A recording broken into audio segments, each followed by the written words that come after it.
In the land of fire, within the village of Konoha, the sky was clear and the sun shone warmly at the forefront of Ichiraku Ramen. An unusual establishment named Invincible Scratch Cards stood proudly. A colossal loudspeaker at the entrance incessantly hawked its wares. Do you wish to amass fortune overnight? Would you like to stroll through the streets riding a tailed beast? Do you aspire to become Hokage effortlessly? What are you waiting for? With just a gentle scratch, any dream can become a reality. Adjacent to the loudspeaker, neatly arranged were scratch cards, standing over half a meter tall. A fair-skinned young man named Wu Di sat atop them, legs crossed, a look of uncontrollable joy adorning his face. Ha ha ha. Delightful. Absolutely delightful. The sensation of traversing realms is simply indescribable. Truly, my ancestors are remarkable. Taking a sip of tea, Wu Di squinted with glee as he threw his head back in laughter. The previous night, as was his routine, he had succumbed to slumber at the appointed hour. In his dreams, he encountered a mad old man who claimed to be his distant ancestor, informing him that he had mastered all realms. Considering it a jest, he whimsically expressed a desire to visit the world of Hokage, hoping to find a means of livelihood. To his astonishment, upon awakening, he found himself here, surrounded by an innumerable array of scratch cards. The establishment behind him was nothing short of miraculous. It granted him invincibility within a 100-meter radius and allowed him to continuously upgrade his powers. Through the sale of scratch cards. Scratch cards? What on earth? Can they truly make dreams come true? Are you jesting? Before long, a dozen curious passers-by gathered before the little shop. Dreams come true? Overnight wealth? Hokage, Naruto, who had just finished painting his face on a rock, heard the loudspeaker's announcements and rushed forward with a paint bucket in hand. Eyeing the peculiar sign, he murmured, "Invincible scratch card? When did this open? Why have I never seen it before?" Noticing the arrival of customers, Wu Di leaped down from the pile of scratch cards, switched off the loudspeaker, and gestured animatedly. "Welcome, one and all. Good people, I am the embodiment of beauty and wisdom, the incarnation of intelligence and chivalry, the manager of the Invincible Scratch Card Shop, Wu Di." At his introduction, many in the crowd twitched their lips in disdain, leaving the atmosphere thick with silence. Wu Di cleared his throat awkwardly but maintained his flamboyant demeanor, declaring, "Everyone, there should be applause here."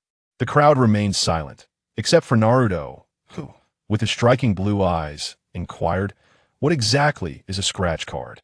Can it truly make my dreams come true?" Wu Di was not surprised by Naruto's reaction. Curiosity and skepticism are natural responses to novelty. Naruto was, after all, the stepping stone to his brilliance.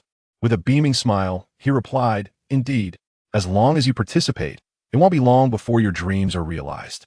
Let me emphasize, take note, although scratch cards are a form of gambling, they are significantly more enticing than typical gambling. Present a mere 100 Rio. In the blink of an eye, a modest dwelling could transform into a lavish mansion. Wu Di enticingly elaborated. However, before he could finish his words, the guests in front had already begun to stir restlessly. Whether it's a flat or a villa, what kind of grandiosity can withstand your boasting? Wu Di licked his lips and chuckled softly. Don't say merely exchanging a flat for a mansion, even swapping entire villages or cities, is entirely feasible. Moreover, Wu Di continued, within the scratch card, various ninjutsu and tools are concealed that it is even possible to uncover. Forbidden techniques, you might find that the first scratch resembles the second, and the second bears a striking resemblance to the eighth. Especially before the ticket is completely scratched off, you can sell the scratch card to others. The number of ninjas eager to acquire forbidden techniques is vast, and reselling to them could yield substantial profits.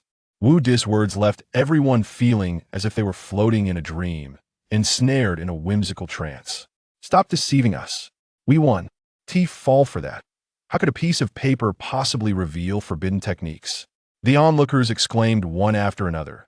Even Naruto, who usually took things lightly, began to harbor doubts. He was well aware of what forbidden techniques entailed, having recently pilfered a scroll containing the shadow clone technique. Is it really possible to uncover forbidden techniques from this?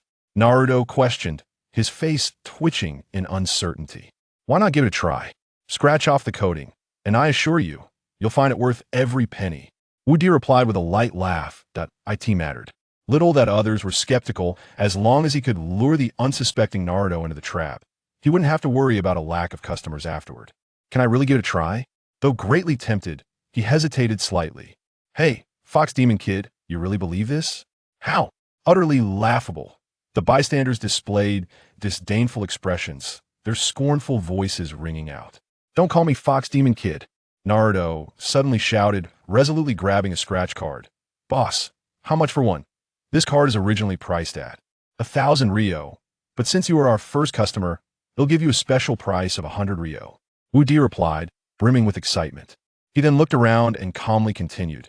In our shop, scratch cards range from 100 to 1,000,000 Rio. What you can uncover depends entirely on personal luck, however. The more expensive the scratch card, the greater the likelihood of revealing something valuable. 100 Rio, you say? Naruto lowered his head, rummaging through his possessions. Soon, he gathered 100 Rio, but he slapped the money down before Wu Di, who was momentarily rendered speechless, feeling a sting in his eyes. One of the bills still emitted a strong aroma from its previous owner. All right, find something sturdy and scratch off the coating directly. After Wu Di spoke, he hurriedly placed the bills into a separate box, fearing that if he waited any longer, he might find himself in paradise prematurely. Naruto pulled out his key from his pocket and began to scratch at the coating. The surrounding onlookers leaned in, eagerly anticipating the revelations upon the card. Naruto's breathing quickened, his heart racing with anxiety. As fate would have it, at that very moment, Sakura happened to stroll past the instant lottery booth and noticed Naruto. Engrossed in his task, his head bowed in concentration. Curiosity piqued, she approached him. Half of the coating had already been scraped away, revealing only the two characters for Sunflower. A ninjutsu associated with the name Sunflower, Naruto furrowed his brow, realizing that not only had he never heard of such a technique, but even the onlookers surrounding him were equally unfamiliar with it. He took a deep breath, striving to steady his trembling hands. The sensation of gradually uncovering an answer was both exhilarating and torturous. Swish. He scraped away a bit more, and suddenly a dazzling golden light burst forth from beneath the coating. It's shining. It's shining. The onlookers widened their eyes in disbelief, gasping one after another, their faces betraying their mounting excitement. Naruto, your luck seems rather impressive. You've only picked one ticket, and yet you've won. Wu Di remarked softly, lifting his teacup for a sip. Really? That's wonderful. Does this mean I can become Hokage? Naruto asked, bubbling with enthusiasm. The crowd craned their necks in curiosity, eager to see what would unfold. Meanwhile, Sakura's previously furrowed brow began to relax. That I can't say for certain whether you can become Hokage at all depends on what you manage to uncover. As soon as Wu Di finished speaking, the coating was completely removed, revealing an ancient tome bound in blue leather. Naruto has uncovered the legendary martial arts manual, the unavoidable sunflower pressure point technique. According to ancestral teachings, the host may receive corresponding rewards. Is it truly the legendary sunflower pressure point technique, and an unavoidable one at that? Wu Di exclaimed, rubbing his nose in delight.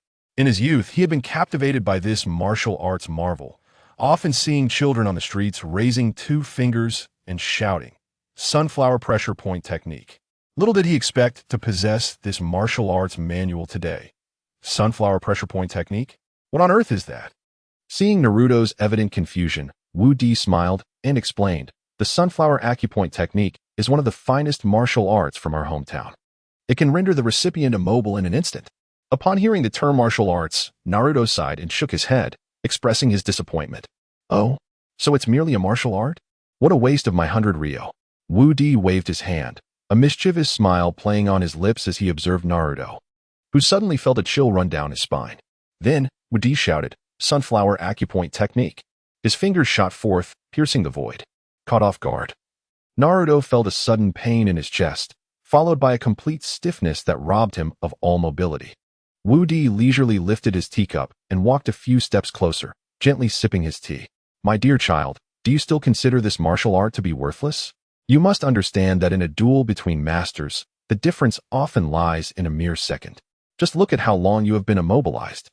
Naruto's eyes widened with realization as he glanced at Wu Di, who seemed disinclined to halt his actions. Just think about it, Woody said with a sly grin. If you were out of money and a wealthy patron happened to stroll by, he left the thought unfinished, merely casting a knowing glance at Naruto. The rest was left to Naruto's imagination. Gradually, Naruto's thoughts began to wander, and he couldn't help but salivate with greed, eager to test his newfound ability immediately. Witnessing this scene, Sakura shuddered involuntarily. The onlookers nearby suddenly changed their expressions, hastily clutching their pockets and retreating. They were genuinely afraid that Naruto might brazenly pilfer their wallets. Everyone in the village was aware that his father, Minato Namikaze, had perished sealing the Ninetales. If Naruto were to rob a few hundred ryo with this technique, even if reported to the Hokage, there would be no repercussions for him. This is a dangerous place. I must take my leave, exclaimed one villager, quickly turning and sneaking away. Another villager, upon witnessing this, feigned urgency, saying, "Oh, I just remembered, my wife is in labor today. I must go as well." In the blink of an eye, the once bustling scratch card shop returned to its former quiet, leaving only Sakura and Naruto behind. Irritated, Naruto exclaimed, "Boss, you've immobilized me. When will you release me?" Woody scratched his head. After absorbing the information of the sunflower acupoint technique, he realized that the manual was incomplete, containing only the acupoint sealing method without any means of release. However, it did note that it would automatically after 5 minutes. Just wait a moment. Once the 5-minute duration is up, you will be freed. After speaking, Woody turned his gaze around. Noticing that the customers who had just left were still not far away, the man whose wife was supposedly in labor was now across the street, laughing and chatting with a middle-aged woman, occasionally glancing in this direction. Woody could surmise that curiosity about the scratch card shop was beginning to brew among the villagers. If they were all intrigued, then his days of earning would not be far off. Sakura, observing the now somewhat desolate scratch card shop, sighed and turned to leave. Woody's eyes darted as he stepped out, cradling a teacup and positioning himself before Sakura. "This enchanting young lady in pink, please hold on," he said. Sakura regarded him with caution, her hands, hidden behind her back, gradually clenching into fists. Woody waved his hand gently. "Do not misconstrue my intentions. I merely wish to pose a question. At your age, you must have someone you admire, correct?" Sakura was taken aback, her complexion suddenly flushed with a rosy hue. And she hastily denied, "No, absolutely not." "Then why the blush?" he teased. "It must be that you're shy to confess. But fear not, shyness is quite normal." With a playful laugh, Woody retrieved 2 scratch-off tickets from a nearby stack. "Try your luck. Who knows, if you uncover something splendid, perhaps you could win their heart." Initially, Sakura held little affection for the establishment. However, after Woody's words, she felt a stirring of interest. As she rummaged through her purse, she discovered she had only brought 200 coins with her that day. "Then I shall take 2 tickets worth 100 coins each," she murmured. Placing the notes on the counter, Woody promptly handed her 2 scratch-off tickets of 100 denomination. Gripping them in her hands, she felt a bead of cold sweat forming in her palm. Until now, she had never engaged in gambling. Today was her inaugural experience, and alongside her excitement, a tinge of anxiety enveloped her. Mimicking Naruto, she took her keys and began to scratch off the gray coating. Before long, a glimmer of gold emerged. Woody's eyes widened in surprise. Another win. What could this be? Upon closer inspection, from the ticket, a pouch wrapped in talisman paper floated out, its properties instantly imprinting themselves upon Woody's mind. "What is this?" Sakura inquired, her brow furrowed in confusion. Scratching his head, Woody explained. "This is called the Heart's Desire Locking Elixir. Once you return home, write your beloved's name on the talisman paper and have them consume the powder. Within the stipulated time, they shall think of no one but you." Sakura's eyes sparkled with astonishment. "Is that true?" "Absolutely. If it's false, you may return it for a full refund," he assured her. Eagerly, she scratched off the next ticket. Seconds later, a flash of gold shone forth. Across the street, a man conversing with an elderly woman suddenly brightened. "Wait, have I won again?" The woman, puzzled, asked, "What do you mean won again?" The man turned, offering a nonchalant response. "Oh, nothing, nothing." But internally, he mused. Could the odds of winning at the shop truly be so favorable? I must return shortly to investigate. Back inside the shop, Sakura was ecstatic, jumping in delight. To her astonishment, she had gambled twice and won both times. How could she not be elated? Clutching a hefty tome in her hands, she queried, "Boss, what is this?" Woody glanced at the book's information and elucidated. "This tome conceals the treasures of every heart. simply turn its pages, and you shall feel the proximity of these treasures. At that moment, Naruto freed himself from the pressure point and fixed his bright gaze upon Sakura. Sakura, with this book, we can come here for scratch cards regularly, right? Sakura's expression darkened. That's something I can do often. What does it have to do with you? Naruto was momentarily speechless, wearing an expression akin to that of a slighted spouse as he looked at Sakura. Just then, behind them, a boy clad in a gray-blue outfit and sporting sunglasses, who appeared to be of similar age, whispered, "Naruto, Sakura, it's time to head to school." Naruto turned around, suddenly jolted. Right. Today is the graduation day for the Ninja Academy. How could I have forgotten? He exclaimed, "Thank you, Shino," as Naruto and the others departed. The villagers who had just run off returned. The scratch card shop once again buzzed with activity. The uncle whose wife was in labor was the first to approach, standing directly at the counter. "Boss, give me 2 scratch cards." Behind him, a middle-aged man with a scruffy beard scoffed, "Akita, isn't your wife in labor? Why are you still here?" Akita turned around, snorted, "My wife is no longer in labor. This is unacceptable." Amidst the argument, he pulled out 200 Rio bills, grinning. "Boss, give me a 200 card. Boss, I want a 500 one. Boss, I'll take 3 100 cards." The voices echoed continuously in the cramped space of the shop. Woody's face shone with festive colors. Naruto and his companions hurried into the classroom, panting heavily. Sakura reached into her desk and retrieved a half-full bottle of mineral water, pouring in the powder she had just scratched off. As the powder met the water, it dissolved instantly, as if it had never been added at all. She gently grasped her pen, her eyes occasionally darting toward the window, where a striking young man in a blue short-sleeved shirt sat. Uchiha. Sasuke. She meticulously inscribed Sasuke's name onto a piece of talisman paper, then glanced at the water on her desk, swallowing hard. "Sasuke is going to like me soon." Her heart raced with excitement. Slowly, she raised her hand toward the water bottle. Just then, Naruto, seated not far from her, suddenly dashed over. "Sakura, I've been searching forever. I finally found water. I'm parched," he said, disregarding Sakura's reaction, and gulped down the bottle's contents.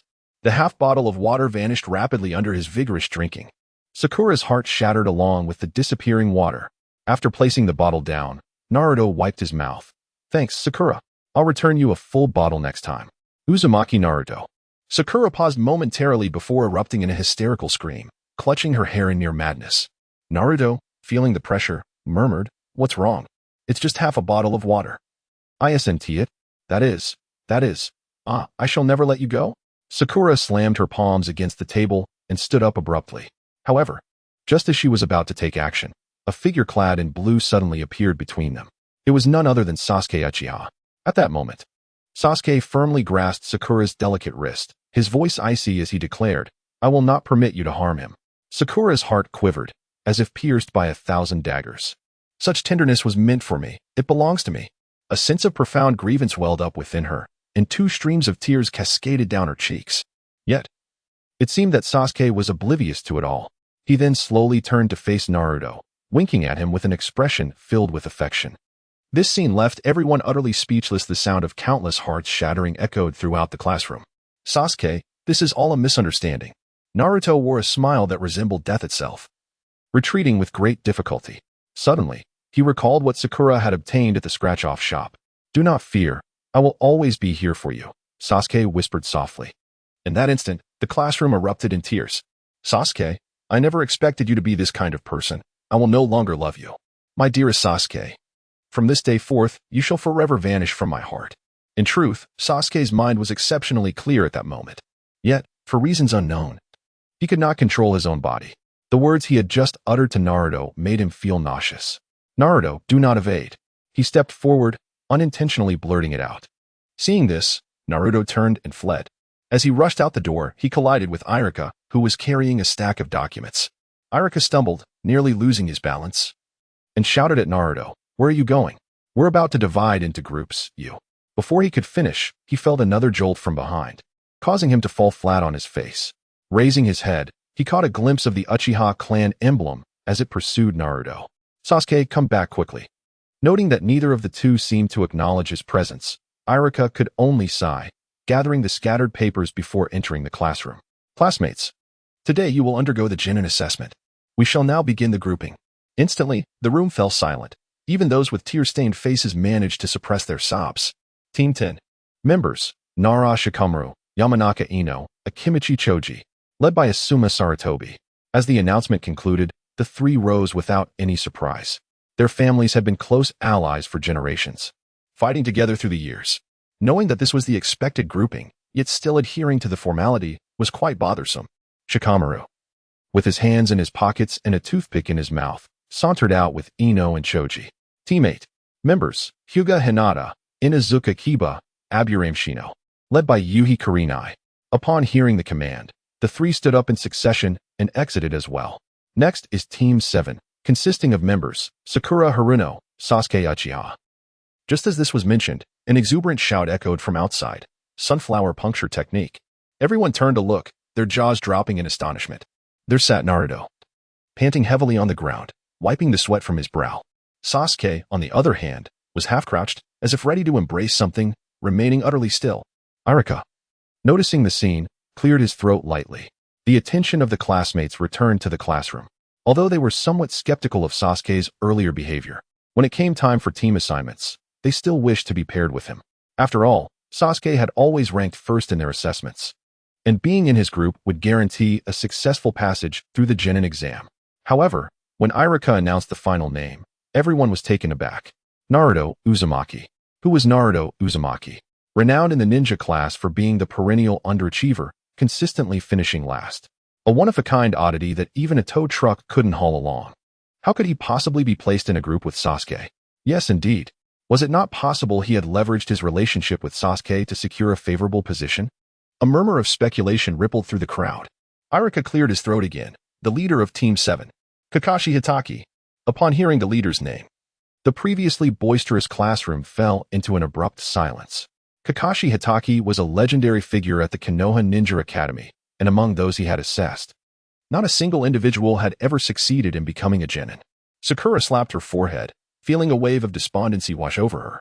Sasuke was still under the influence of the drug, and it was uncertain when he would regain his senses.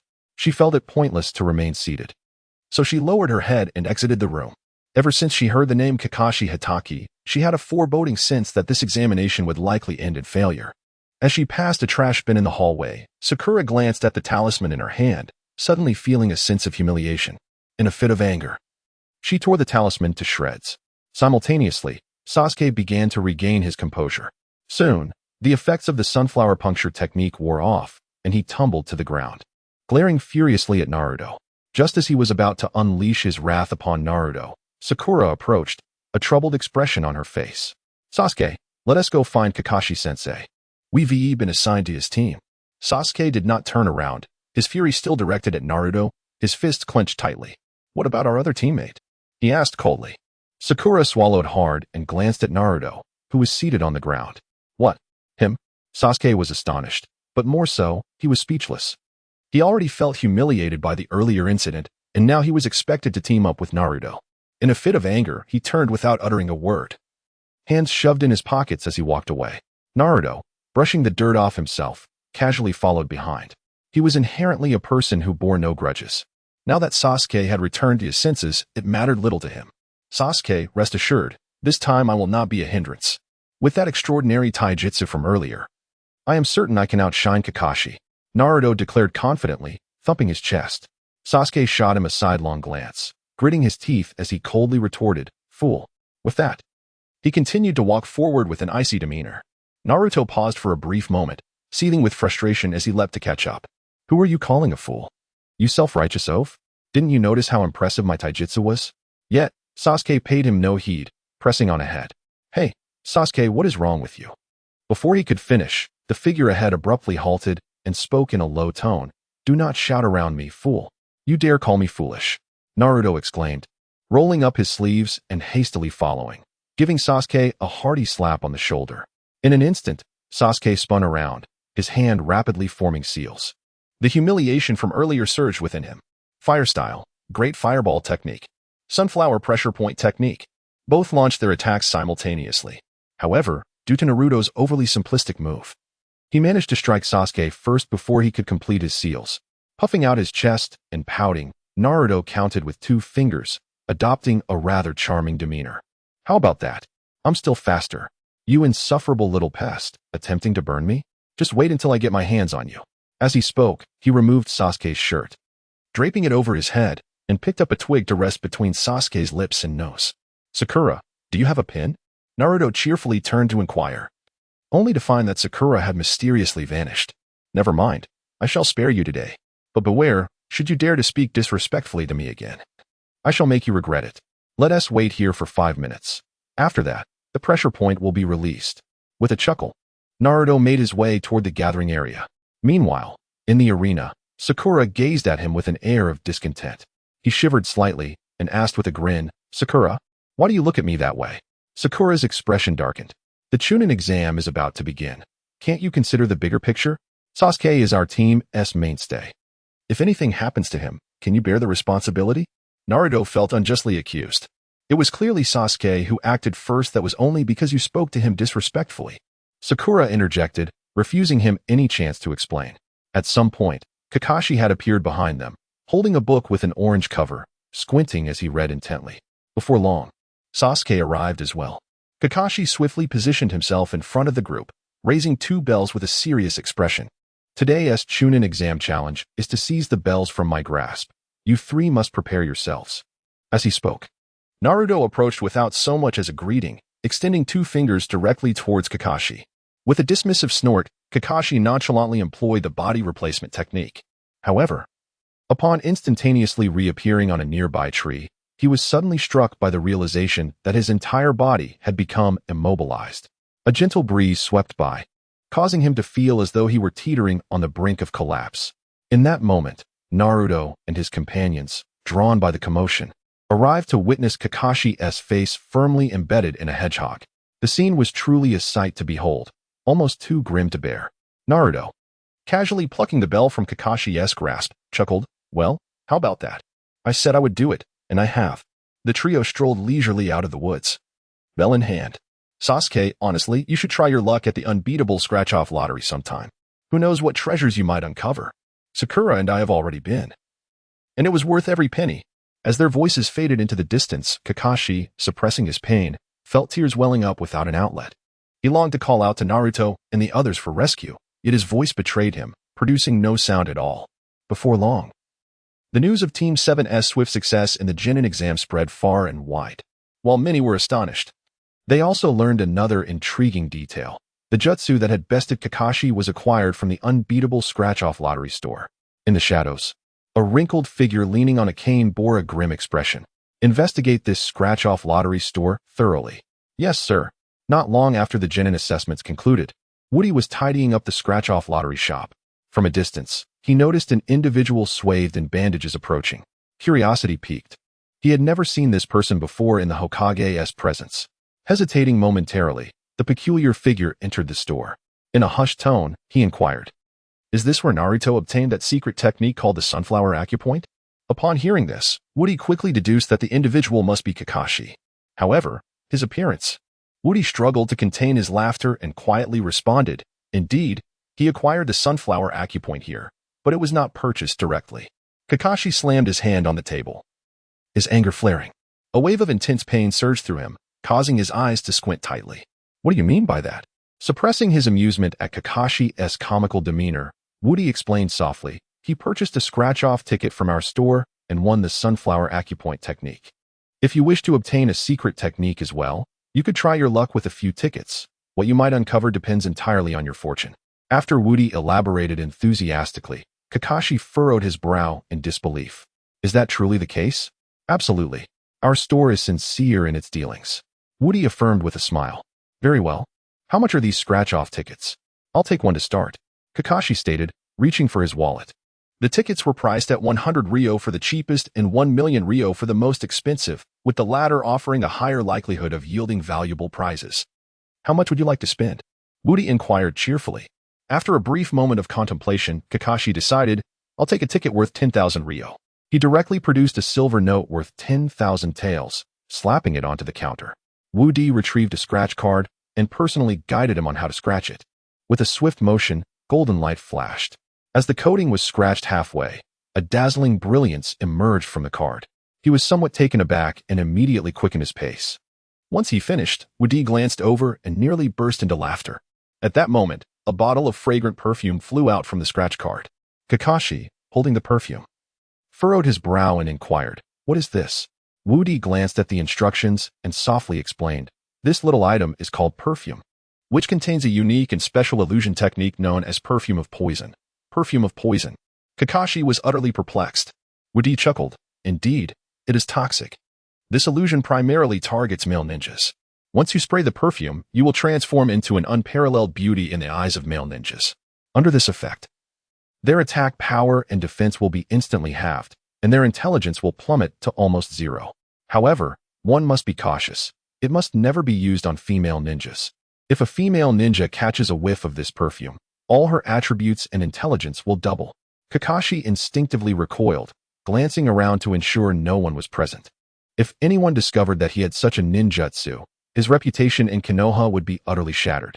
He carefully tucked the perfume away, exhaling a sigh of relief. He secretly contemplated the implications. In the world of ninjas, where men outnumber women, he could easily employ this perfume of poison against male ninjas in the future. With such a strategy, even when facing a master of the shadow level, he would have a reliable means of escape. After stowing away the perfume, he intended to scratch another card, but was suddenly interrupted by a cacophony outside. Turning to look, he saw a dozen Umbu members blocking the entrance. A man clad in black, bearing a short sword and wearing a mask, entered, coldly stating, "By the order of Lord Danzo, we are here to conduct a search of the premises." He gestured to the others behind him. "Search now." "Yes." The group nodded and swiftly stormed into the shop. Woody attempted to deter them, yet they paid him no heed, leaving him to sigh in resignation. "Since you have chosen to oppose me without cause, do not blame me for being ruthless. Let it be known, in this world, I am the invincible deity, Woody." The Umbu members remained unfazed, continuing with their search. Woody's lips curled in embarrassment. He detested being ignored, first by the villagers and now by the Umbu. With 2 fingers suddenly raised, he calmly declared, "For your disregard of me, prepare to face retribution." Konoha's finger of the sunflower. He struck various pressure points, the navel, the soles, the forehead, and the armpits. Whoosh! A fierce wind swept through, halting all the Umbu members in their tracks. Some erupted in raucous laughter, while others wept profusely. Upon witnessing the scene, Kakashi was momentarily taken aback, clapping his hands in a daze, exclaiming, "Indeed, a master." With a swift motion of his sleeve, all the members of the Umbu were sent sprawling. At that very instant, a formidable woman strode in from outside. She sported lustrous golden hair and wore a flowing green robe, cradling a small piglet in her arms. She was none other than Tsunade, one of the legendary Sannin of Konoha, famously known as the Casino Fat Sheep. With her arrival, a throng of onlookers followed closely behind. Kakashi, understanding the situation, discreetly stepped aside and quietly exited. "I've heard there's a new game here called Scratch Off?" Tsunade inquired with a stern expression. Woody rubbed his hands together, realizing he had encountered a lucrative opportunity. If he could ensnare her interest, future business would surely thrive. "Indeed, Lady Tsunade. I assure you that you will enjoy the game thoroughly." Woody briefly explained the rules, and Tsunade's expression suddenly transformed, brimming with intrigue. She turned to the quiet shinobi behind her, saying, "You, show me how it's done." Shizen frowned. She held no interest in gambling whatsoever. However, under Tsunade's command, refusing was not an option. With her head bowed and a resigned attitude, she decided to partake in a round. "I'll take 1 for 100. Shizen murmured. Unexpectedly, Tsunade interjected with a commanding voice, having been by my side for so long and deeply versed in the art of gambling. "How could you settle for just 100? She then directed her gaze at Woody. "Bring her 1 for 10,000. 10,000? Shizen exclaimed, a mixture of astonishment and trepidation flooding her features. She had rarely ventured out to undertake missions, and for her, 10,000 was no trivial sum. 10,000 it is. No objections, Tsunade asserted resolutely. With a resigned sigh, Shizen acquiesced. "Very well, I shall take the 1 for 10,000. Woody, smiling, retrieved a 10,000 ticket from the stack of scratch-offs and handed it to her. With tears welling in her eyes, Shizen began to scratch off the coating. Just as she had scratched halfway through, a brilliant golden light suddenly erupted from the ticket. The promise of a reward was imminent. Shizen's excitement surged, and her pace quickened. At that moment, the Umbu members, having successfully released their chakra points, entered the shop, their attention wholly captivated by Shizen scratching the ticket. Moments later, as the golden light dissipated, A syringe floated out from the scratch-off. As a medical ninja, Shizen was no stranger to syringes. "Boss, what is this?" she asked softly. Woody, momentarily stunned, read the syringe's description. After absorbing the information, he was taken aback and quickly clarified. This syringe is infused with the power of the deity path, regardless of the abnormal state. A single injection can resolve it. Even those on the brink of death can be saved in an instant. Shizen's expression gradually shifted to one of wonder. With such a syringe in hand, it was akin to possessing an additional life. The onlookers around them expressed their astonishment, reflecting on the ever-present dangers within the world of ninjas. With this newfound lifeline, I shall no longer fear undertaking perilous missions in the future. The individuals behind could hardly contain their anticipation. At this moment, Tsunade chuckled heartily, rolling up her sleeves and stepping forward. "Let me have 10 to start with," she declared, producing a stack of 100,000 Ryo in banknotes. Following her, the leading Umbu approached and spoke in hushed tones. "Lady Tsunade, Lord Danzo has instructed us to investigate this scratch-off shop. May we kindly request?" Before the Umbu could finish, Tsunade flicked her sleeve dismissively. "What does this scratch-off shop have to do with your Umbu? Go back and tell Danzo that I shall protect this establishment." However, the Umbu seemed troubled. Tsunade's fury erupted suddenly. She was in the midst of her game. And who dared to disturb her enjoyment at such a moment? "Leave at once. Tell Danzo to come here himself if he wishes to investigate." The Umbu exchanged glances. Their spirits deflated as they retreated. Tsunade turned, her eyes widening in awe as though beholding a rare treasure, fixating on the scratch-off tickets. This novel form of entertainment was irresistibly alluring to someone like her, who had long been entrenched at the gambling table. With nimble fingers, she took a coin and began to scratch away at the coating, her excitement growing with each stroke. The onlookers held their breath, captivated by her every movement. Upon revealing the first ticket, disappointment washed over her as she found no glimmer of victory. Her expression darkened slightly, a hint of dejection creeping in. Woody calmly explained, "Scratch-offs are a form of gambling. With betting comes the possibility of loss." "Silence," Tsunade interjected, her ire palpable as though she could not abide any insinuation regarding her luck. Woody shrank back, covering his mouth. His hesitation was not born of fear for Tsunade's prowess, but rather from a deeply ingrained belief instilled in him since childhood.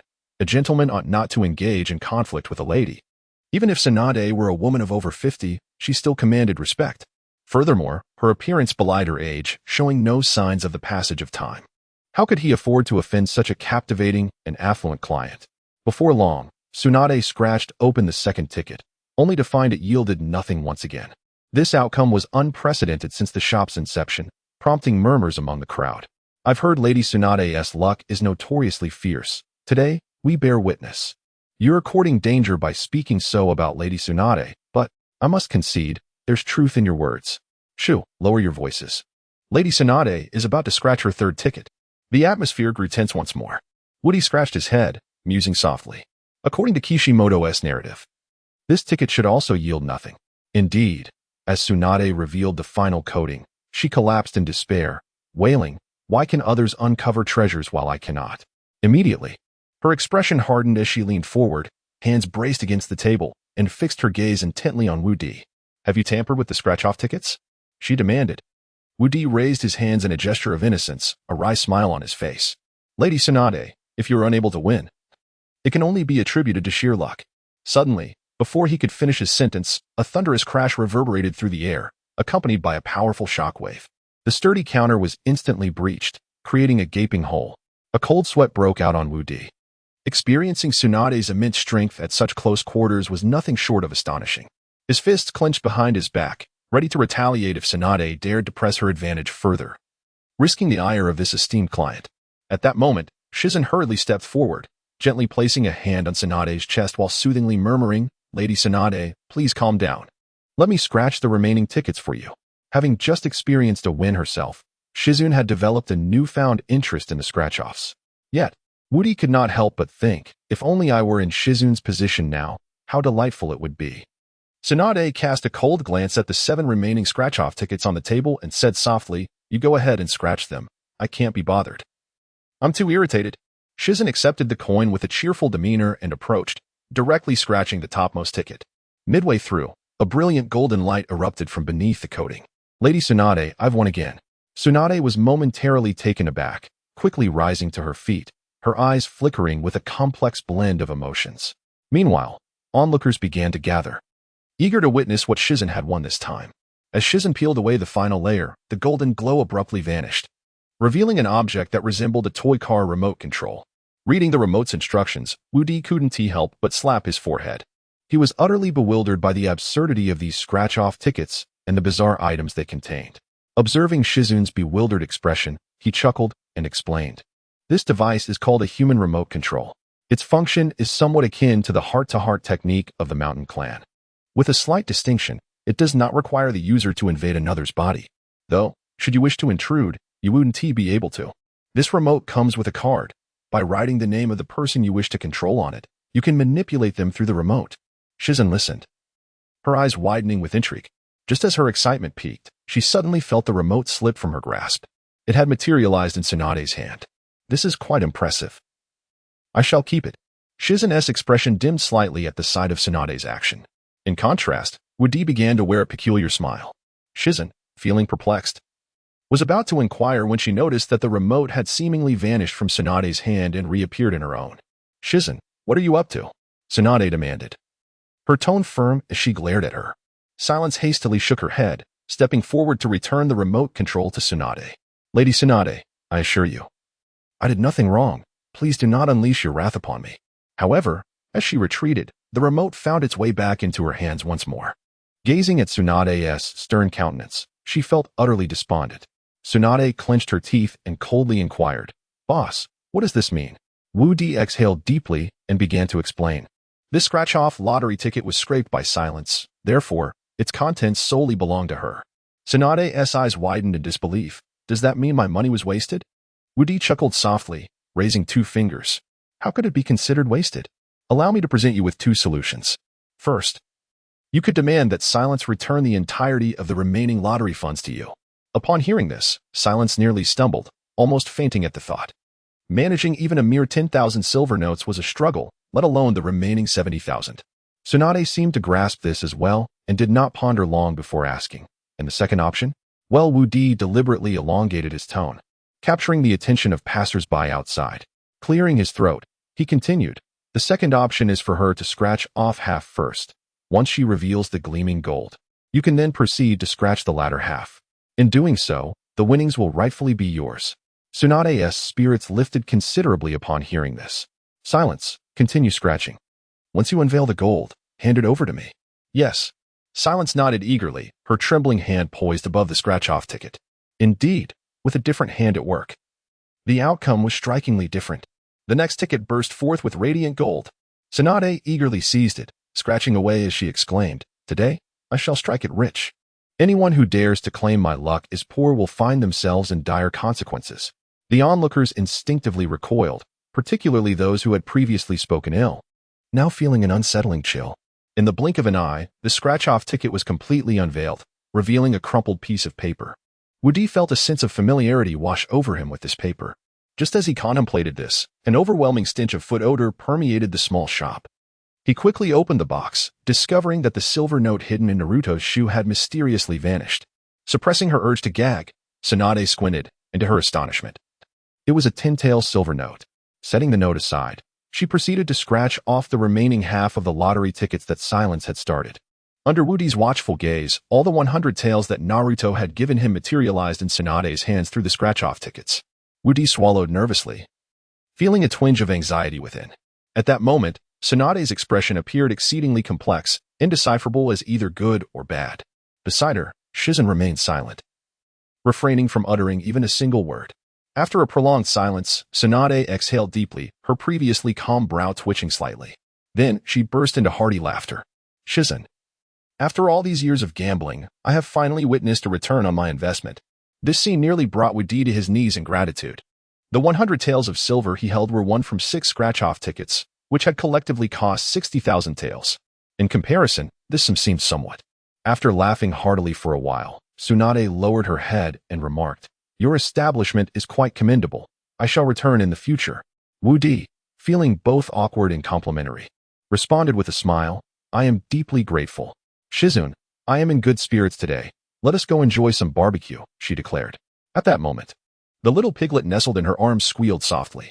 Tsunade affectionately leaned down. All right, you too, Tun-Tun. Watching her depart from the small shop, Woody let out a sigh. He suddenly realized that Tsunade was indeed an extraordinary woman. She seemed remarkably easy to please. Just as he was reflecting on this, more patrons entered the shop. It was the entire teams from the 8th and 10th squads, having come after hearing about the events involving the 7th squad. The small shop appeared rather modest. Asuma, with a cigarette in his mouth, turned to survey the somewhat dimly lit room. He then approached the counter and said, I heard you sell something called scratch-off tickets. Show me two. Without hesitation, Wu Di retrieved 2 tickets valued at 10,000 taels each. As high-ranking ninjas, they typically carried a bit of wealth. Moreover, Asuma was the son of the 3rd Hokage, accustomed to giving and receiving gifts. The 2 scratch-off tickets totaled 20,000 taels. Without a second thought, Asuma pulled out his wallet and extracted 2 silver notes. Noticing that he had several more high-denomination notes, Wu Di's eyes sparkled with intrigue. Moments later, a golden light flashed, and a bag of spicy strips floated out from the scratch-off ticket. What is this? Asuma exclaimed, taken aback. For he had never encountered such packaging before. However, for Wu Di, this item was exceedingly common in his original world. He whispered, this is called spicy strips. It is a delicacy from my hometown. You may wish to savor it. Delicacy? Asuma's cigarette ash suddenly fell.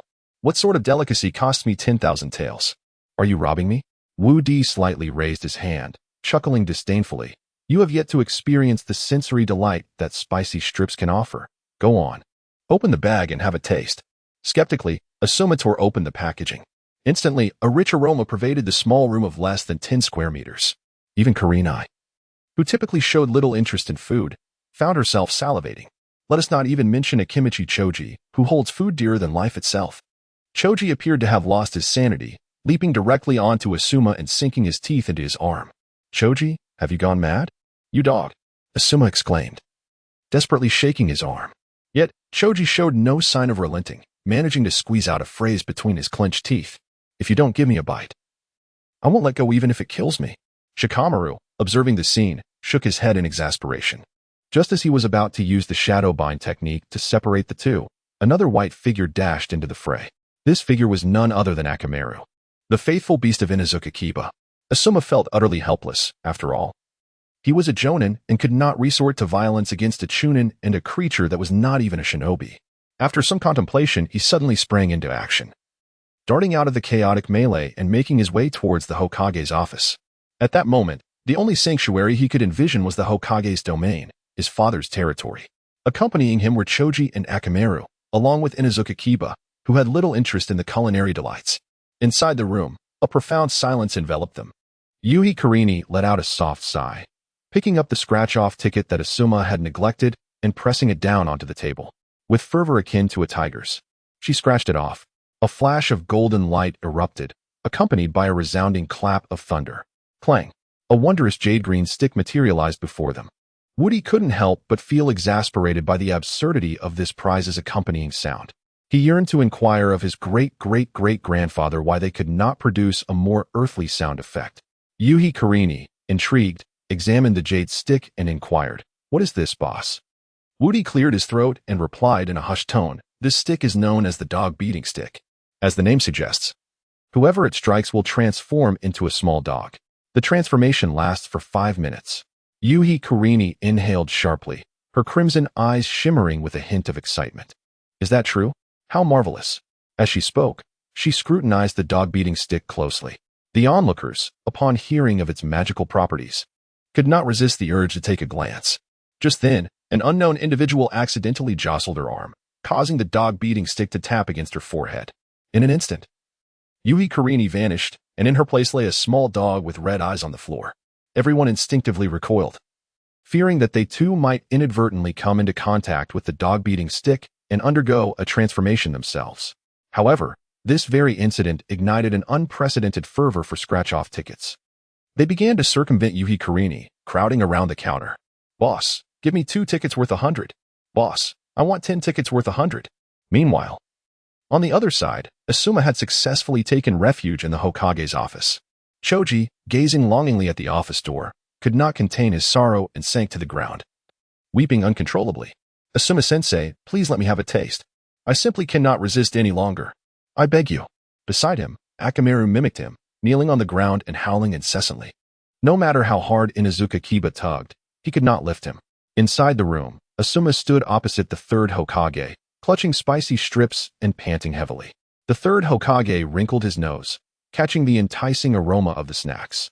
Swallowing, he inquired, "What is this?" Asuma replied between breaths, "This is from a scratch-off shop. I heard it's a delicacy from the owner's hometown. Let me have a taste." The third Hokage raised his hand assertively. Asuma's body quivered, and he instinctively stepped back.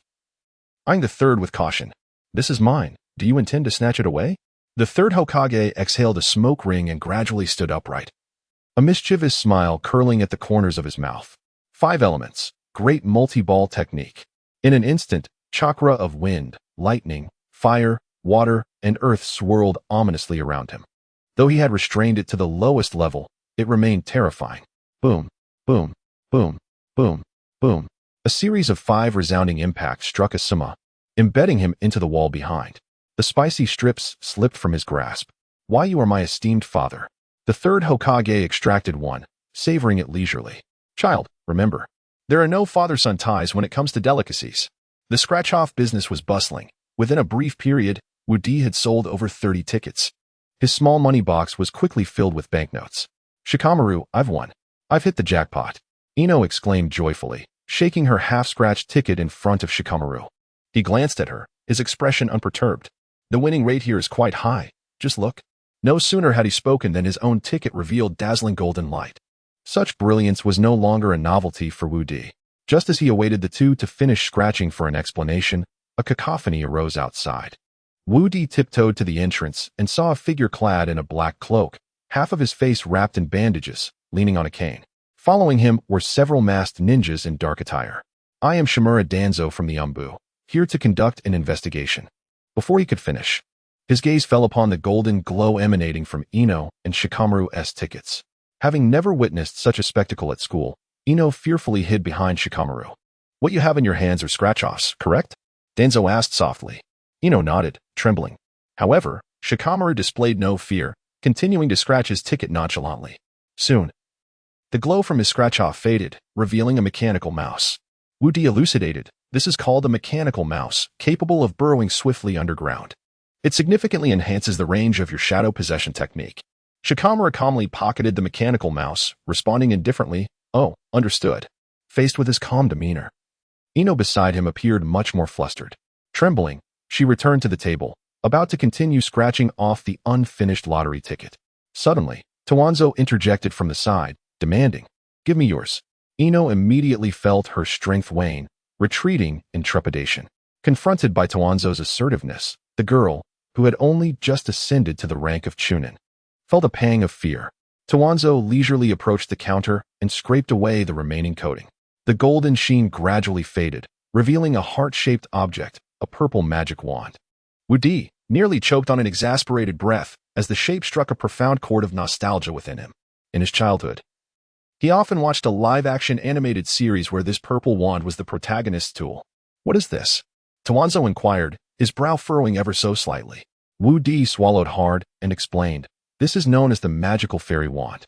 The transformation effect it grants significantly enhances combat capabilities." Upon hearing this, Ino's eyes reddened. Logically, this wand should rightfully belong to her, yet it had been seized by this unfamiliar, aging man. Tawanzo grasped the wand, examining it closely, and inquired, "How does one use this?" Wudi continued, "To activate the wand's powers, one must recite the incantation, Balala Energy, Little Fairy, Transform. Simply speak the incantation before using it." Tawanzo frowned, perplexed. "Balala Energy, Little Fairy, Transform? All the ninjutsu I have encountered relied on hand seals. This is my first encounter with an incantation." Just as his skepticism left his lips, a sudden burst of purple light erupted from the wand, enveloping him entirely. In the next moment, as the light dissipated, Tawanzo appeared transformed into a peculiar figure. Neither fully human nor ghostly. His aged face showed no sign of youth, yet his hair shimmered with a pink hue, and he donned a delicate pink fairy outfit. His gnarled hands emerged from the costume, presenting an unusually bizarre sight. "What is this?" he exclaimed, startled, leaping up. Those who had completed their lottery tickets watched Tawanzo, stifling their laughter. Even Ino let out a sigh of relief, She would be too embarrassed to venture outside if she were dressed like that. Toanzo felt his face flush with embarrassment. The aged, slightly darkened skin took on a faint rosy tint. What? How do I revert this? He stammered, clutching his pink hair, struggling to contain his anger. Wudi clicked his tongue, letting out a resigned breath. Reversing this magic also requires an incantation. If you do not recite it, you shall remain in this state. However, recalling the infuriating persona Toanzo had exhibited in the anime, he resolved to devour the incantation for reversion. In this establishment, Wu Di reigns supreme, an invincible deity, rendering all visitors ineffectual. He scratched his head and remarked, once this magical staff transforms, it becomes a lifelong curse. Elder, please accept my condolences. Tang Zhang's eyes widened in alarm, a surge of urgency coursing through him. Just as he was about to unfasten the bracelet sealing his Sharingan, he noticed Wu Di make a slight move. Sunflower, acupoint strike. Tang Zhang found himself immobilized. With a swift kick, a pink, unidentified object soared into the street, causing a commotion that drew onlookers from nearby. Coincidentally, at that moment, Naruto emerged from Ichiraka Ramen, clutching his stomach after a satisfying meal. Upon spotting Tang Zhang sprawled on the ground, he approached with curiosity, initially expecting a vibrant and youthful beauty. However, upon recognizing the face of Shimura Danzo, he could not contain himself, and the remnants of his meal splattered across Danzo's visage. Soon after, Danzo's subordinates arrived, and upon witnessing the gathering crowd, they prioritized removing him from the scene over dealing with Naruto. Naruto squatted down, lamenting over the ramen remnants on the ground, tears of despair welling up in his eyes. After a moment, he stood up, wiped his nose, and entered the scratch-off lottery shop across the street. Just then, he spotted Ino and Shikamaru emerging together, bantering casually. Shikamaru, why are it just you and Ino? Where's Choji? You two aren't. His eyes narrowed, a mischievous grin forming. Shikamaru scoffed, fool, unlike you and Sasuke. With that, he stuffed his hands into his pockets and left with Ino. Naruto, momentarily flustered by their departure, shouted after them, Sasuke and I are perfectly fine. He then stormed into the lottery shop. Boss, give me a 100 yen ticket. Wu Di, smiling, produced a scratch-off ticket worth 100 ryo and placed it before him. Naruto retrieved a coin, cradled it in his palm, and with hands clasped, muttered something inaudible. After a brief moment, he exhaled deeply. I'm ready to scratch. With cheeks puffed, he vigorously scraped at the ticket. A brilliant flash of gold erupted, and from its center emerged a dilapidated broom. The broom's handle bore a series of letters. What is this? Naruto wondered aloud, inspecting it curiously. A broom? Isn't this a bit too antiquated? He remarked with a hint of disdain. Wu Di smirked, reminiscing about his childhood as he approached and gently explained. This is no ordinary broom. It is a flying broom, a marvel possessed only by the wizards of my homeland. Once you mount it, you can soar through the sky with the freedom of a bird. Naruto's azure eyes sparkled with excitement, his joy palpable. Is it truly that miraculous? I can fly if I ride it? He found it difficult to contain his excitement, leaping onto his broomstick and shouting, Take me to the Ichiraka Ramen shop. Whoosh. A fleeting shadow was left on the ground as his figure vanished in an instant. Moments later, a cacophony of shattering pots and bowls erupted, accompanied by Uncle Ichiraku's furious roar. Naruto, you owe me money. Through the narrow doorway, Wu Di witnessed Uncle Ichiraku, his head brimming with rage, grasping Naruto and hurling him out of the shop. Unless you compensate for my losses, you shall have no ramen from now on. With a dismissive clap of his hands, Uncle Ichiraku turned and retreated back inside. Naruto, feeling utterly wronged, gazed at the broomstick in his hands, torn between throwing it away and holding on to it. At this point, he had no other recourse but to undertake a task to repay his debt. With a sigh, he mounted the broomstick once more and softly declared, to the Hokage's office. Whoosh. His figure disappeared once again. In the Hokage's office, the third Hokage puffed on his pipe, his expression grave as he scrutinized the mission handbook. Nearby, 4 or 5 masons were busily filling the large hole left by Asuma. The third Hokage inhaled deeply, releasing a plume of smoke, and pushed the mission handbook forward, pointing at a specific line. Kakashi, this mission in the Land of Waves is quite simple. Take your team to accomplish it. Kakashi lowered his gaze, a flicker of disdain crossing his bandaged eye as he murmured, This task seems rather trivial. Surely 3 genin could handle it. Before he could finish, the third Hokage shook his head. It's precisely your team. Those 2 children need experience. Kakashi straightened, his demeanor growing serious. He was well aware of who the 2 children were. All right, I will inform them immediately. As he turned to head for the door, He was abruptly interrupted by Naruto's wailing from outside. "Move aside. I can't stop." Crash. The sound of shattering glass and a loud thud reverberated, occurring in less than a tenth of a second. The masons in the office were left dumbfounded. The hole they had painstakingly repaired was once again breached by an unidentified flying object. Moments later, Naruto crawled out from the rubble, his eyes swollen and resembling walnuts, surveying his surroundings with a look of grievance. "Didn't I shout for you to get out of the way?" Kakashi's expression darkened as he gazed at him, gritting his teeth and softly demanding, "Naruto, what are you doing here?" Naruto glanced up, a puzzled expression crossing his face. "Huh? Who is this strange uncle with the bandaged head? Why does his voice sound so familiar?" Kakashi was momentarily speechless. Why did he have bandages wrapped around his head? If not due to Naruto's antics? "Naruto, can you not even recognize my voice?" Kakashi leaned in closer, a chill emanating from his eyes. Naruto shivered suddenly, then broke into a broad grin. "Oh, it's you, Kakashi-sensei." Afterward, he brushed off the dirt from his clothes and climbed out from the pile of sand and stones, holding a broom. The third Hokage glanced at him sideways and, exhaling a puff of smoke, softly inquired, "Naruto, what brings you here?" Naruto scratched his head, a nervous smile adorning his face, and replied, "Well, I want to take on a mission. I broke Uncle Irika's cooking utensils and need to earn money to pay him back." In the midst of their conversation, the third Hokage noticed the broom in Naruto's hand and asked, "What is that?" Naruto instantly raised his chin, proudly declaring, "This is my flying broom from the scratch-off shop. I can soar through the skies on it." The third Hokage furrowed his brow, pondering to himself, "Another scratch-off shop? It seems Asuma just won there as well. I must visit it when I have the chance." He then softly instructed, "Kakashi, please take Naruto and the others to carry out their mission." "Understood." Kakashi stood straight and nodded earnestly. Upon hearing this, Naruto leapt into the air, exclaiming, "Yay, we're off on a mission." Meanwhile, in the Umbu headquarters below the Hokage's office, a disgruntled Danzo shouted, "You pathetic fools, you can't even clean up a single strand of hair. What use are you to me?" Clenching his hair in despair, his eyes radiated endless hopelessness. After being brought back from the scratch-off shop, he ordered those around him to keep silent. He then had his trusted subordinates cut off all his pink hair.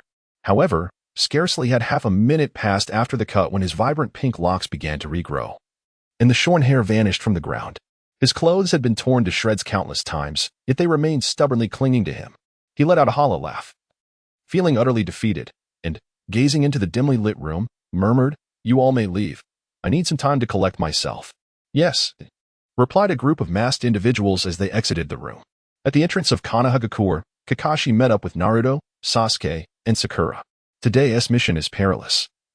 We will be traveling to the land of waves across the ocean. You must be prepared." Naruto stood at attention, responding with a sense of gravity. "All right." Sasuke cast a sidelong glance at him, recalling the previous scene in the classroom, and deliberately distanced himself from Naruto. "Let us set off," Kakashi said, ignoring the apparent tension between the two. The four of them shouldered their bags and proceeded toward the horizon. The journey from here to the land of waves required crossing a vast sea, and there was still a considerable distance from the village to the dock. Along the way, Naruto rode his flying broom, maneuvering it with increasing skill. Sasuke observed him with a surge of inexplicable emotion, as the outline of a man with 3 Tomo Sharingan gradually surfaced in his mind.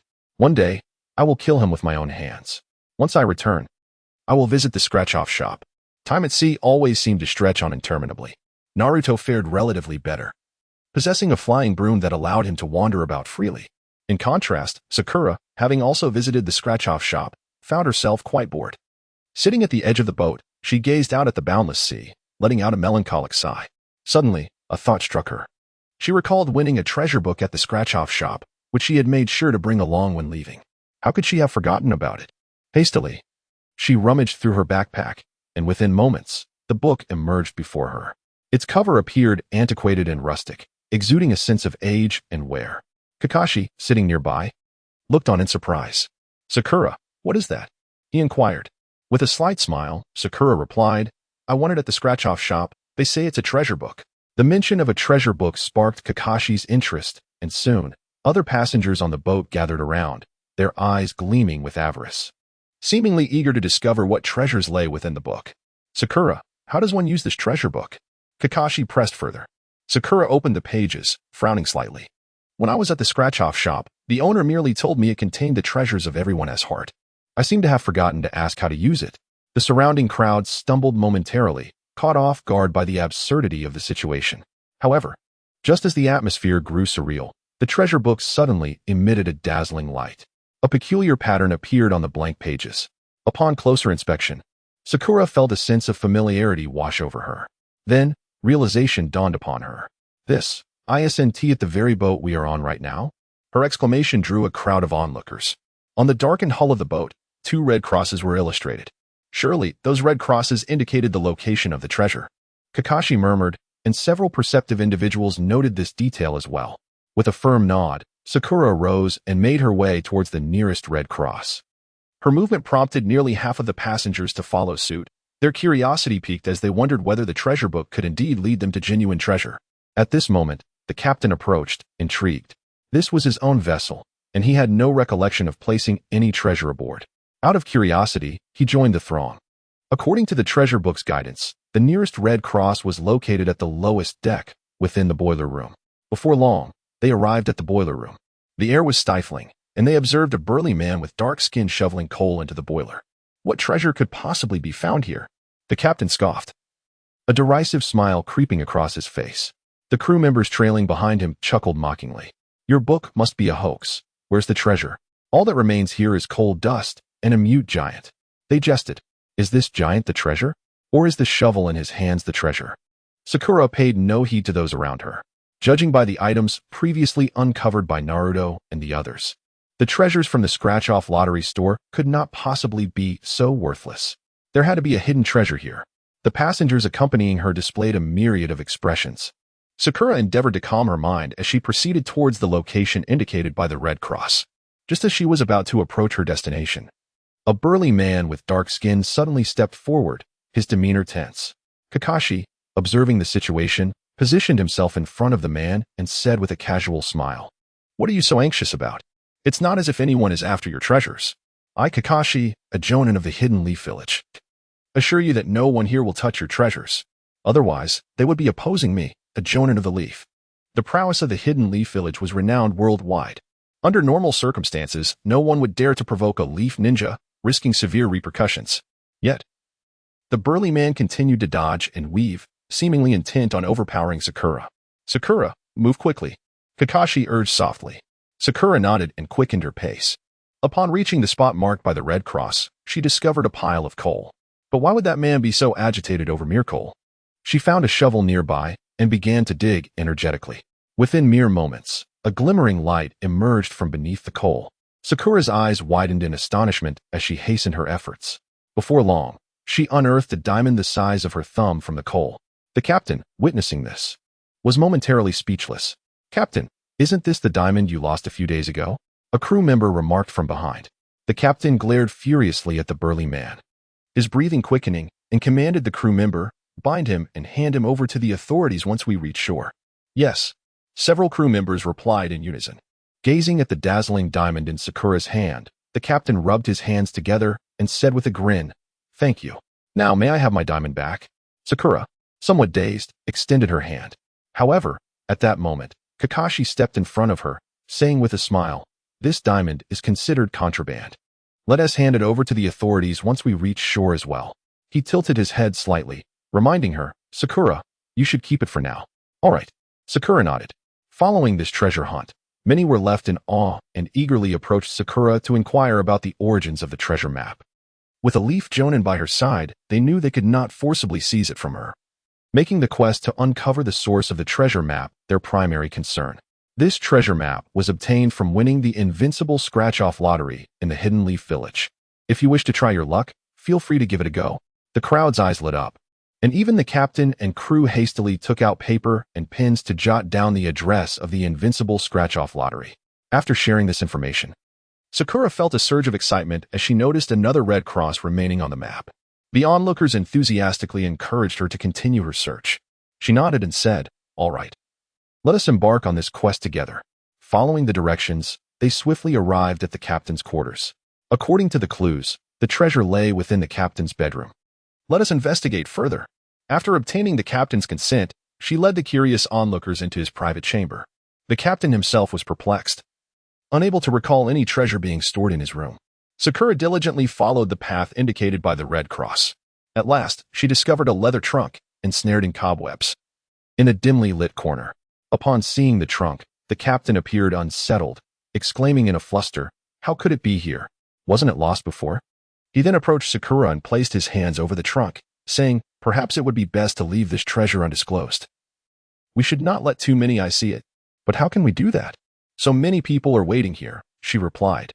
Kakashi, in the name of the esteemed Leaf Village Jonin, assured, "I guarantee that no one would dare to covet your treasure." His eyes narrowed with an undeniable authority. The captain shivered, retreating quietly to the side. Taking a deep breath, Sakura gently placed the trunk down. The atmosphere in the room grew palpably tense, with the heartbeat of many echoing faintly. Click. One clasp released. The captain slowly lowered his head, the wrinkles on his face seeming to converge. He dared not glance at the trunk again. Click. Another clasp unfastened. Suddenly, with a bang, the trunk burst open, its contents exploding forth. Sakura was caught off guard. Her eyes shrouded. The expressions of the onlookers became almost frozen. When she finally removed the obstructing item, her face flushed with embarrassment. I never expected the captain to have such a peculiar hobby. Perhaps we should disperse." Kakashi, gazing at the array of women's undergarments strewn about, let out an awkward chuckle. The nearby crew members had their hands clamped over their mouths, desperately stifling any laughter. Sakura, holding a particularly voluptuous and soft piece of lingerie, glanced down at her own modesty, her face reddening further. "You old pervert." She shot a fierce glare at the captain before hastily pushing through the crowd and fleeing. The onlookers, witnessing her departure, similarly lost interest. They cast sympathetic glances at the captain before making their exits. Upon returning to the cabin, the topic of the invincible scratch-off lottery from the Leaf Village began to circulate. Many were eager to seize the opportunity to showcase their skills at the lottery store. As the ship docked, the burly man was taken away by the authorities.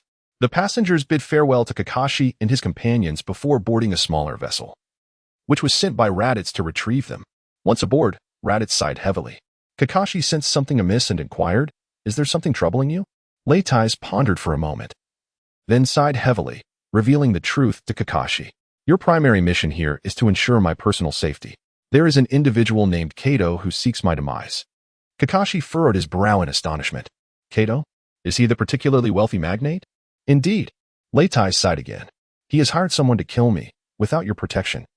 I might not even make it home alive." Naruto, leaning casually against his flying broom, chuckled. "That won't happen. With us here, no one can harm you."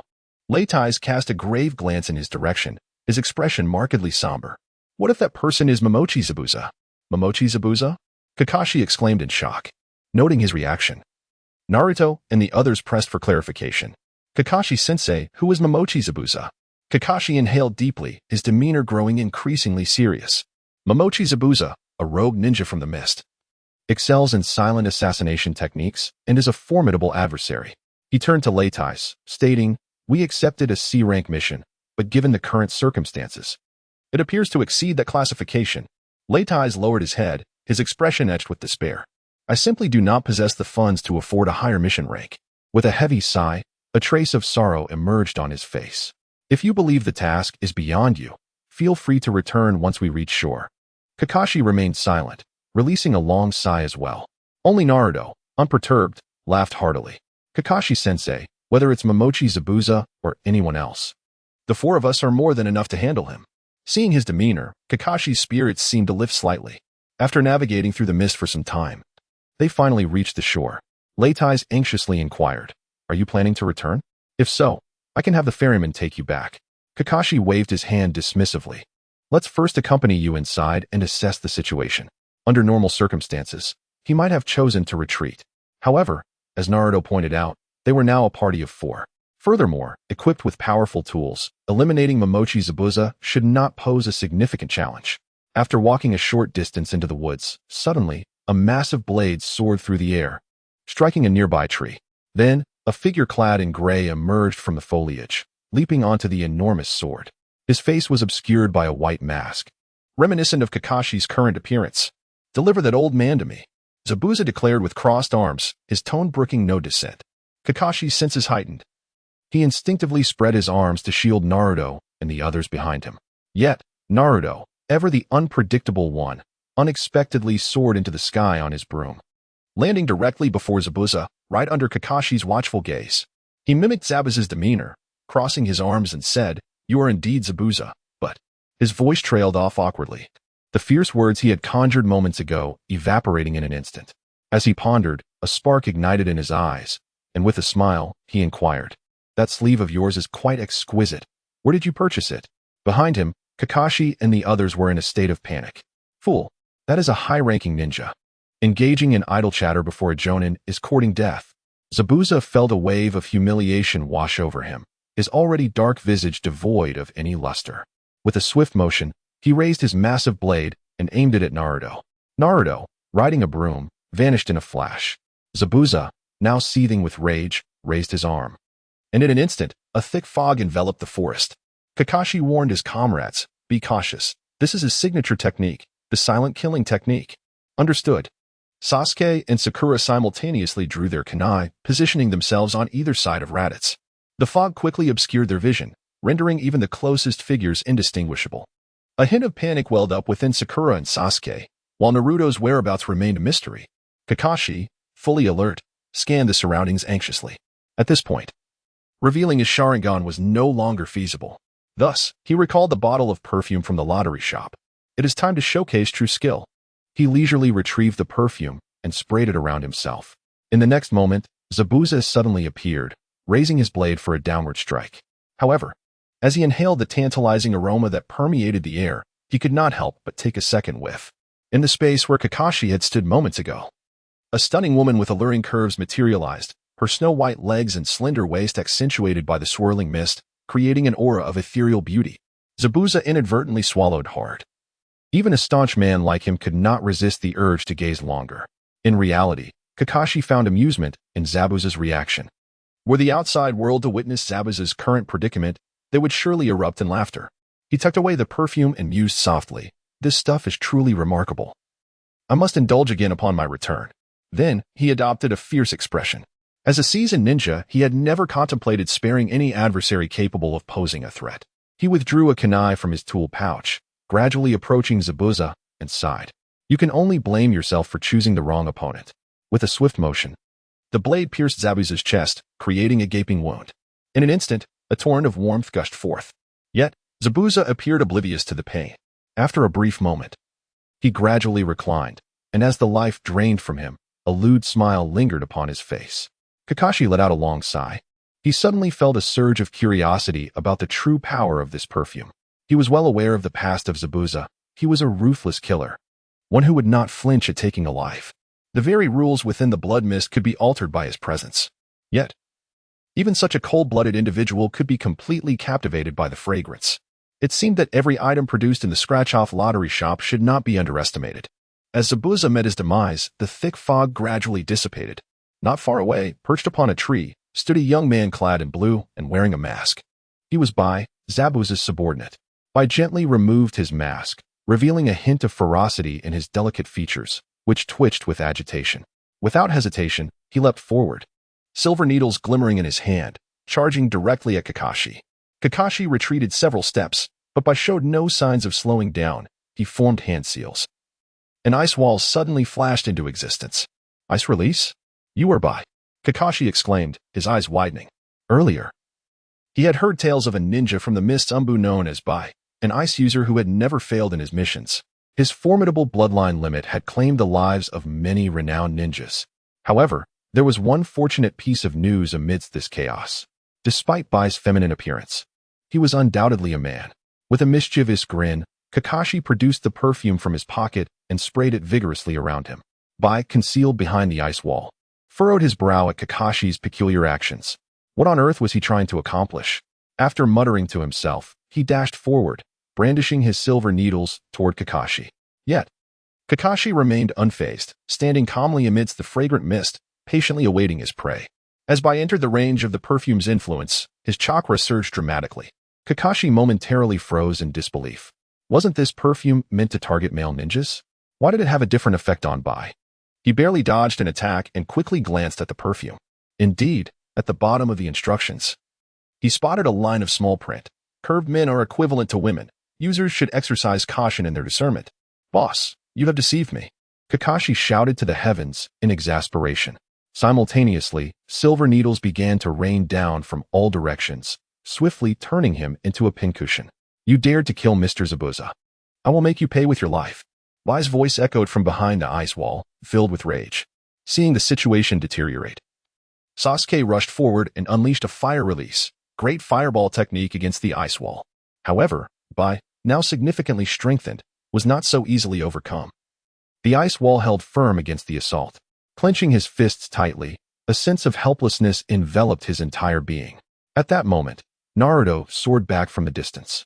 Get out of the way, I'll break through it, he shouted exuberantly. Sakura and Sasuke turned to follow the sound, witnessing Naruto hurtling toward the ice wall at incredible speed. In an instant, a thunderous explosion echoed as the outer ice wall shattered. Bai turned to gaze, a mix of shock and anger flooding his expression. His ice technique was shattered for the very first time in history, and the one to break it was, astonishingly, a young boy with golden hair. Such humiliation. A profound disgrace. He suddenly darted out, silver needles clenched between his fingers, aiming for Naruto's vital points. A devilish grin crept upon Naruto's lips. With a swift motion, he jabbed downward, precisely striking the toe of Bai. The sunflower acupoint technique. As the words fell, Bai found himself utterly immobilized, his body stiffening from within. Naruto clapped his hands and rose, proclaiming, surprised? Unexpected, I assent it? Am I not impressive? Sasuke and Sakura swiftly followed in, and upon seeing Kakashi covered in needles, Sakura gasped, covering her mouth in tears. Nearby, Sasuke's expression shifted. Trembling, he raised his kunai. He bore the weight of deep-seated enmity. One day, he vowed to slay that man with his own hands. Yet, he had never taken a life. Turning to the now frozen Bai, he gritted his teeth, closed his eyes, and lowered his arm. Blood splattered. Bai fell into a pool of crimson, and in his final moments, his paralysis lifted, allowing him to crawl into Zabuza's embrace. A smile gracing his lips as he closed his eyes for the last time. Raditz gazed at the scene in shock, a faint smile gradually forming on his lips. Come, let's go to my home and tend to your injuries. He hurried forward, lifting Kakashi onto his back and heading toward his dwelling. Now that Zabuza had been slain, the remaining threats seemed diminished. Upon reaching the village, before even entering, Raditz's grandson came running toward them. Grandpa, Kato has escaped. His youthful voice rang like heavenly music in Raditz's heart. To facilitate communication between the village and the outside world, they had painstakingly constructed a bridge. Halfway through the project, they faced the obstruction of the formidable Kato. With Kato's escape, the bridge construction could presumably resume. Raditz quickly returned Kakashi home, seeking assistance for his care, before leading the villagers to the construction site. As he prepared to leave, he turned back to Naruto, gently inquiring, Child, what is your name? I am Uzumaki Naruto. Naruto raised his broom with a hint of seriousness. Raditz turned away. In the blink of an eye, Kakashi's wounds had healed, and the bandages on his face were removed. Raditz led them to the bridge, where they beheld the 4 characters inscribed above, Naruto Bridge. The 4 of them, under the jubilant farewell of Raditz and the villagers, crossed to the opposite side, boarding a ferry back to the Hidden Leaf Village. In the Hidden Leaf Village, an elderly man, appearing somewhat benevolent with a pipe in hand, slowly entered. Woody's eyes sparkled, and he quickly approached, exclaiming, Third Hokage, please come in. The 3rd Hokage entered slowly, chuckling as he said, I've heard from Asuma that the scratch-off tickets you sell here can yield quite a variety of rare prizes.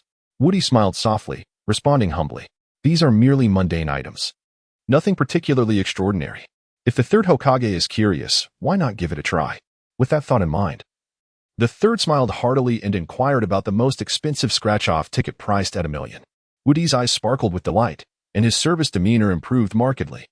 To his surprise, the 3rd was well informed about his establishment. Indeed, it was $1 million per ticket. Would you care to try one, 3rd? With a flourish, the 3rd rolled up his sleeves and produced a silver note from his bag, slapping it down on the counter with great generosity. I shall take a ticket worth 100,000, he declared. Woody staggered momentarily, cursing under his breath while catching his breath. However, a ticket worth 100,000 was still a substantial sum. Earning 10,000 was commendable. He swiftly retrieved a scratch-off ticket of that value and placed it before the 3rd, carefully explaining the rules of the game. The 3rd, clutching a coin, was ablaze with anticipation. Passers-by outside, witnessing this spectacle, began to gather. After all, the 3rd Hokage was a rare figure to behold. and today he had graced the scratch-off ticket shop.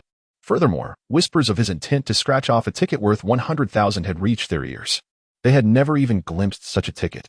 As the scratch-off ticket was rubbed, the sound of the coin against the surface heightened everyone's excitement. Suddenly, a flash of gold erupted, and an ancient blue tome fluttered forth.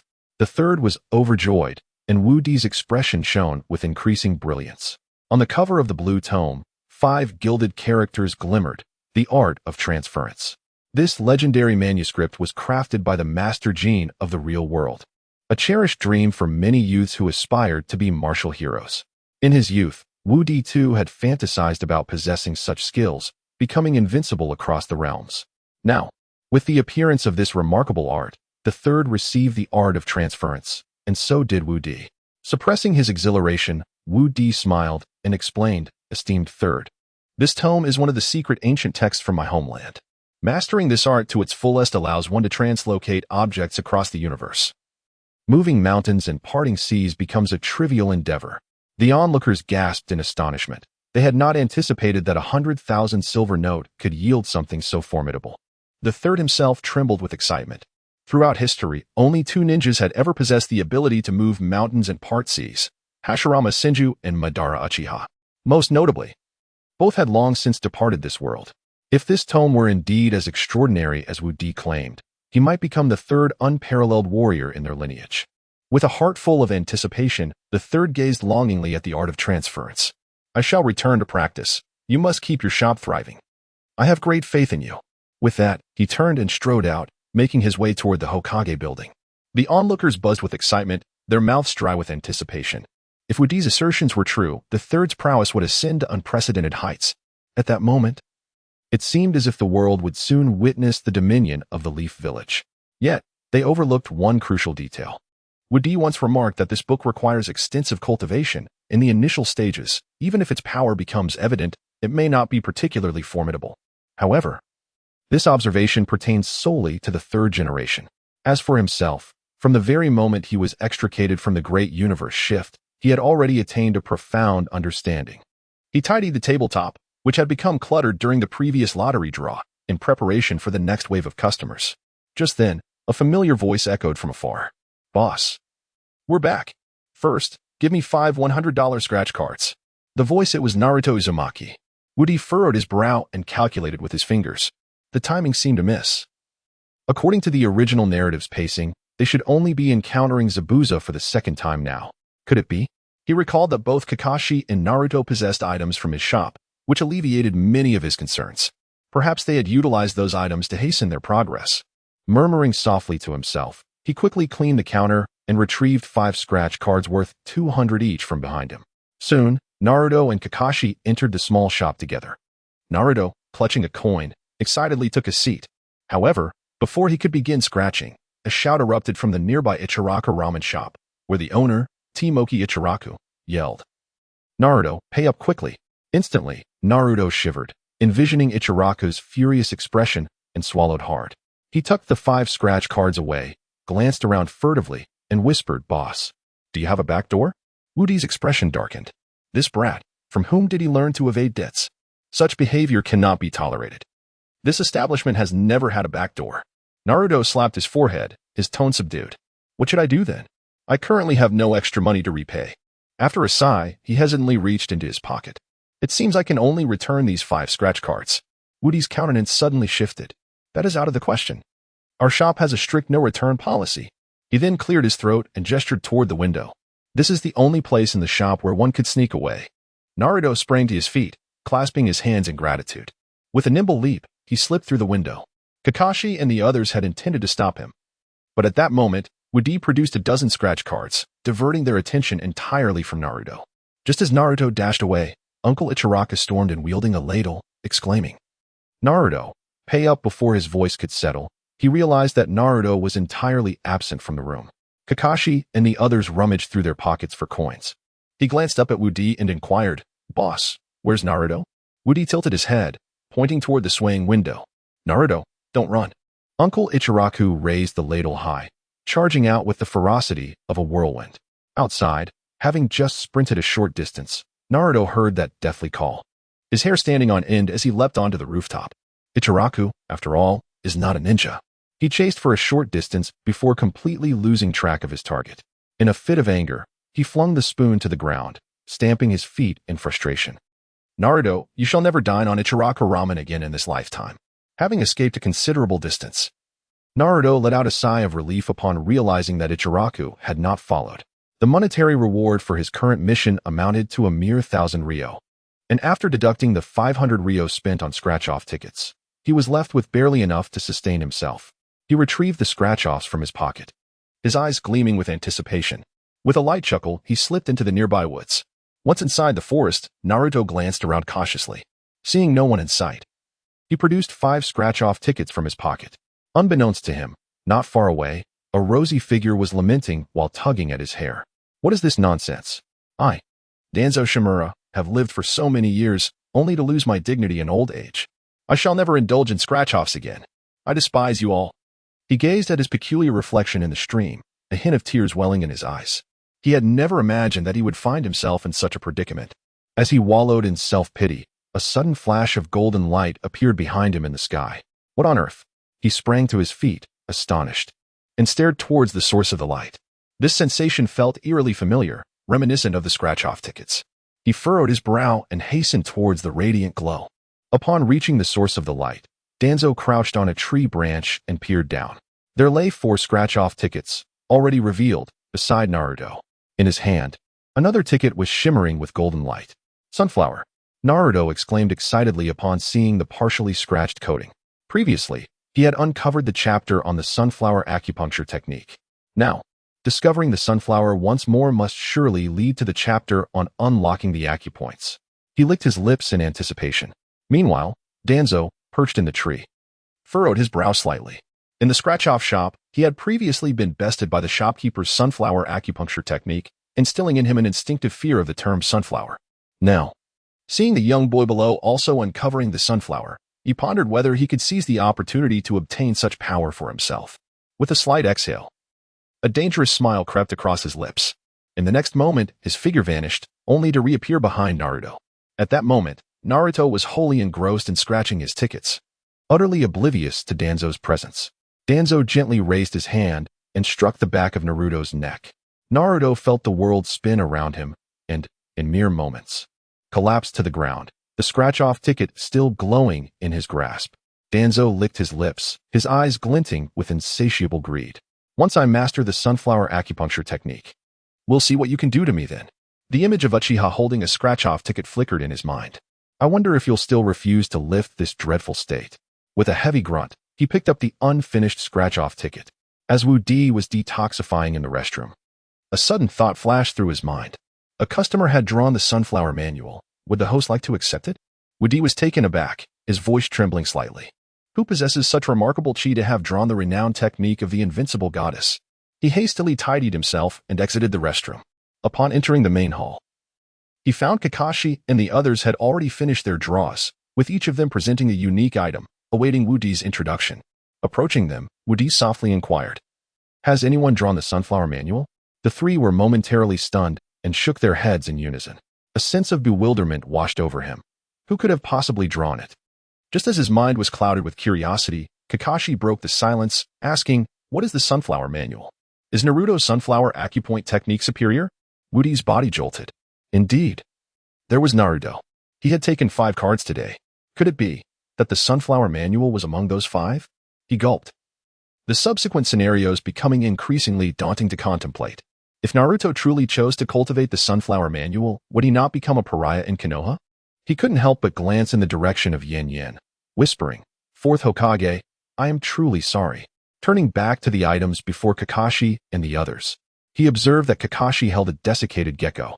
Glancing at the hovering description, Wu Di explained softly, "This dried gecko is a magical artifact from a distant realm. It can briefly summon the power of thunder and lightning for attack, defense, and sealing. The incantation for using the gecko is, 'Evil spirits, begone. Evil spirits, begone.'" Kakashi's face immediately displayed 3 dark lines. This incantation was rather lowbrow. Nevertheless, judging by the items he had previously drawn, this gecko was likely not an ordinary object. Wu Di shifted his gaze to the item held by Sasuke, his eyes quivering slightly. The item was quite peculiar, featuring a long metallic rod topped with a small golden hand giving the middle finger. This item is known as the Otaku Provocation Stick. With it, you can provoke anyone you wish. Anyone who is provoked by this treasure, regardless of their internal thoughts, must engage in battle with you. However, during the battle, the opponent's attack and defense will increase by 30%. Therefore, before provoking someone, ensure you are confident in your victory. The usage method is quite simple. Just point the fingertip at the person you wish to provoke and shout, "You are nothing but garbage." Sasuke swallowed hard. After listening to Wu Di's introduction, he suddenly felt that this stick might not be of much use. The only adversary he truly wished to confront was that man who shared his bloodline, and he already found himself significantly weaker than him. If he were to use the Otaku Provocation Stick, would he not be left with nothing but remnants? Disregarding his thoughts, Wu Di stepped once more in front of Sakura. The item she had drawn was considerably more conventional than the previous two, a cat bell. This particular item was quite easy to explain. A gentle shake of the bell would summon all nearby cats to one's side. Sakura, upon hearing this, felt a twinge of disappointment. Why were Kakashi's and Sasuke's items so extraordinary, while hers turned out to be such a trivial affair? The three of them exchanged their silver notes and departed, each harboring their own sentiments.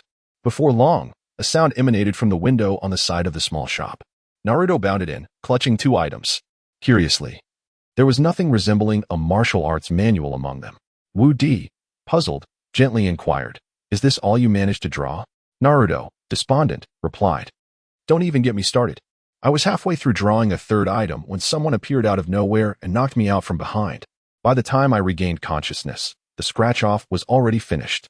Wu Di scratched his head, pondering who could have ambushed Naruto from behind. He softly asked, "Did you catch a glimpse of the assailant's face?" Naruto shook his head vigorously. "I didn't even get a chance to see their face. All I remember before losing consciousness was seeing pink hair." Pink hair. Wu Di stroked his chin thoughtfully. In the entire world of Naruto, it seemed that only Sakura Haruno possessed such a distinctive hair color. Moreover, Sakura had been present in the shop the entire time. Could it be? Suddenly, a realization struck him, and he stifled a chuckle. He had figured it out. This unfortunate incident was undoubtedly the doing of Shimura Danzo. As Wu Di gazed at the two items in Naruto's hands, he softly remarked, "The meatball you hold in your left hand is called Apu. It is specifically designed for capturing carnivorous beasts. Once a wild animal consumes this meatball, it will utterly obey your commands. As for the scroll in your right hand." Wu Di scrutinized it closely, and a gasp escaped his lips. Truly, Naruto, the protagonist of the Hokage, exuded an aura of sheer luck even in drawing prizes. Within it lies a set of compound ninjutsu known as wood release, 1,000-year cutting technique. It possesses the control effects of the wood release grafting technique while encapsulating the profound essence of the body technique, 1,000-year kill. Make sure to practice it diligently. Naruto scratched his head, utterly bewildered. He had heard of the formidable nature of wood release, yet the combination with another ninjutsu seemed rather redundant. If only he could blend it with a more powerful offensive technique, he would be invincible. Nevertheless, he soon came to a realization. A scratch card worth 100 ryo yielding a ninjutsu was quite remarkable. What more could one possibly desire?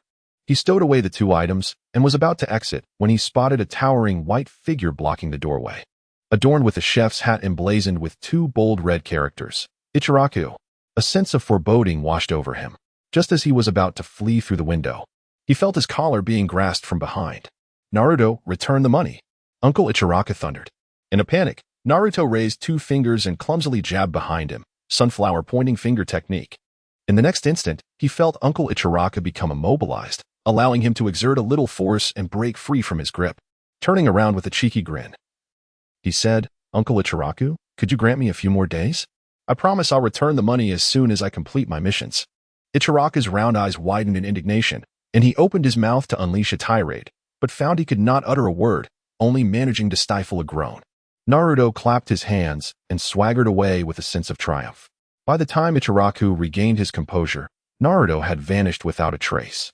As he strolled down the street, Naruto felt a twinge of melancholy. He owed Ichiraku for the ramen, and he would have to repay it eventually. Yet he wished to save the money he earned from missions to indulge in scratch cards. What a predicament! Just as he was lost in thought, a ninja clad in dark sunglasses and a black scarf dashed past the corner of the street. Naruto gave chase, noticing the ninja pursuing a 5- or 6-year-old child. "Lord Konohamaru, please come back. The third Hokage is looking for you. I refuse to go back. Being forced to learn ninjutsu by that old man is absolutely infuriating. Konohamaru bellowed. A glimmer of mischief flickered in Naruto's eyes. How could he have forgotten the ultimate secret of the sunflower pointing finger technique? With a devilish grin, he hurried after them. Teacher Ebisu, leave Konohamaru to me. He called out from behind. Ebisu halted his steps and glanced back at Naruto, adjusting his glasses. Now Naruto has also become a genin, and as a mentor, he can naturally assign such rudimentary tasks to himself.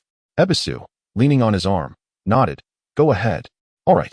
Naruto grinned, a mischievous smile spreading across his face as he shouted at Konohamaru. Konohamaru, stop right there. Ebisu crossed his arms, preparing to enjoy the upcoming scene. However, unexpectedly, just as Naruto passed by him, he suddenly changed direction. A pair of fingers extended outward. 8 trigram 64 palms. As the words fell, Ebisu was taken aback, only to discover with astonishment that he was utterly unable to move. His eyes widened, wanting to inquire what Naruto had done to him. Yet he could not even open his mouth. Ebisu-sensei, I'm terribly sorry.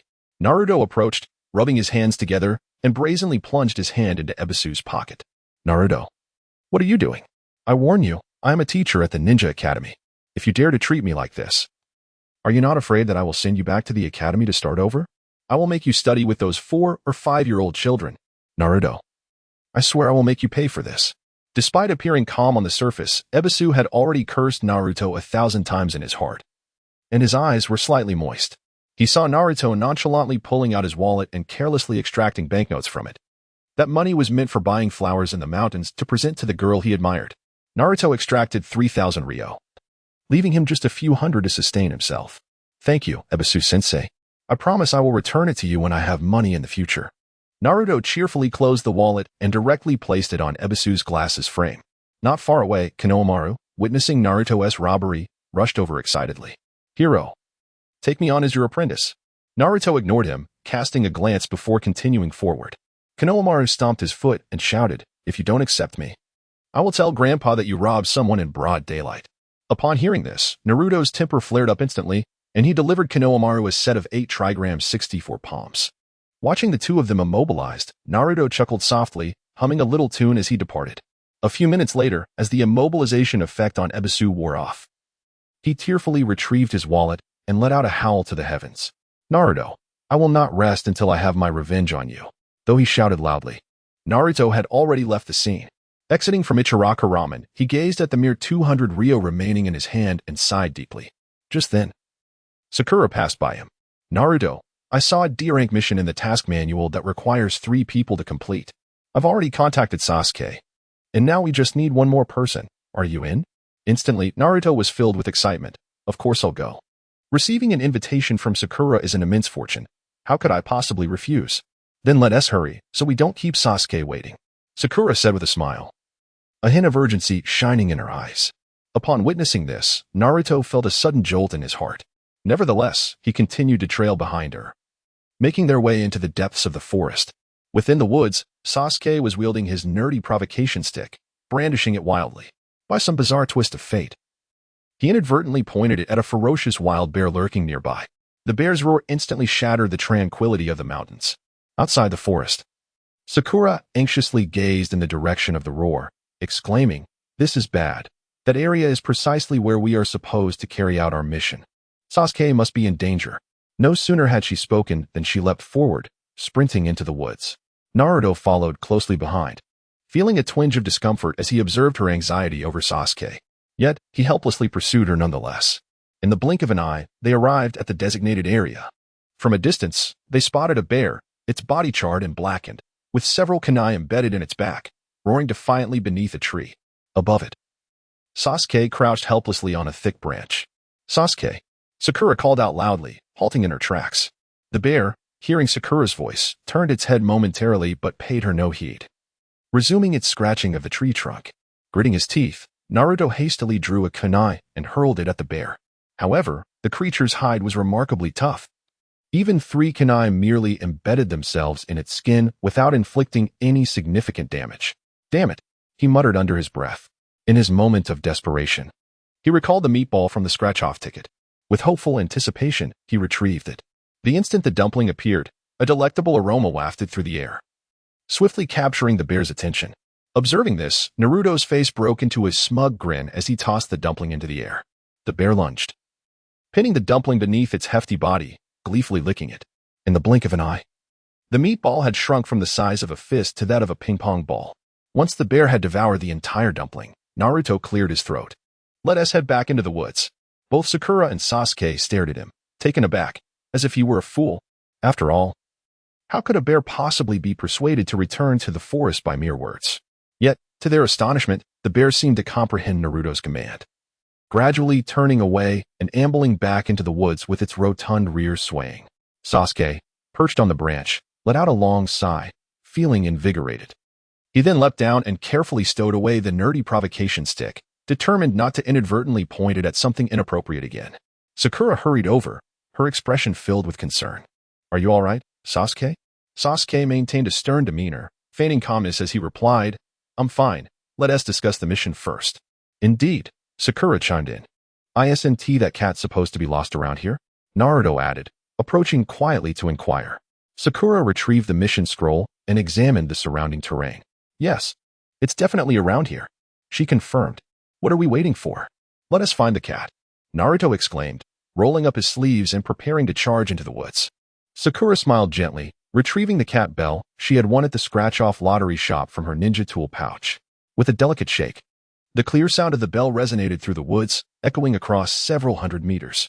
Before long, the rustling of branches and grass filled the air, followed by the arrival of wild cats, all gathering at Sakura's feet. After comparing the photos of the missing cat, she finally spotted it among the feline crowd. Naruto. That's the one, she exclaimed joyfully.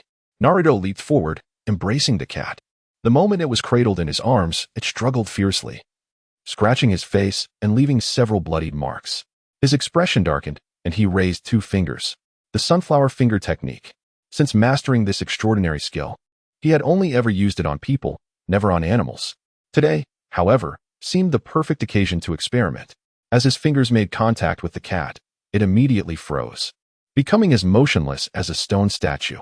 Incredible. It actually works. Naruto's eyes widened in disbelief. Had he known this earlier, he wouldn't have had to feed the wild bear with the futon. Regret washed over him, tears brimming in his eyes. Subsequently, the trio returned to the Hokage building, cat in tow. In the Hokage's office, Ebisu dramatically recounted the incident of being robbed by Naruto. Observing his tear-streaked face, the third Hokage sighed. Very well. I shall have the administration reimburse you for your 3,000 ryo. As for Naruto, let things unfold naturally. The fourth Hokage had given his life for the peace of Konoha. If they could not show a little more understanding towards his son, he might not find peace in the afterlife. Ebisu, resembling a wronged spouse, sniffled. Fortunately, the administration had compensated him for the missing 3,000 ryo. He could still buy flowers in the mountains and pursue the girl of his dreams. As he bowed and retreated, he happened to encounter Naruto returning from a mission. Furious, he prepared to scold him, but then heard the third Hokage's soft voice behind him. Ebisu, hurry back and teach Konohamaru well. I place great trust in you. Upon hearing this, Ebisu turned around, tears of excitement in his eyes, bowing deeply. Thank you for your faith, Lord Third. I shall not disappoint you. With that, he cast aside any grievances he held against Naruto and strode confidently towards the door.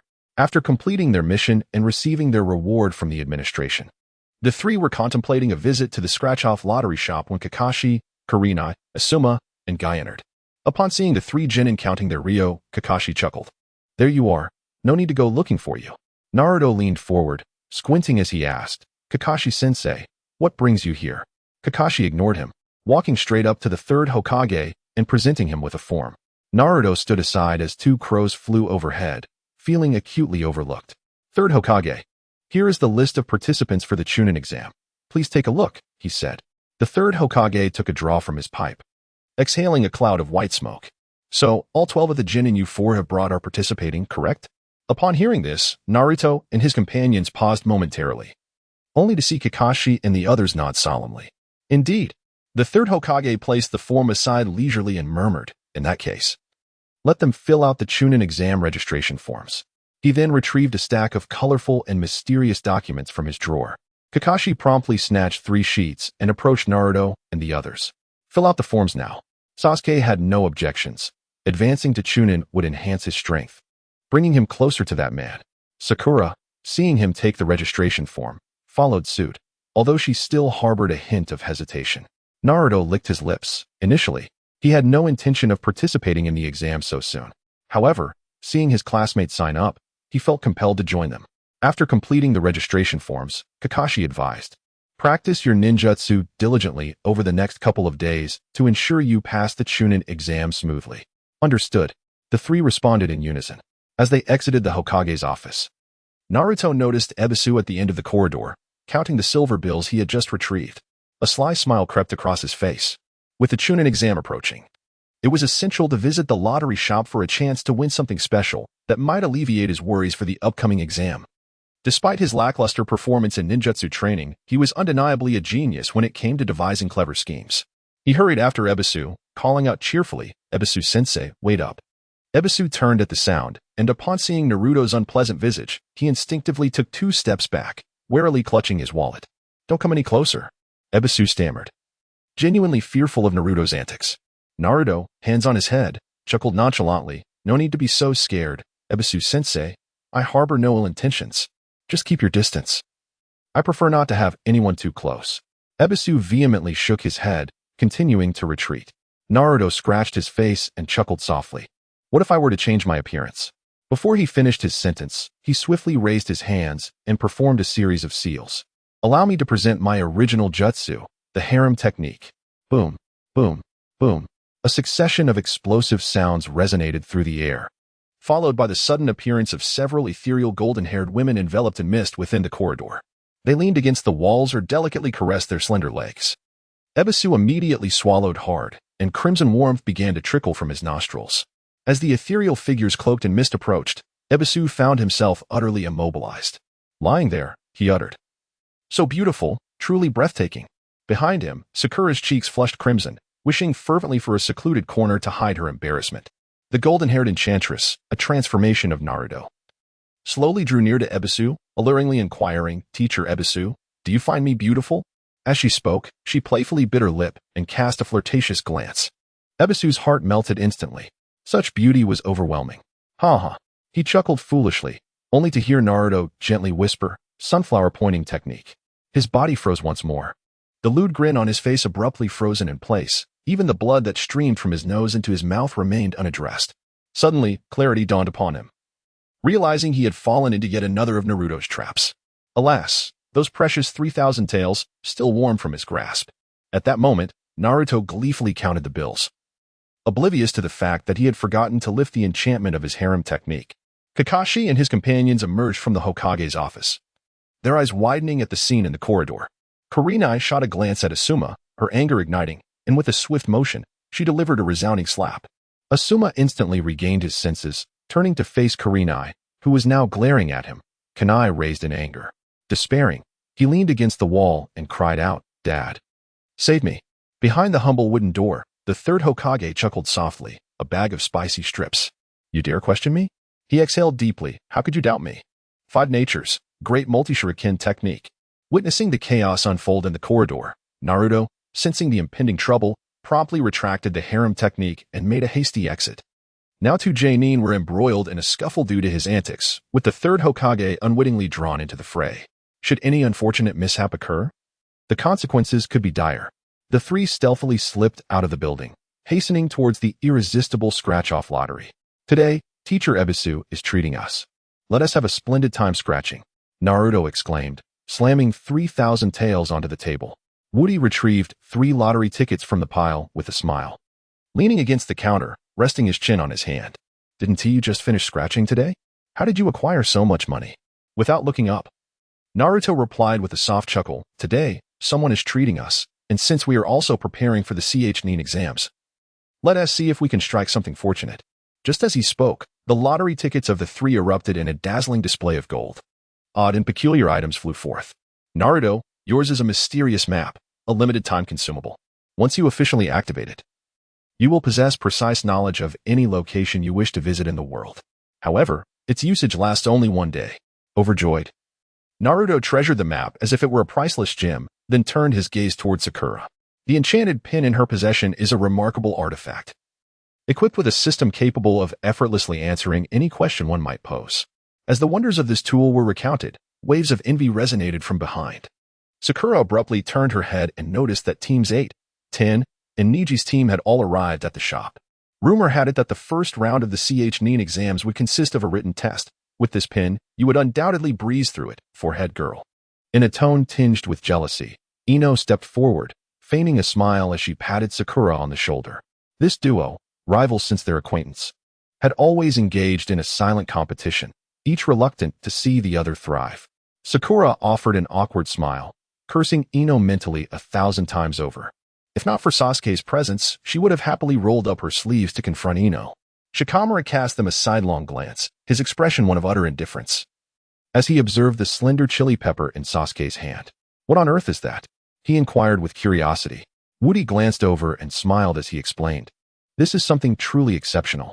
It is a spicy delicacy from our homeland, known as Xiaomi La. It possesses a fascinating property that can amplify the user's chakra tenfold in a short span. The only downside is that it will leave a slight stinging sensation in the mouth afterward. Sasuke responded with an understanding "oh," promptly placing the Xiaomi La into his ninja tool pouch. Such a useful item was best reserved for the CH9 exams. The three companions exited the shop, each heading home to prepare for the upcoming tests. Naruto, feeling the composite ninjutsu within his tool pouch, let out a deep sigh. He knew he must refine this jutsu before the CH9 exams. Meanwhile, in the Umbu, Danzo gazed at the Sunflower Secret Manual, letting out a soft sigh. The opening page bore a chilling inscription. To master this technique, one must first castrate oneself. He was well aware of what that entailed. Recalling Woody's earlier demonstration of the sunflower pressure point technique, a flicker of ruthlessness crossed his gaze. For the sake of power, he steeled himself. Gritting his teeth, he brandished a small knife. What followed was a harrowing scream that echoed through the air. Having completed the necessary cuts, he thought to himself that he could finally dedicate himself to training. He gritted his teeth, beads of sweat trickling down his forehead. One must commend his resolve. For power, he was willing to undertake anything. As he turned to the second page, his expression turned pale. The inscription read, "Self-castration may not guarantee success." A chill ran through him. Danzo cursed vehemently, feeling a wave of dizziness wash over him as he collapsed onto the bed. The knife slipped from his grasp, clattering onto the floor with a sharp sound. As the day of the CH9 exams approached, numerous ninjas from outside villages began to arrive in Konoha. Passing by the scratch-off lottery shop, a few, out of curiosity, would occasionally venture inside. However, most would only scratch 1 or 2 tickets before departing. Winning or losing is merely a pursuit of novelty. They remained somewhat unaccustomed to this peculiar form of gambling. Wu Di observed the departing figures with an unperturbed expression. He chuckled softly. You will all return eventually. The atmosphere surrounding the Chunin exams intensified. The village of Kanahagakure grew increasingly vibrant. Gaara, there is an oddly intriguing shop here. Let us venture inside. On the street, Temari, with her large fan slung over her back, excitedly pointed at the invincible scratch-off lottery. Gaara, with an impassive demeanor, turned his head without uttering a word and stepped directly into the shop. Inside, several other ninjas from various villages were engaged in gambling. Upon seeing Gaara's forlorn expression, they cast him sidelong glances. Boss, how much for this? I'll have 2 to try. Temari inquired eagerly. Girls often exhibit greater enthusiasm for new experiences than boys do. Watching as flashes of golden light occasionally erupted, revealing inexplicable trinkets, she grew increasingly impatient. Wu Di leisurely explained the rules to her, and she responded with palpable excitement. Then I'll take 3 of the 100. Very well. Wu Di produced 3 scratch-off tickets from behind him and slid them across the table. The trio sat side by side, and before long, Temari's ticket shimmered with light. A feathered fan emerged from it. Wu Di softly elucidated. This is called the Juga fan. Using the Juga fan to create a breeze will temporarily enhance the user's intellect. Temari gasped in astonishment, hurriedly grasping the fan and gently waving it towards herself. In an instant, she felt as though her mind had entered a state of ethereal clarity. The sensation was simply exquisite, rendering her almost entranced. At that moment, Gaara's scratch-off also revealed an item. It was an adorable cat's tail. Wu Di struggled to suppress a smile. The resemblance to Shikaku's tail was uncanny. Gaara furrowed his brow. What is this? Wu Di explained softly. It is the tail of Shikaku. If you wear this item as instructed, it will temporarily boost your attack power. Before Wu Di could finish, Gaara's expression twisted into a grimace. He bore within him the seal of a tailed beast, the One Tail. Since childhood, he had been tormented by the One Tail, suffering sleepless nights. Now, to have drawn an item associated with the beast, how could he not feel enraged? You. Gaara gritted his teeth, chakra involuntarily surging forth. The sand within his gourd began to swirl menacingly. Witnessing this, the ninjas engaged in scratching off tickets hastily retreated. The Chunin exams had yet to commence, and none wished to incur injury at this juncture. Wu Di observed the unfolding scene with a calm demeanor, letting out a resigned sigh. In this confined space, he was the invincible deity. Gaara causing a ruckus was akin to an old man on his last legs, clearly weary of life. He leisurely raised his hand and effortlessly formed a seal, would release, 1,000-year cutting technique. In an instant, a multitude of wooden stakes sprang forth from the quaint shop, ensnaring Gaara with an unyielding grip. No matter how fiercely he struggled, it was all in vain. Wu Di chuckled derisively. The technique of grafting was a signature move of the first Hokage, not easily thwarted. Soon, a fissure appeared in the tiles beneath Gaara's feet, and a wooden stake resembling a human hand surged forth, striking at the most vulnerable of places. Gaara's eyes widened in shock. Wu Di spoke with an air of indifference, warning. With the Chunin exams approaching, if you wish to retain your eligibility, refrain from causing disturbances in my shop. Should you persist, I would not hesitate to serve you up as skewers, seasoned with cumin and chili. Nearby, Temari and Kankuro sensed the gravity of the situation and, recognizing Wu Di's formidable strength, hastily offered their apologies. We meant no offense, my lord. Could you please spare Gaara? Wu Di snorted softly, altering his hand signs, and the wooden stakes vanished in an instant. Gaara, clutching his injury, glared at the tail of Shikaku, which he had carelessly discarded in the shop. With the assistance of Temari and Kankuro, he was escorted out. The onlookers outside stifled their laughter at the sight, finding it utterly delightful. If he remained in such a state, wouldn't that mean one less competitor in the Chunin exams? Wu Di observed their retreating figures and cast a glance at Shikaku's tail on the counter, snorting once more. Go on, seek out your original master. The tail seemed almost sentient, soaring out of the shop with purpose. A muffled thud echoed from several dozen meters away, followed by Gaara's anguished scream. Looking closer, one could see that Shikaku's tail had found an unfortunate resting place within him. The crowd gasped collectively. Today marked the first day of the Chunin exams, and the proctor, Marino Abiki, addressed the participating genin with gravity. The expressions of the candidates varied widely. Naruto, for instance, appeared utterly disinterested, resting his head on the desk in slumber, as the exam questions were beyond his comprehension, rendering any attempt to listen futile.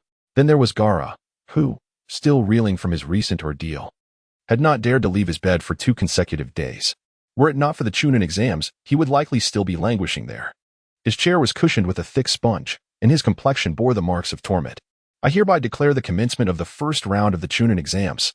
With Abiki's authoritative command, all candidates seized their pens and began inscribing their answers upon the test papers. Before long, a shout rang out. Noara Shinasuke, disqualified for cheating. A round-headed ninja clad in red stood up, bewildered. Huh? How could I possibly be cheating?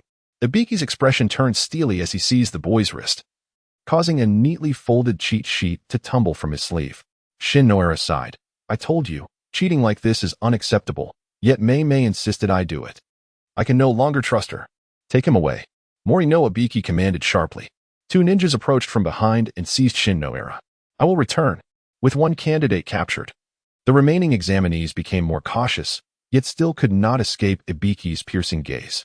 The primary objective of this examination was not merely to assess scores, but to observe the various methods of deceit employed under such circumstances.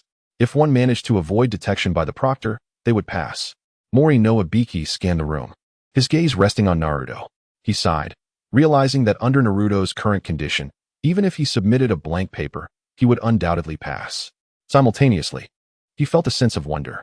According to the records, Sakura, Haruno, and Sasuke were in the same class as him, yet those 2 seemed to answer with remarkable fluency, particularly Sakura, who appeared to be entirely untroubled by the task at hand. Sakura was fervently writing, her excitement palpable. The scratch-off pen she had obtained was simply marvelous. Heiji Hattori, eliminated. Kakaroto, eliminated. Dahua Kucha, eliminated. Amidst the continuous announcements of disqualifications, numerous ninjas were ruled out. In the blink of an eye, fewer than half of the candidates remained in the examination hall. Naruto continued to doze in a corner, occasionally smacking his lips. Sakura completed her entire paper and, as she submitted it, she couldn't resist making a face at Ino. Ino, seething with irritation, felt utterly helpless. especially since she had not managed to procure a miraculous pen herself. Mori no Ibiki observed the remaining candidates, his expression devoid of the initial ease. Among them, there were undoubtedly those engaging in deceit, yet their methods were sufficiently sophisticated to elude immediate detection. After some time, the bell rang, signaling the end of the examination. Mori no Ibiki clapped his hands and addressed the candidates who had not been disqualified. Congratulations, you have passed the first round of the exam. Many were taken aback momentarily, but quickly grasped the implication. It became evident that this examination aimed to eliminate those whose cheating techniques were lacking in finesse. As everyone began to leave, Ibiki collected the unfinished papers one by one. Upon reaching Naruto's desk, he gently tapped the surface. However, Naruto remained undisturbed, intent on whatever he was preoccupied with.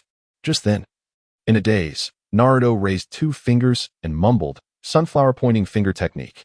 With a dull thud, Naruto's fingers inadvertently found their way into Mori no Ibiki's nostrils. Ibiki stood there, frozen in an exquisitely awkward posture. Naruto wiggled his fingers, pondering, what is this sensation? He slowly opened his eyes, finding that the scarred visage of Ibiki was a mere 2 inches away from him. Startled, he sprang to his feet. Bang! In his haste, his forehead collided squarely with Ibiki's chin, causing the latter to topple to the ground in a most unexpected manner. Pain, pain, pain, pain. Naruto clutched his head and scurried away, disregarding the examination paper he had just completed. Upon exiting the examination hall, he spotted a figure clad in black, trudging dismally towards him. "Ebisu-sensei," he exclaimed joyfully. However, upon hearing his voice, Ebisu shivered violently and shouted, "Don't come any closer. I will scream." Naruto licked his lips and scratched his head, inquiring, "You seem so downcast. What troubles you?" Ebisu clenched his fists and bellowed, "Isn't it obvious? You stole my money. I have no means to buy flowers for the girl I fancy." At this point, he suddenly shuddered. Naruto's unsolicited concern was surely a harbinger of mischief. He retreated hastily, exclaiming, "Stay away from me. Do not approach." Undeterred, Naruto continued to advance. Ebisu turned on his heel. Recalling the unsettling incident that had transpired in the Hokage building, he was still haunted by it. He resolved not to let Naruto get too close again and averted his gaze. "I refuse to believe he has any further tricks up his sleeve," Ebisu muttered softly, removing his headband and covering his eyes. "Naruto, let us see what you can do this time." He raised his chin defiantly. In his eyes, Naruto was merely a lowly genin, while he himself was a seasoned genin. Even blindfolded, it seemed impossible for Naruto to approach him. Yet, he overlooked one crucial detail. Naruto, being an avid patron of the scratch-off lottery, surely possessed some hidden advantage. "Ebisu-sensei, allow me to demonstrate my newly acquired composite ninjutsu." Composite ninjutsu? Ebisu blinked in surprise. He had never heard anyone utter such a term before. Then, he heard Naruto whisper, "Composite ninjutsu would release 1,000-year cutting technique." In an instant, countless wooden stakes descended, ensnaring Ebisu tightly. The ground erupted with a loud crash as a piece of wood struck him painfully. Ebisu let out a horrific scream. Naruto approached with ill intentions, slowly extending his hand toward Ebisu's pocket. "Naruto, I have but a pittance left. How can you be so brazen?" Ebisu cried out in panic, unsure whether it was the pain or the loss that distressed him more. Naruto opened the wallet, gazing at the crumpled bills inside, and sighed softly. "Ebisu-sensei, it seems you two have fallen on hard times." Ebisu, tears streaming down his face, lamented, "You've robbed me 3 times over. How can I have any money left?" Nevertheless, despite his protests, Naruto showed no intention of letting him off the hook this time. He resolutely emptied the wallet, leaving no coin untouched. This is hardly sufficient for a single round. At the moment when he wore a frown, Mayamaru fortuitously appeared. "If you allow me to become your disciple, I shall lead you to someone of substantial wealth. Upon your return from the second examination, we shall seize our opportunity." The invincible scratch-off lottery was afoot. After the conclusion of the first Chunin exam, Ino urged Shikamaru and the others to partake in the lottery. Upon witnessing Sakura wield a wondrous pen, her heart fluttered restlessly, akin to a cat's paw in turmoil. However, as they approached the lottery booth, they encountered a throng of masked Umbu ninjas, armed with short blades. Among them stood a striking figure clad in pink. Ino shivered. Was that not the old man who had once stolen her fairy wand? "Shikamaru, I believe we should reconsider. Let us return once he departs." Shikamaru sighed in resignation. Women are indeed troublesome. Ino offered an apologetic smile to her companions. "Do not be upset. I shall treat you to barbecue." "Barbecue? Upon hearing this, Choji's small eyes widened in delight. Yes, yes. Barbecue is my favorite. Let us go eat barbecue. Shikamaru gazed at the two with an expressionless face, letting out a long sigh. Inside the lottery shop, as the pink figure approached, a unique charm flickered in Wu Di's eyes. Ah, is that not Danzo from the root? I have heard whispers of your legendary ninjutsu, the Konoha secret techniques. Have you severed your ties with the root? His words echoed, leaving the onlookers in a state of bewilderment, while only Danzo appeared ready to devour him. He was acutely aware of the implications behind Wu Di's words. Gritting his teeth, he asked, is there a way to restore my connection with the root? Wu Di chuckled, pointing toward the scratch-off tickets. Should fortune favor you, there is indeed a chance to reclaim your former glory. A friendly reminder, the more expensive the scratch-off, the better the rewards within. Determined, Danzo produced a thick stack of bills from his pocket and slammed it onto the counter. I shall take one worth 100,000. He pounded the table, his expression contorted. Wu Di casually selected a ticket and pushed it toward him. What you seek may lie within. Hasten to unveil it. Danzo inhaled deeply, meticulously scratching the surface with a coin. Suddenly, a flash of gold caught his eye. In an instant, a fluffy white bun soared from the ticket. As he read the description, Wu Di nearly burst into laughter. This bun was named the Repentance Bun. Upon consuming it, one would feel remorse for their past misdeeds, a perfect remedy for home, travel, and spiritual cultivation. Danzo slammed his hand on the counter, jabbing a finger at Wu Di's nose, exclaiming, "Are you mocking me?" Wu Di merely shrugged, a disdainful smile gracing his lips. How could one accuse me of mockery? It is merely your own misfortune. Who else can you blame? Tuan Zhang's countenance darkened, his blood pressure surging, causing a disconcerting dizziness. His fists clenched tightly, producing an ominous cracking sound. Bring down this establishment, he bellowed without turning his head. Instantly, a dozen members of the Umbu surged in. Wu Di, with a serene smile, regarded him with an air of nonchalance, murmuring, "If you wish to dismantle my humble shop, surely you must provide a valid reason." Tuanzong unconsciously raised his delicate fingers, gesturing towards every corner of the shop. According to the regulations governing merchants in Konoha, your establishment lacks proper documentation, granting me the authority to demolish it. Oh, is that so? Wu Di arched an eyebrow. Having spent some time in the world of Hokage, it was his first encounter with such an absurd regulation in Konoha. Nevertheless, as long as he remained within the confines of his shop, even the most Navi of Otsutsuki could be dealt with decisively, let alone these mere Umbu lackeys. Tear it down, Tuanzong shouted hoarsely, panic rising in his voice. Wu Di's expression shifted dramatically, raising his hands as if to deliver a decisive retort, when suddenly, the authoritative voice of Tsunade echoed from outside. I dare anyone to try. With a thunderous entrance, Tsunade strode into the shop. Casting a sidelong glance at the pale-faced Tuanzong, her expression one of disdain. I rather enjoy this establishment. Do you truly intend to lay a hand on it? Tuanzong, with a pained grimace, glared at her with fierce intensity. This woman had always been overbearing, wielding her status as the granddaughter of the first Hokage to impose her will throughout the village. He waved dismissively. This shop is in violation of the merchant management regulations of Konoha. Will you not intervene? The merchant management regulations of Konoha? Tsunade frowned. I have never before heard of such an absurd rule. As she spoke, her gaze fell upon the bun in Tuanzang's hand, and she scoffed. Perhaps you should eat first, and leave this matter to me. Swiftly, she snatched the bun from his grip and stuffed it into his mouth. Tuanzang's eyes widened, his facial expression undergoing a profound transformation. Tears of regret welled in his aged eyes. Slowly, he knelt upon the ground, clutching his chest, lamenting. I am a sinner of the Shimura clan. In pursuit of the forbidden art, I severed my ties, utterly disregarding the continuation of my lineage. I am also a sinner of Konoha. For my selfish desires, I fabricated a flimsy excuse to obliterate this beloved shop, heedless of the sentiments of the people. Witnessing his sorrowful display, the Umbu ninjas who had accompanied him averted their gazes in shame. They were well aware of Tuanzang's nature. Should they dare to record today's events, once he regained his strength, they would undoubtedly find themselves facing dire consequences. Tuanzong crawled over, clutching Tsunade's leg and shaking it fervently. Tsunade, I beg you, grant me the greatest favor of my favorite dish. For I can no longer bear to face the elders of Konoha. After you strike me, I shall reveal some even more infuriating matters. Tsunade appeared somewhat perplexed. Her immense strength was well known throughout the village. How could Danzo have miscalculated so grievously as to provoke her? Nevertheless, such a gratifying request was indeed a rare occurrence. She swung her arm vigorously, With a sharp crack, Danzo was sent flying, collapsing unconscious onto the stove of a nearby ramen shop.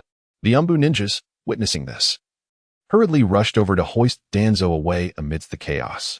Once this group departed, the atmosphere in the scratch card shop became lively once more. Tsunade turned, shaking her upper body and laughing gaily. I have just resolved a significant trouble for you. How shall you express your gratitude? Woody scratched his head. He genuinely wished to disclose the truth to Tsunade. Even without her intervention, Danzo and his lackeys would not pose a threat. However, considering Tsunade's status as a valued client, he begrudgingly replied, "Then I shall present you with a scratch card." He then painfully retrieved a scratch card worth 100 Ryo from behind. Stingy. Tsunade muttered under her breath before waving her hand dismissively. Forget it. I have no interest in 100 Ryo scratch card. Give me 3 worth 10,000 each.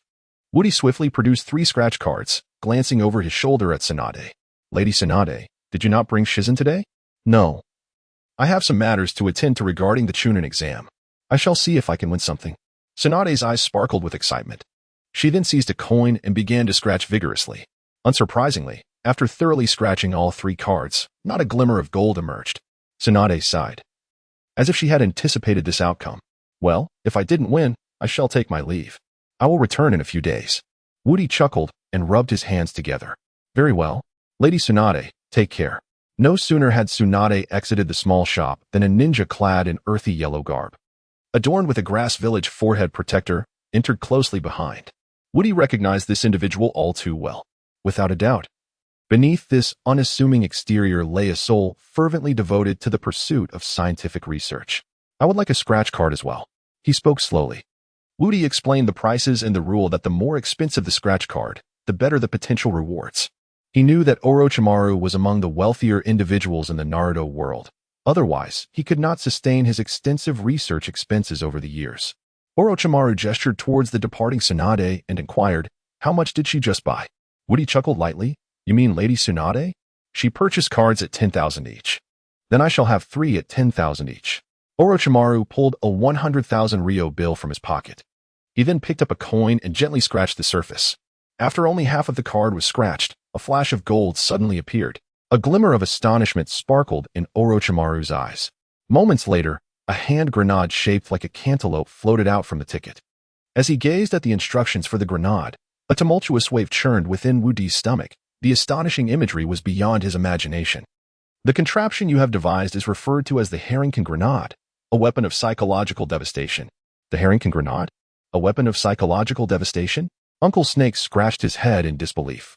Woody, with utmost seriousness, elucidated. Indeed, the herring is a species imbued with neurotoxins, often found beneath ancient ice, making it exceedingly rare. Its flavor is particularly unique, frequently inducing nausea and dizziness. Once deployed, the area within a 10-meter radius will be rendered barren. As Uncle Snake absorbed this information, his eyes narrowed with intrigue. He had come with many intentions. Possessing such a formidable weapon would undoubtedly amplify his chances of success. Even if the disorienting and nauseating effects lasted but a few seconds, it would suffice. He excitedly departed with the grenade in hand, while Woody observed his retreating figure, a sinister smile playing on his lips. He had not disclosed to Uncle Snake that the herring can was equipped with an instantaneous fuse. The moment the pull ring was yanked, the grenade would detonate, releasing 10 pounds of herring from the heavens. The thought of it sent a shiver down Woody's spine, compelling him to refrain from further contemplation. The scene shifts to the entrance of the Forest of Death. A chilling wind swept through, accompanied by the occasional caw of crows. The 12 members of Team 7, along with the other genin who had passed the preliminary written exam, gathered to hear the proctor, Mitarashi Anko, delineate the rules of the examination. Each team possesses a scroll, either of heaven or of earth. Each group must simultaneously acquire a pair of the heaven and earth scrolls and reach the center of the Forest of Death within 5 days to pass. Now, the proctors will lead you to different gates. In 30 minutes, the gates will be opened, and the examination will commence. As her words concluded, the qualified participants dispersed towards their respective gates. Naruto followed closely behind the proctor, grinning widely. Once we enter the forest, I will activate the map, and we shall make a beeline for the destination. We will undoubtedly be the first to arrive. Sasuke shot a sidelong glance at the dreaming Naruto, scoffing, don't forget. We still need to seize the scrolls, you fool. Naruto's expression froze momentarily, but he quickly recovered, chuckling, it's all right. We can wait at the finish line. When others pass by, we can assist them in transporting their scrolls. As Kakashi said, we do not produce scrolls. We are merely their transporters. Sasuke and Sakura exchanged glances, finding some merit in Naruto's argument, nodding in agreement. Very well, we shall proceed as you suggest. Naruto erupted in exuberant laughter. Since the three had been placed in the same team, this was the first time his suggestion had been endorsed. The feeling of being acknowledged was truly delightful. Not long after, they arrived at a rust-covered door that clearly had not been opened for many years. Naruto shivered slightly. Are we really going to enter through here? He asked, his voice tinged with uncertainty. The examiner cast a sideways glance at him but chose to ignore his question. In the blink of an eye, half an hour had passed, and the rusted door creaked open slowly. Sasuke leapt forward, darting inside. As Naruto gazed at the eerie forest beyond, he swallowed hard, his expression turning somewhat grim. Are we sure we want to go in? He called out, but received no response. By the time he regained his bearings, Sasuke and the others had ventured far ahead. Wait for me, Naruto shouted, suddenly leaping forward to quicken his pace and catch up with them. The deeper they ventured into the forest, the more ominous it became, with dry vines coiling around the tree trunks and occasional glimpses of a dark crimson hue. A shiver ran down Naruto's spine as he hurriedly pulled out a map. Let's first determine our position, he suggested. Sasuke and Sakura exchanged glances and nodded in agreement. Naruto pricked his finger and let a drop of blood fall onto the map, which instantly shimmered with light. A line that only he could see began to emerge before his eyes. We should head this way, Naruto declared, turning to leap towards a slightly leftward direction. Sakura followed closely behind, her voice laced with concern. Naruto, are you sure this is the right path? She asked. With a reassuring smile, Naruto replied, Don't worry. I can see the route the map indicates. There is no way we can go wrong. Sakura and Sasuke exchanged another glance, deciding to trust Naruto as they proceeded further into the depths of the forest. However, not long after, a figure clad in yellow robes blocked their path. It was none other than Orochimaru, disguised as a grass ninja. Orochimaru licked his lips, his gaze fixated on Sasuke, an expression of excitement dancing across his face. Ah, a member of the Uchiha clan. How intriguing, he murmured softly. Hey, don't stand in our way. We're quite formidable, Naruto declared, rolling up his sleeves as he stepped forward. Heh, you boast quite a bit for a little fox demon, Orochimaru replied with a sly grin, leaping down from the tree to pounce on Naruto. A smirk appeared at the corner of Naruto's mouth. His map had a one-day time limit, and he needed to reach the center within that time frame. Thus, without a moment's hesitation, he unleashed his secret weapon. Raising 2 fingers, he shouted, Kick-Ka no Jutsu. Orochimaru momentarily faltered.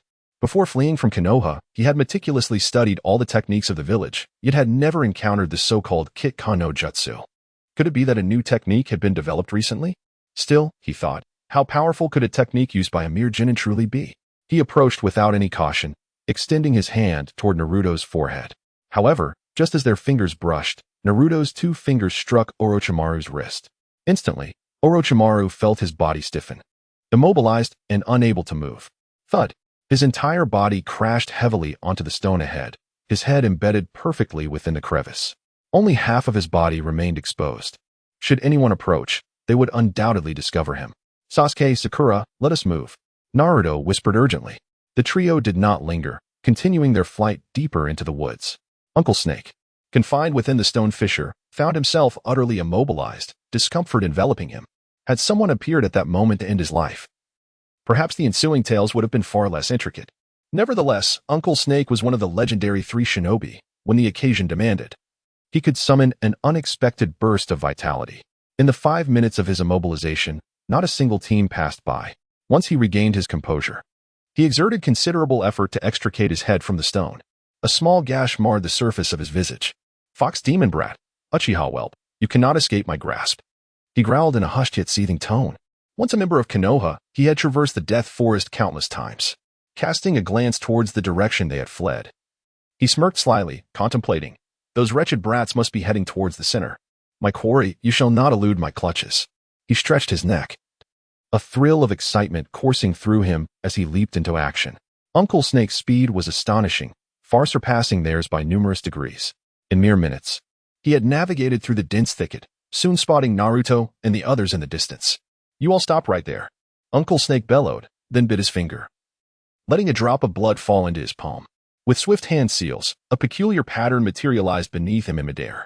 Almost immediately, a thunderous sound erupted from the forest, and a massive, earthen-colored serpent sprang forth from the design. Standing atop the serpent's head, Uncle Snake charged forth with a menacing grin. Sakura, the sole female in the group, was already quite fearful of snakes and insects.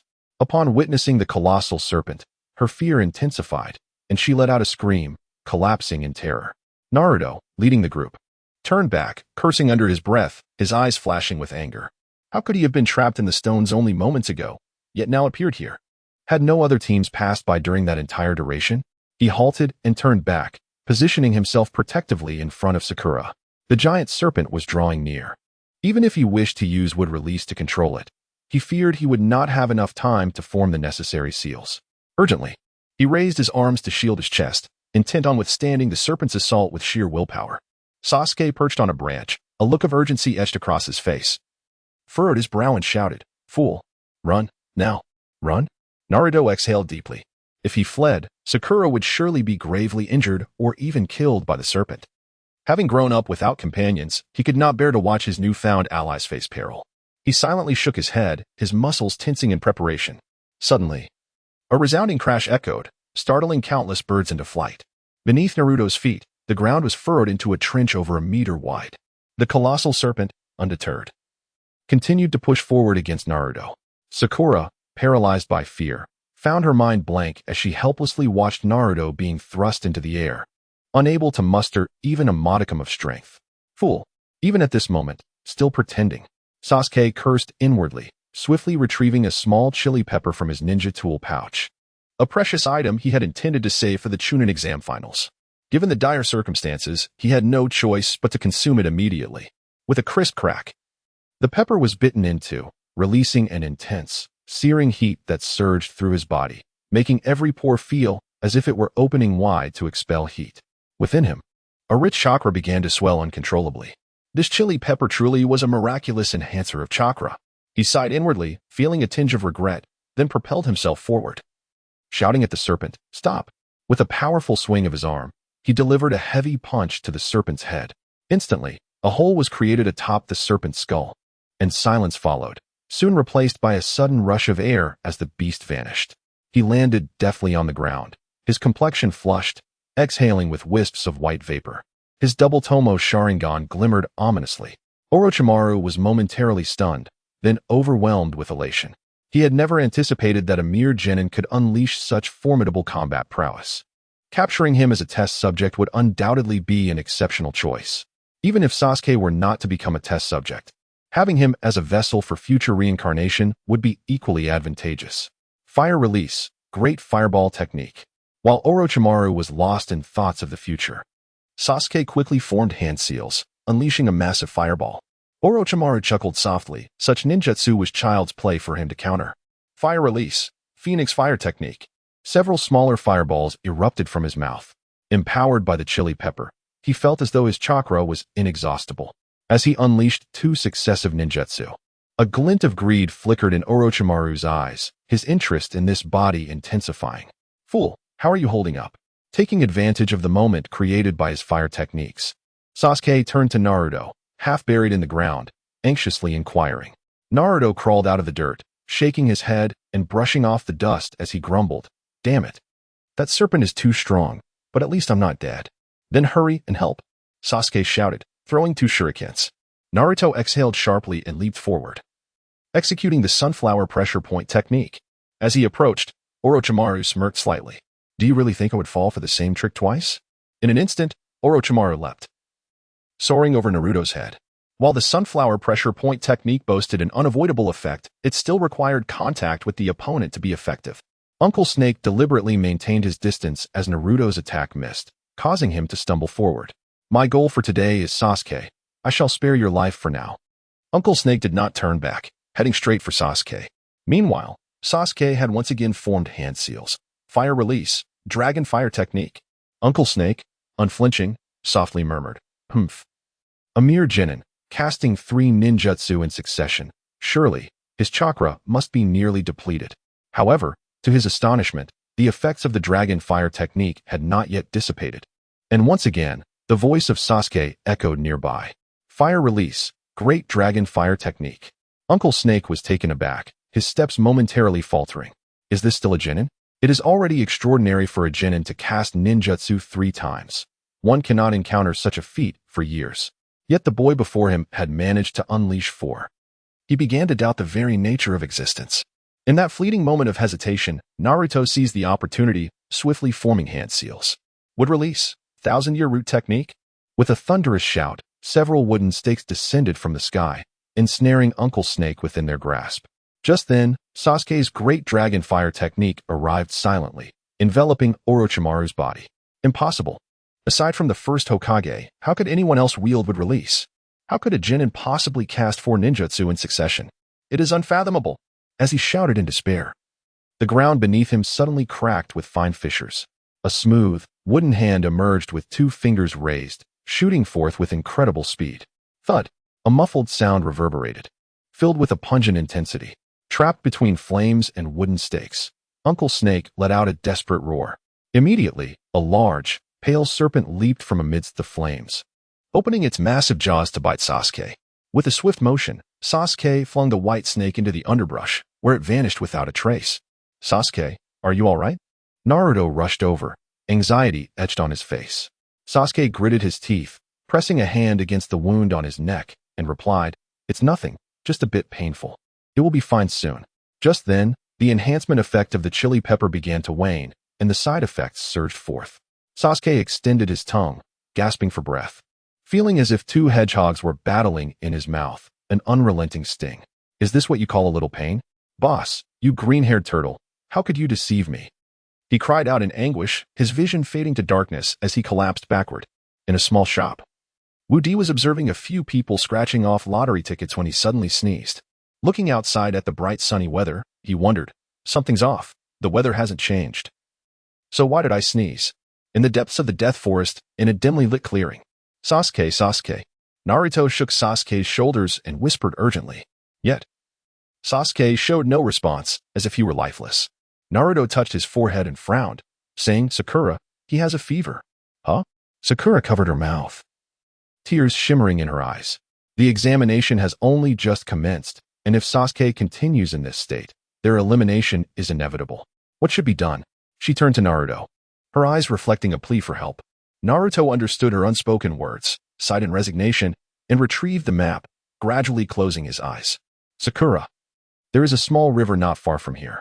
I will fetch a cool towel. You take care of him here."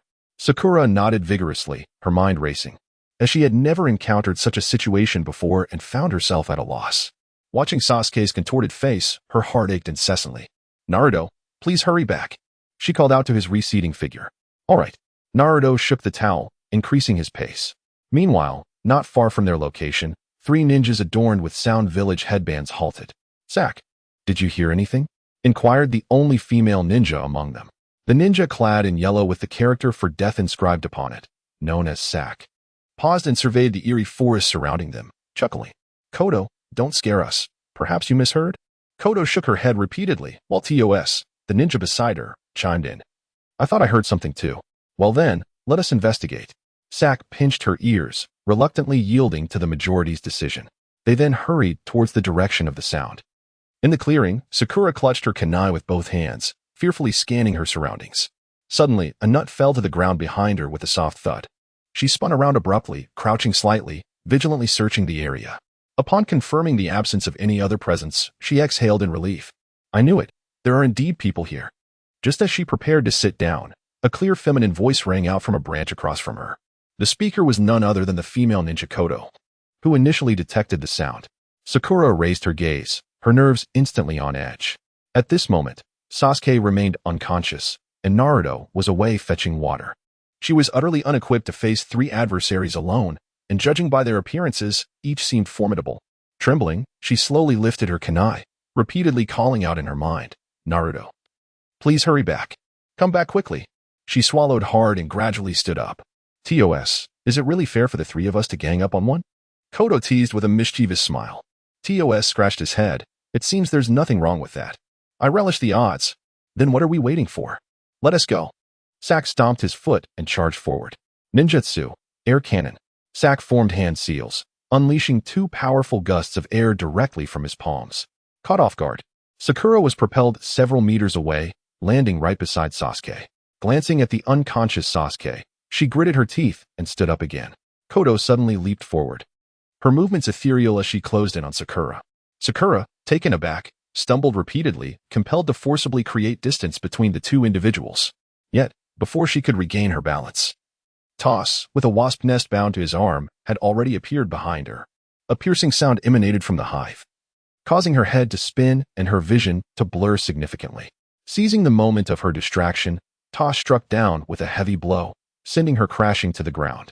Her head struck the rocky surface, and a trickle of blood began to flow. Naruto, please come back. Sakura gritted her teeth, her fingers digging into the earth. Toss, eliminate these two and seize their scrolls, then we must depart swiftly. The musician, with kunai poised in hand, said with a hint of amusement. Agreed. Toss nodded, raising his hand to grasp Sakura by her collar.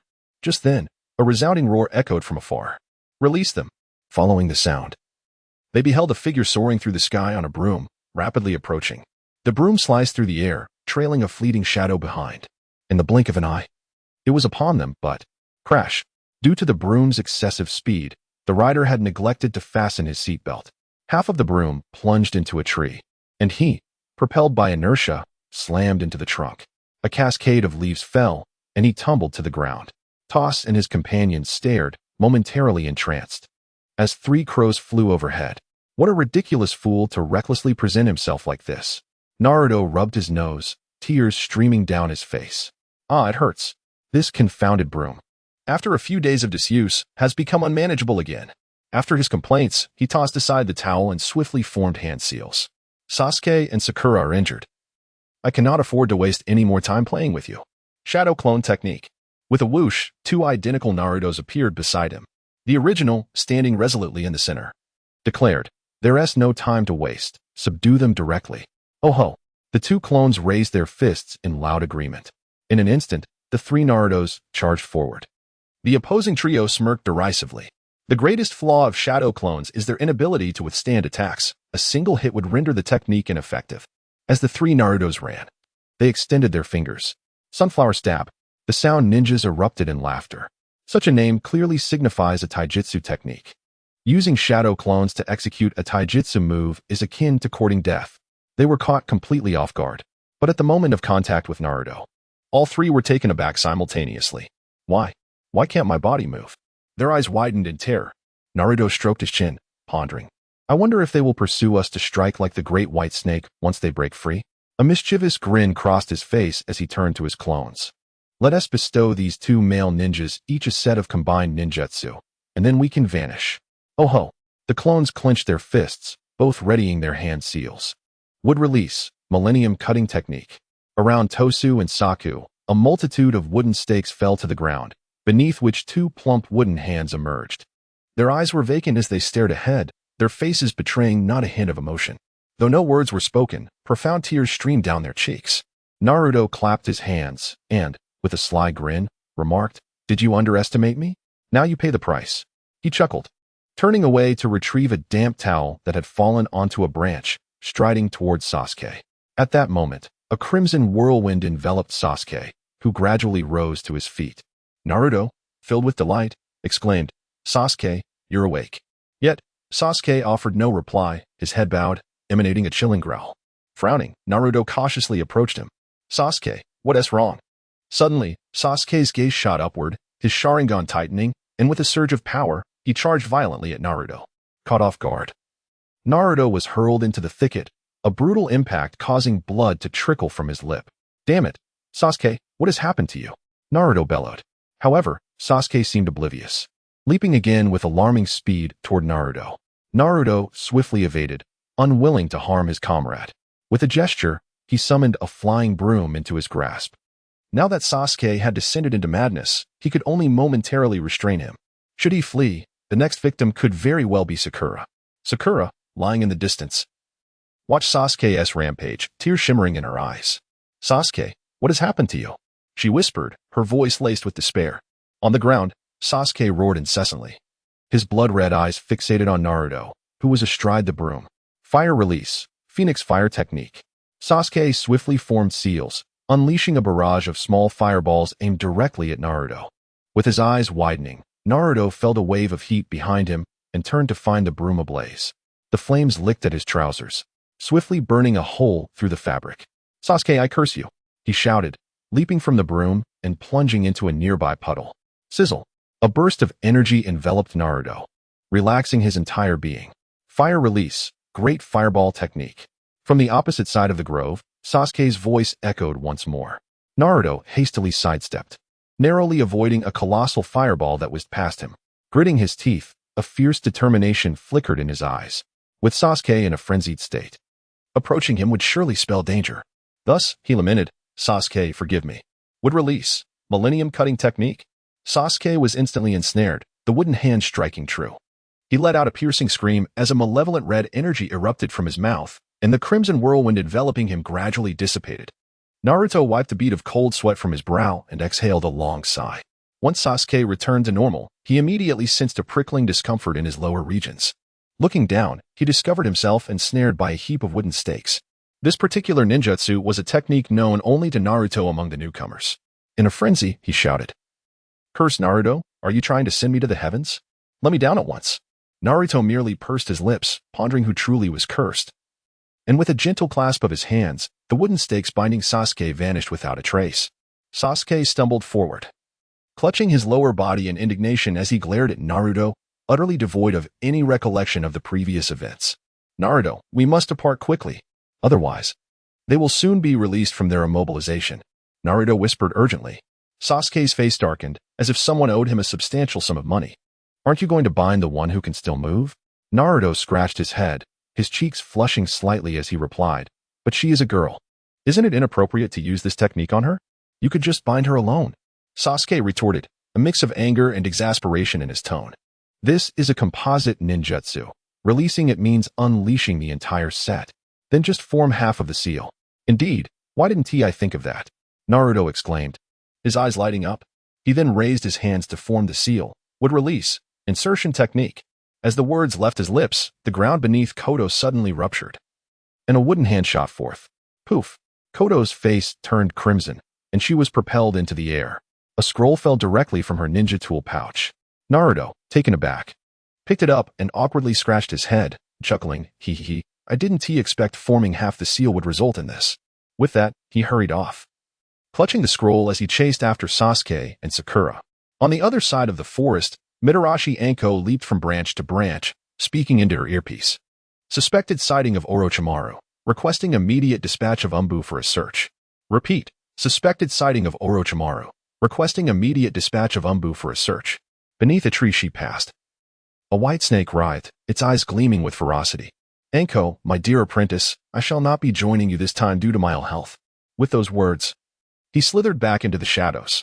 Meanwhile, in an unassuming scratch-off ticket shop, Woody sat behind the counter, his fingers idly tracing the tabletop as he stifled a yawn. Since Naruto and his companions began their examination in the forest, the probability of a glimmering prize in the shop had drastically diminished. He glanced at the lottery tickets behind him, suddenly struck by a novel idea. As the proprietor of a scratch-off ticket shop, he realized he had yet to try his own product. Why not give it a go? He surveyed the room, his gaze settling on a ticket worth $1 million. Since the shop had opened, not a single ticket at that price had ever been sold. Rubbing his hands together, he boldly took one. However, as he stared at the pristine surface of the ticket, a flicker of hesitation washed over him. If he didn't win anything, that $1 million would simply vanish. After a brief moment of contemplation, he narrowed his eyes decisively. After all, it had been left untouched for so long. Selling it or not selling it amounted to the same thing. Therefore, he thought it more prudent to scrape it himself. What if he uncovered something extraordinary? That would indeed be a windfall. With this realization, he promptly took up a coin. As he scraped away, a brilliant golden light suddenly erupted midway through the coating. This radiance was far more intense than the typical glow of a winning ticket. Curious onlookers gathered around, bewildered by the dazzling display. What could it be? How could it shine so brightly? Indeed, even I am intrigued. With a chuckle, Woody rolled up his sleeves and swiftly removed the coating. In an instant, a resplendent scroll soared into the air. Unlike other ninjutsu scrolls that dimmed upon release, this one continued to shimmer until it landed in Woody's hands. "What a remarkable find," the proprietor remarked on his good fortune. Wu-Di laughed heartily, unable to contain his excitement as he unfurled the scroll. The title gleamed in radiant gold. Ancient divine skill, fiery eyes of insight. Astonished, he realized it was the legendary fiery eyes of insight, once possessed by the Monkey King. A spark of joy ignited within him. As a child, he had often fantasized about possessing such powers to perceive the world with unparalleled clarity. Little did he know that entering the world of Naruto would allow him to fulfill this childhood dream. Taking a deep breath, he mentally accepted the bestowed skill, while planning to cherish the original scroll. Ever since acquiring the fiery eyes of insight, Wu-Di found that everything appeared far clearer than before. At that moment, a young man entered the shop, clutching his posterior in discomfort. Wu-Di cast a glance at him and immediately discerned the visage concealed beneath the youthful exterior. It was none other than Orochimaru. However, observing the manner in which he shielded his nether regions, it seemed something had transpired that he was somewhat aware of. The onlookers around them appeared perplexed, furrowing their brows in confusion. Wu-Di, with a smile, elucidated, his current state is the result of the 1,000-year grafting technique, a novel compound ninjutsu of bloodline limit that our establishment has recently developed. Orochimaru's lips twitched slightly. At last, he comprehended the origin of Naruto's would release. After all, aside from the original, who else in this world possessed such a gift? As realization dawned upon everyone, they could not help but stifle their laughter upon witnessing Orochimaru's awkward demeanor. He gritted his teeth and produced a silver note worth 10,000 taels, declaring, "Boss, I would like a scratch-off ticket worth 10,000. Wu-Di retrieved a ticket from behind him and slid it across the table. Orochimaru's gaze darkened as he scrutinized the scratch-off coating, silently cursing Naruto. "You little fox spirit, just wait until I uncover a divine technique to deal with you." He then raised his hand and swiftly began to scratch. In mere moments, a glimmer of gold flashed beneath the coating, and Orochimaru's eyes sparkled with intrigue. "I've won. I've won," he exclaimed, unable to contain his excitement. In an instant, the golden light faded, revealing a card that floated out from the center of the ticket. Puzzled, Orochimaru inquired, "Boss, what is this?" Wu-Di briefly perused the description and gasped, "Congratulations. You have obtained a skill experience card for the divine technique. Blink. Blink." Orochimaru was utterly bewildered. He had never heard of such a ninjutsu. Thus, he quietly asked, "What is Blink?" Wu-Di chuckled softly. Blink resembles the flying thunder god created by the second Hokage and the body flicker technique of the fourth. It is a technique that allows one to traverse distances in an instant. However, unlike the flying thunder god and body flicker, which require a mark to be left beforehand, Blink permits immediate travel over a distance of up to 100 meters. As long as you can see your desired destination within that range and silently chant the usage of the experience card, you can arrive there instantly. Orochimaru's eyes gleamed brighter, murmuring to himself, "This is excellent." In his mind, a grand scheme began to take shape. With the previous Fishkin Grenade and now the Blink experience card, achieving his ambitions would be a mere trifle. He joyfully stowed away the experience card and, with a peculiar gait, exited the premises. Once his figure faded from view, Wu-Di could not help but chuckle. He had played a trick. The Blink experience card harbored a fatal flaw. It could only transport the user's body. As for clothing and other belongings, well, let one's imagination run wild. Barely a few minutes had passed since Orochimaru's departure when Akiko Yuzuki hurried into the shop. "I heard you can scratch off anything here. Tell me, can you scratch out a tool for searching people? I need it urgently." Wu-Di exhaled softly, a benign smile gracing his face. "The tools available here are far beyond your imagination. We certainly possess means to track individuals, but whether you can uncover them truly relies on your own fortune." He inquired, "How much shall you scrape?" Yusho Washi Hondo scratched her head. "I'll take one worth 10,000. Wu-Di casually reached behind him, producing a ticket worth 10,000. "Thank you." She nodded, eagerly taking a coin to begin scraping. Halfway through the coating, a glimmer of golden light erupted, causing her to lick her lips in anticipation. Soon, the golden glow faded, and from the ticket emerged an object shaped like a missile. Wu-Di glanced at the description, pondering the fate of Uncle Shi. "Boss, what is this?" Yusho Washi Hondo asked, perplexed. He inhaled deeply and explained at a measured pace. "This is called a name tracking bomb. If you closely observe the white square on the bomb, you simply write the name of the person you wish to track inside it. As long as they are alive, no matter where they are in the world, you can locate them. As the saying goes, tracking deliveries guarantees they will arrive." As Wu-Di elaborated, Hondo, impatient, hurriedly inscribed Uncle Shi's name within the square. Upon the final stroke, the once tranquil tracking bomb suddenly sprang to life. The comm spray mechanism erupted with a burst of blue flames, trailing a pristine white stream as it soared into the sky. Outside Konoha village, amidst a grove, Uncle Shi held a shimmering experience card in his left hand and a Harrington grenade in his right, a grin dancing at the corner of his eyes. Sarutobi Hiruzen, this time, your Konoha shall be mine, he bellowed with laughter. Just as he reveled in his mirth, he suddenly heard what resembled the sound of rushing wind from behind. Turning slightly, he beheld a missile adorned with a shark's head hurtling towards him. In the blink of an eye, it was upon his face. Boom! A colossal mushroom cloud ascended into the air. Accompanied by flashes of lightning, a gaping abyss appeared in the previously serene grove. As for Uncle Shi, he was obliterated to such an extent that not a trace remained. He had been reduced to mere ashes. Thousands of kilometers away, in the Sound Village, a young man with tousled blonde hair suddenly convulsed. The three-tomo curse mark on the back of his neck illuminated abruptly. From the mark, a large serpent sprang forth. Its jaws agape as Orochimaru emerged, his countenance dark. In his hands, he clutched the very two tools from before. Konoha, this snake shall never coexist with you. Yusho Washi Hongdo gazed at the lingering mushroom cloud with a deep sigh. This time, Orochimaru should be utterly vanquished. Wu Di internally mocked her, realizing her complete lack of understanding regarding Orochimaru. In this world, he had bitten countless individuals. Anyone who bore his curse mark could resurrect him endlessly. Hongdo stretched languidly. Turning to fix her gaze upon Wu Di, he shivered involuntarily. If one were to comment on the current physique of Hongdo, it is indeed commendable. However, as she ages, her hourglass figure may soon transform into a more rotund appearance. Wu Di awkwardly inquired, "Is there something you need?" Hongdo twisted her neck. Contemplating her response, "You should be able to issue an invoice here, right?" Wu Di stumbled slightly, nearly losing his balance. "What do you mean? My pursuit of Orochimaru is an official matter for Konoha, and you question my ability to issue an invoice?" Hongdo calculatedly remarked. Wu Di sighed softly, "All right. But how should the invoice be formatted?" Hongdo rubbed her chin in thought for a moment before her eyes brightened. "Just write it as the purchase of scratch cards for tracking bombs, totaling 100,000 Ryo." Wu Di licked his lips. He toiled all day selling scratch cards and sometimes barely earned that much. Hongdo, with a mere flick of her tongue, managed to secure a profit of 90,000. The disparity between people can be quite infuriating, Wu Di mused softly. The second round of the CH9 exams had finally concluded. Naruto and his companions gathered to discuss how they had successfully navigated this assessment. Unsurprisingly, they had passed with relative ease, although they encountered some dangers along the way. They managed to avert crises thanks to the utility of scratch card techniques from the shop. As they chatted, several ninjas from other villages overheard them and expressed a growing curiosity about the invincible scratch cards. Upon emerging from the forest of death, none of the Konoha 12 returned home immediately. Instead, they collectively headed to the scratch card shop.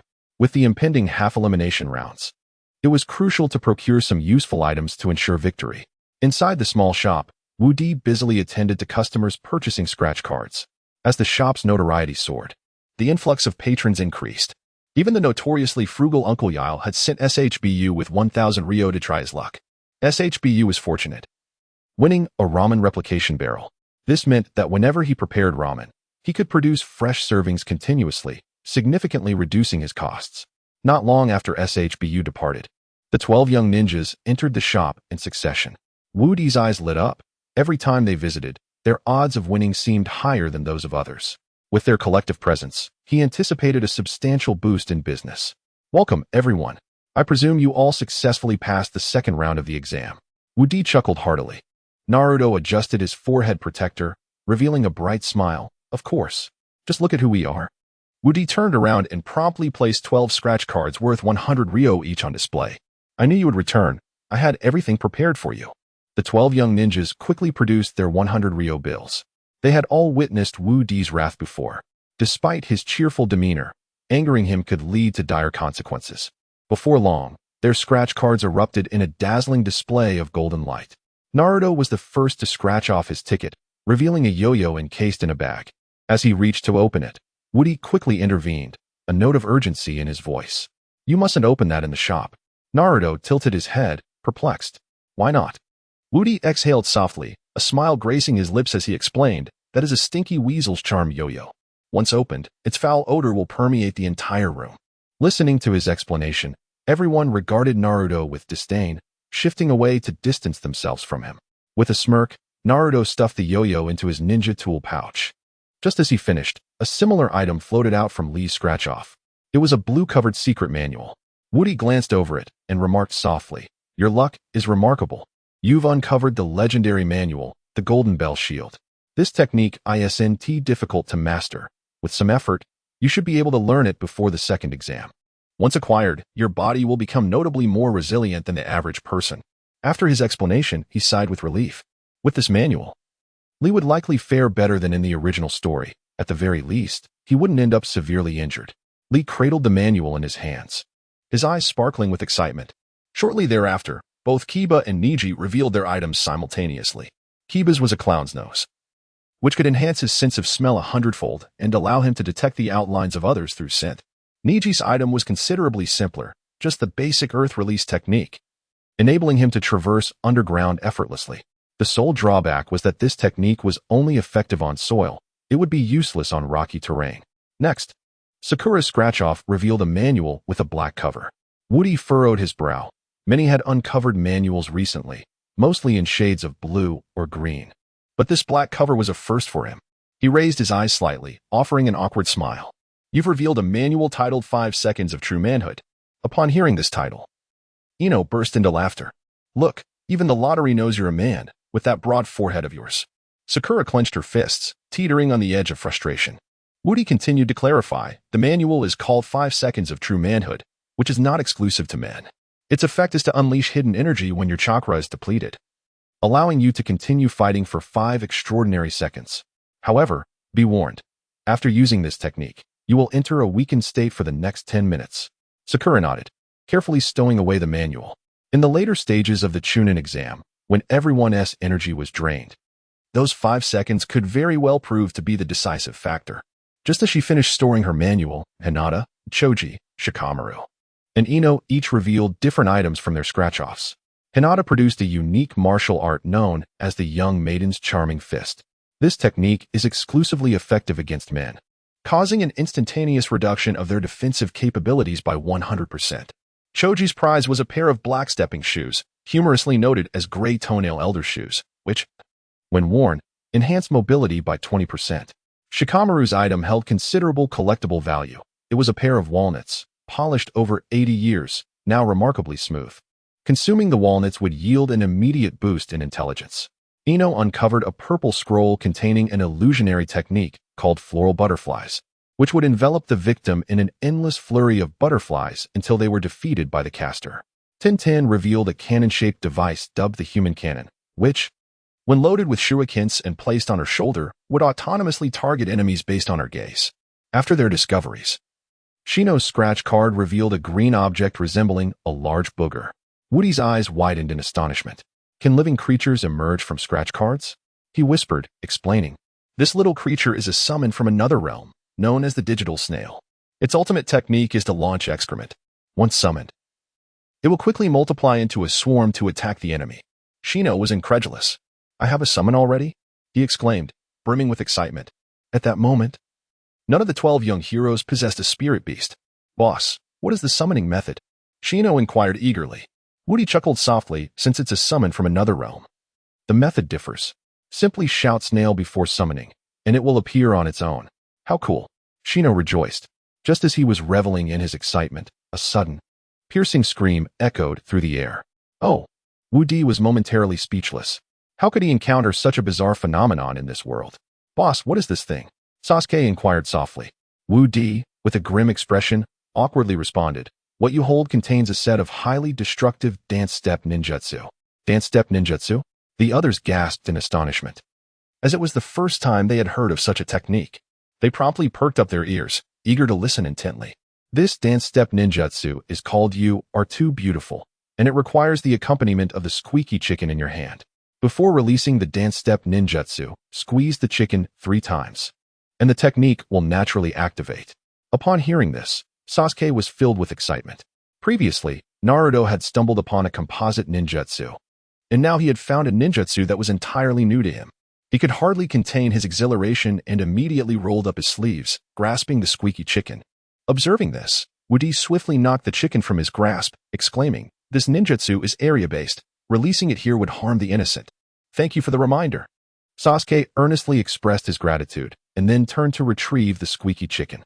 During this visit to the scratch-off shop, each of the 12 young warriors had their own gains.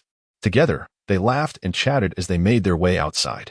Not long after, as they turned a corner, two figures, one yellow and one black, flashed past them. Naruto's eyes lit up as he shouted, "Hey, Ebisu-sensei, wait." Upon hearing that devilish voice, Ebisu shivered and instinctively reached for his wallet. Turning around with tears in his eyes, he pleaded, "I beg you, let someone else rob you. Even if it's Iruka, I wouldn't mind." Seeing Ebisu in such a state, Naruto burst into laughter, casually taking the wallet from him, saying, "Iruka is my dear teacher. How could I bear to rob him? Besides, I truly had no intention of taking your money. But since you offered it so readily, I shall graciously accept." Ebisu's expression quickly soured. "What do you mean by not intending to rob me?" Naruto smirked, raising two fingers. Ebisu shivered slightly and conceded, "Fine, take it. There's hardly any money in there anyway." Naruto chuckled silently and dashed off. "Konohamaru, wait for me." Upon hearing the call, Konohamaru, realizing it wasn't Ebisu, gradually halted. Turning around, he was overjoyed to see Naruto chasing after him. "Master, you finally came to find me." Naruto reached him, wearing a mischievous grin, and asked, "When are we going to carry out that big heist you promised me last time?" Konohamaru chuckled and leaned closer. "Let me tell you, that day I saw a thick stack of banknotes in Grandpa's pocket. If you wish for me to become your disciple, I shall devise a means to lure him out for you. Once you have signaled him, the silver notes shall rightfully belong to us both." Naruto's eyes widened in disbelief. "You intend to rob the third Hokage? Are you out of your mind?" He snorted lightly. "Who compelled me to study ninjutsu incessantly? Simply state whether you are in or out. If you agree, we shall act immediately, distributing the spoils in a ratio of 3 to 7, my share being 3, yours 7. However, there is a prerequisite. I must become your disciple." Observing Konohamaru's earnest demeanor, Naruto pondered for a moment. He had recently heard that the third Hokage's wallet was brimming with a thick stack of silver notes. Just imagine the treasures one could unearth from scratch-off tickets exchanged for those notes. With that thought igniting his avarice, he glanced at Konohamaru and declared, "Very well. We shall proceed together." With that, the two exchanged a fist bump and hastened toward the Hokage's office. "Master, you should hide atop the building, while I coax the old man out. Once he emerges, you can immobilize him from behind. Once he is subdued, the silver notes will be ours." Naruto swallowed hard, feeling a flicker of hesitation. Yet, the allure of the silver notes was too intoxicating to resist, and he resolved to take the risk. He stealthily ascended to the rooftop of the Hokage's office, concealing himself at the staircase's entrance. Before long, Konohamaru indeed led the third Hokage up the stairs. "Konohamaru, if you wish to learn ninjutsu, you could simply ask Ebisu to teach you." The third's voice drew nearer, causing Naruto's heart to race. "I want you to teach me. Will you or won't you?" Konohamaru insisted, having already climbed ahead. The third, following closely behind, chuckled, "Of course." Before he could finish his sentence, Naruto charged forward, shouting, "Kage Shuriken no Jutsu." The third, unfazed, raised his hand and placed it on Konohamaru's shoulder. Kankaku Dai Norikomi, first style, transfer. In an instant, the effects of the Kage Shuriken were redirected to Konohamaru, who froze in place. The third Hokage chuckled. "From the very beginning, I noticed you two sneaking around. Now, what are your intentions?" Naruto scratched the back of his head, feeling awkward. "Grandpa Third, we didn't mean any harm." The third scoffed. "Do you expect me to believe that?" "Not really." Naruto's expression shifted, and he swiftly formed hand seals. Mokuton, Senenshinka no Jutsu. The third inhaled deeply. Kankaku Dai Norikomi, second style, rebound. In an instant, the wooden stake that had appeared beside the third vanished, only to crash down upon Naruto instead. The wooden hand that should have materialized behind the third now lay at Naruto's feet. Thud. In that moment, Naruto finally understood the sensation that had once plagued Sasuke. "Ah, it hurts so much." He cried out in despair. The third, hands clasped behind his back, remained unperturbed, pulling two ropes from his sleeve, humming a cheerful tune. Naruto and Konohamaru found themselves bound together. They were then dragged to the edge of the Hokage building, where one end of the rope was secured to the railing, and they were unceremoniously tossed over the edge, suspended in midair. "Konohamaru, I swear I'll end you." Naruto cried, tears streaming down his face as he swayed helplessly. Meanwhile, Konohamaru remained frozen in shock, staring blankly ahead. The third round of the Chunin exams had arrived as scheduled. Naruto, clutching his rear end, timidly entered the examination hall. This round consisted of one-on-one elimination matches, and the time had come for the draw to determine the pairings. Moonlight Gale cleared his throat twice, feigning illness as he announced the proceedings. All the successful genin gathered around to draw their respective tags from the lottery barrel. Before long, the battle roster was unveiled, and everyone contemplated their upcoming matches. The first duel was set, Sasuke Uchiha from Konohagakure versus Toast from the Sound Village. The match commenced. Sasuke leaped into the arena, brandishing a pale yellow rubber chicken, a disdainful smirk adorning his face. Previously, in the Forest of Death, they had clashed with Toast and his companions. Unexpectedly, they had managed to seize Toast's scrolls, yet they still succeeded in passing the second examination. "You possess some skill," Sasuke remarked coldly. A glint of sharpness flickered in Toast's eyes. "I shall reclaim the humiliation I endured in the Forest of Death today. Let us see if you have the ability to do so." Sasuke's expression shifted, a wicked smile playing on his lips as he raised the rubber chicken and squeezed it thrice with force. Oh, oh, oh. Instantly, the lights in the arena began to flicker erratically. From the loudspeakers, an unfamiliar melody filled the air, a tune they had never heard before. "I am a trainee idol with 2.5 years of practice. You are simply too beautiful. Hey, hey, hey, hey. You are simply too beautiful. Hey, hey, hey, hey." In the center of the arena, the rubber chicken in Sasuke's grasp suddenly inflated to the size of a basketball, bouncing repeatedly on the open ground. His graceful dance ignited the atmosphere, causing many spectators to feel unwell. Particularly Toast, who was nearest to Sasuke, found himself on his knees, retching uncontrollably. Observing him, Sasuke chuckled, realizing that there was no stopping this performance. It wasn't until the song concluded and he struck his final pose that he could finally cease his movement.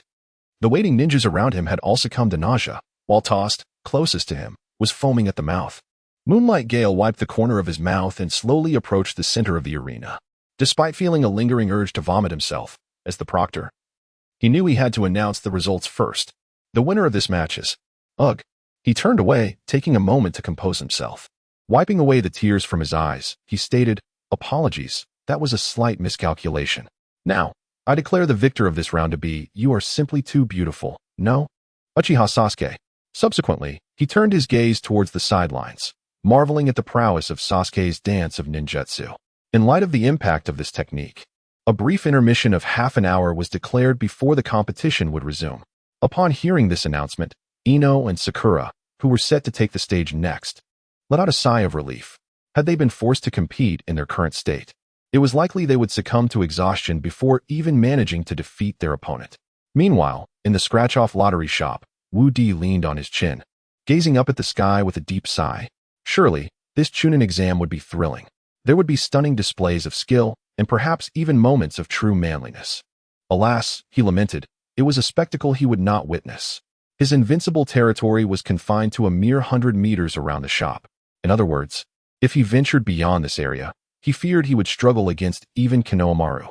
Just as he was lost in thought, Tsunade made her entrance, accompanied by Shizune. As soon as she stepped inside, Tsunade dramatically slapped down a stack of 100,000 ryo. "Bring me 10 tickets worth 10,000 each to alleviate my boredom," she declared exuberantly. Then, turning to Shizune, she instructed, "You scratch half of them, and if you see any golden light, hand them over to me." Shizune nodded slightly, accepting the 10 tickets from Wu Di, and began to scratch them. Before long, golden sparks began to emerge one after another. Tsunade grew increasingly excited and quickly snatched the tickets back to continue scratching. In the blink of an eye, the 10 tickets were consumed, and she counted the winning ryo in her hands, bursting into laughter. "This place is truly wonderful. I can actually see a return on my investment. Ha ha ha ha." Wu Di felt a twinge of embarrassment. He wanted to interject that her 100,000 ryo had only returned 130 ryo, yet she was overjoyed. Surely, in all the world, only Tsunade could find such delight in her losses. "Well, I've had my fun for today. I shall return in a couple of days to gamble again." With that, Tsunade carefully tucked the 130 ryo into her bosom, her cautious demeanor far more pronounced than when she had displayed the 100,000 ryo. Watching her figure fade into the distance, Wu Di exhaled. realizing she was indeed a prime target for the casino. At the examination venue, after a brief period of adjustment, everyone's condition had improved significantly. Ino and Sakura took to the stage one after the other. On the sidelines, Naruto was stealthily moving about. Approaching Tintin, he whispered, "Tintin, do you happen to have any smoke bombs? I could use a couple." Tintin, known for her extensive arsenal of ninja tools, raised an eyebrow. "What do you need smoke bombs for?" Naruto chuckled. "I haven't been feeling well lately, and when I fight Kiba, I plan to use them to obscure his vision." Tintin looked at him incredulously, as if he were foolish. Everyone knew the Inuzuka clan primarily trained with ninja dogs. Any member of their family could easily sniff him out, making the idea of using smoke bombs to deceive Kiba utterly absurd. Nevertheless, she casually handed him a few smoke bombs, saying, "This is all I have. Take them." Naruto bowed repeatedly, expressing his gratitude. "Thank you, Tintin." In the center of the arena, the duel between Sakura and Ino had commenced. These two had grown up together, yet they had always been at odds, a quintessential pair of plastic sisters. With that broad forehead, don't forget to unleash your 5 seconds of true masculinity, Ino teased, stifling a laugh as she observed Sakura's somewhat flattened appearance, which bore a resemblance to a man. Sakura clenched her fists, veins bulging on her forehead. "You're the one who looks like an airstrip. Be careful, or I might tear your mouth apart." With that, the two of them immediately grappled with each other. The Yamanaka clan primarily practiced the mind-body switch technique, but Sakura's close-range attacks rendered it impractical. Gritting her teeth, she formed a hand seal.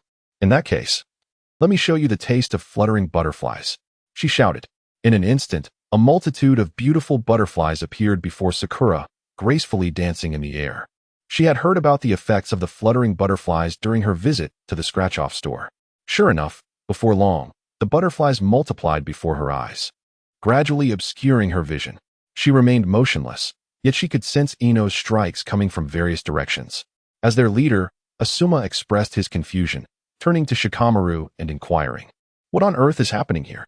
Shikamaru absent-mindedly responded, "Ino must have activated an illusion from the scratch-off store. Sakura is likely caught in it." His words piqued the interest of many onlookers. They had initially heard that one could win valuable items at the scratch-off store, but to discover that one could also obtain ninjutsu was truly astonishing. Asuma gritted his teeth, recalling the aftermath of his last scratch-off experience.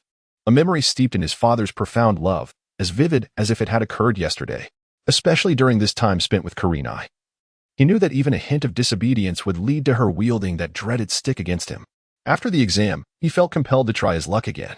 Asuma took a drag from his cigarette and sighed deeply. Just as he pondered this, on the platform at the side, Sasuke's brow twitched inexplicably, and his gaze became clouded. He involuntarily shook his neck, his fists clenching tightly. In an instant, a wave of crimson chakra surged from his body, swirling around him like a tempest. The curse seal in the shape of a 3-tomo began to transform, with lava-like patterns gradually emerging and enveloping him. Astonishment swept through the crowd as they turned their attention to his position. "This chakra, why is it so powerful, and it feels so malevolent?" Kakashi's eyes widened, his words somewhat faltering. Kurenai and Asuma quickly approached, fixating on the transforming Sasuke. "Kakashi, this situation appears rather dire," Asuma stated gravely. Kakashi sighed softly, his expression darkening as he nodded in agreement. "We must devise a means to restrain him. If this continues, it will undoubtedly affect the examination." Asuma and Kurenai nodded in agreement. "Very well, let us first subdue him together." Just as the three prepared to take action, Naruto approached from behind, swaying his hips. "No need to rush, no need to rush. I can handle this." Kakashi and the others were momentarily taken aback, only to see Naruto confidently step forward, laughing heartily. "This situation has occurred in the woods before. It's easily resolvable." With that, he raised his hands, wearing a mischievous grin, and performed the hand seals, would release, 1,000-year insertion technique. In an instant, Sasuke was ensnared by wooden stakes, and a wooden hand jabbed him violently, eliciting a pain scream. A surge of malevolent chakra erupted from his mouth once again. Sasuke quickly regained his composure. "Naruto, you fool. No wonder your father met his demise. You deserve it." At that moment, Kakashi stepped forward, gazing at the now normal Sasuke, and quietly inquired, "What exactly did you encounter in the woods? Why did you release such malevolent chakra?" Hearing his question, Sasuke appeared perplexed. "Malevolent chakra? I'm not aware of such a thing. If you wish to know what I encountered in the woods, I suppose it was being bitten by a serpent that transformed into a human." Kakashi's body stiffened. A serpent that transformed into a human? Could it be Orochimaru? He tilted his head, noticing the three-tomo curse mark on the back of Sasuke's neck, his expression growing grave. Then, he exhaled deeply and retrieved a dried gecko from his ninja tool pouch. This was the mysterious item he had scratched from a lottery ticket earlier. The shopkeeper had informed him that this gecko could attack, defend, and even seal, gripping the gecko by its tail with one hand. He raised the other in a dramatic flourish, chanting incantations like a sorcerer. Demons and malevolent spirits, begone. Demons and malevolent spirits, depart.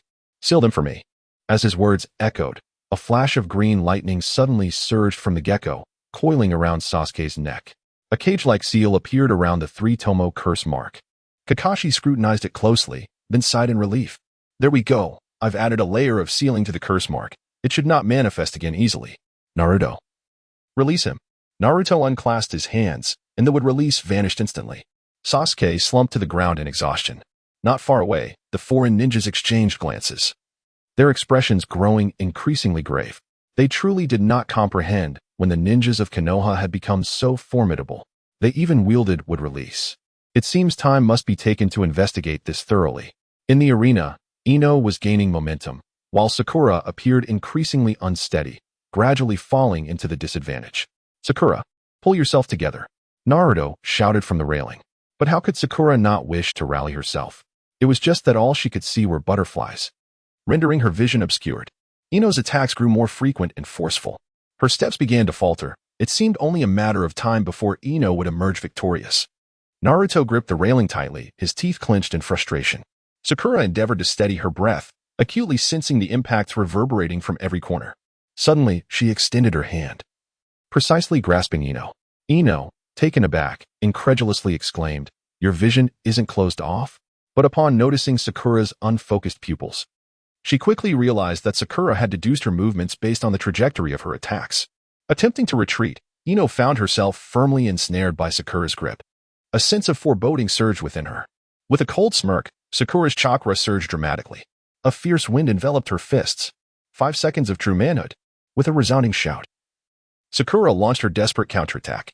She struck fiercely, and Ino had no chance to evade, receiving a direct hit to her chest. She stumbled back, gasping for breath.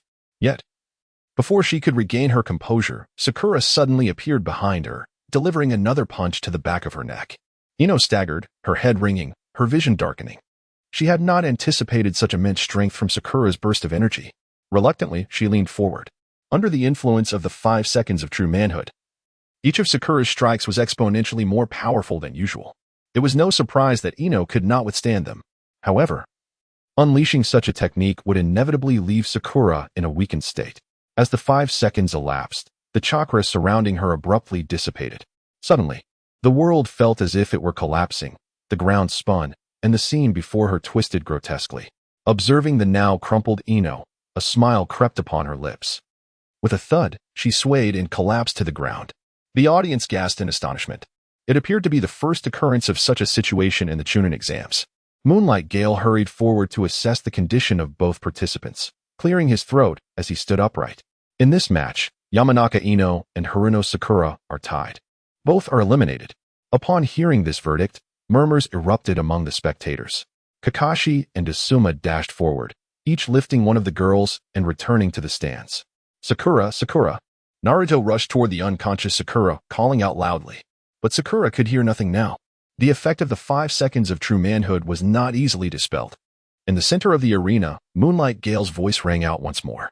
The next match, Uzumaki Naruto of Konoha versus Inazuka Kiba, also from Konoha. Please step forward. Clenching his fists, Naruto turned, his heart heavy with worry, as he awkwardly descended the stairs. The onlookers were filled with curiosity at his demeanor. Hadn't he just attacked someone? Why was he now moving so cautiously? Kiba scratched his head, a mischievous grin spreading across his face. At the moment Naruto attempted to rob the third Hokage, he was situated in the Hokage's office, engaged in receiving a mission. The third held a deep admiration and sympathy for Naruto's audacity. However, he mused that the young man had brought this upon himself. Out of all the villagers, he chose to target the strongest among them. If he did not receive a proper lesson, wouldn't he become insufferably arrogant? Let the match begin. With the sound of the swift wind under the moonlight, Inazuka Kiba charged forward. He was aware that Naruto possessed two remarkable techniques, and upon drawing the lot to be in the same group as Naruto, he had discreetly consulted Shikamaru. With Shikamaru's intellect, he easily deduced the weaknesses of Naruto's two signature moves.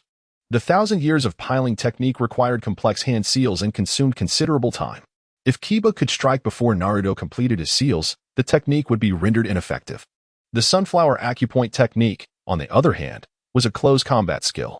Thus, if Kiba maintained a distance that was neither too far nor too close, Naruto's techniques would be rendered useless. Currently, Naruto was in a predicament, his movements sluggish, making it relatively easy for Kiba to control the distance. If he could buy some time, Naruto, given his temperament, would surely surrender.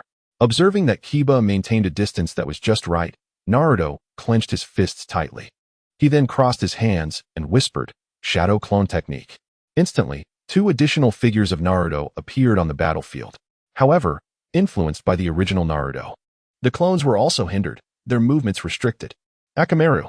Kiba shouted, his eyes glinting with cunning. Akamaru understood immediately and, with a swift motion, bit down on one of Naruto's clones, causing it to disintegrate in an instant. Naruto gritted his teeth and muttered, "Damn it, there's no way out of this." When he had borrowed smoke bombs from Kankuro, his intention was to use the distance to confuse Kiba, yet he had been denied that opportunity.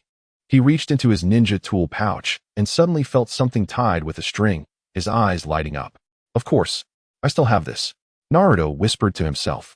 He then withdrew his hand and crossed his arms. Multiple shadow clone technique. In the blink of an eye, the arena was filled with over 10 Narutos. "Naruto, it seems you are desperate to win. Can you still use your secret techniques after summoning so many clones?" Kiba smirked mischievously. "Whether I can or not, you'll find out shortly," Naruto replied with a sly grin. He then tossed all the smoke bombs into the air, engulfing the entire venue in a thick haze. Kiba sneered, "Naruto, you've made a grave error. Our Inuzuka clan specializes in scent tracking. You cannot escape." He took a deep sniff, his expression darkening. No wonder the multiple shadow clone technique was classified as a forbidden technique. The clones, created from shadows, shared identical properties with the original, even their scent being indistinguishable. He anxiously scanned his surroundings, ever wary of a potential appearance of Naruto's shadow clones. His hand instinctively reached into his ninja tool pouch. "Naruto, you cannot naively believe that a mere few shadow clones can contend with me." He produced the clown's nose prop and affixed it to his face. In an instant, he discerned every scent present in the venue. Even the outlines of the spectators seated far away came into his view. As for Naruto's numerous clones, "Naruto, are you prepared to accept your defeat?" he exclaimed with exhilaration, his body darting forward, fingers poised like razor-sharp blades. Swiftly, he dispatched all the clones on the field with an astute precision. Not far off, he spotted the last silhouette of Naruto. A smirk crept across his face, for he presumed this to be the original. He softened his movements, yet his speed remained unyielding as he surged towards Naruto's back. "Naruto, you have lost," he shouted triumphantly, then delivered a crushing blow. Bang! The silhouette erupted once more. Another shadow clone? Where is Naruto? Confusion washed over him, his eyes reflecting a flicker of surprise. Scanning the area, he confirmed that Naruto's figure was indeed absent. Impossible, he could not have escaped right beneath my nose. He pondered in bewilderment. At that moment, a cheeky voice floated down from above. "Yeah, did you not expect this? I'm right above you." He looked up abruptly.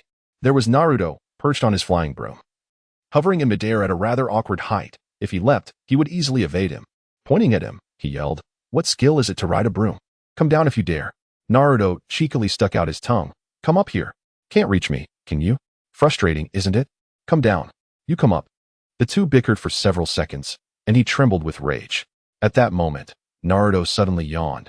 "This is boring. I think I'll just come down."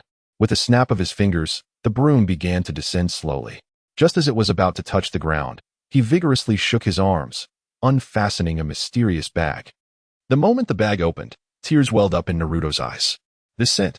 No wonder the boss forbade me from opening it in his shop. With a mischievous grin, he extracted the stinky weasel's scent pouch like a yo-yo. "Yeah, I have a little gift for you," he proclaimed as he lowered the yo-yo. His body went rigid. Wearing the clown nose had already heightened his sense of smell 100-fold. The intolerable stench, which would be unbearable for most, was to him a lethal poison. In an instant, he felt as though a barrage of nuclear bombs had detonated above his head. Overcome with tears, he collapsed without any resistance. Seeing this, Naruto gleefully pocketed the yo-yo and jumped down from his broom. How do you like that for a provocation? Are you convinced now? His words would not receive a reply, for at that moment, he lay on the ground, unconscious, bubbles frothing from his mouth. Cough. In this battle, Naruto emerges victorious. The moonlight swiftly covered its nose and declared. Outside the arena, two medical ninjas rushed over with a stretcher, promptly placing the injured on it and carrying them away. The spectators from the outer villages sighed in unison, especially those leading their teams. Most of them had brought numerous genin along, and this was their first encounter with such a chunin exam. The props on the field were unlike anything they had ever seen before. Do you know what's happening, Gaara? Inquired the jounin leading the sand ninjas beside him. Gaara's expression darkened as he flicked the tail of Shikaku, embedded in his backside, and muttered, "It's all because of that damn scratch card shop." At the mere mention of the scratch card shop, a face that seemed innocuous yet was utterly detestable flashed in Gaara's mind. Unbeatable scratch cards. Woody, with a toothpick in his mouth, continuously sneezed. Ever since the Chunin exam commenced, he had noticed a sudden increase in his sneezing frequency. Could it be that the influx of outsiders had brought some germs? He murmured softly. Just as he pondered this, Danzo entered, his face partially concealed by a light veil. With a seductive sway of his hips, he appeared to have embraced his current appearance. Previously, after snatching the Sunflower Manual from Naruto, he had thought it a useless book. However, upon practicing the techniques within, he discovered them to be extraordinarily powerful. This visit to the shop was primarily to test his luck. Hoping to scratch out another remarkable work, he raised his delicate fingers and called out, "Boss, give me an expensive scratch card." Upon hearing that voice, Woody was overcome with goosebumps. How could Danzo's tone have changed since becoming a eunuch? Nevertheless, Woody handed him a scratch card. In these times, with gender distinctions prevailing yet lacking substantial funds, who would be foolish enough to forego money? Danzo gleefully began scratching. When Woody casually glanced up, he noticed the thick nail polish adorning Danzo's almost parched fingers. Goodness, how unseemly. Woody mused silently. Yet, Danzo seemed utterly unconcerned, flaunting his delicate fingers with a confident smile. This unseemliness is thanks to you. Enjoy yourself. I'm here today to support you, as a way of repaying your kindness. Without you, I wouldn't have experienced such exhilaration. Honestly, ever since I practiced the Sunflower Manual, I feel as if walking has become effortless, no longer impeded. Woody felt a wave of nausea rising within him, nearly prompting a retch. For heaven's sake, just scratch already. Why all the chatter? Danzo pirouetted proudly, a look of disdain on his face, and in the next moment, a flash of golden light emerged from the ticket, revealing a lipstick. The sight of the lipstick made Woody feel even more nauseous. The lipstick, named Heartfelt Kiss, promises a whimsical effect. Simply applying it and blowing a kiss will conjure a massive red heart. However, the sight of Danzo's aged visage, coupled with the narration, painted a vivid image in his mind.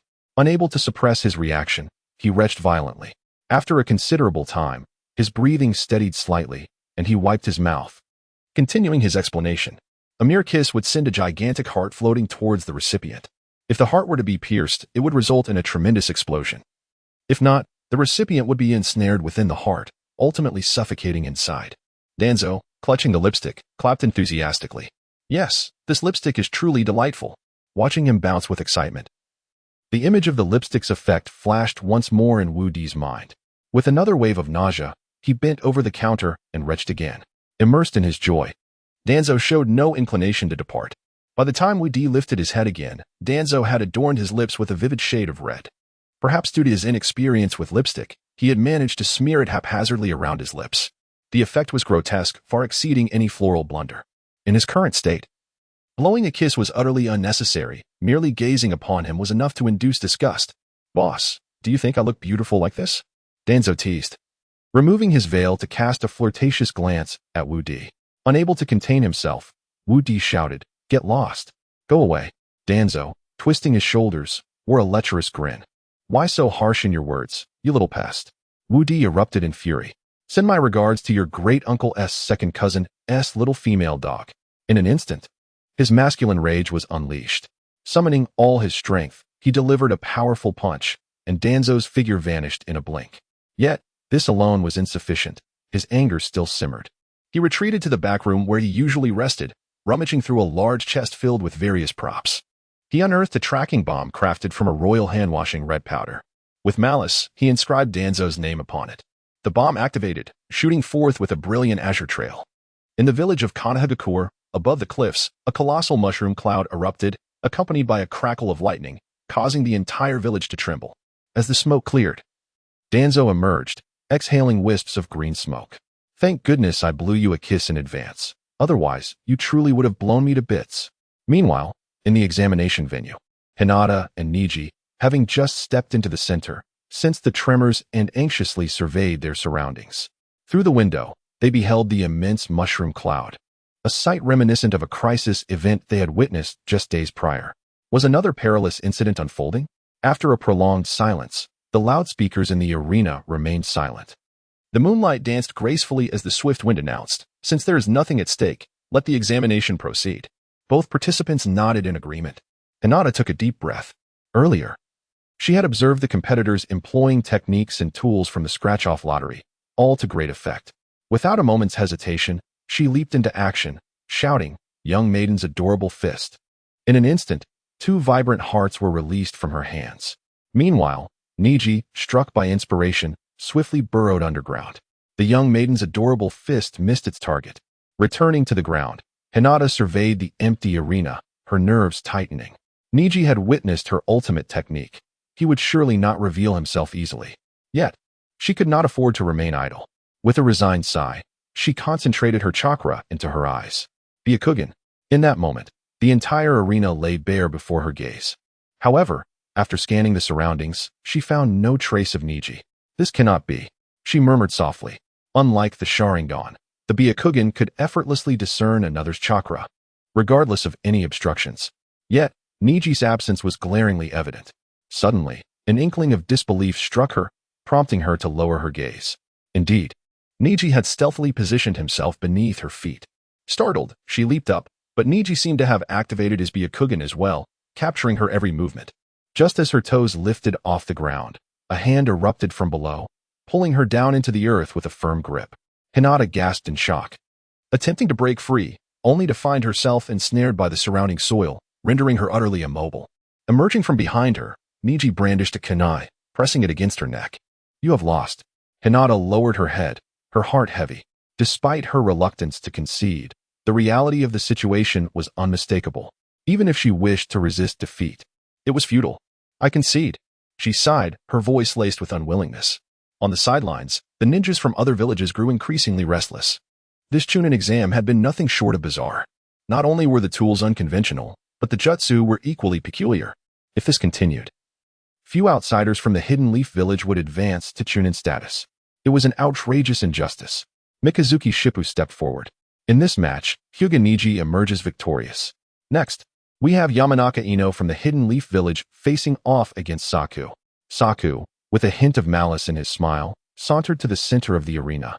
Casting a sidelong glance at Naruto, his eyes alight with hatred. The humiliation he endured in the Forest of Death was a memory he could never shake off. He raised a finger at Naruto and declared loudly, "Just you wait. Our paths will cross again." Naruto responded with a playful grimace, "Wait all you want. When that time comes, I'll make sure to leave you in utter disarray." Ino stood opposite Saku, observing the exchange between him and Naruto, and remarked in a low voice, "It seems you have mistaken your opponent." He turned around and scoffed, "You are but an insignificant ant, easily dealt with." With that, he raised his hands and shouted, "Air cannon!" In an instant, 2 invisible projectiles, formed from chakra, shot forth. Shino dodged deftly, his face betraying no emotion. "Is that how you're starting? Allow me to demonstrate my summoning technique. Slug, you shall be the one." As his words fell, a dark void flickered into existence. A string of binary code cascaded down, and a green, snot-like creature emerged from the abyss. "Yaya." It chirped softly, clutching a lump of pink excrement. Within mere seconds of landing, it split in 2. Sack was taken aback. A second later, the 2 multiplied into 4. The onlookers were astounded. In the realm of ninjas, aside from Tsunade's slug, there were seemingly no other summoning beasts capable of such division. Furthermore, while slugs merely shrank when dividing, this snot creature maintained its size post-split. In the blink of an eye, 10 seconds passed, and the snot creature appeared to have ceased its division. The ground was now covered with a multitude of them, at least 500. Sack scratched his face, his fear of clusters heightening as he gazed upon the mass of snot creatures. Yaya, the horde of over 500, brandishing their excrement, gazed at Sack with malicious intent. Out of nowhere, one of them hurled a lump at him. Following that, A deluge of pink excrement surged towards Sack. "You shall perish," Sack screamed in frustration, raising his hands to unleash 2 air cannons. Wherever the air cannons passed, snot creatures were obliterated. Yet, within a mere second, they would multiply again. Sack's eyes widened, contemplating surrender. Suddenly, a muffled thud struck his face. He felt his vision obstructed. Raising a hand to wipe, he discovered a warm, sticky substance accompanied by an unpleasant odor. "Ah!" he cried in despair. "I will annihilate you." He summoned his chakra, but before he could launch the air cannons, an unending barrage of pink excrement buried him. His raised hands were enveloped, rendering him incapable of releasing the air cannons. In less than half a minute, a massive mound, towering 2 meters high, had formed in the center of the arena. Seeing Sack immobilized, the snot creatures turned their gaze toward the surrounding spectators. A shiver ran through the crowd. Whoosh, whoosh, whoosh. The sound of slicing wind filled the air as the entire arena descended into chaos, bombarded with excrement. Initially, the surrounding ninjas attempted to resist. But upon witnessing the extraordinary regeneration of the snot creatures, they too succumbed to despair. Shino repeatedly implored, "Do not throw any more excrement." Yet those slugs seemed utterly oblivious, heedless of any admonitions. The Moonlight Gale, unable to restrain himself, declared with authority, "In this contest, young Zeno is the victor. Quickly, take your slugs and leave." Just as he uttered these words, a warm, sticky, and somewhat foul substance splattered across his face. Observing this, young Zeno hastily fled the scene. He had forgotten to inquire with the proprietor about how to make these slugs vanish. Now, it was evident that the situation was spiraling out of control, and he could only seize the moment to escape and seek a solution. However, upon his departure, the slugs appeared to have lost their focus and began to pursue him relentlessly. Moonlight Gale, dealing with the unpleasant mess on his face, gagged in disgust. The competition was paused for half an hour, with everyone required to assist in cleaning the venue. Those who did not participate would be disqualified. This year's competition was truly peculiar. It was uncommon to have interruptions during the matches, yet this year, after only a few rounds, there had already been 2 halts. On the streets of Konoha Village, Zeno sprinted frantically, the slugs in hot pursuit. Initially, passers-by were taken aback, gathering to witness the spectacle. However, as they experienced the warmth, stickiness, and the distinctly unpleasant odor of the pink substance, they quickly recoiled in disgust. Yet the slugs, emboldened by the people's aversion, began to attack them instead. The streets from the arena to the scratch-off lottery shop were soon enveloped in a stench. Everywhere one looked, on windows, signs, lampposts, and trash bins, there were splatters of the mysterious pink substance. "Young Zeno, clean the windows." "Stop right there." Complaints echoed from both sides of the street. Embarrassed, Zeno dashed towards the shop, calling out, "Boss, help me."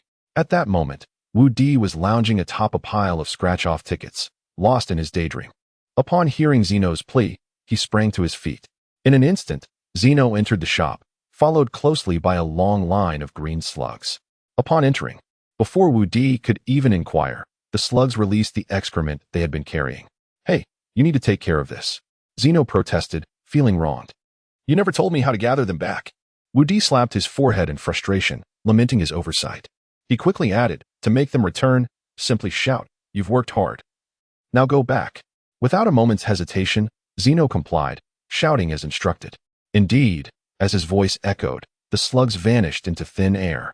However, the remnants of their presence lingered starkly. Gazing at the chaotic state of the room and the excrement plastered on the walls, Wu Di's expression darkened. He glared at Zeno and menacingly declared, "You have half an hour to clean this up, or I assure you, I will personally end you." Wu Di was aware of his own capabilities, and with that thought in mind, he hastened to tidy up. However, unbeknownst to him, his abilities could only be exercised within the vicinity of the small shop. Beyond that realm, he was merely an ordinary individual. In the competition arena, after half an hour of meticulous cleaning, the venue was finally restored to its pristine condition. Yueguang Jifeng stood at the center, holding a folder. The next match features Rock Lee from the Hidden Leaf Village against Gaara from the Sand Village. As his words echoed, both competitors leapt into the arena with fervor. "Lee, embody your Nindo," roared Might Guy from the stands, his enthusiasm palpable, akin to someone invigorated by a potent elixir. Surrounding ninjas cast curious glances. Even Kakashi, his closest friend, wore a bemused expression. Rock Lee flashed a thumbs up and a radiant smile, his pearly whites glinting under the moonlight. Yet, as he turned back, his demeanor shifted to one of solemnity. "Gaara, on the other hand, exhibited a confident smile, empowered by the presence of his tailed beast, Shikaku. Although he had not fully grasped the extent of its effects during the prize draw, he had, over the past few days, come to understand its capabilities. With a deep breath, Lee executed a leap, landing atop a magnificent statue of seals. This action left the spectators perplexed. Logically, he should have charged forward at the start of the match, yet he retreated instead. As the crowd pondered this, he slowly rolled up his pant legs, unfastening 2 lead weights from his legs. It's merely a matter of shedding extra weight. How much could that possibly enhance my offensive power? Gaara scoffed at the sight of the weights plummeting to the ground. However, as they struck, the force reverberated throughout the arena. Gaara stared, wide-eyed in disbelief. Is he jesting? In the next instant, Lee surged forth with an explosive burst of speed, advancing a full tier. In the blink of an eye, he was right before Gaara, delivering a powerful strike that even the Sand's defenses struggled to keep pace with. Gaara felt a twinge of anxiety as he clenched his fists, the tail behind him gradually swelling in size. Do you think mere tricks can overcome me? Lee chuckled, swiftly appearing behind him. Experience the Leaf Village's ninjutsu, the Hidden Lotus. Yet, as he proclaimed this, he realized a grave predicament.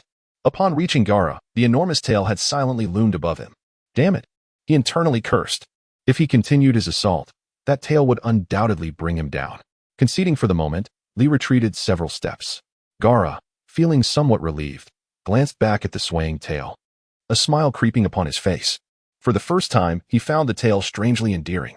Little Lee retreated to a position beyond the reach of his opponent's tail, gritting his teeth with determination. The sand ninja before him was extraordinarily powerful, rendering any approach futile. If this stalemate persisted, his physical techniques would be rendered useless. Taking a deep breath, he forced his chakra to surge towards the 8 gates. 3rd gate, the opening of life, open. 4th gate, the opening of wounds, open. As he unlocked the 4th gate, a vibrant green aura enveloped his body. Let us see how you will defend against this. Steadying his breath, Little Lee suddenly surged forward. Protective Dome, activate. A golden radiance unexpectedly manifested around his rushing silhouette. Gaara, caught off guard, found his sandy defenses utterly breached, unable to keep pace even with the tail of Shikaku. Shock coursed through him. He had never anticipated that a peer could hone their physical prowess to such heights. Clenching his fists, he glared at Little Lee with a mix of resentment and helplessness. Regulating his breathing, Little Lee unleashed his utmost velocity, sending Gaara soaring into the air. In that fleeting moment, cracks appeared on Gaara's face, his vaunted absolute defense shattered. An overwhelming sense of humiliation washed over him. Unrestrained murderous intent surged forth. After this move, he would decisively end Little Lee's life. Reaching the apex, Little Lee inhaled deeply. 5th gate, the opening of death, open. In the blink of an eye, the 5th gate swung wide, amplifying his speed once again. Prepare to experience my ultimate technique, Lotus of the Inner Realm. A deafening wind roared in his ears, accompanied by an overwhelming shockwave as Gaara plummeted rapidly. Fortunately, he still had some height above the ground, with his massive gourd and Shikaku's tail trailing behind him. Thud. The arena erupted in a cloud of dust. Little Lee tumbled out of the haze, collapsing weakly to the side. Having opened the 5th gate, he was utterly exhausted, devoid of any strength to struggle. However, to everyone's astonishment, in the center of the arena, Gaara was tightly ensnared by Shikaku's tail, seemingly unscathed. Yet, this was merely an illusion. Following the previous impact, turmoil roiled within Gaara, leaving him in great discomfort. He raised his hand, glaring fiercely at Little Lee. I will kill you. I will kill you. A menacing chakra poured from his mouth, coalescing into a murky whirlwind. The sand behind him shot forth like daggers, swiftly ensnaring Little Lee's limbs. Gaara cackled maliciously. You dared to breach my sand armor. This is unforgivable. Sand binding coffin. He clenched his fist, and in an instant, the sand constricting Little Lee collapsed inward. Yet, despite Little Lee's current weakness, the protective dome's effects lingered. Bolstered by the dome, he was far from an easy target for Gaara's assault. Gaara found himself perplexed. His sand-binding coffin had never once disappointed him. How could it possibly fail this time? Sand-binding coffin, binding coffin, coffin. He clenched his fists 3 times in succession, yet the sand-entangling Shaoli remained utterly motionless. His brow furrowed deeply, and his lips involuntarily twitched. Soon after, darkness began to encroach upon his vision. The impact he had just endured was overwhelmingly severe, far beyond his threshold of endurance. His body instinctively leaned backward. Initially, everyone believed this match would conclude in a stalemate. However, just as Gaara was on the verge of collapsing, the tail of Shikaka suddenly rose, propping him up. The swift moonlight and wind sighed in resigned exasperation and stepped forward, clearing his throat. Proclaimed, the victor of this match is Gaara of the Sand Village. As the first half of the elimination rounds gradually approached their conclusion, many ninjas from outside villages began to contemplate their next moves amidst the whimsical array of ninja tools unleashed by the Leaf Village. Upon entering the scratch card shop, Woody greeted them with exuberance. Temari chuckled softly. Boss, we have come to scratch some prizes again. Welcome, welcome. How much would you like to scratch this time? Woody rubbed his hands together, resembling a merciless merchant. He had long anticipated that once the elimination rounds concluded, numerous outsiders would flock to scratch cards. Temari glanced sideways at Gaara, pondered for a moment, and then deliberated. Let us scratch 3 cards at 1,000 Rio each. Woody promptly retrieved 3,000 Rio scratch cards from behind. Temari remarked with a playful smile, the props emerging from your shop during this Chunin exam are truly stunning. Woody, grinning broadly, replied, is that so? Even I did not foresee this. However, he had secretly anticipated the outcome. Subsequently, Temari distributed the scratch cards to Kankuro and Gaara, 1 for each. The 3 of them scratched eagerly. Yet, midway through, Temari's expression noticeably faltered, while Kankuro and Gaara's cards had already burst forth with golden light. Her own remained devoid of any shimmer. Observing this, Woody attempted to console her. Scratch cards are a form of gambling. It is perfectly normal not to win. Do not be too disheartened. She scowled, letting out a cold chuckle, then turned to gaze at Gaara and the others, sighing softly. Kankuro completed his scratching first, and from his ticket, a spool of fishing line flew out. He appeared quite perplexed. After examining the description, Woody smiled and explained.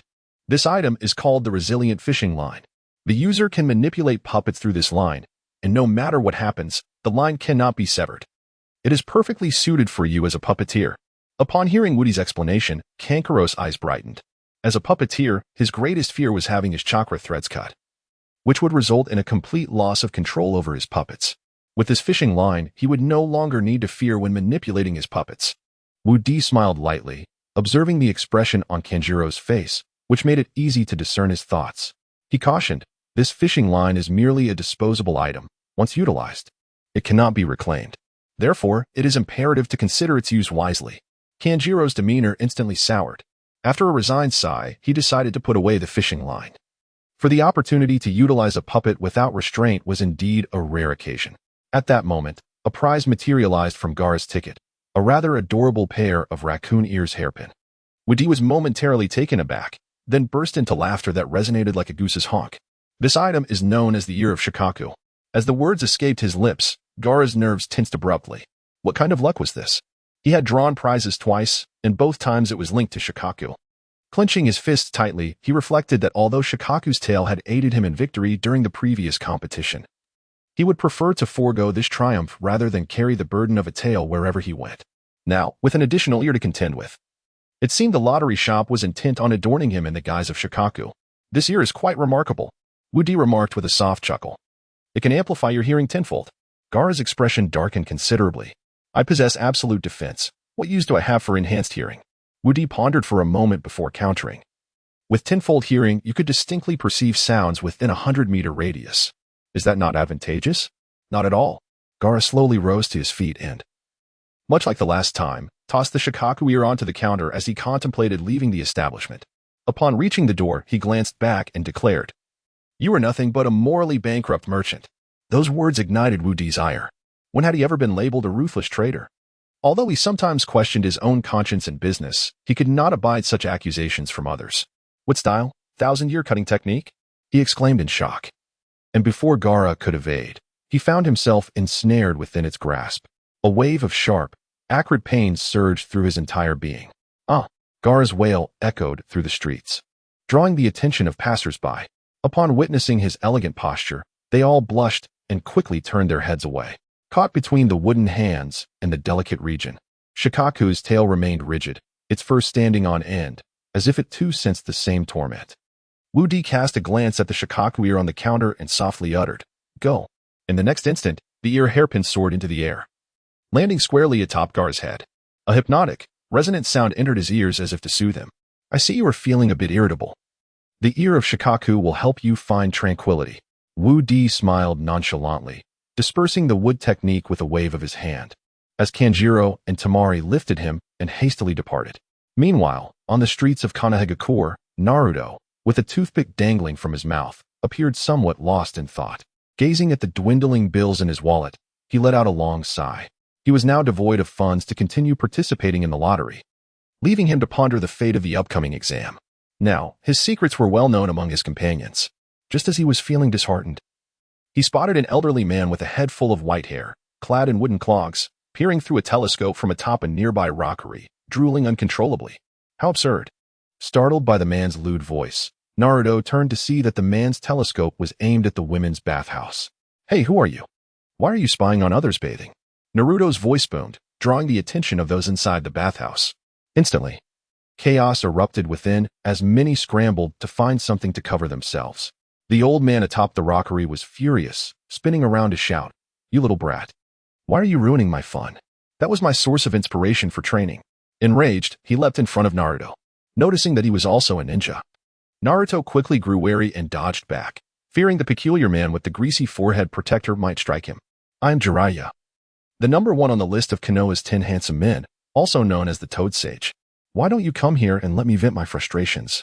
Jiraiya's voice was deep and resonant, sending a shiver down Naruto's spine, yet he instinctively formed hand seals.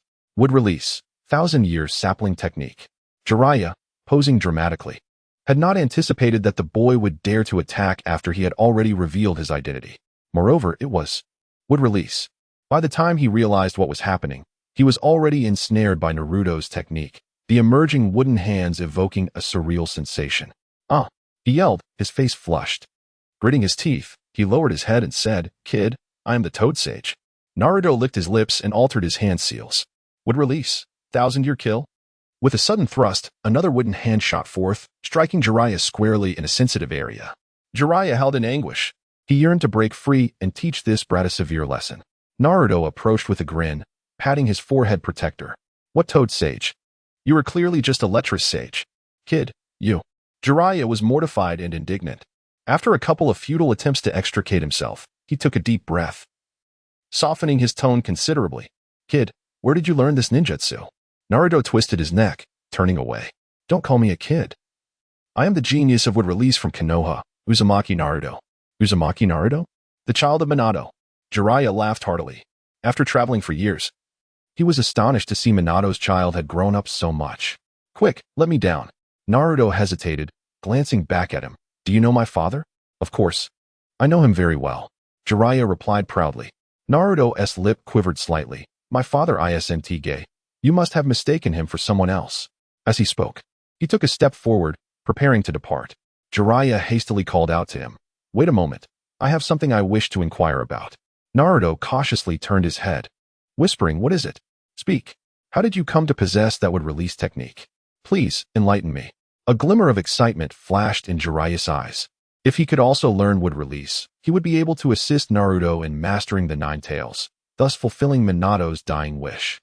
Naruto tapped his ear thoughtfully and replied softly, "Ichiraka Ramen, the unbeatable scratch-off lottery. Go there and you'll understand." Jiraiya quickly jotted it down. Watching Naruto's figure recede into the distance, he shouted, "Hey, don't go. Reveal the secret of would release to me." Naruto paused, suddenly recalling that he might be out of money for scratch-offs. Turning back, he said wistfully, "How about this? If you give me some cash, I'll let you go." Jiraiya's face darkened with annoyance. "It's in my pocket. Just help yourself." Without a moment's hesitation, Naruto reached into Jiraiya's pocket. Eyeing the weighty wallet, he couldn't help but muse. In this day and age, robbing is certainly the quickest way to make money. Jiraiya silently endured, feeling utterly powerless against Naruto's control. As he watched Naruto abscond with the money, he murmured, "Can I be released now?" With a sly grin, Naruto raised 2 fingers. "Well, yes. But I fear you might retaliate once you're free, so you'll have to endure a bit longer. 8 trigrams 64 palms." With that, he swiftly tapped Jiraiya on the forehead. Instantly, Jiraiya felt as though he had turned to stone, even his fingers losing their mobility. "You needn't worry. In 5 minutes, you'll be free again. I shall take my leave." Naruto clutched the banknotes triumphantly as he departed. Once the paralysis wore off, Jiraiya, rising with an indignation, covered his rear and shouted, Naruto Uzumaki, you better hope I don't catch you. Regaining his composure, he felt his empty wallet and clenched his fists in frustration. Scratch-offs? He had never heard of them before. Surely, it was a new trend. Unfortunately, all his money had been taken by Naruto, leaving him unable to delve into this newfound curiosity. With a grim expression, he rummaged through his belongings, eventually discovering something of value. Gazing ahead, he noticed a pawn shop not far off. Bowing his head, he stepped inside. Meanwhile, Naruto entered the premises of the unbeatable scratch-off lottery, clutching a handful of banknotes. Seeing the throng of people crowded at the counter, he let out a resigned sigh and joined the lengthy queue. After what felt like an eternity, he finally reached the front and tossed the banknotes onto the counter in one swift motion. Boss, I just counted, and there are precisely 10,000 taels in silver notes. Please give me a scratch-off ticket worth 10,000. Reflecting on the past, it was within a 10,000 ticket that he uncovered the sunflower acupoint technique. If I were to procure another ticket of the same value, who knows what formidable jutsu might be revealed, alleviating all my concerns for the upcoming examination. With the 10,000 taels in hand, he gently blew on his palm and picked up a coin to begin scratching. Moments later, a glimmer of gold shone beneath the coating. He hastened his pace. After a brief interval, a small yellow pull tab can emerge from the ticket, adorned with a red bull's head. He was somewhat taken aback. Woody chuckled and explained, "This is a functional beverage from my hometown, called Red Moo. Consuming this drink can temporarily unleash a tremendous amount of chakra." Just as he was elaborating, Jiraiya limped through the door, his backside protruding awkwardly. Gritting his teeth, he glared at Naruto, his eyes radiating unrestrained indignation. Woody instantly comprehended the situation. No wonder Naruto was so affluent. He had evidently snatched this best-selling author. He quickly interjected, "No fighting allowed within this establishment." Jiraiya ground his teeth, observing the respect the other villages Jonin showed the proprietor, and a thought crossed his mind. Very well. I shall settle this matter once I step outside. He directly seated himself at the counter and softly requested, "I'll have a scratch-off ticket as well, worth 10,000. Naruto was somewhat bewildered and inquired, "Haven't I already cleaned you out of silver notes? How do you still have money?" Jiraiya snorted dismissively, feigning indifference while his heart bled. "My manuscript." He had pawned the manuscript of Intimate Paradise to acquire the current 10,000 taels. Mimicking others, he swiftly scratched the coating. In the blink of an eye, a flash of gold appeared. Moments later, a pair of sunglasses soared out from the ticket. "Boss, what is this?" he asked, perplexed. Woody glanced at the description and awkwardly chuckled. "This is known as the premium X-ray sunglasses. They allow one to see through any exterior." Upon hearing this, Jiraiya's eyes sparkled with excitement. He promptly snatched the glasses and placed them on his face. Instantly, everyone in the room transformed into a different appearance. "Oh dear, this room is filled with males. How dull," he cheerfully complained, turning to head outside. His heart raced with anticipation. Surely, there must be many women on the streets. However, just as he turned back, he spotted two large, flesh-colored watermelons swaying at the entrance. Looking up from the melons, he beheld Tsunade's youthful visage. Jiraiya immediately erupted, blood gushing from his nose uncontrollably. Tsunade, perplexed, turned to Wu Di and inquired, "Boss, what is wrong with him?" Wu Di let out a quiet chuckle. "Lady Tsunade, it is like this." He leaned closer to her ear, softly elucidating the functions of his glasses. Tsunade felt her cheeks grow increasingly warm. In a fit of rage, she turned around. Jiraiya, a resounding greeting, accompanied by a fervent punch, descended upon him. With no retreat left, Jiraiya could only endure the onslaught with his sturdy cheeks, absorbing the impact. Across the street, at the Ichiraku ramen shop, a savory broth simmered atop the stove. Jiraiya sat inside, somewhat dazed, relishing the experience. Moments later, he felt a sharp pain in his lower regions, and a sudden jolt propelled him out of the pot. Back on the bustling street, as he observed the throngs of passers-by, his nosebleed erupted uncontrollably, gushing forth like a torrential flood. He rummaged in his pocket for an unopened pack of tissues, incessantly twisting them into a wad to stifle the flow. Yet, with the volume of blood he was losing, it was futile. Just as he managed to stuff one wad in, another was expelled due to the pressure. After several rounds of this, he began to feel lightheaded. Retreating to the steps in front of a scratch-off lottery shop, where he sat, spinning his head. Inside the small shop, Jiraiya's commotion had dampened Tsunade's mood for play, prompting her to leave with Shizen. Upon reaching the entrance, she couldn't resist delivering another kick to Jiraiya, leaving a fiery red shoe print on his face. At that moment, Asuma and Kurenai arrived. Seeing Tsunade in a rage, They shivered and quickly circumvented her, entering the shop. Naruto, spotting Asuma, felt a surge of curiosity and wished to see what treasures he might unveil. "Boss, give me 2 scratch-off tickets worth 10,000. He whispered. Subsequently, he and Kurenai each took one and began to scratch. Moments later, Asuma's ticket shimmered with golden light, revealing a square red box. Kurenai turned her head, glancing at him with a hint of envy. Getting something from 2 scratch-offs is better than nothing, right? Noticing her expression, Asuma hurried to reassure her. He then turned back to the boss, asking, "Why does this box resemble a cigarette pack?" Wu Di nodded. "Indeed, it is a cigarette. This is from my hometown, known as Huazi. To smoke this, one must recite a spell to truly appreciate its nobility." "A spell? Do we have to use spells to smoke now?" Asuma inquired, his eyes widening behind his glasses. Wu Di smiled enigmatically. "Yes, remember, the incantation is, 'No worries, I'm just strolling.' No worries, I'm just strolling." Asuma murmured under his breath, then extracted a cigarette from the box, placing it between his lips.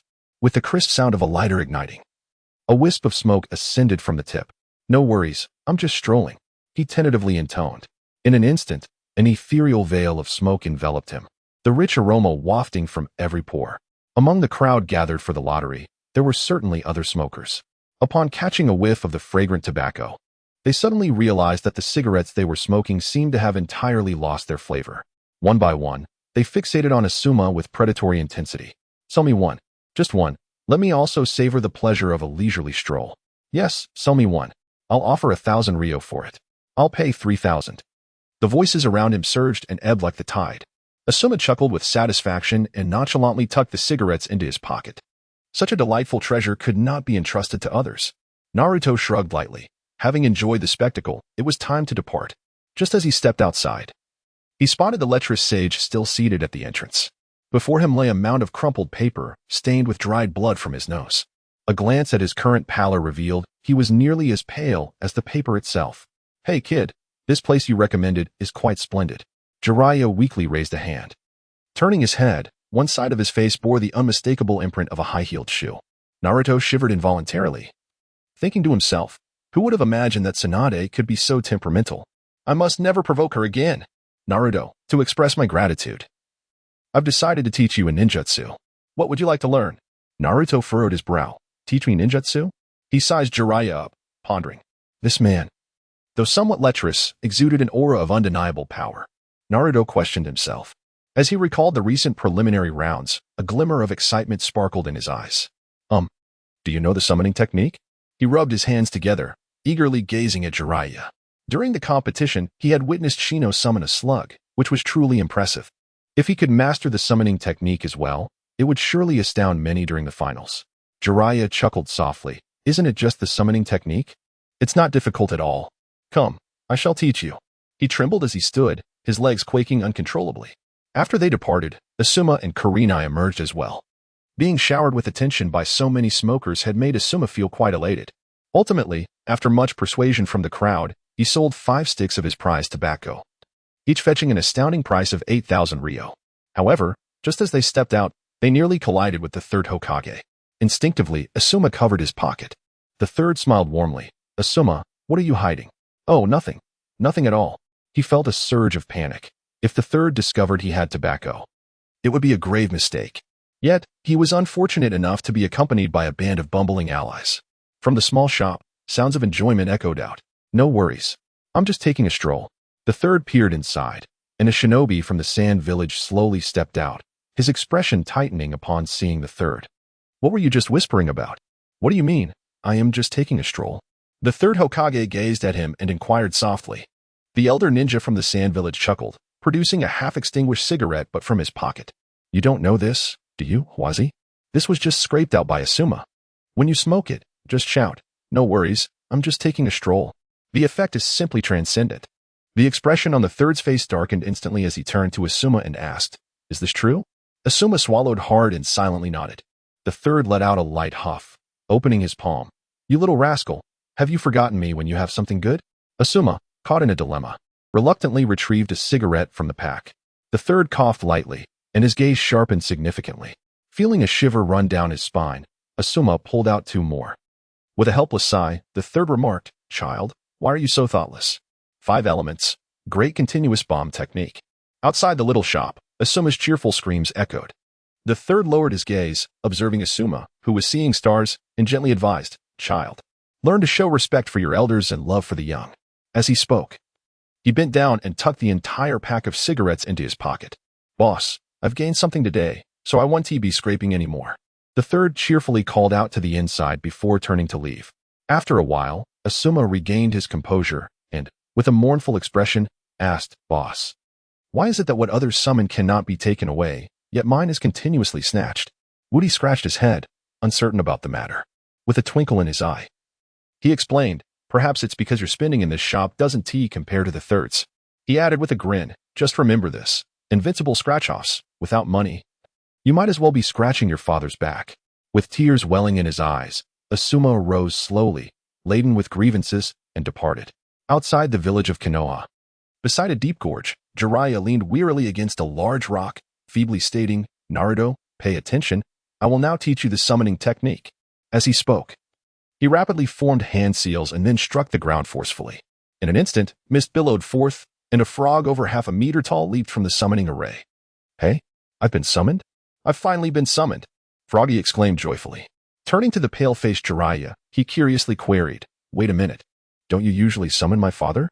Jiraiya coughed, his face reddening with embarrassment. "I'm not feeling well today. I'm severely injured and lack sufficient chakra." "Oh." Froggy nodded thoughtfully. Then he looked at Naruto and curiously asked, "And who is this little brat?" Naruto, hearing a little frog call him that, immediately scowled and shouted, "You're the little brat. Your whole family are little brats." Froggy turned away, not amusing at all. "I'm going back." With a loud pop, Froggy's figure vanished. Jiraiya slowly sat up and inquired, "You clearly observed the hand seals just now, did you not?" "Yes. Yes." Naruto nodded earnestly. Subsequently, Jiraiya began to elucidate. "This summoning technique can invoke the great toad of Mount Myaboku. Give it a try." "Oh ho!" Naruto exclaimed, clenching his fist with excitement. He then mimicked Jiraiya's actions and formed the hand seals. Summoning technique. With a boom, beneath his palm appeared a tadpole that had just sprouted hind legs, hopping about incessantly. "Hey, I can't even fight yet. Go back." Boom. The little tadpole vanished. Naruto sighed, his gaze sharpening. It was quite impressive to summon a tadpole on his first attempt. He steeled himself and formed the hand seals once more. Summoning technique. Boom. It was the same little tadpole again. The tadpole flailed its tail and shouted, "Why is it you again? I already told you I can't fight. If you summon me again, I'll spit in your face." Boom. The tadpole disappeared for the second time. Naruto scratched his head, a hint of frustration crossing his face. Jiraiya chuckled softly, "That's normal. Just practice a bit more." Naruto exhaled deeply and regained his resolve. On his third attempt at forming the seals, summoning technique. Boom. Yet again, it was the same little tadpole. "How old are you?" the tadpole exclaimed. "Can't you summon someone else?" The tadpole puffed its cheeks and retorted, "Humph." A viscous liquid shot from its mouth, splattering Naruto's face. Enraged, Naruto bounced up and down. "If you dare summon me again, I'll spit on you twice." Boom. The tadpole vanished for the third time. Observing Naruto's repeated failures, Jiraiya sighed. It seemed that without a more vigorous approach, it would be challenging for Naruto to summon a true toad. Jiraiya stepped in front of Naruto, lifted his shirt, and with a vigorous toss declared, "Off you go." Naruto plunged into the abyss. The sound of rushing wind filled his ears, and his mind went blank. At that moment, a yellowkin rolled out from his ninja tool pouch. He grinned. "How could I forget you?" He popped the tab and downed the Red Bull. A wave of heat surged through him, and crimson chakra erupted from his body. Once more, he attempted the hand seals and struck downwards, summoning technique. Instantly, a massive toad appeared in the abyss. It held a pipe and exhaled a large smoke ring, questioning, "What is this bizarre place?" Naruto landed atop the enormous toad, gazing at it with exhilaration. "Yes, I have summoned a great toad." The great toad lifted its eyelids, noticing the small figure standing on its head, and erupted in anger, leaping out of the abyss and landing on the ground nearby. Not far off, Jiraiya leaned against a rock, his expression somewhat pale. Did this little brat summon you?" Following Jiraiya's voice, the large toad lowered its head slightly. Upon noticing 2 wads of paper stuffed up its nostrils, it erupted into laughter, exclaiming, "You old rascal. Surely you haven't been peeping at anyone bathing again." Jiraiya, feeling a bit embarrassed, retorted that he was not spying, but rather openly observing women shopping.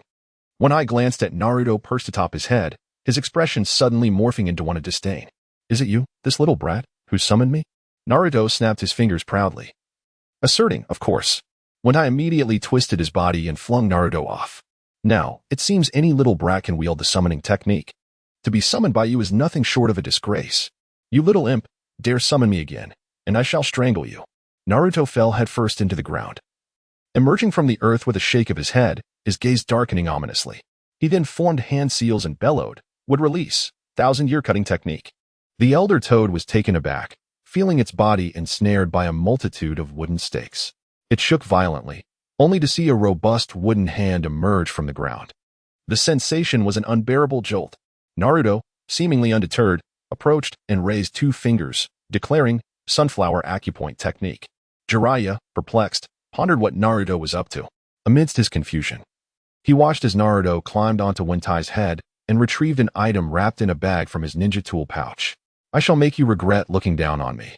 Now you will feel my might, he shouted, pulling out a foul-smelling object. A skunk-scent pouch yo-yo. Wentai could hardly bear it. Desperately wanting to vomit but unable to open its mouth, tears of agony streaming down its face. Naruto burst into laughter, patting Wentai's head, and asked, So, Big Toad, do you yield? When I wished to concede, yet its mouth was utterly incapable of opening. How could it respond? As time crawled by, when the immobilization finally wore off, Wentai wasted no time and hastily retreated back to Mount Myaboku. Naruto stood proudly before Jiraiya, hands on his hips, laughing heartily. Come on, praise me as a genius. Ha ha ha. Just as he reveled in his triumph, the skunk-scent pouch yo-yo fell from the sky, landing squarely between the two. Both men exchanged awkward glances, their faces turning a sickly green as their stomachs churned, and they swiftly turned to expel their contents.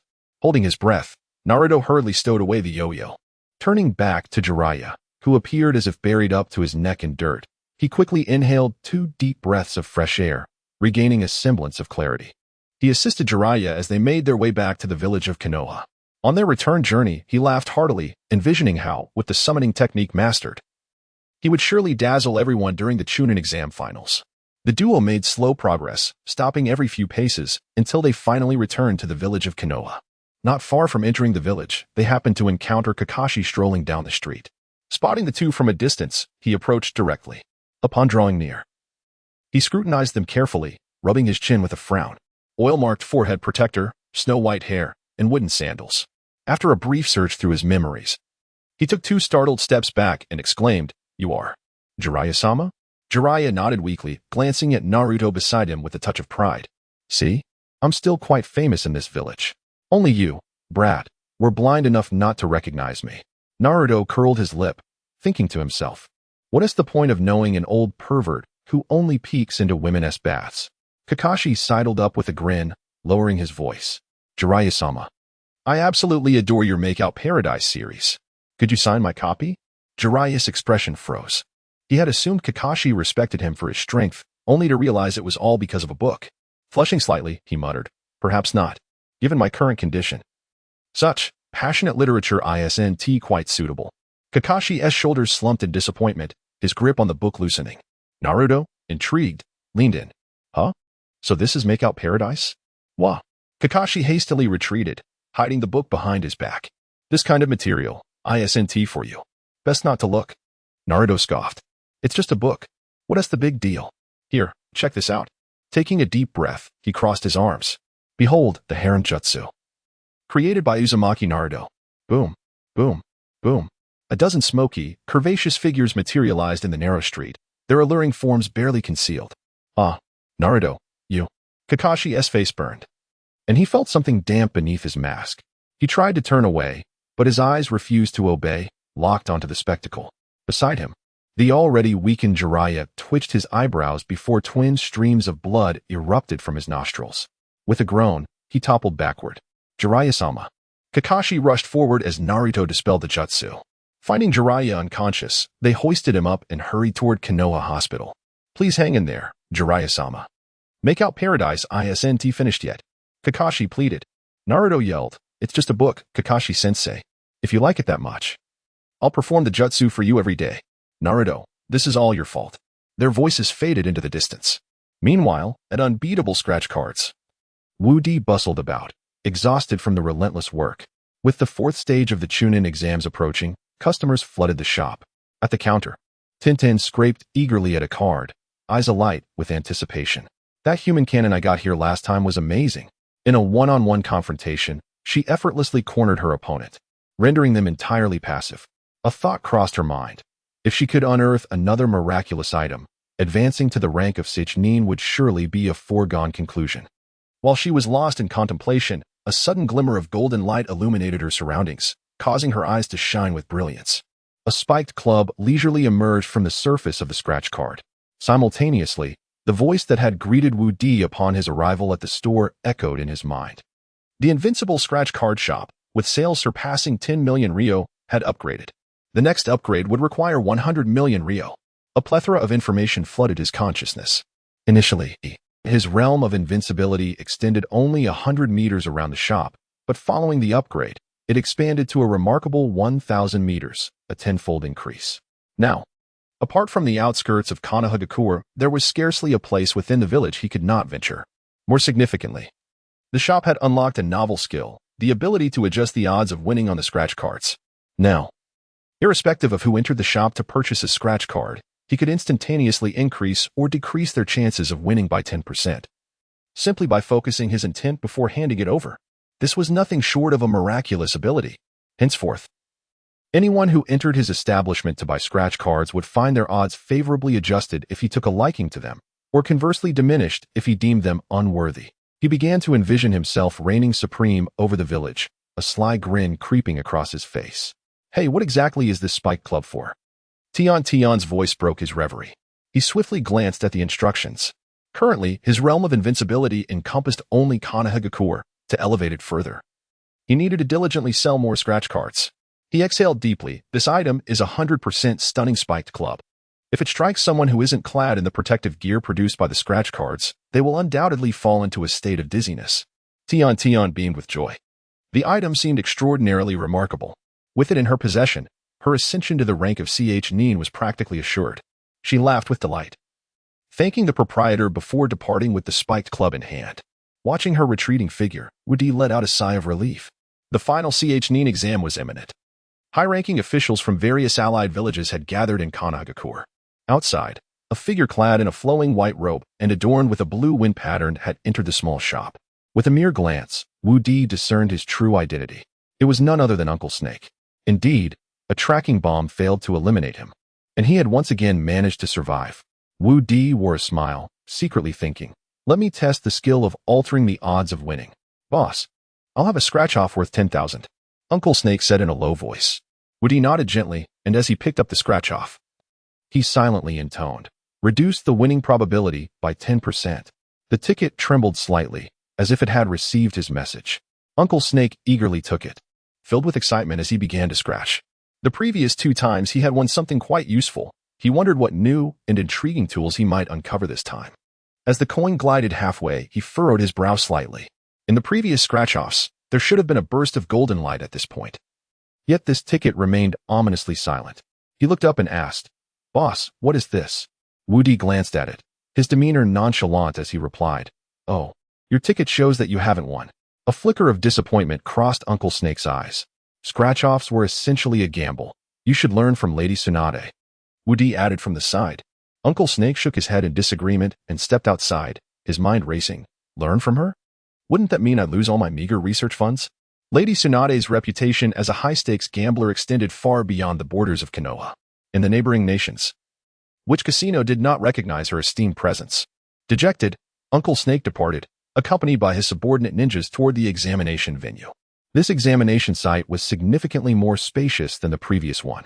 Towering walls encircled the area, atop which sat high-ranking officials from various villages, alongside eager spectators drawn by the event. Uncle Snake, adorned in disguise, took his seat amidst the cheers for the likes of Kazekage and Sarutobi Hiruzen.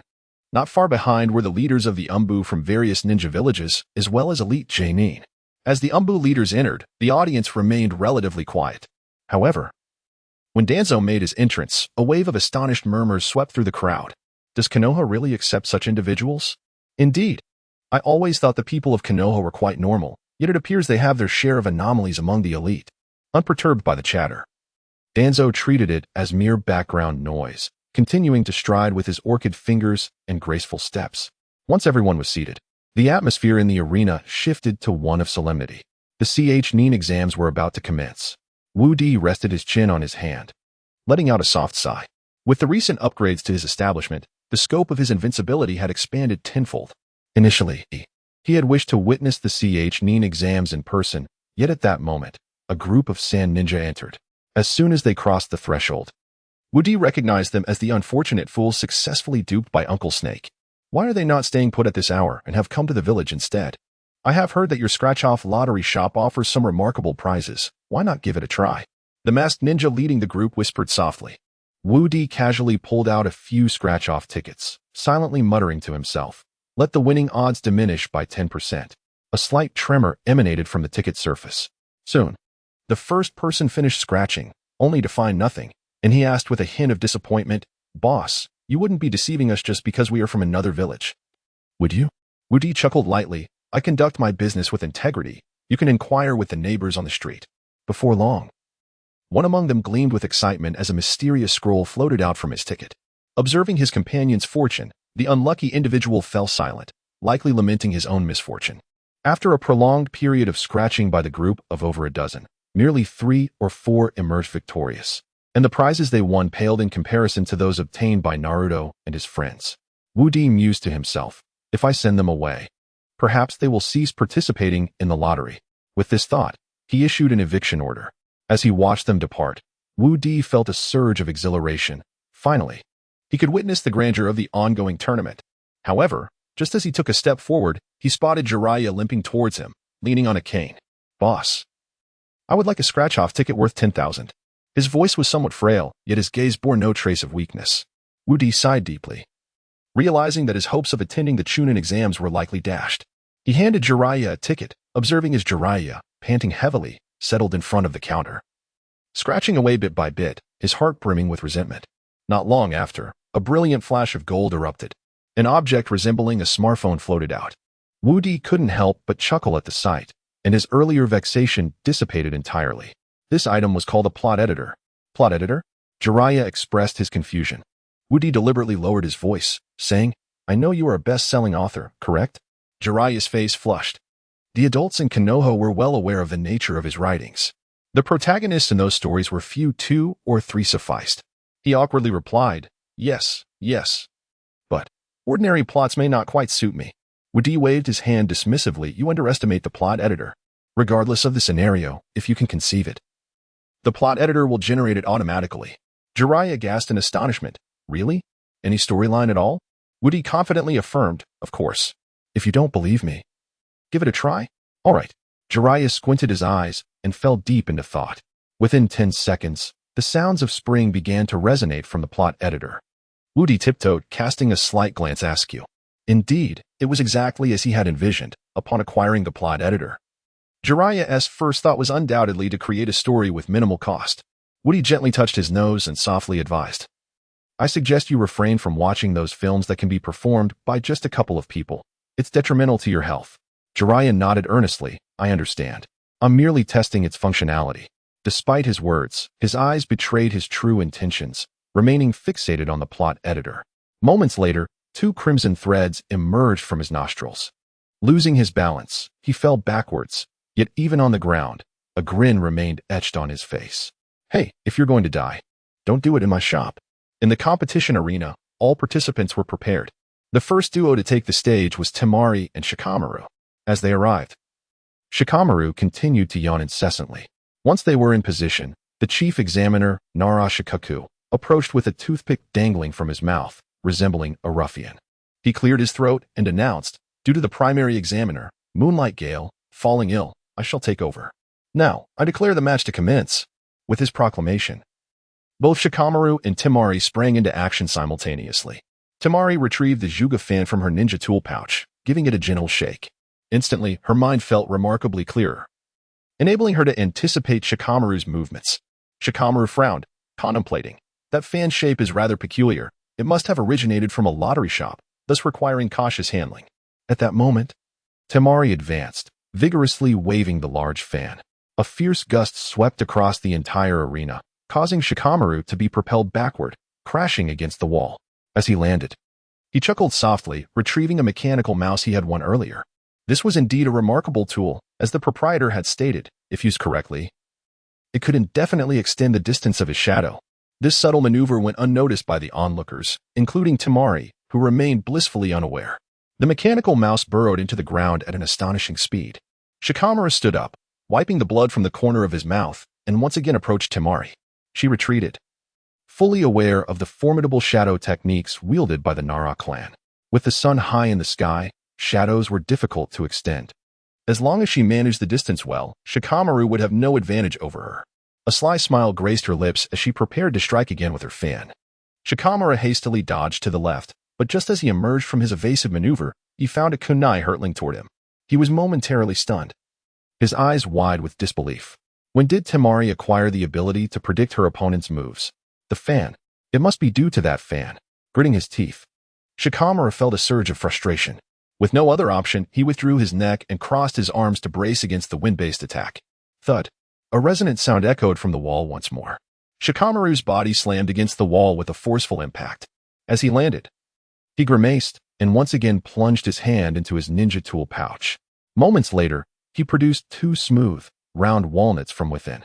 Initially, when he had scratched these items from a scratch-off ticket, he had deemed them rather trivial.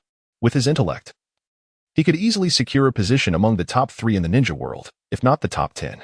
These walnuts would serve merely as decorations by his side. Yet today, after Shino had wielded that feather fan, her attacks had become significantly more ferocious and remarkably accurate in predicting his movements, leaving him somewhat disgruntled. With a slight exertion of his hand, he crushed the 2 walnuts effortlessly.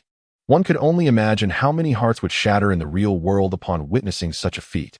The resulting walnut kernels were no larger than a fingernail, evidently desiccated after years of neglect. Upon consuming the kernels, his mind sharpened considerably. A wry smile crept across his face. Surely the fan and these walnut kernels served a similar purpose. At that moment, Shino launched another assault, vigorously waving her fan. Shikamaru's lips curled into a subtle smirk as he calculated the incoming wind technique with calm precision. If he chose not to evade, the likelihood of being struck was unequivocally 100%. Veering left would present a 30% chance of being targeted, while the right side bore a 70% likelihood. Therefore, he suddenly propelled himself upward, leaping against the wall for a brief distance. Then, with a powerful push off the wall, he accelerated his descent towards Shino at an astonishing velocity. He deduced that given Shino's current state, she would undoubtedly opt to retreat. Sure enough, just as he closed in within 20 meters of her, she abruptly withdrew. At this juncture, Shikamaru was merely a low-ranking ninja, with his shadow extending no more than a few meters under the sun's rays. Shino let out a cold laugh, flicking her fan 3 times in succession. 3 powerful gusts of wind lined up in succession, effectively sealing off both sides of Shikamaru, while simultaneously, she hurled 3 shuriken into the winds. You have nowhere to escape now, Shino declared confidently. Shikamaru clenched his fists tightly. The situation was indeed more complex than he had anticipated. He drew 3 shuriken of his own and launched them skyward, propelling himself into the air. For now, his only option was to find a way to evade this attack. He calmly assessed the situation. Shino's wind technique had an expansive range. If this stalemate continued, he would inevitably find himself at a disadvantage. His sole hope lay in the swift completion of the underground passage by the mechanical mouse. As for the ensuing confrontation, he would evade whenever possible. Being chased was far preferable to charging headfirst into demise. Having dodged the wind attack, he retreated a considerable distance. Gradually, Shino appeared more at ease. Meanwhile, at Konoha Hospital, Woody, after escorting Jiraiya to the hospital, glanced at the clock in the lobby and shook his head in resignation. At this moment, it was evidently impossible to continue watching the match. He could only sigh deeply, squeezing a little space on Jiraiya's sickbed. He estimated that soon, Uncle Snake would strike. And by then, the 3rd Hokage would meet his demise, the city walls breached. Countless ninjas would undoubtedly perish. Of course, he felt no sorrow for the fallen ninjas, as they bore no familial ties to him. However, the silver notes in the pockets of the deceased ninjas were indeed of concern to him. His modest shop still required funds for upgrades. After saving up 10 million ryo over such a long time, if another batch of ninjas were to die, reaching 100 million would be a distant dream. He sighed once more, laden with exasperation. At that moment, Jiraiya awakened, weakly opening his eyes and murmuring, "Where am I?" Wu Di, with a grim expression, replied softly, "The hospital. If I hadn't brought you here, you would have perished in my shop." Jiraiya exhaled a breath of relief, trembling as he reached for the plot editor. "No, I haven't finished that storyline yet. I still lack inspiration." Wu Di swiftly snatched the editor from his hands, exclaiming, "Look, look, if you keep watching, you'll die." With that, he pulled a soldier's food pill from his pocket and forced it into Jiraiya's mouth. Regarding the origins of this food pill, he couldn't help but grumble about Naruto. During the raid on Ebisu, even the food pills in his possession were confiscated. In the end, lacking funds for a lottery, he had to substitute this food pill for a 100 Ryo note. Once ingested, Jiraiya's spirits revived considerably, his complexion becoming more vibrant. He hastily sat up and gestured toward Wu Di. "May I have the plot editor back now?" Wu Di let out a soft hum, utterly at a loss for words. Were it not for the pressing matter that required Jiraiya's attention, he would have undoubtedly erupted in anger on the spot. "I shall temporarily safeguard your plot editor." Upon hearing this, Jiraiya's demeanor immediately deflated, his face contorting into a display of exaggerated despair. This plot editor was the finest treasure he had encountered since his birth. If it were not returned, his future existence would surely lose its charm. Observing this, Wu Di cleared his throat. "I have a task that I need you to assist me with. Upon its successful completion, not only will I return your plot editor, but I shall also bestow upon you a scratch-off ticket worth 10,000 Ryo. How does that sound?" Jiraiya's ears perked up, and though he feigned indifference, his heart was already brimming with joy. He nodded in agreement. "Very well, for the sake of the scratch-off ticket, what is it that you require?" "Outside of Konoha village, a large contingent of sand ninja has gathered. I need you to deal with them." Before Wu Di could finish his sentence, Jiraiya slammed his hand on the table, eyes blazing with indignation. "How dare those sand ninja loiter outside of Konoha? Allow me to handle them." With that, he rose abruptly, exuding an air of authority as he strode toward the door.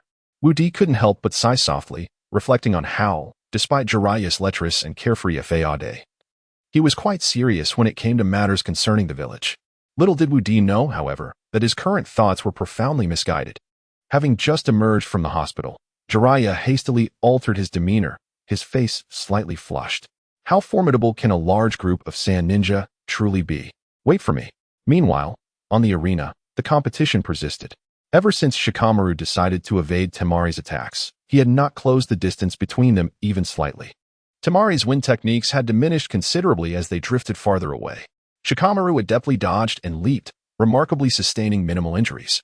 In the stands, numerous spectators were already stifling yawns. Reflecting on previous Nin exams, the moment the proctor began to announce, it was as if one wielded a cleaver to sever electric wires, igniting a flurry of excitement. Yet this year, one was desperately fanning themselves while the other simply evaded. What was this? Had they developed mutual affections? Were this couple exchanging flirtations in the center of the arena? Many in the audience could no longer contain themselves. "Hey, can we speed up the match? I'm getting drowsy." Indeed, if this continues, we might just demand a refund. Listening to the surrounding outcries, Shikamaru shrugged helplessly. He sensed that the mechanical mouse had already cleared all nearby areas and would emerge from beneath Temari's feet in just a minute or two. Unbeknownst to Temari, danger was lurking nearby. She thrust her fan into the ground and shouted, "Can you not, for once, act like a man and step a little closer for an open and honorable duel?" Shikamaru let out a bitter chuckle. Women can be troublesome indeed, and she is no exception. She is the one urging me to approach while simultaneously creating distance. What should I do to satisfy this paradox? The atmosphere grew increasingly awkward. On the viewing platform, Danzo concealed his face with a light chuckle. "This lad from the Nara clan is rather timid, it seems. He ought to learn from my formidable demeanor back in the day." Not far from her sat a man with a pineapple hairstyle and a goat-like beard, Nara Shikaku, the father of Shikamaru. At that moment, he remarked indifferently, "Perhaps it's best to let it be. What if this boy learns the wrong lessons from you and ends up well? Let us not delve into that. The Nara clan cannot afford to be without heirs. In my opinion, having a single songstress in Konoha is sufficient. We do not require another." Danzo's expression darkened as he retrieved a lipstick from his pocket, applying it to his lips with fervor. "You dare speak of my past? I shall send you to the afterlife shortly." Just as he was preoccupied with his makeup, the third Hokage intervened decisively. "There are still ninjas from other villages present. You must all temper your behavior." Shikaku turned away, silenced. Danzo, visibly pouting, lamented, "Third Hokage. He speaks of me in such a manner, and you can bear to watch? After all, We were classmates once. The third's face twitched slightly. Truth be told, he wished he had never met this classmate. Can't you manage him? Danzo swayed his shoulders, his tone dripping with grievance. The third coughed softly, releasing a long sigh. As he swiftly formed hand seals. 5 elements. Great multi-shadow clone technique. In an instant, the venue erupted, and Danzo was sent flying by 5 different chakra attributes. Third Hokage. Even you strike me? My heart is shattered. I shall return. Danzo's voice faded into the distance. The third Hokage scratched his head awkwardly. That was purely an accident. My hand slipped. The onlookers regarded him with disdain. A slip of the hand? Who would believe that? The earlier technique was far more ferocious than when he had fought Asuma.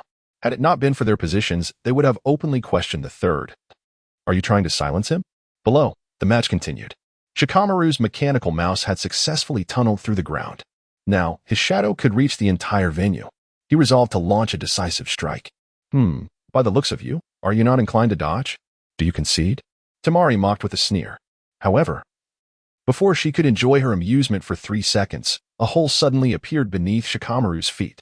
A mechanical mouse emerged directly. Shikamaru scoffed lightly. Whether I concede or not will be revealed in due time. Temari snapped back to reality, glancing down to find a small hole had appeared beneath her feet. She attempted to escape swiftly, only to realize there was no foothold left on the ground. Cursed fate, she muttered darkly before descending. The moment her toes grazed the ground, a shadow locked onto her. Subsequently, she discarded her fan in full view of the audience. Drawing a kunai from her ninja tool pouch, she pressed it against her chin. Do you concede? Shikamaru inquired with a soft chuckle. He held nothing in his hands, rendering him unafraid to persist. With a long sigh, Temari admitted, I concede. Though she was utterly reluctant, having initially held the upper hand, the tide of battle had shifted dramatically in an instant. At that moment, Nara Shikamaru stepped into the center of the arena and proclaimed loudly, the winner of this match is Nara Shikamaru. The spectators from Konoha erupted in joy, as if they themselves had triumphed. The next match would feature Yamanaka Ino against Kankuro. As the announcement was made, both competitors descended into the arena. Kankuro placed his puppet on the ground and was about to dismantle it when Ino shouted, Slug, you are my choice. With a thud, a vibrant green slug appeared at Ino's feet, swiftly splitting into 2, then 4. Kankuro shivered, recalling the grim fate of Saku during the half-elimination round, and swallowed hard. Can I forfeit? Kankuro murmured softly, truly wishing to avoid any contact with that repugnant creature. Nara Shikamaru rubbed his temples and responded, Very well, since you concede. According to the rules, Yamanaka Ino is the winner of this round. Ino was somewhat astonished. She had never anticipated that winning a match could be so effortless. The audience began to voice their complaints. What is happening here? Can this year's Chunin exam proceed normally? If you're not going to compete, please leave and don't waste our time. Amidst the spectators' outcries, Kankuro slowly exited the arena. Today, they had a significant task at hand and could not afford to expend excessive chakra. As the third match commenced, it was revealed that Uzumaki Naruto would face Hyuga Niji. Nara Shikamaru addressed the crowd. Let the next match begin. Amidst the cheers, Naruto and Niji made their entrances. Once in the center, Naruto casually remarked, without the Byakugan, you might as well concede. I possess an array of techniques. Niji disregarded him completely, adopting a fighting stance. As Nara Shikamaru's hand fell, Niji swiftly vanished underground. The audience was once again left bewildered. This year's Chunin exam was truly peculiar. The genin from Konoha were all behaving unusually. They began to anticipate what extraordinary tactics Naruto might unveil next. Noticing Niji's disappearance, Naruto smirked. You've already used that trick against Hinata. Do you intend to employ it a second time? As he spoke, he waved his arm, and a broom came hurtling from the distant sky. With a whoosh. Bam! In an instant, the broom launched itself into the wall, and Naruto found himself stuck against it. Could you not be so slow next time? Naruto lamented. Struggling to free himself from the wall's grip, he then commanded the broom to take him for a spin across the open space. Outside Konoha, Jiraiya hummed a cheerful tune, his wooden clogs clicking rhythmically along the forest path. It is uncertain how formidable the Great Wave Sand Ninja mentioned by the small proprietor truly is, or if it possesses the same caliber as Tsunade. With a glint in his eye, a rather mischievous smile crept across his face. Suddenly, he turned a corner and beheld a group of individuals clad in Sand Ninja attire, huddled together in a seemingly clandestine gathering. His expression shifted to one of grave seriousness. An anomaly often heralds something sinister. With a hint of skepticism, he approached them directly. "What are you all doing?" he bellowed. The sand ninjas immediately fell into a state of alarm. Their current activities could not afford to be discovered, should they be found out. A grim fate awaited them upon their return. The leader of the group cautiously stepped forward and softly replied, "We are merely examining some props from the scratch card shop. Our village is also participating in the Chunin exam today, so we thought we'd join in the excitement for a brief moment." Jiraiya tilted his head, observing the peculiar assortment of items strewn across the ground, and his suspicions began to wane. He exhaled deeply, his previously stern visage transforming into a more congenial demeanor. "Oh, so you two have emerged from the scratch card shop?" This realization further solidified his belief that the small proprietor had indeed witnessed that formidable ninja. With a jovial smile, he inquired, "There should be a female ninja in your ranks, correct?" The leader scratched his head, initially pondering how to divert Jiraiya's attention, only to inadvertently stumble upon an excuse. The individual nodded and pointed towards a grove in the distance. "She has gone over there to find a place to relieve herself. You might want to check in that direction." Relieve herself? Jiraiya's eyes sparkled with mischief, and without a moment's hesitation, he dashed towards the woods. Meanwhile, Woody had returned to the scratch card shop, resting his chin on the counter and gazing towards the village's outskirts. Little did he know that Jiraiya was executing the task he had entrusted him with in such a manner. A feeling of exasperation bubbled within him at the thought of Jiraiya's antics. In the arena, Naruto had been hovering in the air for quite some time. Yet the figure of Neji remained elusive.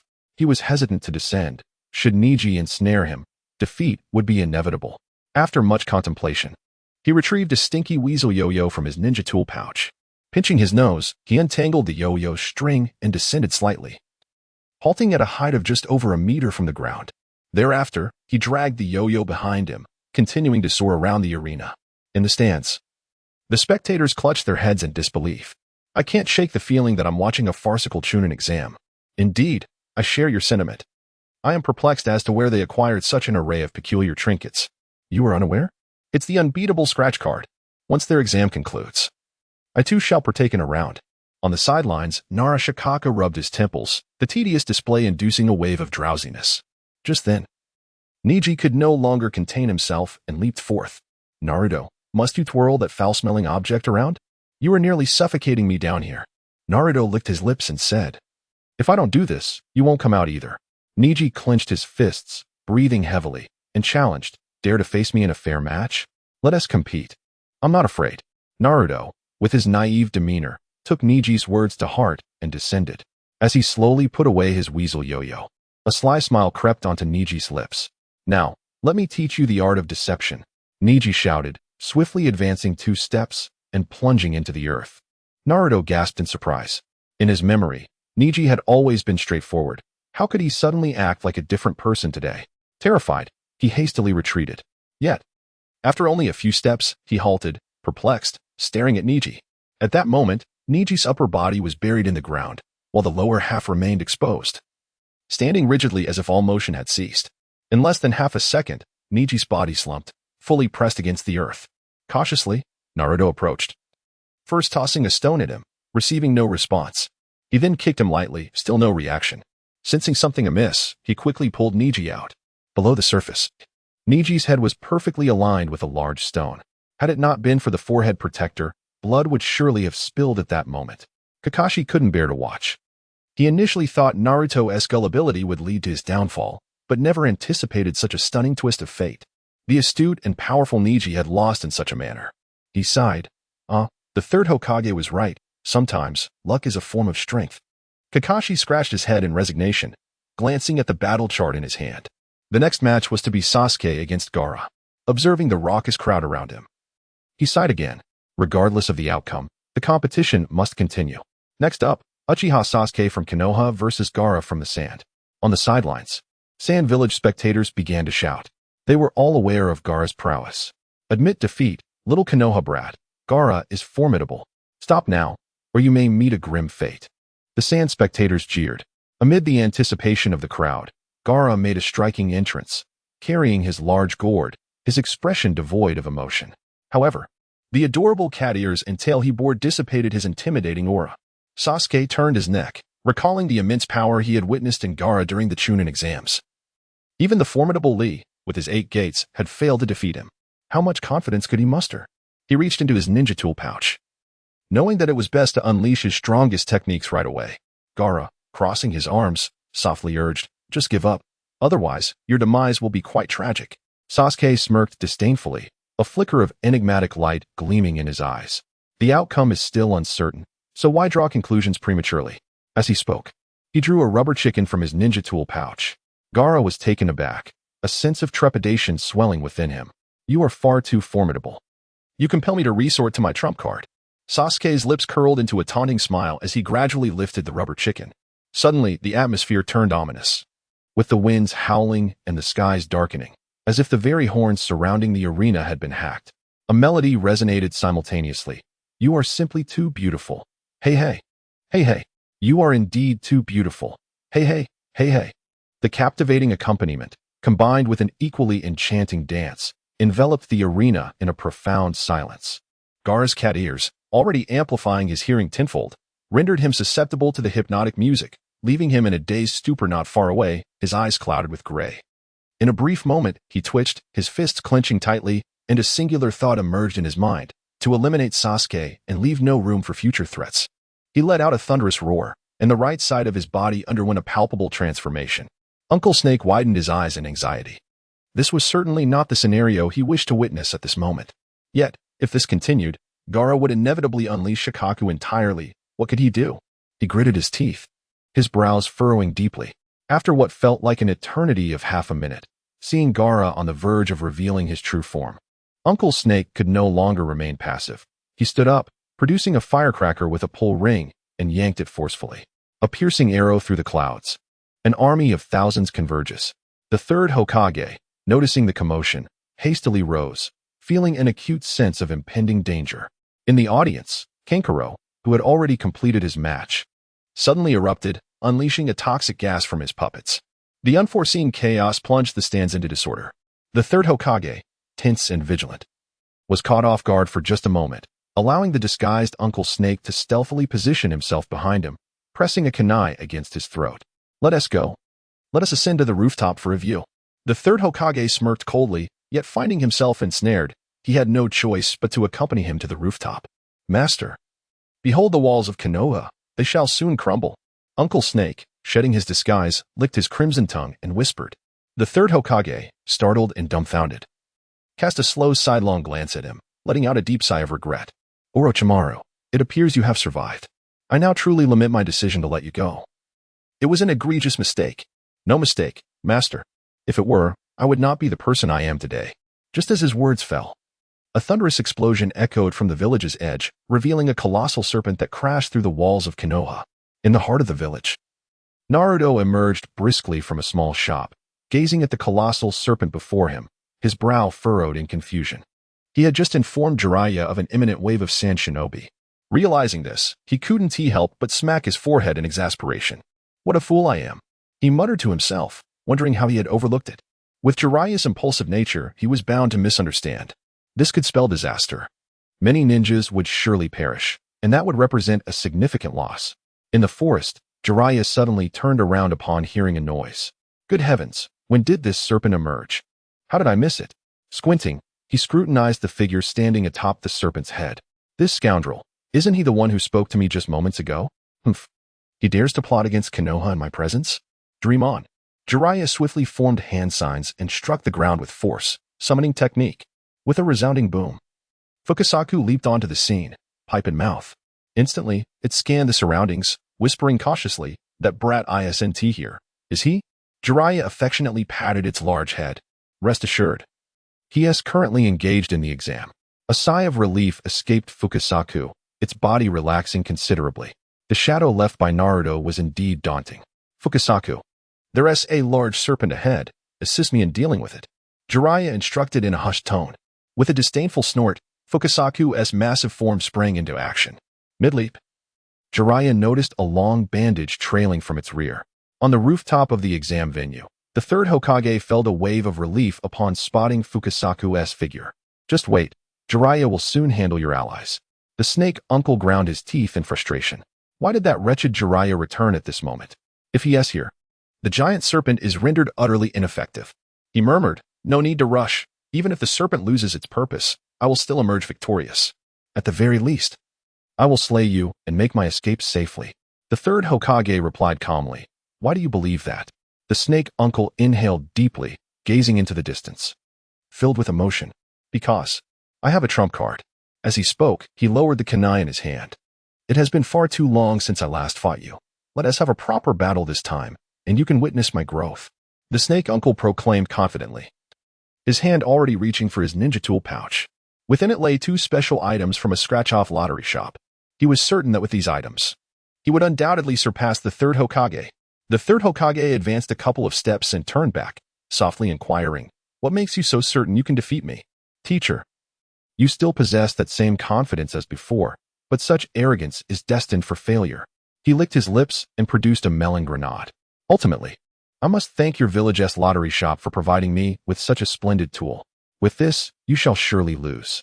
Then, the snake uncle addressed the audience below in a low voice. Come forth. In an instant, 4 individuals adorned with purple hemp belts sprang forth, landing directly at the corners of the rooftop. 4 purple flame formation. They exclaimed in unison, swiftly forming seals. A violet barrier gradually ascended, completely isolating the area from the outside world. Uncle Snake, shaking a hand grenade, disdainfully remarked, Teacher, it has been a while. Allow me to present you with a gift. Without a moment's thought, he pulled the pin. In an instant, the grenade exploded before him, and a black hole materialized in the sky. Several kilos of fragrant bulk herring cans descended from above, covering Uncle Snake entirely without a trace of waste. He appeared bewildered. He had encountered grenades before, but never had he seen one that detonated simply upon pulling the pin. Just as confusion enveloped him, an intoxicating aroma invaded his nostrils. His eyes lost their luster. His head spun, and his stomach churned violently. What on earth is this? Ah, he raged, frantically tossing the cans off his body. Boss, you've truly betrayed me. He shouted in disgust. The third Hokage observed calmly for a brief moment before swiftly forming seals, summoning technique. Bang!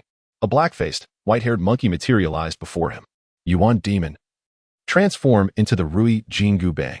With a mighty roar, the Yuan Demon struck its chest and morphed into a golden rod with a dark center. Lengthen. At the command of the third Hokage, the Rui Jingu Bang extended instantaneously, crashing into Uncle Snake. With a smirk, Uncle Snake retorted, Teacher, do you truly believe you can defeat me with a mere stick? How absurd. He swiftly drew a shuriken from his ninja pouch while clutching a teleportation card in the other hand, murmuring, Teleport.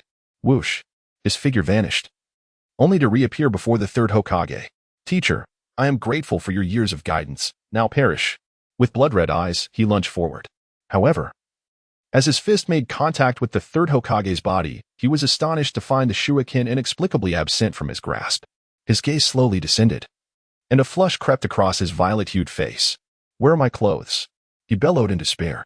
At that moment, he stood completely exposed, his azure skin accentuating his 108 snakeskin abdominal muscles in a rather provocative display. He abruptly turned, realizing that his attire, along with the shuriken, lay back where he had teleported. Invincible scratch lottery, you've betrayed me again. Uncle Snake wailed in desperation, hastily retreating to reclaim his garments. But would the third Hokage grant him such an opportunity? Fire release, great fireball technique. A fireball, a meter wide, shot forth from his mouth, incinerating Uncle Snake's clothes before he could reach them. Uncle Snake hunched over, his face deeply flushed with embarrassment. Teacher, is this not a bit excessive? The third Hokage, cleaning his ears, replied, I've grown old. My precision is lacking. In truth, my initial intention was to unleash my ire upon you. However, I inadvertently caused damage to your attire in the process. Therefore, let us proceed with this. You shall immediately raise a white flag of surrender, and I can arrange for Danzo to procure a new outfit for you. Yet, Orochimaru clenched his fists tightly, fully aware of Danzo's character. Having witnessed it with his own eyes moments ago, the prospect of receiving clothing from him was less appealing than the sweet release of death.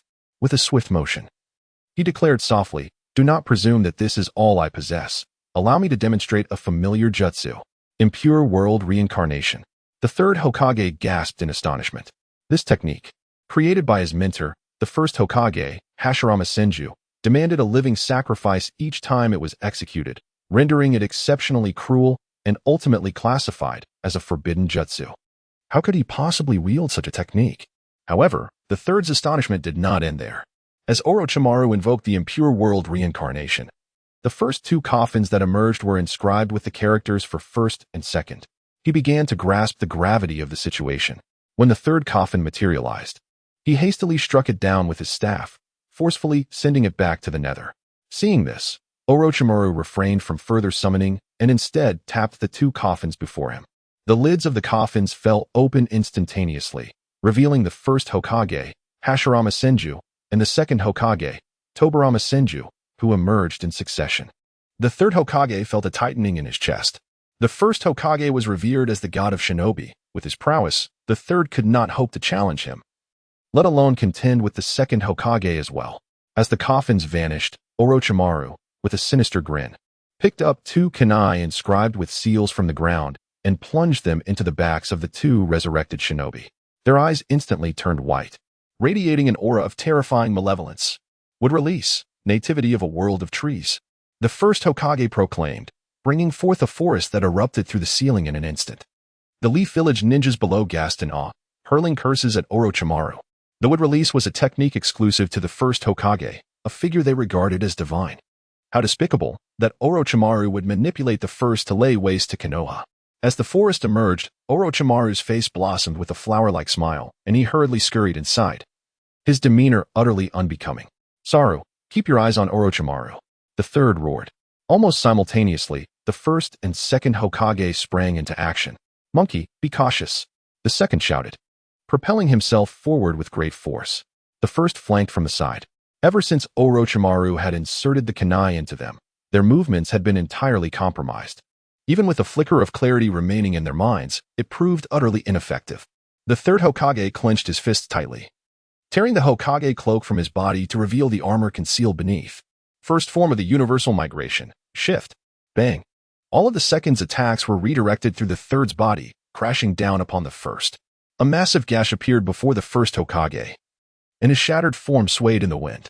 He gazed at the third Hokage with a hint of surprise and inquired, Monkey, what kind of ninjutsu is this? I have never encountered it before. The third Hokage, deftly countering the onslaught from the second Hokage, chuckled and replied, I acquired it at a newly opened shop in our ninja village. There, with just a few thousand ryo, one has a high probability of obtaining exceptionally powerful ninjutsu. The first Hokage chuckled softly, a flicker of delight crossing his face, as he had been concerned that the third might struggle against the combined assault of himself and the second. However, it appeared that he had nothing to worry about now. That puts my mind at ease. He exhaled deeply, observing the wounds on his body that had already healed, and murmured, Monkey, I have recovered. Be careful. The third Hokage responded affirmatively. From the earlier exchanges with the first and second Hokages, it was clear that they had not yet tapped into their full potential. If this continued, he might indeed have a chance of victory. Below the arena, Gaara, having been pushed to his limits by Sasuke's graceful movements, found half of his body transformed into the shape of Shikaku.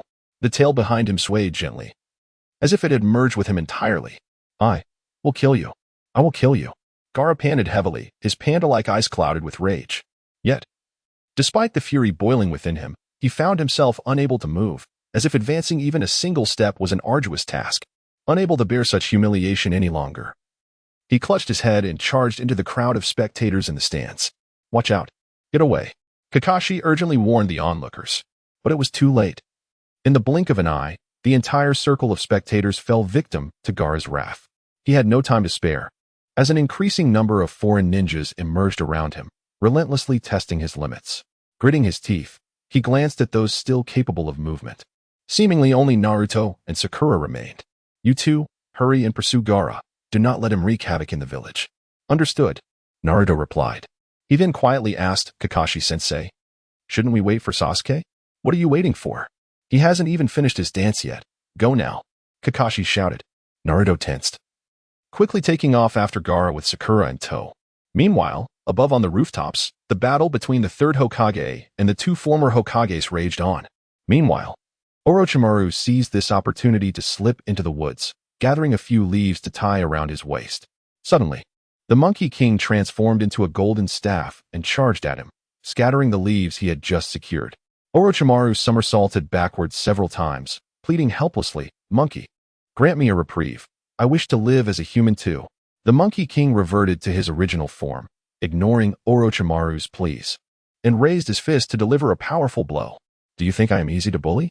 A flicker of ferocity glimmered in Orochimaru's eyes as he retreated. His current state severely hampers his combat capability. He dares not make any bold movements, for should he act too recklessly and venture out from the thicket, he would undoubtedly become the subject of ridicule. He deftly evades each relentless assault from the gorilla demon.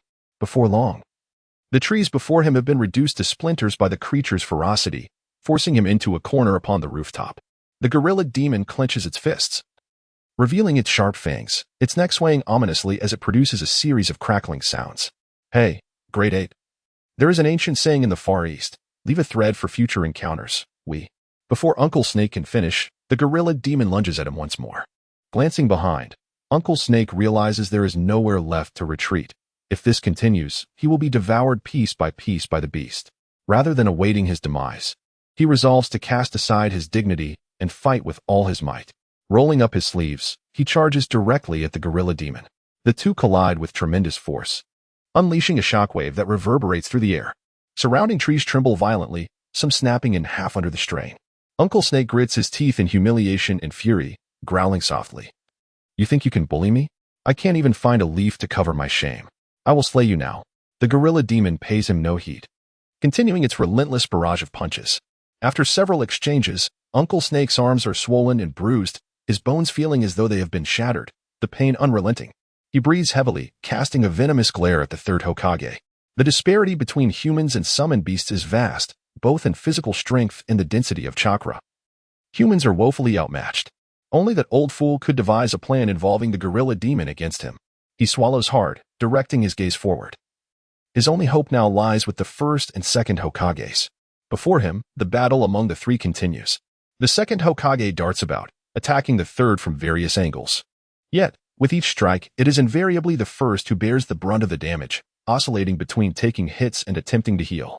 Having spent a lifetime as a ninja, he has never witnessed such a remarkable ninjutsu. He laments having passed too soon. The first Hokage laughs heartily, albeit with a hint of melancholy. As his body regenerates for what seems like the umpteenth time, he slowly raises his palm. The sensation of being controlled is utterly distasteful. He curses inwardly, swiftly forming hand seals. Would release, 4-pillar prison. In an instant, several wooden pillars erupt from the ground beneath the third Hokage's feet. He leaps up, anxiety etched on his face as he observes the ground below. This ninjutsu is familiar to him, one created by the first and among his most frequently employed techniques. If someone is ensnared by the 4-pillar prison, there is but one fate, to be slain by the caster. With the second Hokage still at a distance, escape is utterly impossible. Gritting his teeth, he quickly brings his hands together and shouts, "Heaven and earth great shift, second form, rebound." As his voice fades, the wooden pillars beneath him suddenly vanish, inexplicably returning to the first Hokage's feet.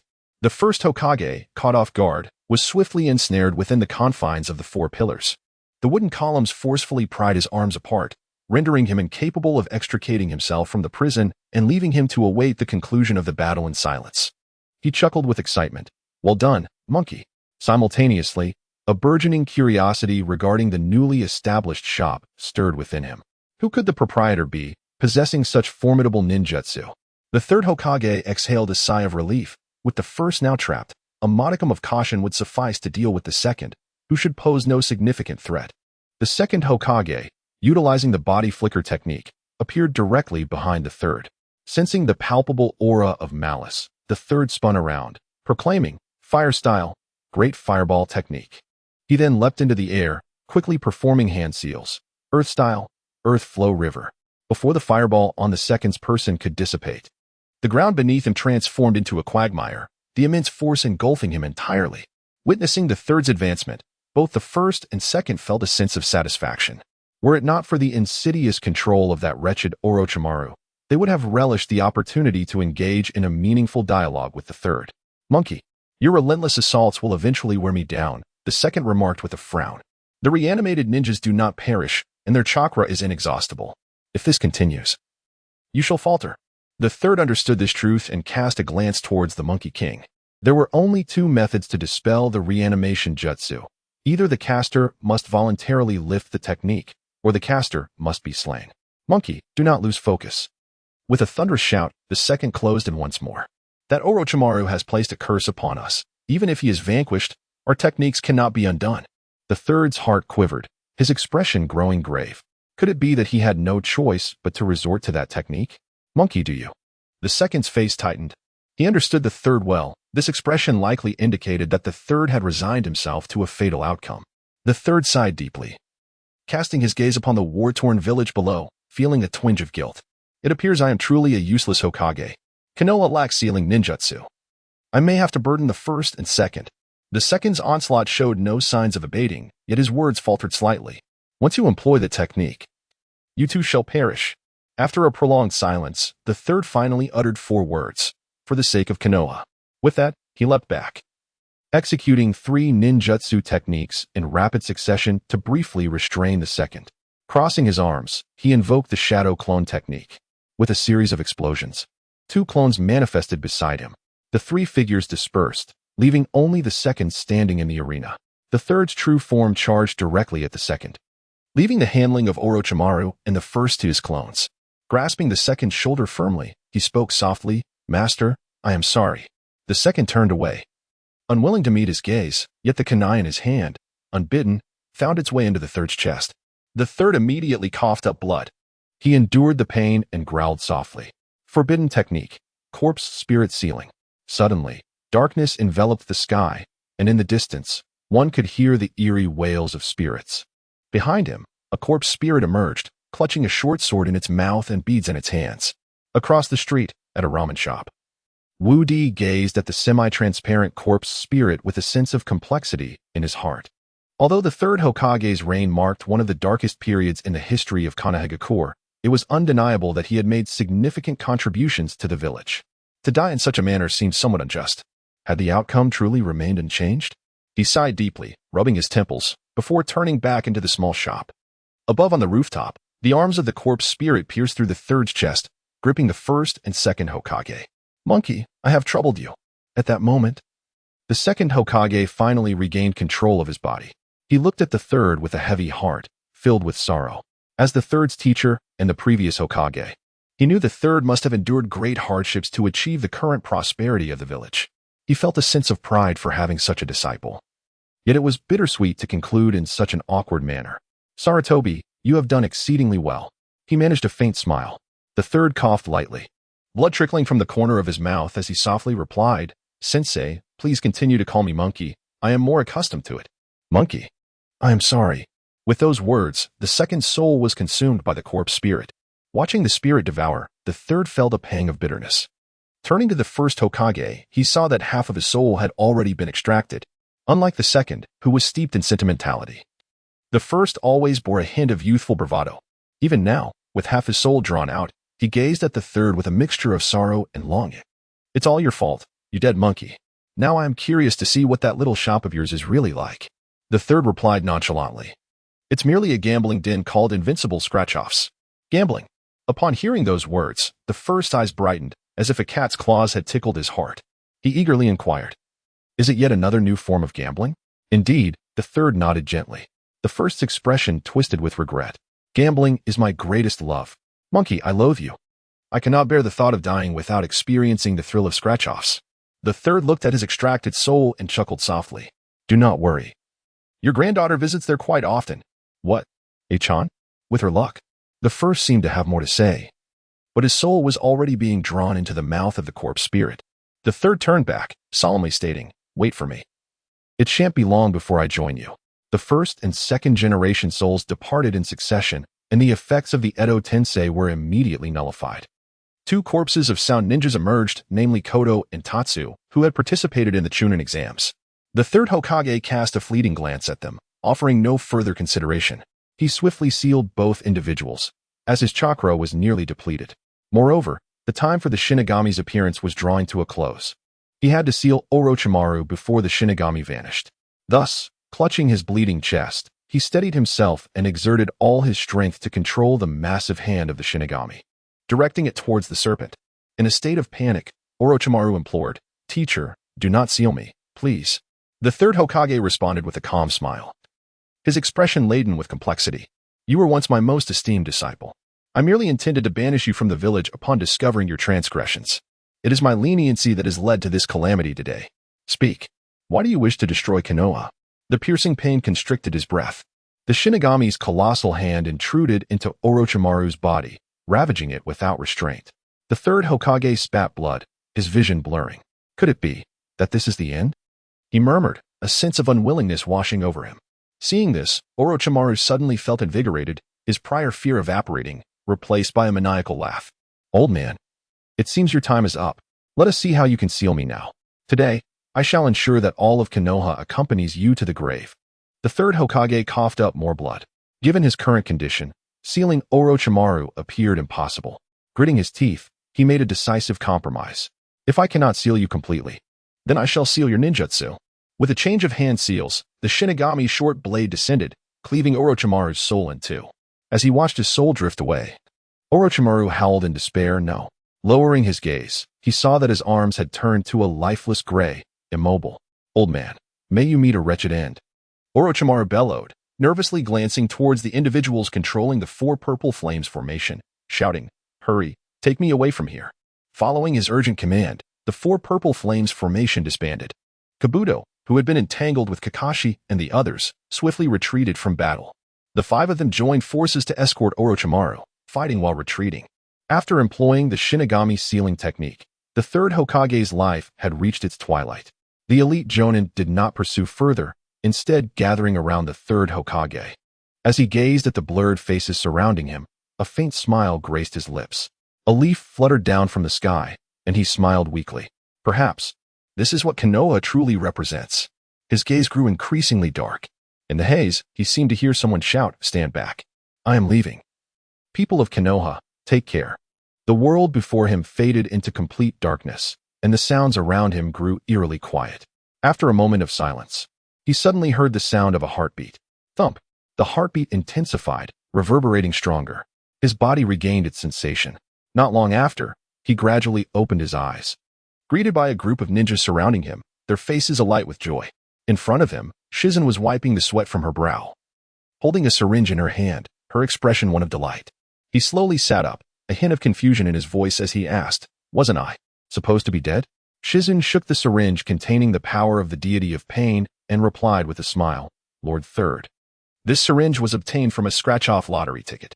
The proprietor mentioned that it could heal anyone without any conditions. I kept it on me. And when I saw you fall, I quickly administered it. So that was the case. The third rubbed his head and gazed in the direction of the miraculous lottery shop. Ever since this little establishment had set foot in Konoha, it seemed that many extraordinary events had unfolded around them. After a brief rest, he gradually stood up. Now that he was not dead, he must continue to fulfill the duties expected of a Hokage. Looking at the disordered trees on the ceiling, he shook his head and declared, It's too chaotic. It all needs to go. As he spoke, he formed hand seals. However, why has my speed of sealing slowed down? He chuckled and tried again. Fire style, great fireball technique. A minuscule wisp of heat escaped from his mouth. He was taken aback and quickly sensed the chakra within him. What? My chakra is gone, he exclaimed, on the verge of despair. If that were true, he would have to start practicing ninjutsu all over again. This outcome was utterly unacceptable to him. Kakashi coughed lightly from the side. Lord Third, this isn't as difficult to accept as you think. Losing ninjutsu is far better than losing one's life. Asuma chimed in, breathlessly adding, Indeed, I believe Kakashi is right. The current Team 10 I lead has Irika Umino as the instructor, and I believe he's quite capable. Would you like me to speak a few words on your behalf? Outside the crowd, Irika felt a chill run down his spine upon hearing the strange laughter. Teaching the third? Being his mentor? It sounded like a joke. The third glared at Asuma with a dark expression. However, Asuma merely stuck out his tongue in response. Now that you have no chakra, you can no longer use the fatherly love technique on me. Just thinking about it brings me joy. Finally, I can play the lottery in peace. Asuma. The third gritted his teeth. Asuma then leapt lightly, distancing himself considerably. The third sighed and shook his head, muttering, This son is quite the disappointment. He turned to Tsunade by his side and softly said, From now on, you shall assume the position of the fifth Hokage. Tsunade was taken aback. Me? Is that suitable? Perhaps Jiraiya should take on the role. No. The third rejected the idea without hesitation. If he were to become Hokage, the first order of business would undoubtedly be to renovate the women's bathhouse in the village. It was simply a waste of funds. Observing his serious demeanor, Tsunade found it difficult to refuse him any further. She could only nod gently and say, "Very well, I shall take on this task. However, what are your plans moving forward, Sensei?" The third Hokage swallowed hard, his face flushing with embarrassment as he replied, "I intend to return to the Ninja Academy and retake the Genin exams. I reckon that in my lifetime, I should at least be able to achieve the rank of Jonin." Tsunade chuckled awkwardly. "Isn't this a bit of a joke? An old man like you attending classes with a gaggle of 5 or 6-year-olds. Given your former status, what could a teacher possibly impart to other teachers?" Tsunade spoke softly. "Sensei, we could actually create a special arrangement for you, allowing you to become a special Jonin." Upon hearing this, the third Hokage immediately adopted a serious expression. "What do you mean by special arrangement? This matter is not to be mentioned again. If I were to receive any special treatment, I can only imagine how Asoma would mock me later." Despite having lost all his ninja skills, his words still held considerable weight. When he commanded silence, everyone complied without a word. Suddenly, Ino rushed in, her urgency palpable. Upon entering the shop, she exclaimed with laughter, "Boss, thanks to your lottery ticket, the third Hokage is saved from an icy fate today. Considering my excitement, please give me a scratch-off." Wu Di's eyes brightened, his spirits lifting significantly. He smiled at Ino and asked, "Since you're so thrilled, how much are you planning to scratch off?" Ino pulled a silver note from her bag and slapped it onto the counter with flair, declaring, "I want 100. Wu Di stumbled slightly, swallowing hard in embarrassment. It seemed Ino had never encountered a large denomination note before. 100 taels sounded quite resounding. With a sigh, he withdrew a scratch-off ticket from behind the counter and handed it to her. Meanwhile, in the woods, Naruto and Sakura were in hot pursuit of Gaara, having chased him all the way to the village outskirts. Suddenly, Gaara came to a halt and abruptly turned around. At that moment, much of his body had transformed into the form of Shikaku. He swung his arm fiercely, releasing several massive sand orbs. Sakura, caught off guard, found herself pinned against a tree. Witnessing this, Gaara let out a maniacal laugh. Naruto bit his lip at this distance. He was clearly out of range for his would-release techniques and would need to find a way to advance further. He waved his hand, summoning a flying broomstick. Just as he mounted the broom, Gaara abruptly raised his tail. Countless marble-sized sand spheres descended like a torrential storm, completely obstructing Naruto's path. "Damn it," he muttered, landing below the trees, hoping to approach from the ground.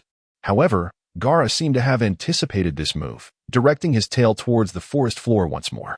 Fortunately, the branches above reduced the amount of sand that fell below significantly. Seizing the opportunity, Naruto inched forward cautiously. As I estimated that I was approximately 20 meters away from Gaara, he suddenly came to a halt, his hands moving feverishly to form seals. Would release, 1,000-year graph technique. In an instant, Gaara was immobilized. His half-bestial head shook violently as he emitted a beastly roar, only to unexpectedly lose consciousness.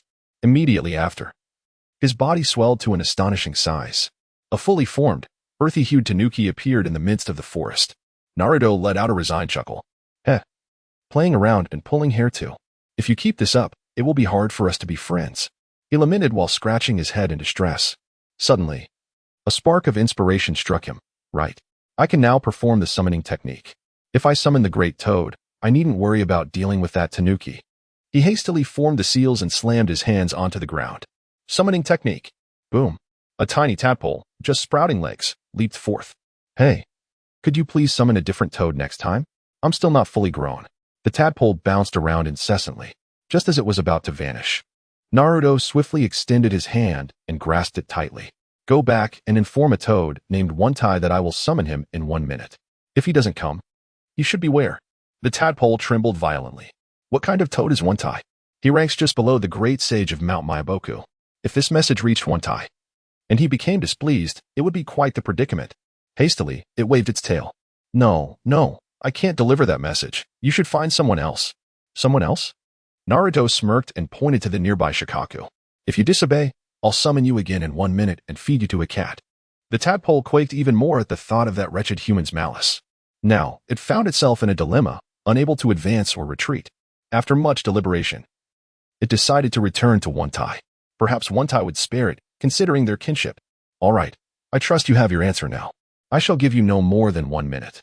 Naruto waved his hand dismissively, casting it aside. The tadpole seized every moment to vanish. At that moment, Shikaku was in a frenzy, continuously roaring at a high pitch. With each swing of its arms, the remnants of the forest were obliterated. At Mount Miyaboku, in the Great Toad's bathing pool, one tie, the tadpole hurriedly arrived. One tie exhaled a puff of smoke and asked in a gentle tone, "What is the urgency?" The tadpole gulped nervously and replied, "I was summoned by a kid earlier. He asked me to relay a message to you. He will summon you again shortly. And if you don't come out, beware of your... well, you know." Upon hearing this, One tie dropped his smoking pipe into the large pond. The resulting splash sent the tadpole crashing against the wall. Trembling, the tadpole dared not move an inch. What did that kid look like? One tie turned to inquire. He had yellow hair and an appearance that was somewhat unsavory, clad in an ensemble of bright orange attire. Before the tadpole could finish speaking, it lifted its forelimb and sighed deeply. No need to elaborate.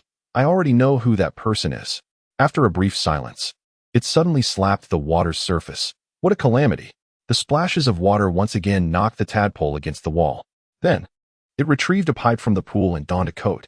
"You must not speak of today's events to anyone. Otherwise, I shall take drastic measures against you." One tie cast a sidelong glance at the tadpole, which nodded vigorously in fear. At that moment, the summoning signal sounded once more. Without even removing the towel from his head, One Eye rushed out with a blade in hand. "One tie, are you off to deal with that scoundrel?" The little tadpole murmured thoughtfully. With a resounding crash, One tie appeared beside Naruto, wielding a massive short sword. Naruto clapped his hands and laughed. "Frog boss, you really came. Quickly, help me eliminate that big tabby cat ahead." One tie's eyelids drooped instantly. Was it truly necessary to summon him for merely a cat? However, curiosity piqued. He wondered what sort of cat could compel this rascal to employ summoning techniques. He then followed the direction of Naruto's finger. A flock of crows flew across the sky. "That is no ordinary cat," One tie suddenly shouted. The bowl of his pipe inadvertently tipped over, and a pot full of bathwater cascaded down, thoroughly soaking Naruto. "Listen here. That creature over there is called a tailed beast." "A tailed beast? Do you understand what that means?" He yelled incessantly. Naruto scratched his head, asking innocently, "What exactly is a tailed beast?" Not far away, Shikaku heard the commotion and slowly turned, raising its paw. One tie leapt suddenly, soaring through the air as he shouted, "Go back and ask Jiraiya.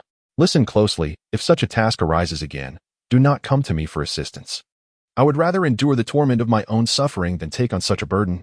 Naruto shook his head helplessly. "I can't distinguish what a tailed beast is." In an instant, Shikaku's paw lunged toward him. One tie swiftly drew his sword to parry the attack. Inadvertently, he noticed Gaara's unconscious form, bound by wood release, atop Shikaku's head. That sleeping individual is the Jinchuriki of this tailed beast. Awaken him, and the tailed beast should vanish. Naruto rolled up his sleeves, excitement coursing through him. Waking him should be simple. I just need to get a bit closer to the tabby cat. One tie's expression darkened, and his pipe fell to the ground. "Once more, I shall tell you, that creature is called a tailed beast, not a tabby cat." Naruto shrugged and smiled foolishly. "What exactly is a tailed beast? I don't know what it looks like."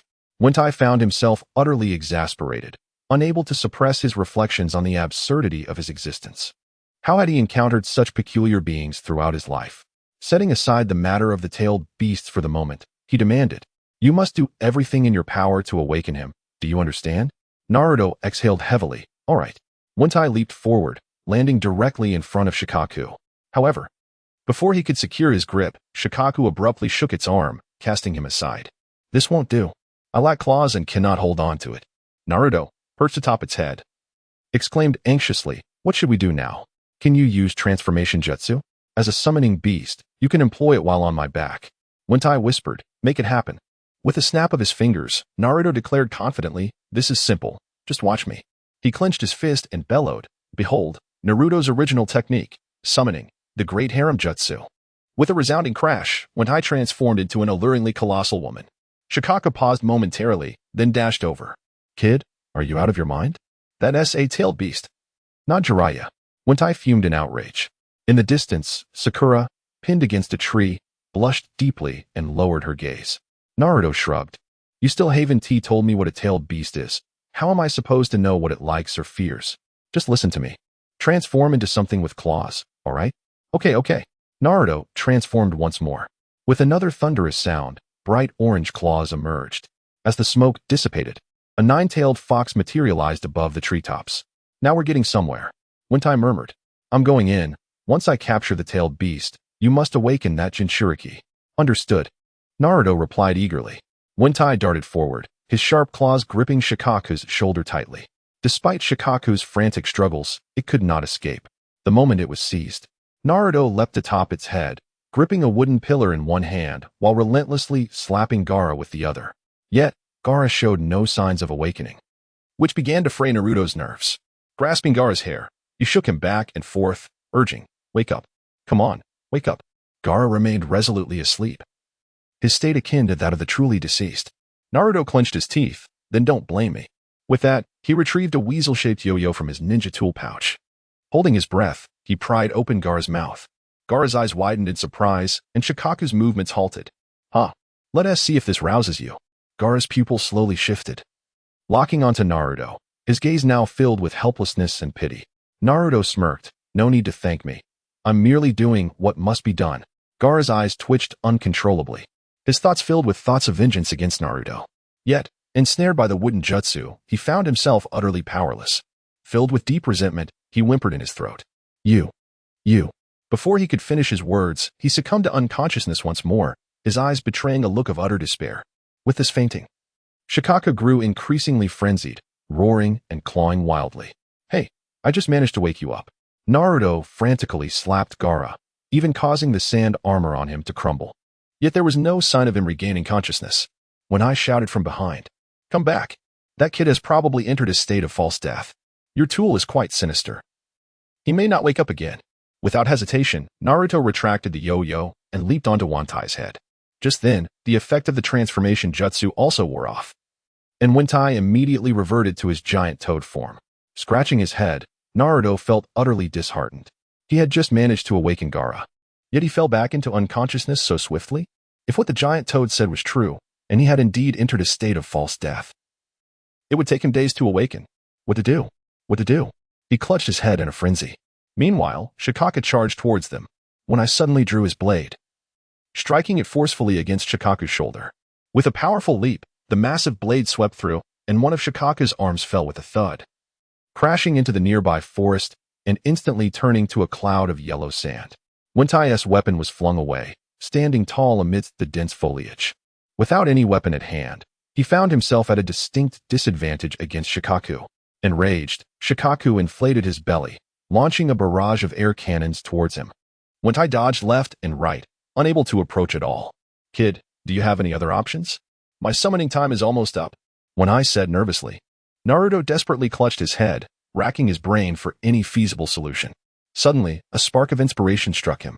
If the transformation technique could be shared, could his wood release also be shared? He patted Wentai and said, "Let me borrow your hands to perform a jutsu. It should be fine, right?" Wentai replied, "Then you better make it quick." Naruto cracked his knuckles, a long-lost mischievous grin appearing on his face. "Let you experience the ultimate move of Uzumaki Naruto. Wood release, 1,000 years of cuttings." This time, the hand seals took noticeably longer than usual. As his voice fell, a series of thick wooden stakes resembling chimneys erupted from above Shikaku, sealing him from all angles, rendering him immobile. Following this, a series of 5 explosive sounds reverberated as Shikaku's expression turned completely blank. "Now let you experience my other great move, Stinky Weasel Yo-Yo." Naruto swung the rope, enveloped in a foul stench. Wentai couldn't help but cover his nose, too afraid to breathe. In an instant, the yo-yo traced a beautiful arc through the air, landing squarely in Shikaku's mouth. Despair consumed Shikaku. "Ah!" He roared in agony, and with a resounding explosion, his figure vanished from sight. Naruto hopped with joy, exclaiming, "How about that? Am I impressive, or what?" Wentai swallowed hard. This kid seemed a bit too. A sudden recollection of Naruto's recent confrontation with Shikaku made it involuntarily tense up. After reveling in his triumph for a while, Naruto abruptly remembered a peculiar matter. "Hey, my yo-yo, hasn't it been returned to me yet?" His composure faltered as he hurriedly leaped to the ground, shaking Gaara vigorously. "Hey, big cat, hurry up and give me back my yo-yo. Hey, big cat." He shouted desperately for quite some time, yet Gaara remained utterly unresponsive. Wentai picked up his pipe and wiped it with a cloth before speaking. "Kid, my time is up. If there is ever another tailed beast, don't come looking for me." As soon as he finished speaking, a gust of wind swept through, and his figure vanished without a trace. In despair, Naruto cried out to the heavens. You still haven't told me what a tailed beast is. Outside of Konoha village, Danzo, sprawled on the ground, finally regained some clarity. As he sat up, tears welled in his eyes. Hiruzen Sarutobi, how could you treat me so ruthlessly, despite our shared past? I despise you. He tugged at his pink skirt, standing tall with an air of arrogance. Humph, I must not lower my head, or the crowd shall fall. Hiruzen, just wait. One day I shall become Hokage, and when that day comes, I will dig up your ancestral grave and disturb your dead. He walked away, swaying in a manner reminiscent of a scorned lover, heading toward Konoha. Not far into his journey, two figures clad in black with red cloud patterns suddenly descended from the trees. Itachi, are all the people from your village this peculiar? Kisame, brandishing his great sword, chuckled disdainfully as he planted it into the ground. Itachi's expression turned grave. When he had departed the village, Danzo had still been a relatively sane individual. Though somewhat sinister, he had not exuded such a malevolent aura. He coldly replied, "You're mistaken. That ghostly creature is not from Konoha." Following this, he let out a derisive laugh. "It has been ages since I returned to Konoha. I wonder how my foolish little brother is faring now." Kisame grinned wickedly, an eager look on his face. "Then let us venture inside to see." As soon as he spoke, he hoisted his great sword, ready to advance into the village. Itachi suddenly intervened, halting him. "Hold on. Don't be too hasty. I sense something unusual within the village. Caution is wise." Kisame twisted his body, revealing his sharp teeth. "Huh, this isn't like you. Uchiha Itachi, are you perhaps reluctant to leave this village behind? Humph, are you jesting with me?" Itachi scoffed, casting a glance at the distant village before releasing a deep sigh. "Let us go. Together we shall investigate." With that, he donned his hat and walked steadily toward the village. Kisame shot him a sidelong glance, chuckling softly, and followed closely behind, carrying his great sword. "Ghost Shark, once we enter the village, you must temper your demeanor. The fate of the third Hokage remains uncertain," Itachi cautioned in a hushed tone. Ghost Shark shrugged dismissively, retorting, "In your entire village, aside from the third, there seemingly exists no one capable of matching my prowess." Itachi merely huffed in response, opting for silence. "Let us not disregard others. Consider the legendary Sannin, two of whom still reside within the village. Jiraiya, despite his questionable character, possesses formidable strength. Tsunade, the slug ninja, boasts unparalleled might. There are scarcely a handful in the ninja world who could withstand even a single blow from her." Of course, such matters were of little consequence. His sole purpose for returning was to ascertain how Sasuke fared within the village. After a brief stroll, they traversed a street and arrived at the heart of Konoha, the most bustling area of the village. At that moment, a long queue formed outside Ichiraku Ramen. Even during my time in the Mist Village, I had heard tales of Ichiraku Ramen's exquisite flavor, and seeing this line confirms its reputation, Ghost Shark remarked. Itachi's expression darkened as he lamented, "Might I suggest you engage your mind before speaking next? Do these individuals appear to be waiting for Ichiraku Ramen?" With this reminder, Ghost Shark suddenly realized that the crowd was lining up to enter his shop across the street. He glanced up at the peculiar sign, "Invincible Scratch-Offs?" He pondered how he had never heard of it before. "Itachi, this is your village. You should be aware of such things." Itachi shook his head. "I have been away from the village for so long. How could I possibly know? Let us investigate further." With that, the two joined the throng and queued up. Particularly, those who had experienced the tumult of competition rushed over to partake in the scratch-off excitement. After a wait of more than 10 minutes, it was finally their turn to enter the shop. Upon stepping inside, Woody immediately recognized the pair, especially marked by the scratched headbands they wore, signifying their identities. "What do you sell here?" Itachi inquired softly. Woody calmly provided an explanation before promptly retrieving a silver note of 10,000. "I would like one scratch-off, please." "Certainly," Woody responded, turning to extract a scratch-off ticket while silently reciting, "Chance of winning increased by 10%. The ticket quivered slightly in his hand. Noticing this, Ghost Shark could not resist pulling out a silver note of the same amount. "I too desire one." Woody nodded, adjusting the odds. Chance of winning decreased by 10%. Before handing the ticket to Ghost Shark, he deliberately lowered the winning probability of his ticket. As Ghost Shark began to scratch his ticket, Itachi's ticket shimmered with golden light, gradually revealing a vibrant card. Itachi, perplexed, inquired, "What is this?" Woody glanced at the explanation and elucidated, "This is known as the Rebirth Experience card. It serves no other purpose than to allow you to resurrect at full health upon your demise. A gasp of astonishment rippled through the surrounding crowd. Is this what you call useless? What a jest. Their gazes towards Itachi grew increasingly avaricious. Itachi furrowed his brow and murmured, "This seems to hold little significance for me at the moment." Wu Di exhaled deeply, a bemused smile gracing his face. "You will find it useful in due time." Itachi chose not to elaborate further and promptly stowed away the rebirth experience card. Just then, the card belonging to Kisame shimmered with golden light. Woody's expression darkened immediately. Silently cursing to himself, "Is this fellow truly a luck magnet? I reduced his odds by 10%, yet he still wins." As the golden light gradually faded, a bag of squid chips emerged from the ticket. Upon reading the description, Wu Di nearly burst into laughter. He explained with utmost seriousness, "These squid chips can enable you to unleash a tremendous amount of chakra in a short span of time, especially when facing formidable foes. Just chew on one, and you shall navigate through peril with ease." Kisame, somewhat incredulous, wondered how such a miraculous item could exist. However, observing the envious expressions of the onlookers, it seemed the proprietor spoke naught but the truth. "Well, I suppose I shall keep it for now, as long as I remain in this village. No one should pose a challenge to me for the next 3 generations." The two turned and strode towards the exit. Watching Kisame's retreating figure, Wu Di smiled with a hint of melancholy. "I hope you managed to live well." The squid chips Kisame had just procured undoubtedly could instantaneously augment a ninja's chakra. Yet, it bore a fatal flaw. It possessed an irresistible allure to aquatic beings, disregarding any form of defense. Kisame's formidable blade, the Sword of the Mist, was inherently a water creature and had been in the possession of several powerful individuals for many years. When Kisame finally unwrapped the packaging, a spectacle would surely unfold. In the Konoha Ninja Academy, a throng of people escorted the third Hokage into the school, only to disperse like a tidal wave, each absorbed in their own affairs.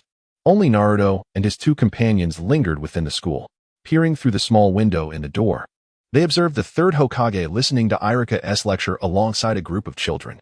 Irika, as the instructor, appeared quite anxious, frequently inquiring of the third Hokage whether he was speaking correctly. After watching for a while, Naruto jumped down, leaning against the wall and rubbing his hands together. "Isn't it delightful? The third Hokage has his day now. He used to dangle me from the Hokage building. I really want to ask him how a goose honks." "You should. You should." Sasuke and Sakura simultaneously shot him disdainful glances. He shivered slightly, his voice fading away. Observing the children engrossed in their lessons, Sakura reminisced about her own days in the classroom. She then turned her gaze to Sasuke's sharp features, a blush creeping onto her cheeks. At that moment, heavy footsteps echoed from the distant corridor. Intrigued, Sasuke followed the sound. As he rounded the corner of the staircase, 2 figures donned in hats and black robes adorned with cloud patterns suddenly came into view. "Who are you?" he whispered fiercely, swiftly drawing a kunai. Upon witnessing this, Naruto and Sakura hurriedly approached. As they beheld the 2 somewhat towering figures before them, a shiver ran down their spines. Opposite them, the shorter individual extended a hand from beneath his robe, adorned with a ring emblazoned with a crimson character. "Oh, my foolish brother, it has indeed been a long time." Hearing that familiar voice, Sasuke's expression shifted dramatically. "You." His arms began to tremble uncontrollably. When the conical hat was removed, a figure who bore a striking resemblance to him suddenly materialized before his eyes. Itachi Uchiha. His breath quickened, and his body became rigid. To this day, he could scarcely forget the events of that fateful night, when every member of the Uchiha clan was mercilessly slaughtered by the very person standing before him, including his own parents. Naruto was momentarily stunned, gazing at him in confusion. Suddenly, Sasuke let out a furious shout, charging at Itachi with his collar in hand. Kunai raised high above his head. "I will kill you." Itachi merely scoffed, delivering a punch to Sasuke's torso. Recognizing the perilous situation, Naruto rushed forward, only to be intercepted by Kisame. Gritting his teeth, he raised 2 fingers and bellowed, "Kick ka tenketsu." Kisame was taken aback, perplexed by this unfamiliar technique. He had never heard of it before. Observing that his opponent was merely a low-ranking ninja, he dismissed it without concern. He casually lifted his great sword, preparing to strike. But Naruto deftly evaded and rolled beneath him. Just as Kisame intended to lift his foot, he realized he was utterly immobilized. What on earth is happening? He pondered. And as he glanced down, he noticed Naruto's fingers pressing into the muddy crevices between his toes. Withdrawing his fingers, Naruto shook his hand disdainfully, brushed against Kisame a couple of times, and then dashed towards Sasuke. Itachi furrowed his brow, observing the paralyzed Kisame, his forehead creased with concern. He surmised that Naruto's earlier technique had caused this predicament. Therefore, as Naruto approached, Itachi remained extra vigilant. Yet, despite his caution, he could not prevent the rhythm of his relentless assault on Sasuke. Each time he charged, he was immediately repelled. Not far away, Sasuke wiped the blood from his lips. Panting with rage, without a second thought, he drew a yellow object from his ninja tool pouch. Oh! The wailing of a toy chicken echoed thrice, and the corridor's speaker crackled to life, unleashing a cacophony of peculiar music. Sasuke's dance technique emerged gracefully.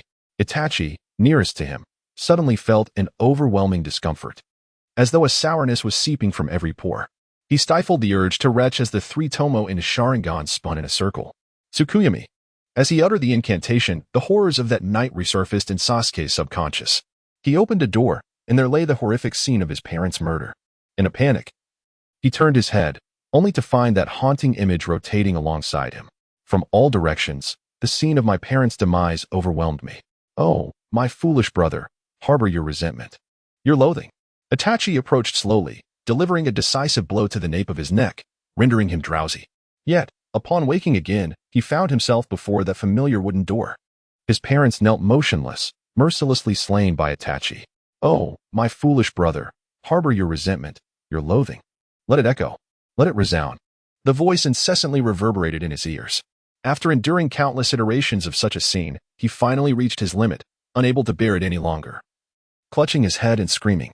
Suddenly, the brightness returned, yet he was still caught in the throes of an entrancing dance. Naruto, across from him, lay nearly defeated. Dazed on the ground, Itachi gritted his teeth, pinching his philtrum, striving to remain awake. Only after enduring 3 minutes did the music cease, allowing him a moment of respite. Sasuke clenched his fists in frustration. He had not anticipated that, even after succumbing to the dance's jutsu, Itachi could still stand. This surpassed all his previous conceptions.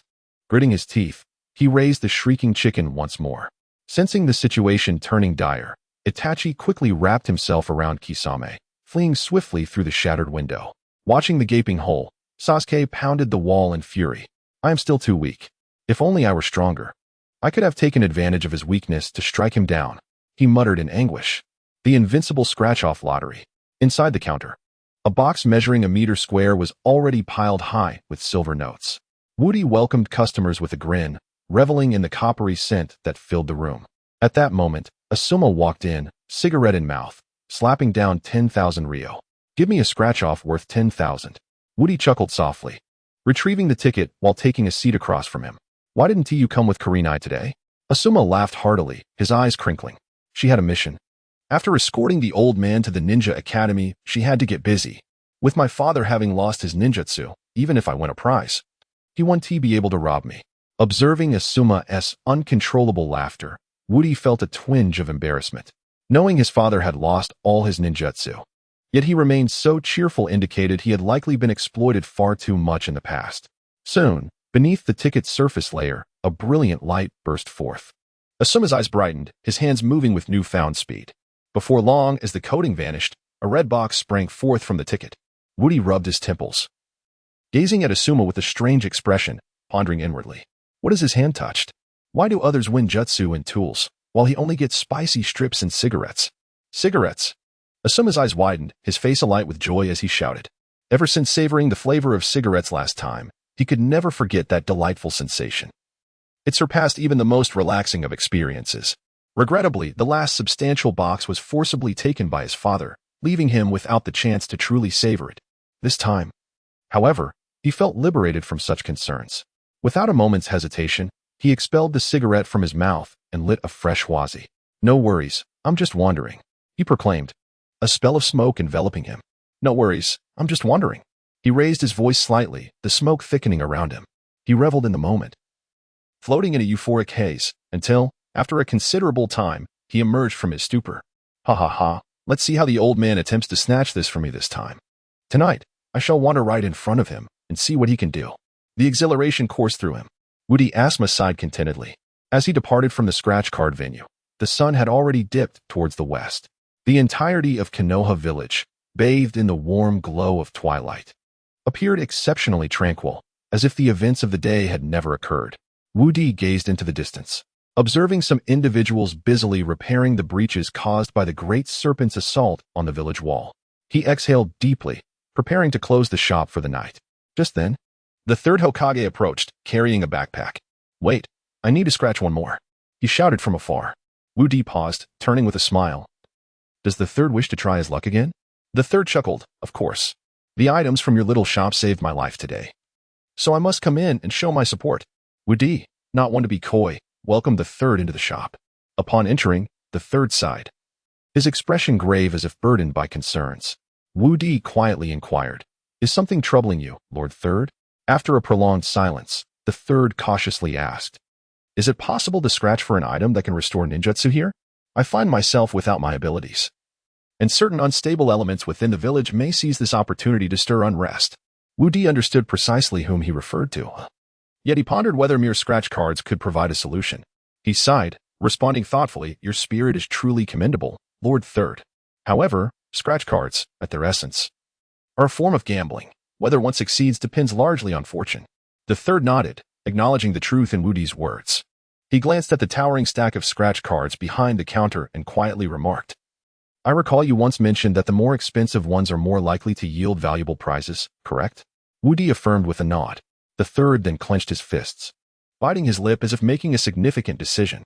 After a lengthy pause, he sighed, "Very well, give me a ticket worth 1 million. Wu Di refrained from speaking further, swiftly retrieving a 1,000,000 yen scratch card from behind him. Before handing it over, he deliberately enhanced the odds of winning. He could empathize with the third's sentiments. Had it been him, returning to his former world as a destitute individual would have been a bitter pill to swallow. The third Hokage exhaled deeply, his eyes shimmering with a weighty gleam. He then picked up a coin and began to meticulously scratch its surface. Indeed, within mere moments, a radiant golden light erupted forth. From the ticket surface, an exquisitely crafted glass vial emerged, containing several drops of emerald liquid. Upon reading the description, Wu Di's eyes widened in astonishment. He then chuckled softly, incredulous at such serendipity. He pushed the vial toward the third Hokage and patiently elucidated. "This small bottle contains the sacred water from the jade purifying bottle of the divine realm. Consuming these few drops of verdant liquid will restore all the ninjutsu you have lost. Moreover, this divine water can extend your lifespan by at least 20 years. Upon hearing this, the third Hokage was overcome with joy. For him, the restoration of his ninjutsu was already an extraordinary fortune. The prospect of an additional 20 years of life was simply exhilarating. Without a moment's hesitation, he hastily drank the liquid from the vial. Instantly, a wave of warmth surged within him, rekindling the sensation of being filled with chakra. He laughed heartily, his gaze filled with excitement as he looked at Wu Di, his eyes glistening with emotion. "I truly don't know what to say. In short, thank you." Wu Di nodded slightly. "What is there to thank me for? I am merely conducting business. Your ability to regain your ninjutsu is solely due to your fortunate luck. It has nothing to do with me." Despite his words, the third Hokage felt an undeniable connection to Wu Di's role in his restoration. As he stretched his limbs, elated, he was about to depart when Wu Di suddenly called out to him, "Third Hokage, wait a moment." Turning around, the third Hokage inquired softly, "Is there something else, boss?" Wu Di pondered for a moment before replying, "Seeing you regain all your ninjutsu brings me great joy. Ordinarily, I shouldn't divulge client information, but since I am in high spirits today, I'll share this with you. Asuma has put another box of cigarettes up for sale." Upon hearing this, the third Hokage's eyes lit up. The previous exhilaration from smoking those cigarettes lingered in his memory, an unforgettable sensation. He nodded appreciatively. "Thank you, boss. I shall indulge again today." Without further ado, he rushed out of the small shop. Watching his hurried departure, Wu Di sighed deeply. "Have I done something wrong? Poor Asuma." With that, he promptly closed the shop's door. The third Hokage walked home, not revealing a hint of his restored ninjutsu. Upon reaching home and opening the door, he found Asuma standing at the entrance, laughing uncontrollably. He softly inquired, "What are you doing here?" Asuma retracted his flamboyant smile, the corners of his mouth curling slightly to reveal a mischievous grin. "My most esteemed father, today I have unearthed something truly, exceptionally marvelous. Can you guess what it is?" The third feigned ignorance, his expression one of perplexity. "What is it?" He chuckled coldly, rolling up his sleeves. "Behold, a box of treasures." "Ha ha ha. Am I not impressive?" The third let out a sigh of relief, a gentle smile gracing his lips. It is rare to see such filial piety from you. I shall accept it. With that, he extended his hand, ready to receive the treasures. However, to his surprise, Asma quickly withdrew, clutching the box to his chest. Not giving it to you, he. Are you angry? He taunted, making silly faces and adding, this is what you get for always snatching my good stuff. Now that you lack jutsu, you can't steal it, can you? Haha. The third sighed deeply. I had intended for you to willingly offer it, yet you remain obstinate. Very well. As he spoke, he formed hand seals. Asma froze, then his laughter grew even brighter. Oh, my esteemed father, do not deceive me. 5 natures, great multiplier technique. In an instant, 5 types of chakra surged forth, crashing into Asma. He had nowhere to evade and was forcefully slammed against the artificial mountain behind him. Once the chakra dissipated, he struggled to extricate himself, wisps of smoke rising from his darkened visage. Didn't you say your jutsu had vanished? How can you still employ the technique of paternal affection? The third strolled over leisurely, snatching the treasures from Asma's hand and tucking them away. I neglected to mention. I visited the scratch-off shop today and struck it lucky. My jutsu have fully returned. Haha, you still have much to learn. With a chuckle, he entered the room, pausing at the doorway to glance back with a gentle smile. Do keep my restoration of jutsu a secret, otherwise, I shall bestow upon you an even greater abundance of paternal affection. Tears streamed down Asma's face as he found himself ensconced in the artificial mountain, begrudgingly nodding in acceptance. He had initially intended to showcase his prowess before the third, hoping to provoke him, yet in the end, he found himself repeating a familiar outcome. On a new day, Woody had just opened the shop when he spotted a pink-clad figure squatting at the entrance, resting their chin on their hands, seemingly lost in thought. Upon hearing the door open, the figure sprang up abruptly. Woody glanced over and felt as though the previous night's meal threatened to resurface. Danzo, what brings you here so early? Danzo shuffled into the small shop, flamboyantly complaining, is it not because of that old fool, the third? I have known him for so long. We were once classmates in the same ninja squad. Now that he has lost his jutsu, he simply hands the position of 5th Hokage to that young brat, Tsunade. She is barely older than 20. Why should she ascend to the position of the 5th Hokage? Ever since Danzo immersed himself in the secrets of the Konoha's forbidden techniques, his demeanor has become increasingly effeminate. Now, he has even adopted the art of banter commonly found among the local women. Woody, feeling somewhat exasperated, led Danzo into a quaint little shop, and throughout their brief journey, Danzo continued to prattle incessantly. What skills does that little minx possess? Is it merely that she is a tad more tempestuous than I? That lecherous 3rd Hokage claims to be her mentor, yet one can only speculate about his true thoughts. I have come here today with the intent to procure something that will also ignite my own fervor. I refuse to believe that once I rise, the third will continue to pay such heed to that little minx. Woody let out a long, drawn-out sigh. The 3rd Hokage has appropriately passed the mantle to the 5th. As the original narrative dictates, why not take your grievances to Kishimoto instead of causing a ruckus in my establishment? This day's delightful mood has been thoroughly disrupted by this insufferable old coot. Were it not for the allure of silver notes, Woody would have dearly wished for him to take his leave post-haste. Upon reaching the counter, Danzo, in a fit of indignation, retrieved 3 banknotes of 10,000 each from his robes and slapped them down with force, demanding, let me have 3 of those. And let us see if fortune favors me. Woody, visibly annoyed, tossed him 3 scratch-off tickets with adjusted odds. Danzo, with a sly grin, produced a coin and, in the blink of an eye, scratched them all. The first 2 yielded nothing, but the last revealed a prize, a bag of papaya fries. Woody blinked in astonishment at the whimsical nature of the prizes lately. It seems one can win exactly what one desires. Even Danzo's yearning for fervor could be fulfilled. This bag of papaya fries will undoubtedly elevate your spirits. Now off you go. Woody remarked, his tone indifferent. Danzo's eyes lit up with excitement as he beamed widely. Excellent. I shall return at once. He excitedly snatched the fries and hurried away. Woody's expression turned complex as he sighed, feeling a twinge of guilt. Alas, have I concealed the side effects a touch too much? Danzo, you must bear the burden of your own misfortunes. While the papaya fries indeed promote certain developments, they also entail a significant drawback, intense diarrhea that could only be described as appalling. Woody pinched the bridge of his nose. Oh well, he won't last many more episodes anyway. If I don't take the opportunity to toy with him now, there may not be another chance. Upon returning to the Umbu headquarters, Danzo eagerly tore open the bag of papaya fries and devoured them in one go. Soon after, his body began to exhibit noticeable changes. The areas that were meant to perk up indeed did. However, gurgle. A resounding growl echoed through the silent room, and he frowned, feeling a tumultuous uproar within his belly as waves of discomfort surged downward. This sensation, it does not bode well. He let out a loud cry, his expression suddenly shifting to one of alarm, as if facing a formidable adversary, and he dashed towards the restroom. No sooner had he entered than, without allowing himself a moment to gather his strength, a thunderous roar erupted, akin to a clap of thunder. The entire Hokage building trembled in response. In the Hokage's office, the newly appointed Tsunade was engrossed in signing handover documents. The resounding noise startled her, prompting her to rise quickly, fearing an enemy attack. However, after a prolonged silence ensued, she settled back into her seat with a sense of relief. Kakashi, go investigate what is happening. Understood, Kakashi replied, turning to leave. Inside the restroom, Danzo stood up, feeling quite at ease, and chuckled as he pushed open the door. In an instant, a poetic aroma wafted through the corridor, fragrant and uplifting. He strutted proudly towards the office, but barely had he taken 5 steps when his stomach growled ominously again. His expression darkened, and he hurriedly turned back. Boom. The Hokage building shook once more. Tsunade slammed her hand on the table. Where's Kakashi? Has he found anything out? After a 2-minute wait, Kakashi returned, rolling his eyes. 5th Hokage, we must flee. There has been a biochemical weapon leak. With that, he collapsed onto the floor, frothing at the mouth.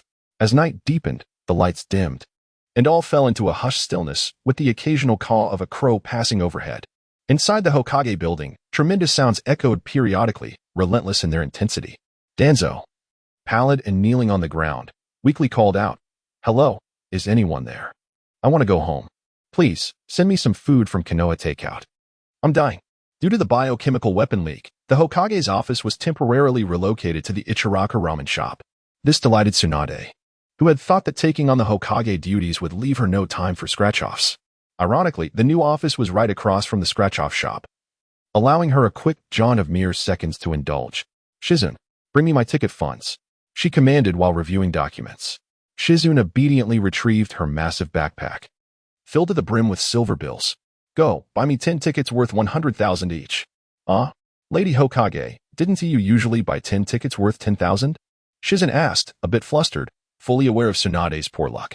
Yet Tsunade merely huffed dismissively, "Just do as I say. Thanks to the scratch-off shop. The third's life was saved, and this money shall be my contribution to them." Shizune retracted her head, refraining from further comment, and pulled out 1,000,000 in silver bills. Once she departed, Tsunade set down her pen, gazing at the large backpack on the floor, exhaling a sigh. "Grandfather, how I wish you were alive. The money you left behind is nearly all squandered." The unrivaled scratch-off tickets. Udi sat steadily behind the counter, gently waving a fan in his hand. Since the temporary relocation of the Hokage office here this morning, he had already anticipated that his business would not cease until Danzo's gastrointestinal distress subsided. Indeed. Just as he was pondering this, Shizune rushed over, clutching a stack of silver notes. "Boss, give me 10 of the 100,000 re-bills."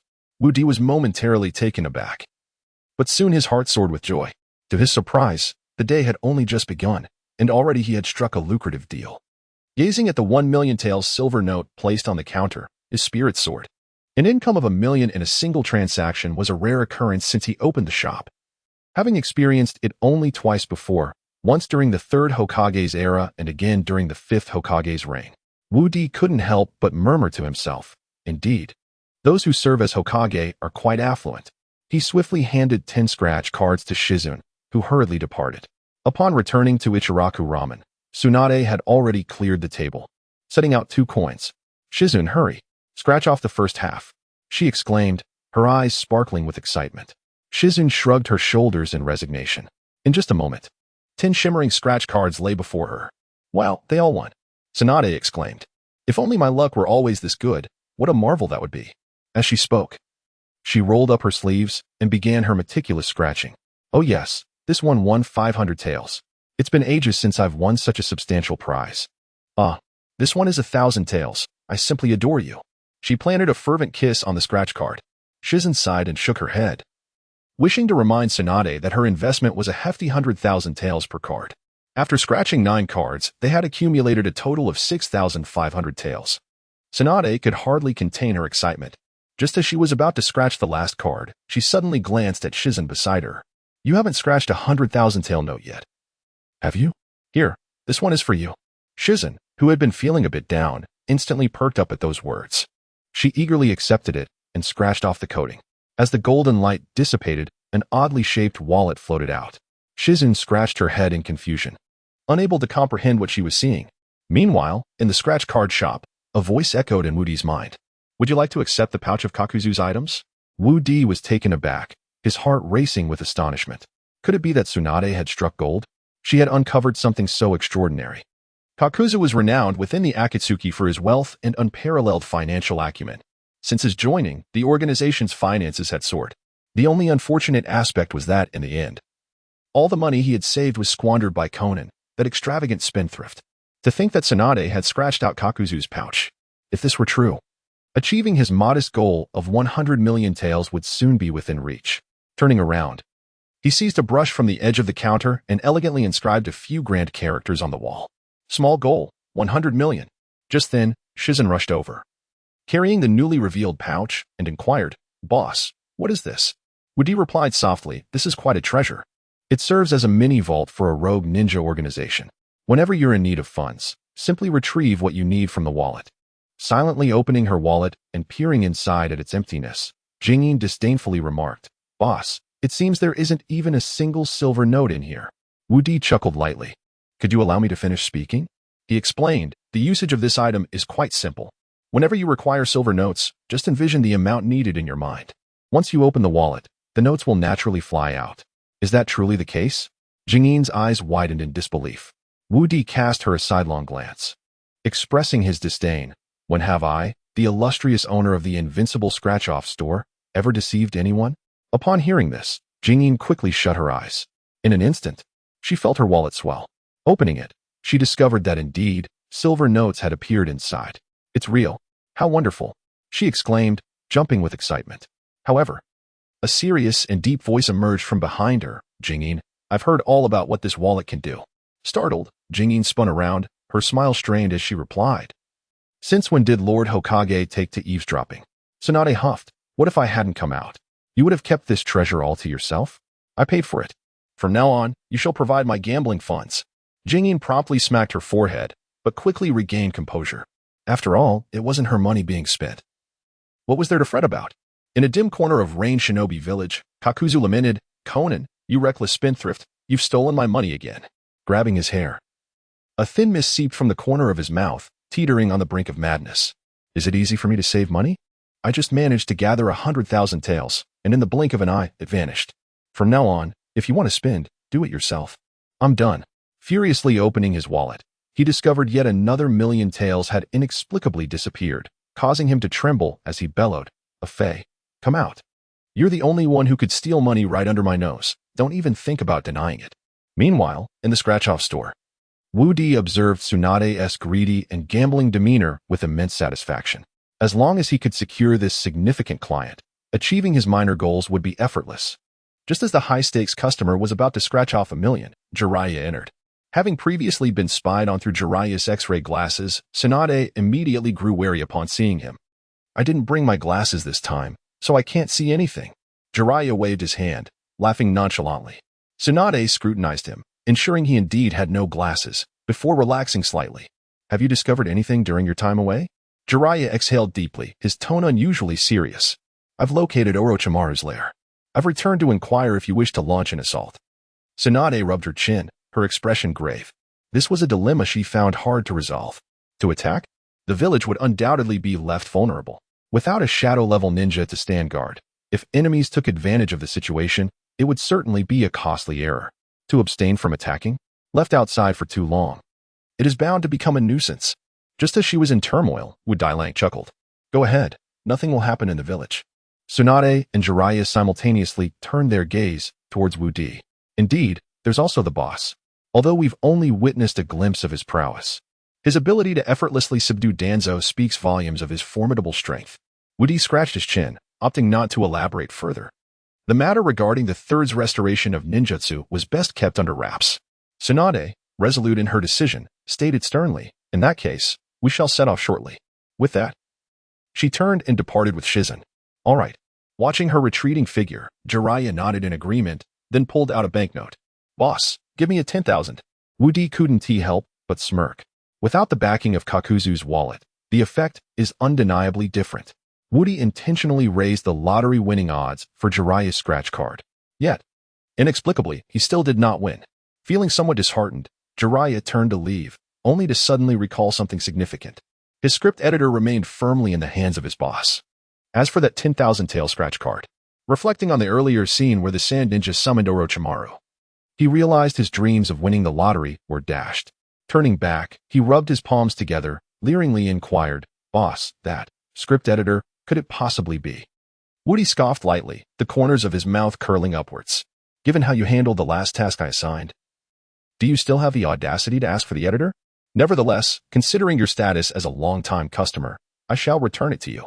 However, before I do, let me offer a word of advice. Refrain from watching those films that can be concluded with just a couple of characters. They are detrimental to your lifespan." Upon hearing this, Jiraiya burst into hearty laughter, exclaiming, all right, I will certainly heed the boss's counsel." Woody chuckled softly, aware that his words would be in vain. Jiraiya's flaws were innate and immutable. He casually tossed the script editor toward him. Elated, Jiraiya skipped out joyfully. Woody sighed and shook his head. Not 3 minutes had passed when Sasuke arrived. Seeing the bruises still marring his appearance, Woody instantly comprehended the situation. So, Itachi had indeed given him a thorough beating that day. Anger flared in his eyes as he emptied the stack of silver notes from his backpack. "Boss, here are 10,000 silver notes. Please give me a scratch card worth 10,000. Woody, somewhat puzzled, queried, "If you have 10,000, why not buy 10 cards worth 1,000 each? Perhaps the outcomes could be even more favorable." Sasuke shook his head resolutely. "You mentioned before that the more expensive the item, the better the yield. I urgently need power. Please hand me a card worth 10,000. Woody sighed quietly, retrieving a 10,000 value scratch card from the back. Turning back, he warned, "Child, heed the advice of others and fill your belly." Ignoring the admonition, Sasuke immediately began to scratch the card. Halfway through, a flash of gold caught his eye, and a wicked smile crept across his lips. "Itachi, I will kill you. I will kill you. I will kill you," he incessantly chanted in his mind. Before long, an exquisitely ancient-looking ring erupted from the card. Woody, sipping tea, nearly spat it out upon reading the ring's inscription. The Thunder God Ring of the Pretender? What on earth? Sasuke, equally bewildered, asked, "Boss, what is this?" Woody licked his lips and explained, unhurriedly, "This item is known as the Thunder God Ring of the Pretender. Its function is quite simple. As long as you wear it and continuously boast in front of others, it will store energy within. Once sufficient energy accumulates, it will respond to your command and summon thunder from the heavens. Summoning the thunder is even easier. Simply raise your finger and loudly proclaim, 'If you dare, strike me down. Heavenly thunder is surely imminent.'" Sasuke swallowed hard, a hint of embarrassment gracing his visage.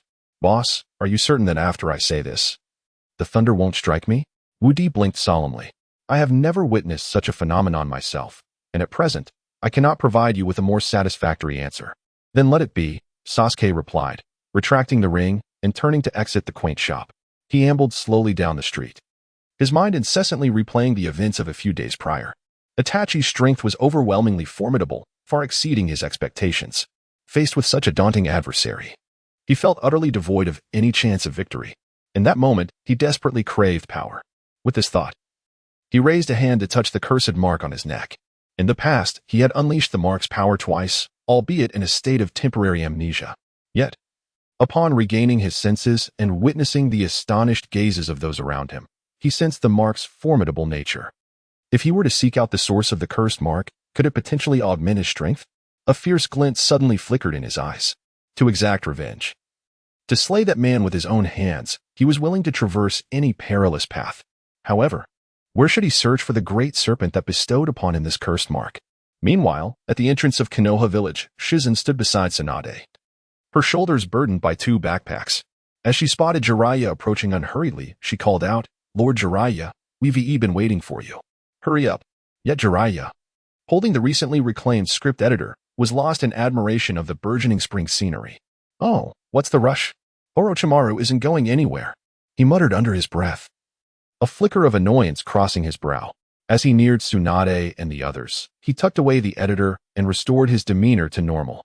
All right, let us depart, he said softly, stepping out of the village ahead of the others.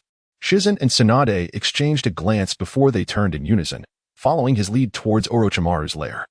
Simultaneously, in a dim cave within the distant Sound Village, a flickering candle illuminated the scene as Orochimaru roared with fury. That old fool, the third Hokage, has actually sealed my hands. I seethed with rage. His teeth clenched, eyes bulging with intensity. Before him knelt 5 young individuals adorned with purple ribbon belts. Seeing his fury, none dared to utter a word. He hung his arms low, an abyss of wrath gleaming in his eyes. Third Hokage, do you not desire peace for Konoha? Did you not go to great lengths to seal me away? I shall bring chaos to Konoha. I will ensure your wishes remain unfulfilled, leaving you in eternal unrest.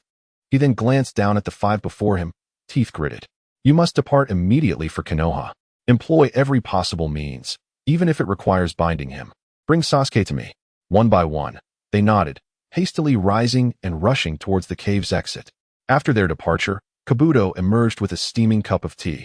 Lord Orochimaru, please calm yourself and have a sip of tea. Uncle Snake lowered his head, leaning toward the rim of the cup. After taking a couple of sips, his expression suddenly changed dramatically. He shook his body violently, spilling the tea onto the ground. As for that scratch card, if it weren't for that damn boss boasting about the miraculous nature of his props, I wouldn't have suffered such a disastrous defeat. Just wait, one day, I will make you all pay for this. Do turned around and poured him another cup of tea, offering it to his lips. As he drank, he unintentionally caught sight of his dark arms, filled with an overwhelming sense of dissatisfaction. Do, keep an eye on the movements outside these days. Konoha Village has suffered such a significant loss, they will not let this go lightly. Yes. Do nodded slightly, holding the teacup as he retreated. In Konoha Village, Naruto walked disconsolately down the street. Upon opening his wallet, he let out a long sigh. Where are the banknotes? Not a single one left? He felt quite troubled. Ever since the Chunin exams concluded, he hadn't indulged in a scratch card for days. Just then, around the corner ahead, a dark figure came into view. Naruto smirked, a mischievous smile spreading across his face. Ebisu-sensei, what a coincidence. Hearing his voice, Ebisu felt a chill run down his spine. Having been robbed by him so many times, the shadow of anxiety loomed large in his heart. Now, seeing him again, Ebisu couldn't help but shudder, turning to say, "Oh, it's you, Naruto?" As he spoke, he pulled his wallet from his pocket. He had come to realize that the lost banknotes could still be reimbursed. To minimize physical suffering, it would be best to hand over the money willingly. Here is 1,000 Ryo for you. I have other matters to attend to, so I won't waste any more of your time. He hastily concocted an excuse, intending to slip away. However, Naruto narrowed his eyes and grinned. Ebisu-sensei, it seems you still have plenty of banknotes in your wallet. Ebisu was taken aback, but before he could react, Naruto's fingers already jabbed into him. Sunflower acupoint technique. He froze again, despairingly thinking, I've willingly returned the banknotes. Why can't you just let me go? That money was meant to treat a girl to dinner. Naruto counted the banknotes and stuffed the empty wallet back into Ebisu's pocket, smiling as he said, Thank you for your generous donation, Ebisu-sensei. I'll treat you to tea next time. With that, he happily dashed off toward the scratch card shop. Upon arriving at the entrance of the shop, he spotted Sasuke walking dejectedly down the street. He hurried over to inquire, Sasuke, what's wrong? Sasuke glanced at him sideways, sighed again, and continued walking with his head down. Hey, you can't keep acting aloof all the time. It's as if I owe you 800 Ryo. If something is bothering you, just tell me. Sasuke turned back, coldly stating, I need power to kill that man. Can you give it to me? That man. Who is he? Naruto scratched his head, a hint of perplexity etched on his face. Itachi Uchiha. My dear brother.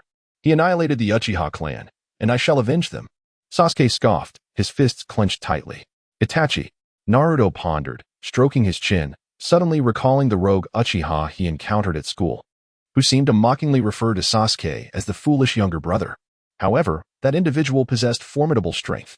Even Sasuke's most powerful attack failed to subdue him. He smirked wryly. Sasuke, do you truly intend to kill him? Surely, you jest. Sasuke shot him a sidelong glance, choosing silence as he strode toward the village's exit. I seek strength. Do not follow me. Where are you going? Naruto asked anxiously. I am in search of that serpent. I have an inkling he knows how to enhance my power. Sasuke's gaze was icy, his expression resolute.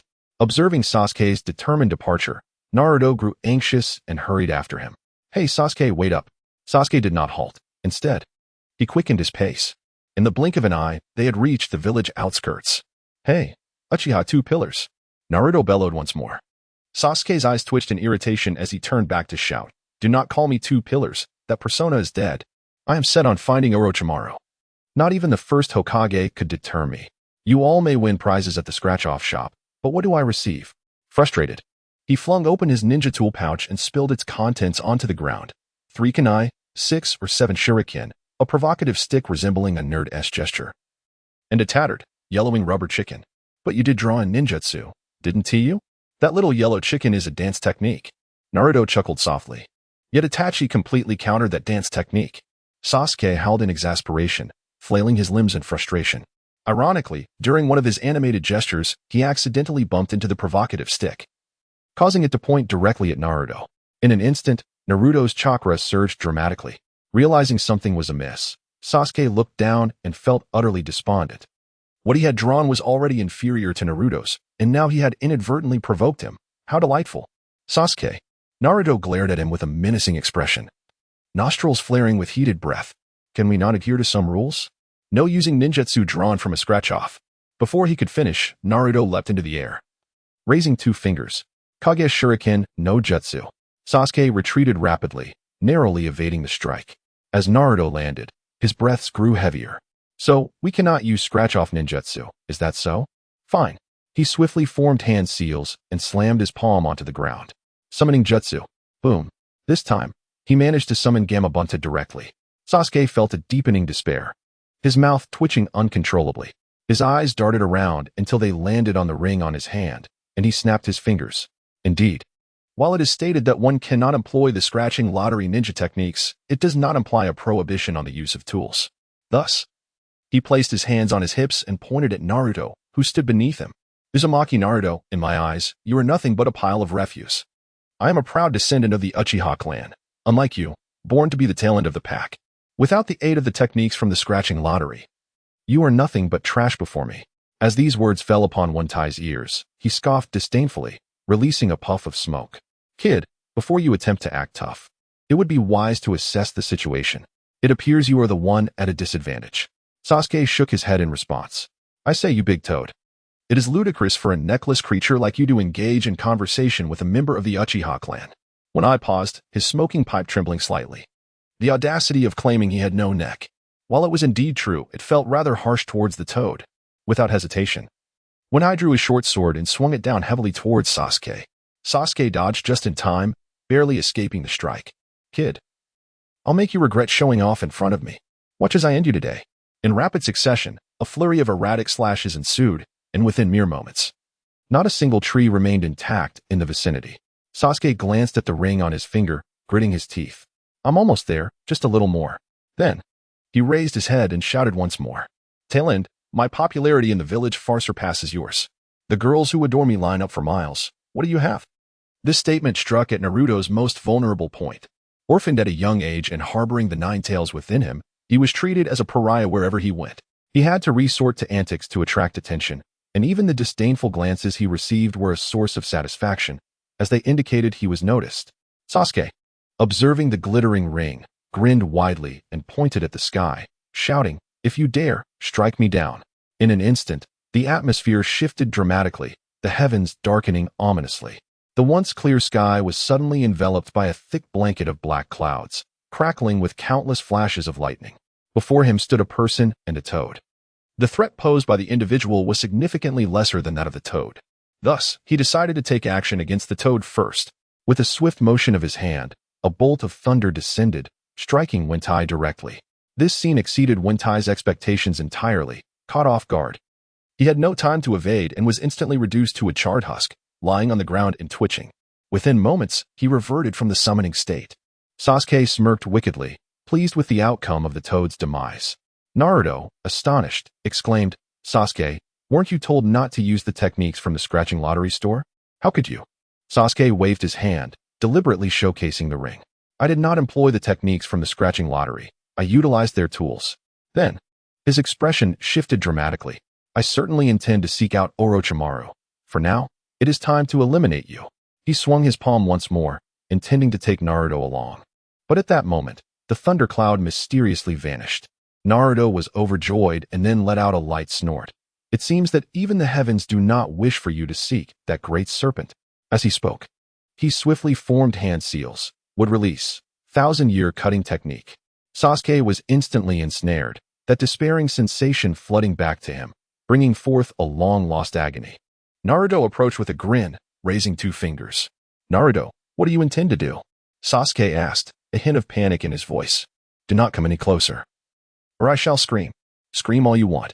Even if you were to shout until your throat was raw, it would be futile. Naruto smirked, his fingers pointing directly at him.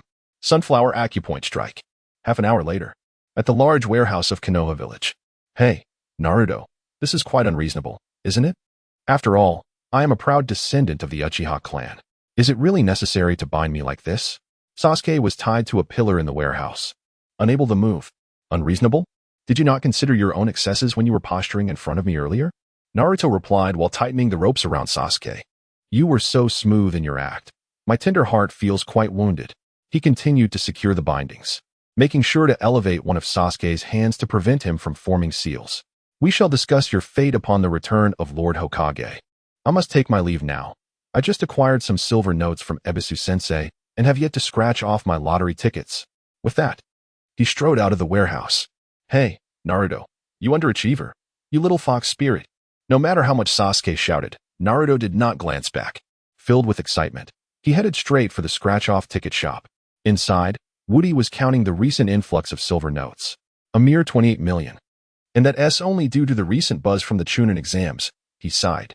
Once this excitement fades, won't the earnings slow down even further? Lost in thought, he felt a headache coming on. At that moment, Naruto entered with a cheerful demeanor. Boss, give me 2 scratch-off tickets worth 1,000 each. Woody turned, somewhat puzzled. Since when did Naruto become so affluent as to afford 2,000 yen tickets?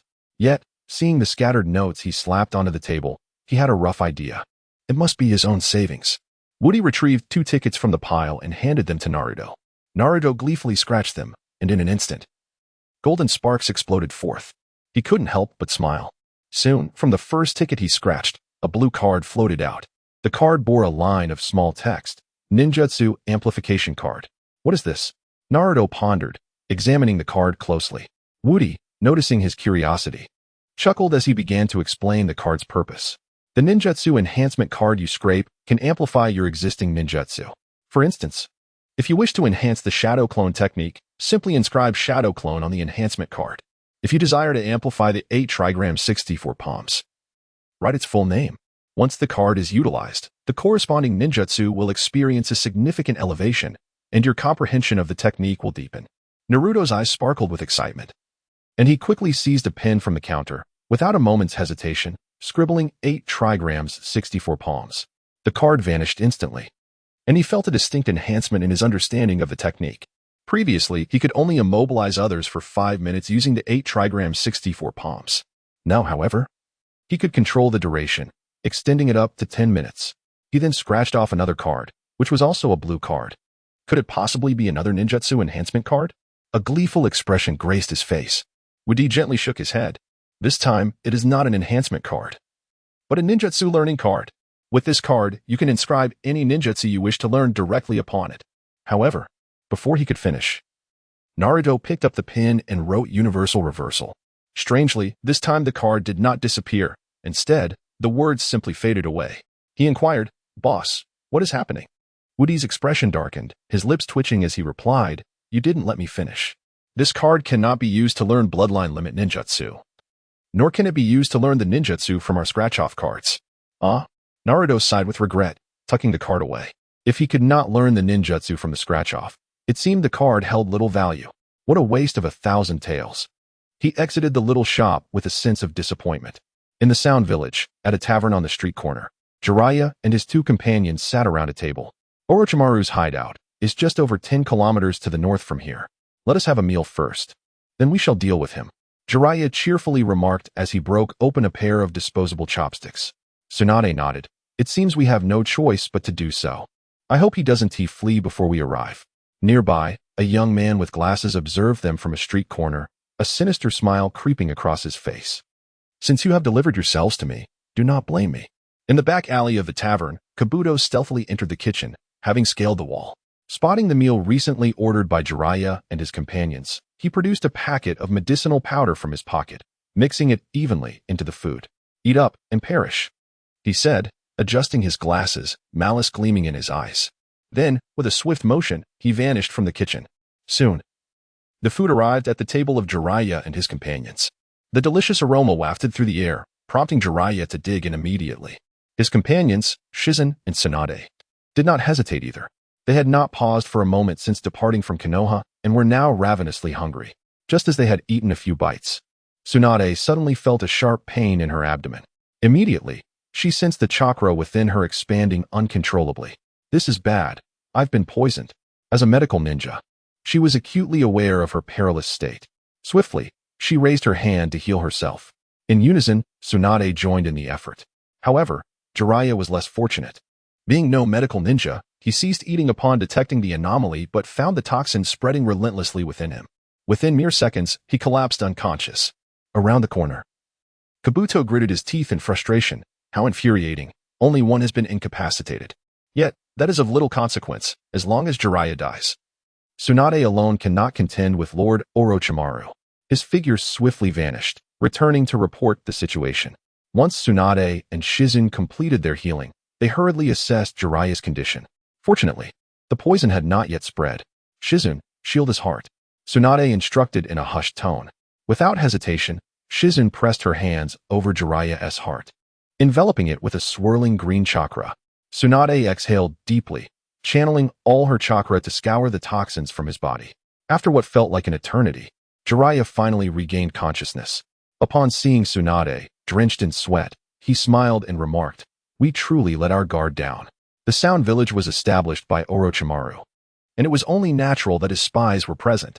"We should seek Orochimaru directly. Lingering here might invite further danger," Tsunade concurred. And the three of them set off toward the location where Orochimaru concealed himself. In the cave, Kabuto informed Orochimaru of the events transpiring in the Sound Village. With a sinister smile, Orochimaru replied, "You underestimate the situation. With Tsunade present, Jiraiya cannot possibly perish. We should prepare to greet them."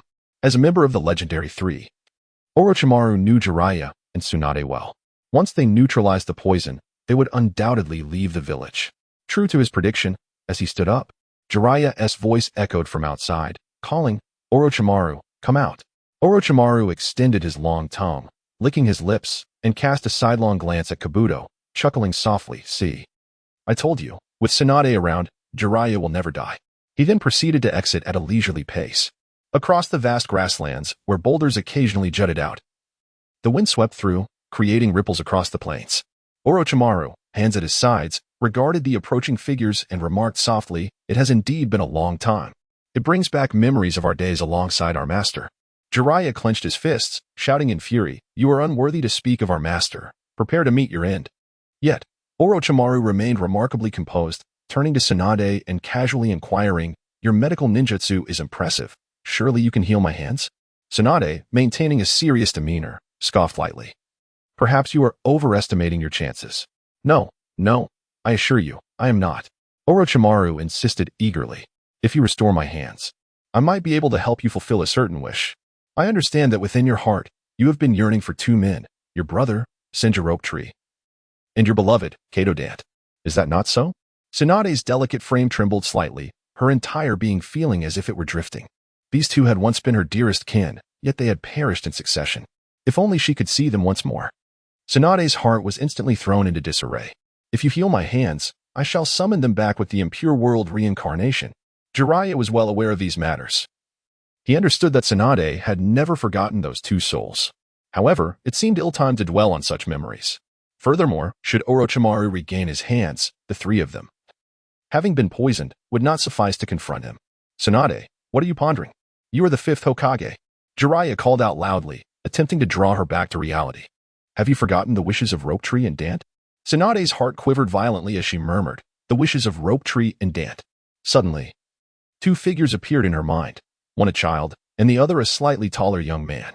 Their shadows gradually overlapped. "My wish is to become Hokage." "Hokage?" Tsunade's body jolted. Was she not the fifth Hokage now? The Hokage that Rope Tree and Dant had dreamed of. Her gaze sharpened, revealing a glimmer of fierce determination. Konoha is the hope of Rope Tree and Dant. Orochimaru, should you attempt to destroy Konoha, I will not spare you. Wiping away the moisture from her eyes, Tsunade charged forward, raising her fist to strike fiercely at Uncle Snake. Uncle Snake recoiled sharply, nervously exclaiming, "Kabuto, summon the snake with my arm." "Yes." Kabuto nodded, rolling up Uncle Snake's sleeve and marking it with a blood seal. Summoning technique. In an instant, two massive earth-colored serpents appeared on the vast grassland. "Humph. Do you think you are the only one capable of summoning techniques?" Jiraiya formed hand seals and struck the ground forcefully. Summoning technique. Boom. A tremendous sound echoed, and Jiraiya's gaze was momentarily elevated. Puzzled, he looked down to see a vibrant green toad with striking red lips beneath him, perched elegantly upon the toad's back. "Oh, little Jiraiya, you finally remembered me," the green toad said, playfully pouting its full lips. "What? Toad Sage, how is it you? Where is Wanta?" Jiraiya exclaimed as he leapt down, staring at the toad towering over him. The toad sage puffed its cheeks and replied, "Lord Wanta has been summoned by a young brat and was struck by lightning. He is currently recuperating in Miyaboka Mountain. He sent me to assess the situation." "A young brat?" Jiraiya furrowed his brow, suddenly recalling Naruto. "Damn, what business does he have summoning Wanta?" "Toad Sage, hurry back and inform Wanta that I am in need of assistance. I implore him to come at once, no matter the circumstances." "Little Zizi, isn't it the same if you leave the matter to me?" The toad forcefully squinted its eyes. Jiraiya, with a grim expression, pointed towards the two massive snakes rolling towards them. "Do you think you can handle that?" Toad Force turned its head, its eyes nearly popping out in fright, and immediately exclaimed, "Little Zizi, I shall take my leave. Hey, don't forget to inform One-Tai." Before he could finish, Toad Force had vanished without a trace. Jiraiya let out a sigh, gazing hopelessly at the giant serpents as he swiftly formed hand seals. Earth Release, Yellow Spring Marsh. A massive mud pit suddenly appeared, ensnaring the two colossal snakes within. Shizen retreated a few steps. The unfolding battle was far beyond her capabilities. She reached for her ninja tool pouch, intending to draw a kunai for self-defense, but unexpectedly grasped a remote control instead. "Oh, how could I have forgotten this?" A glimmer of realization struck Shizun. This remote was a prize she had won long ago at a scratch-off lottery store. By inscribing the name of the person she wished to control, she could forcibly manipulate them. Yet, as time passed, she had forgotten its use. Hastily, she retrieved the remote and inscribed the name of Yakushi Kabuto in the designated field. With a gentle flick of the joystick, Kabuto's movements indeed altered. A mischievous grin spread across her face as she seized control of him. In the next moment, a layer of blue chakra enveloped Kabuto's hand. This was his signature technique, the chakra scalpel. The moment it made contact with human flesh, muscles would be severed in an instant. "Lord Orochimaru, watch your back." Although Kabuto's body was under her command, his consciousness remained sharp. He shouted, causing Orochimaru to whip around abruptly. However, it was already too late. Kabuto's small hand had perfectly landed on the rear of the snake. Orochimaru felt his body stiffen, and then his entire left leg became numb. "Yakushi Kabuto, do you wish to die?" he bellowed.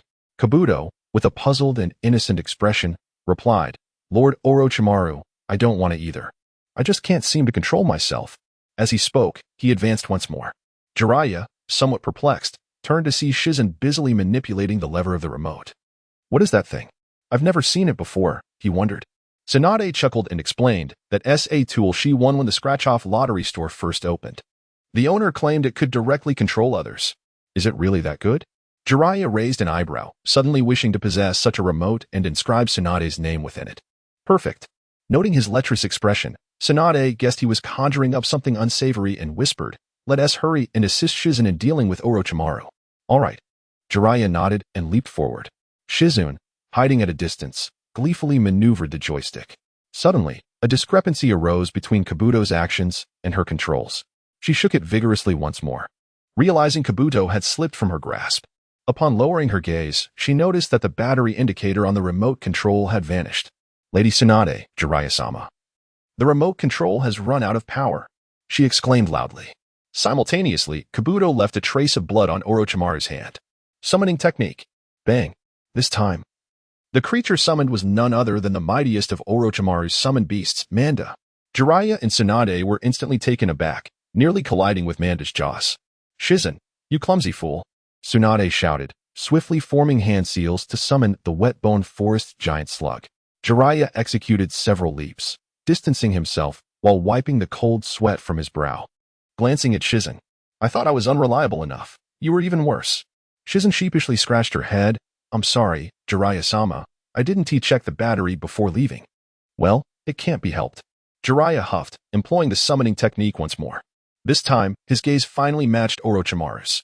Wantai, you finally made it, he exclaimed with delight, only to look down and find a mummified giant toad crouching beneath him. Hey, what are you? He yelped in fright. When I took a puff of smoke. Responding in a low voice, it's all because of that little brat that I suffered a lightning strike. Recognizing the familiar voice, Jiraiya felt a bit more at ease. Humph, meeting again feels oddly reminiscent of a class reunion, Wantai remarked, shrouded in mist. Manda, with a sidelong glance, chuckled, in your current state. It seems more like a memorial service. You wretched worm, I'll tear your mouth apart. Wantai leaped up, unsheathing his short blade. Manda snorted and dove underground. Wantai's strike missed, and due to the pain from his wound, he stumbled a few steps forward, dropping his large blade to the ground. I told you we should have held a memorial service.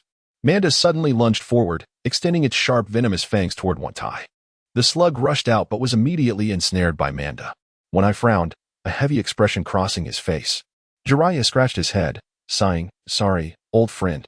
Just as the two pondered their impending doom, a spark of inspiration flickered in Jiraiya's mind. He suddenly recalled a crucial detail, the nature of serpents. A slight smile graced his lips as he retrieved the plot editor, envisioning a splendid tapestry in his mind. The plot editor responded rapidly, and seeing two great snakes entwined on the screen, Jiraiya chuckled. He leaped forward, brandishing the plot editor before Manda. Manda's movements immediately halted, adopting an expression of enjoyment. Quick. Fast forward a bit more, shift it to the key areas. Orochimaru and Kabuto were somewhat bewildered, peering out to sea, their faces darkening. Manda, what time do you think it is? Why are you still watching this stuff? Orochimaru said in a low voice. But Manda huffed dismissively. I don't care about anything else. Appreciating the beautiful scenery is my foremost priority. Upon witnessing this scene, when I swiftly grasped a short dagger and thrust it directly into the gaping maw of the Serpent King. The Serpent King collapsed to the ground. You, great toad, have no sense of martial ethics? When I scoffed coldly, perhaps you should discuss martial ethics in the depths below. Instantly, the figure of the Serpent King vanished. Realizing the gravity of the situation, Uncle Snake hastily concealed himself, and alongside Yakushi Kabuto, he hastily deployed a smoke bomb and fled at lightning speed. Tsunade's countenance turned a shade of purple and green as she sank down onto the ground. Had it not been for the fact that their trio had been poisoned, Orochimaru would have had no means of escape, even with wings. With a sigh, she glanced at Jiraiya and Shizen, managing a faintly strained smile. In the underground tunnel, Uncle Snake dragged himself along, limping painfully, while behind him, Yakushi Kabuto dared not utter a word. The expression on his face revealed he was seething with rage. Gritting his teeth, Uncle Snake's eyes glimmered with a chilling resolve. From now on, any future offspring of the Serpent King, regardless of gender, shall be neutered. Indeed, Yakushi Kabuto recoiled slightly, wishing to lend a hand to Uncle Snake, only to be forcefully shoved aside. On the grassland, after a prolonged period of rest, Jiraiya and his companions had finally expelled all traces of poison from their bodies. Tsunade took a deep breath and smiled. Jiraiya, just now, you seemed quite tense. When was that? Jiraiya raised an eyebrow, somewhat awkwardly. Well, it was when Orochimaru sought to exchange the severed rope tree for my assistance in healing his arm. A flicker of sorrow crossed Tsunade's gaze. Though these two individuals had long since passed, she had yet to release them from her heart. She pressed on. If I had agreed at that moment, what would you have done? Jiraiya, scratching the back of his head, chuckled nonchalantly. What could I have done? I would have merely killed you. However, as he uttered the latter part of his statement, his expression suddenly turned fierce. He then gazed into the distance, his tone imbued with unprecedented gravity. Konoha is not solely your Konoha, it is also mine. Even if I do not aspire to be Hokage, the will of fire has never strayed from me. Witnessing his earnest demeanor, Tsunade's body trembled slightly, yet she soon broke into a hearty smile. In Konoha Village, the invincible scratch-off lottery was in full swing. The sun had descended halfway, casting a warm glow at dusk. Woody, as usual, stood atop a street building surveying the scene. If no one arrived, he would prepare to close shop. At that moment, four individuals adorned with purple sashes approached. Woody recognized them well. They were the four heavenly kings under Orochimaru's command: Gitmaru, My, Zoken, and Jirbi. who had been responsible for constructing the Four Purple Flames formation during the collapse of Konoha Plan. If you recalled correctly, there should also be a fellow named Junmaru waiting outside the village. Upon spotting the third Hokage advancing with remarkable vigor, they decided to test their luck, seizing this opportunity to fulfill their own ambitions. "Boss, we would like 4 scratch-off tickets worth 10,000 each," Gimaru exclaimed, producing 4 10,000 yen bills and slapping them onto the counter. Wu tucked away the silver notes and produced 4 scratch cards, having altered the odds of winning, placing them before the others. As for the rules of the scratch cards, they had heard about them from Orochimaru, so they were not unfamiliar with the concept. Consequently, they eagerly retrieved coins and began to scratch vigorously. After a short while, 2 beams of golden light emerged. Wudi felt a twinge of confusion. Could he truly manipulate the odds of winning? How was it possible for these individuals to win after he had altered the cards? Was perhaps a 10% chance too meager? Across from him, the 2 winners were Jur-B and Dade. Observing the items that floated into view, he let out a sigh of relief. "Boss, what is this?" Jur-B inquired, holding a subway hammer in his hand. Wu-Di earnestly introduced. "What you possess is called the Hammer of the Pursuer. Its most notable feature is its ability to induce a state of daze. The first strike will weaken the opponent, while the second will render them unconscious. At that point, regardless of the adversary, as long as you land 2 blows, they will have no means of resistance." Jur-B's eyes lit up. Their mission in Konoha was to stealthily abduct Sasuke. Should they attract the attention of others, it could spell significant trouble. With this hammer, they could incapacitate anyone with just 2 swift strikes, alleviating their concerns considerably. Meanwhile, Dade had procured an even more extraordinary item, a blue kunai. "Boss, what about mine?" she queried, shaking the kunai in her hand. Wu-Di glanced at the description and smiled as he explained, "What you have is called the tracking kunai. Before use, simply infuse it with a certain amount of chakra, and it will automatically lock onto your target. As long as the quarry remains in motion, the pursuit will not cease. It is indeed an essential tool for silencing adversaries." Dade shrugged her shoulders, contentedly stowing the kunai into her ninja tool pouch, a glimmer of mischief in her eyes.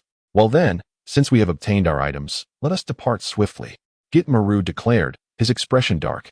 Nearby, the others exhibited signs of impatience, already turning to leave. Having not won anything themselves, they felt a sense of imbalance watching the others with their newfound tools. Staying any longer would only heighten their awkwardness. "Should we scratch another card?" Gimaru's fleeting thought was quickly interrupted. Orochimaru provided them with only 4 5,000 bills each month. After accounting for daily expenses, they had painstakingly saved for years to accumulate 60,000. If they failed to win anything with the remaining 20,000, their savings would be utterly depleted. "Let us hurry and leave. If we linger any longer, I might lose control," Gimaru remarked darkly. Jur-B and Dade reluctantly departed, watching their retreating figures. Wu-Di smiled and sighed. Indeed, Jur-B's hammer could induce dizziness. However, merely swinging it would trigger a charging effect, lasting 5 seconds. Encountering any ninja during that time would likely lead to their demise. Furthermore, the hammer required 2 strikes to knock someone out. Once struck once, who could possibly endure a second hit? In simpler terms, even a pig would not be allowed to strike lightly. As for the kunai, Wu-Di preferred to remain silent. Once she decided to wield it, the kunai would immediately drain 99% of her chakra.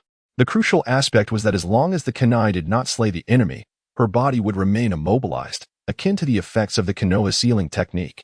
If they resorted to this tool, it was likely they wouldn't survive even 2 minutes. In the Konoha warehouse, Sasuke had been bound to a pillar for an entire day. During this time, not a single soul had come to check on him. Feeling the temperature gradually drop, he exhaled deeply, just as despair began to settle in. The curse mark on his neck suddenly flickered with a faint light, and a slight haze appeared in his vision. However, this state quickly subsided. Surprised, he furrowed his brow and murmured, "What is happening to me? What was that sensation just now?" His heart began to race, and a mysterious force surged within him from an unknown source. With a slight exertion, the ropes binding him shattered in an instant. Astounded, he rose to his feet and gazed at his hands, whispering, "This power is simply explosive." Meanwhile, in the Uchiha residence, Moya closed her eyes partially. "Sasuke is not here. I will summon him with the curse mark." She believed he was approximately 800 meters northwest from her location. Why wait any longer? She swiftly turned and made her way toward the exit.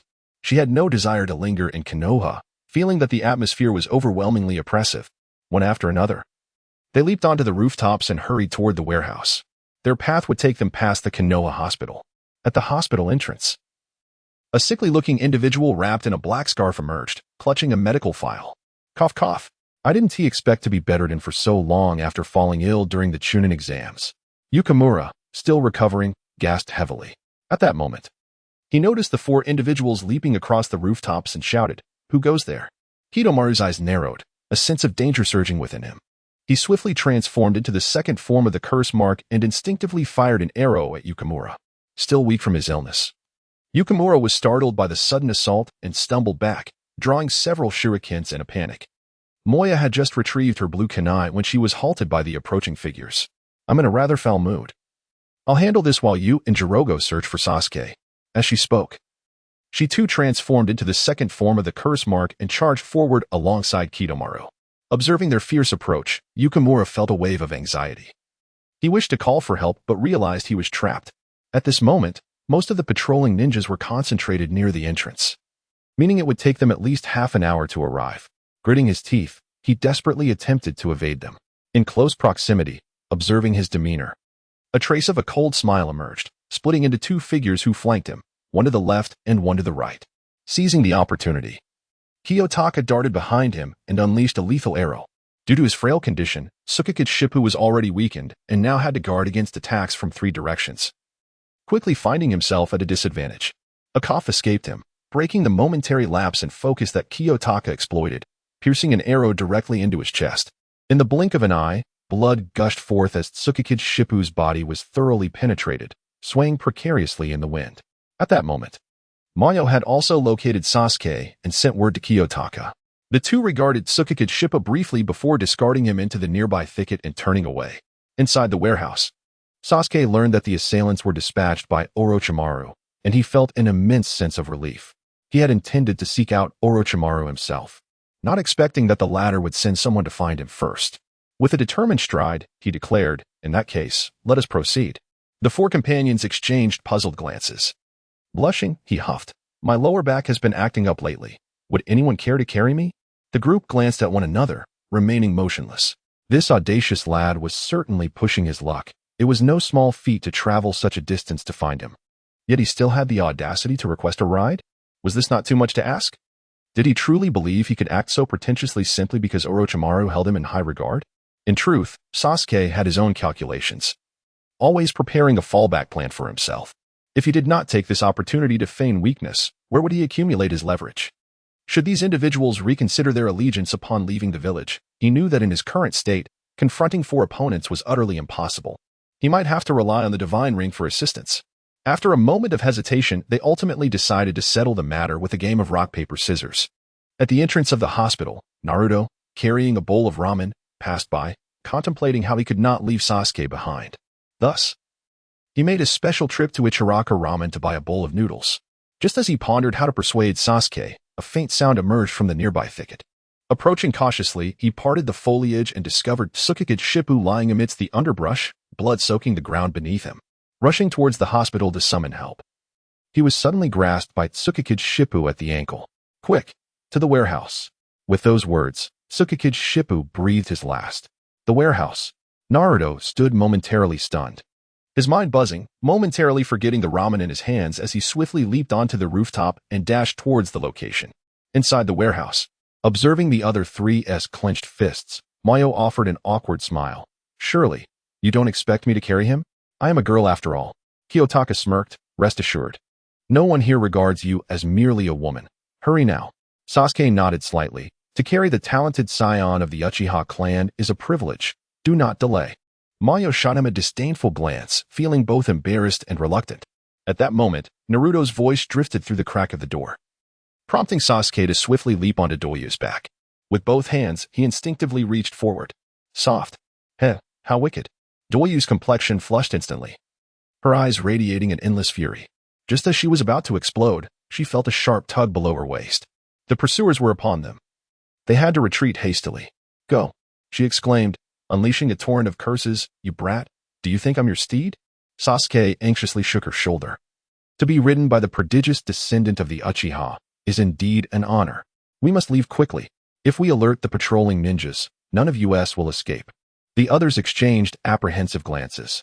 Though they disapproved of Sasuke's actions, The present circumstances compelled them to flee without delay. "Stop dawdling, let's move," whispered Kitamaru. And the group dashed out of the warehouse. Observing the approaching Naruto, Kitamaru smirked and unleashed a golden arrow. Naruto narrowly dodged it. His gaze fixed on Sasuke sprawled across Doyu's back, his teeth clenched in rage, fist cracking ominously. Alone, he realized that even with numerous hidden cards, reclaiming Sasuke from 4 adversaries would prove exceedingly difficult. He sighed, a frown marring his features. What should I do? Just then, several figures trailed behind him. "Naruto. I saw a flash of gold over here. Were you playing a scratch-off?" Choji squinted, a bag of chips in hand, incessantly stuffing his mouth. Shikamaru shook his head in exasperation. "Hey, think for a moment. Didn't you see those people running just now? Ah, my chips are gone." Choji lamented, oblivious to Shikamaru's words, staring mournfully at his empty chip bag. Before long, Kiba rushed over, visibly anxious. "I caught a whiff of blood at the hospital and saw Tsukikid Shippu killed. Do you know what happened?" Naruto nodded gravely. "A few individuals infiltrated the village and abducted Sasuke. Then we must pursue them at once," Kiba exclaimed. Naruto regarded his companions with a sigh. They were outnumbered. And having slain Tsukikid Shippu, their chances were slim. Just as he hesitated, he spotted Neji and Lee emerging from a nearby barbecue shop. Upon seeing them, Naruto declared, with Neji and the others, "We should manage. Let us chase them." Shikamaru, scratching his ears lazily, responded, "What if we act without permission and return to face reprimands?" "No worries. I'll take full responsibility for any consequences," Naruto assured, thumping his chest. With that, he sprinted towards Neji and Lee, his mind racing to devise a plan to enlist their aid. Soon, a brilliant idea struck him. "Neji, I have something intriguing to share. Would you care to join me?" "Of course, why question it?" Neji shrugged in agreement. Then, Shaoli whispered softly, "May I join as well?" "Absolutely. The more, the merrier." Naruto grinned brightly, effortlessly coaxing Neji into the group. Under the cover of night, the group slipped out of the village. Along the way, Naruto explained the situation to Neji. Neji was stunned and immediately protested. "Why didn't you tell me earlier? Acting without authorization will lead to consequences." Naruto smirked, a cunning glint flashing in his eyes. "I was afraid you'd hesitate because of the repercussions. Don't worry, I'll take full responsibility when we return. I can handle it." Sunlight poured down as the Hidden Leaf Village welcomed a new day. Outside the Invincible scratch-off shop, a couple strolled hand in hand. "Red. It's been days since we last played the scratch-offs. I feel like trying my luck." Asuma rubbed his hands together, a mischievous grin spreading across his face. Wai-Hai Kurenai glanced at him, wrapping her arms around his. "Then let us go. We'll try together." Asuma flexed his arm, savoring the warmth of her touch, his cheeks flushing with unspoken thoughts. The two stepped into the shop, where Wudi was tidying the counter. "Boss, give me 210,000, re-scratch-offs," Asuma called out cheerfully. Wudi casually handed him 2 tickets. Moments later, golden light shimmered from both scratch-offs. Asuma's hand trembled with excitement. This time, his prize wasn't just snacks or cigarettes. Floating above his ticket was a tiny red mailbox. "What is this?" he asked, puzzled. Wudi skimmed the description and chuckled. "Its name is quite a mouthful. The miracle mailbox that delivers instantly across any distance, defying all boundaries, with guaranteed responses." Asuma laughed awkwardly. "Such a long name. Sounds a bit over the top, doesn't it?" Wudi continued. "Its function is all in the name. Just write the recipient's name on the mailbox after inserting your letter, and it will locate them instantly. Delivery takes no more than a second." Hearing this, Asuma's eyes sparkled with inspiration. Turning to Kurenai, his weathered face flushed slightly. "Red, wait for me. I'll give you a surprise soon." With that, he dashed out of the shop in excitement. Kurenai lowered her gaze to her own glowing ticket. She had been so distracted by Asuma's reaction that she had finished scratching hers. But what could his surprise be? As she wondered, a dark object materialized on her ticket. Wudi's eyes widened in disbelief. "Damn. Isn't this a frying pan?" Reading the description, he forced a strained smile. "This suits you perfectly. It's called Madame Red's frying pan. The pot possesses an innate ability. Merely envisioning someone while hurling the frying pan guarantees a direct hit to the head, complete with a distinctive effect. A fist-sized lump will manifest atop the struck individual's cranium." Hong, retrieving the frying pan, chuckled softly. "How could a refined lady like me resort to such a covert weapon?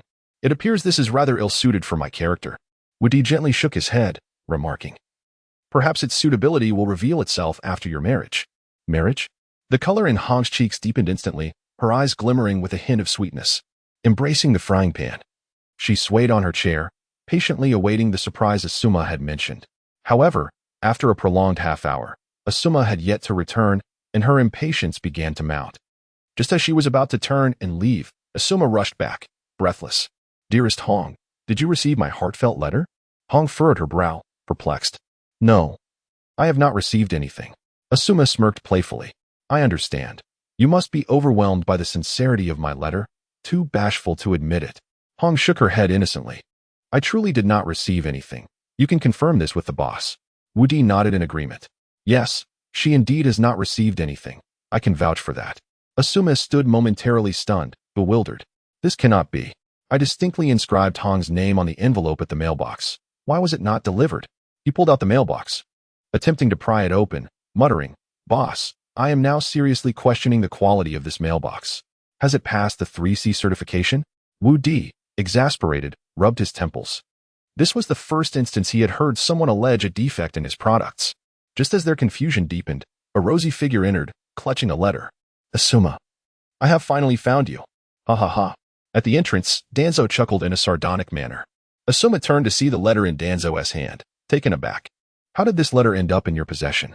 He then quickly turned to Wu Di, exclaiming, "Boss, there is indeed an issue with this mailbox." Wu Di, equally puzzled, examined the mailbox closely. Indeed, at the bottom of the mailbox, there was a brief note.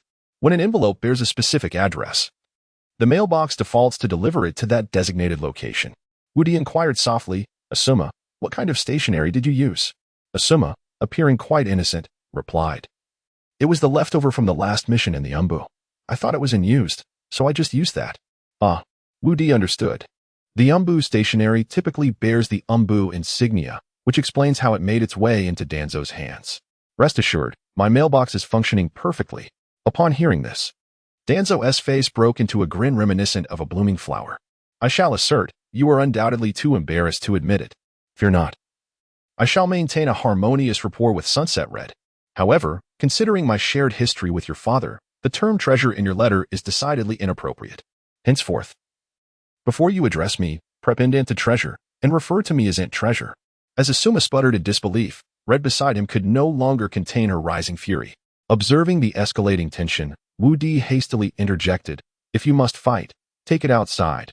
My shop is too small to endure such tumult." Asuma quickly seized the letter and presented it to Sunset Red. "Red, allow me to explain. The situation is not as you perceive." Sunset Red narrowed her eyes, an unmistakable murderous intent lurking within. "What do you mean by that? The boss has declared there is nothing wrong with this mailbox. Yet, I truly did not intend to send a letter to Danzo." Just as the words left his lips, Danzo approached, hands on his hips. "Asuma, what do you mean? Since I became a woman, I have not even engaged with a single man. So, you wish to indulge and then wipe your mouth clean, feigning ignorance? I assure you, my purity is not to be sullied by you. Having called me treasure, you must take full responsibility." At this point, Asuma was utterly distraught. He yearned to continue his explanation to Red, but she was unyielding. Danzo, incessantly nagging from the sidelines, added to the chaos. Asuma turned to face Red, bending his knees. "Red, I am truly wronged." Before Red could respond, Danzo yanked him up and flung him aside, striking a pose with a flourish. "Sunset Red, I acknowledge you as a younger generation and initially did not wish to chastise you, yet you have compelled my nephew to kneel. I shall not let this transgression go unpunished." As he spoke, he drew forth 2 embroidered needles trailing crimson threads. "Today, you shall experience the full extent of my sunflower secret technique." Red gritted her teeth, glaring fiercely, and swung a frying pan, striking Danzo's leg. Danzo, momentarily taken aback by the blow, froze for half a second before vanishing, leaving behind a small pink puppy on the ground. Upon witnessing Danzo's transformation, Asuma knelt once more, exclaiming, "Treasure, I am truly wronged." Nearby, the little pink puppy barked incessantly, creating an atmosphere of disarray. Red clenched her fists, raised the frying pan high above her head, and shook it vigorously, causing a new star to appear in the azure sky. She then turned her fiery gaze upon Asuma, her nostrils flaring with indignation. "Asuma." With the frying pan whirling once more, the next moment, a bowl of ramen appeared. Within the iron pot on the stove sat a figure with a large bump atop its head. Relishing the gentle warmth akin to a hot spring, Asuma sighed in relief. Red stood at the entrance of the scratch-off shop, her scarlet eyes flickering with flames of anger. The tighter she gripped the frying pan, the more incensed she became. Suddenly, while Asuma was enjoying his relaxing soak, darkness enveloped him as the spinning frying pan struck his face with precision, leaving no room for error. Outside the village, after a night of tense pursuit, Naruto and his companions drew ever closer to the four celestial guardians of the Sound Ninja. Giraffe gritted his teeth and exclaimed, "Hidomaru, how much longer must we flee? We are already far from Konoha." Hidomaru cast a glance behind him before turning to Giraffe, who was wielding a hammer. "Very well, your hammer is perfectly suited to immobilize them. Go and subdue them, then return to regroup with us." Giraffe let out a hearty laugh and hastily turned back. "I was waiting for those words. My mighty hammer has been yearning for action." Noticing someone halting, the others exercised extra caution. Choji grunted heavily. "It's because of them that I haven't had a single chip to eat all night. Leave this one to me." The group exchanged glances, recalling how Choji had once won an item at the scratch card shop, which eased their minds. "Be careful," Naruto whispered urgently. Choji nodded and swiftly retrieved the gray toenail old man shoes from his ninja tool pouch, darting forward in a flash. Giraffe, polishing his hammer, scoffed.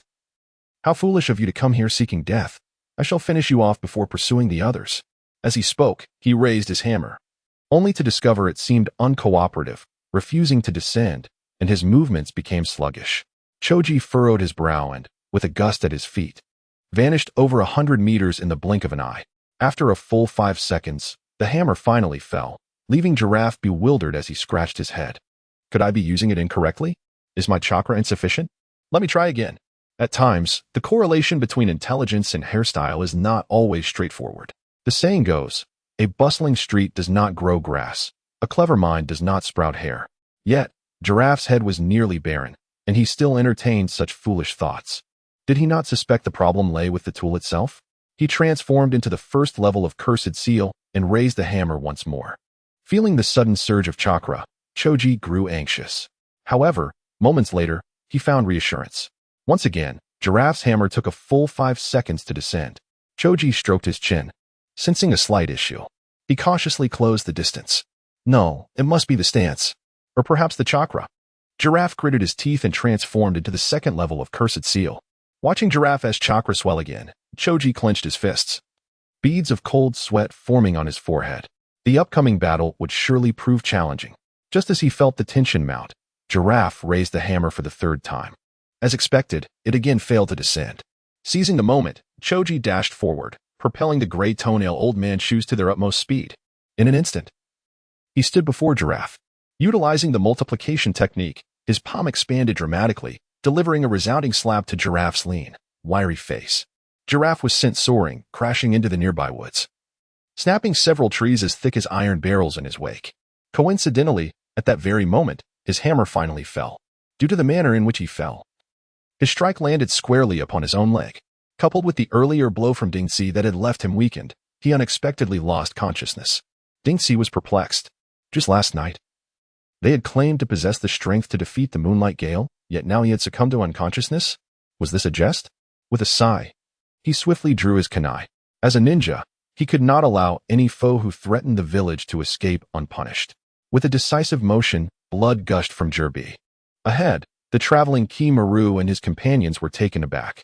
They sensed that Jirbi's cursed seal power had suddenly dissipated.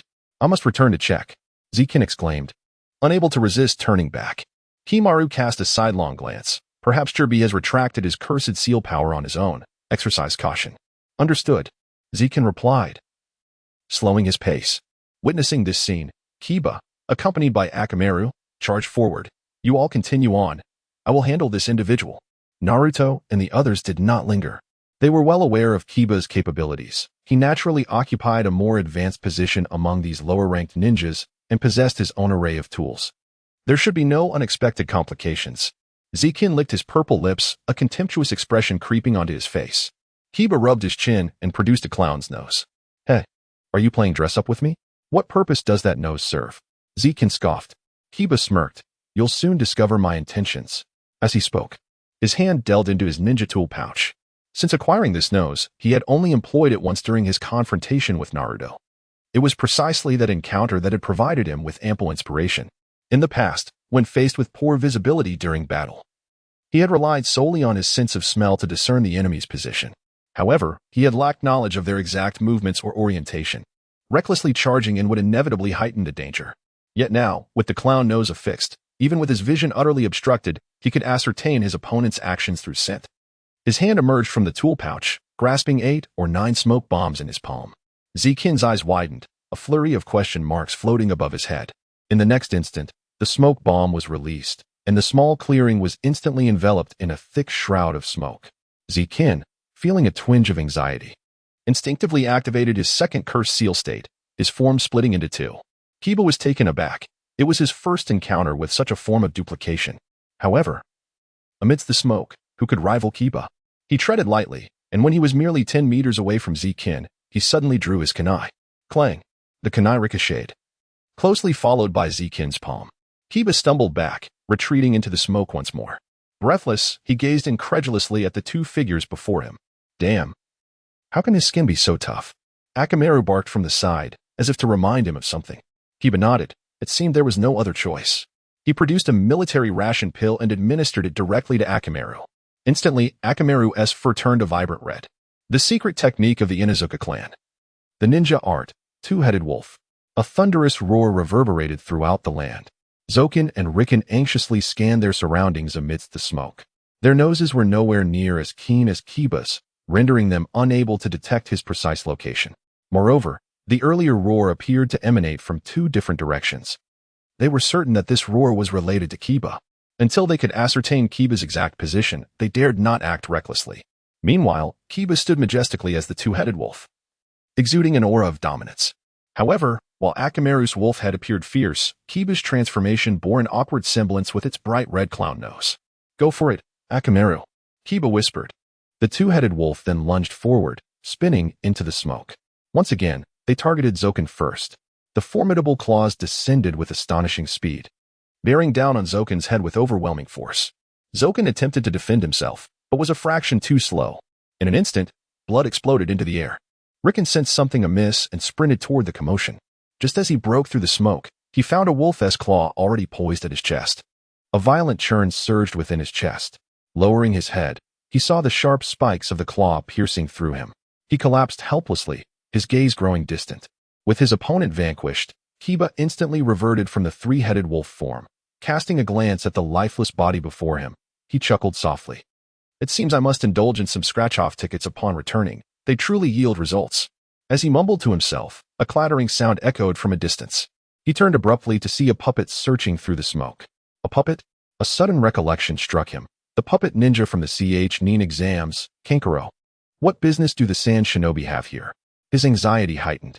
Subsequently, he retrieved several smoke bombs from his ninja tool pouch and detonated them at his feet.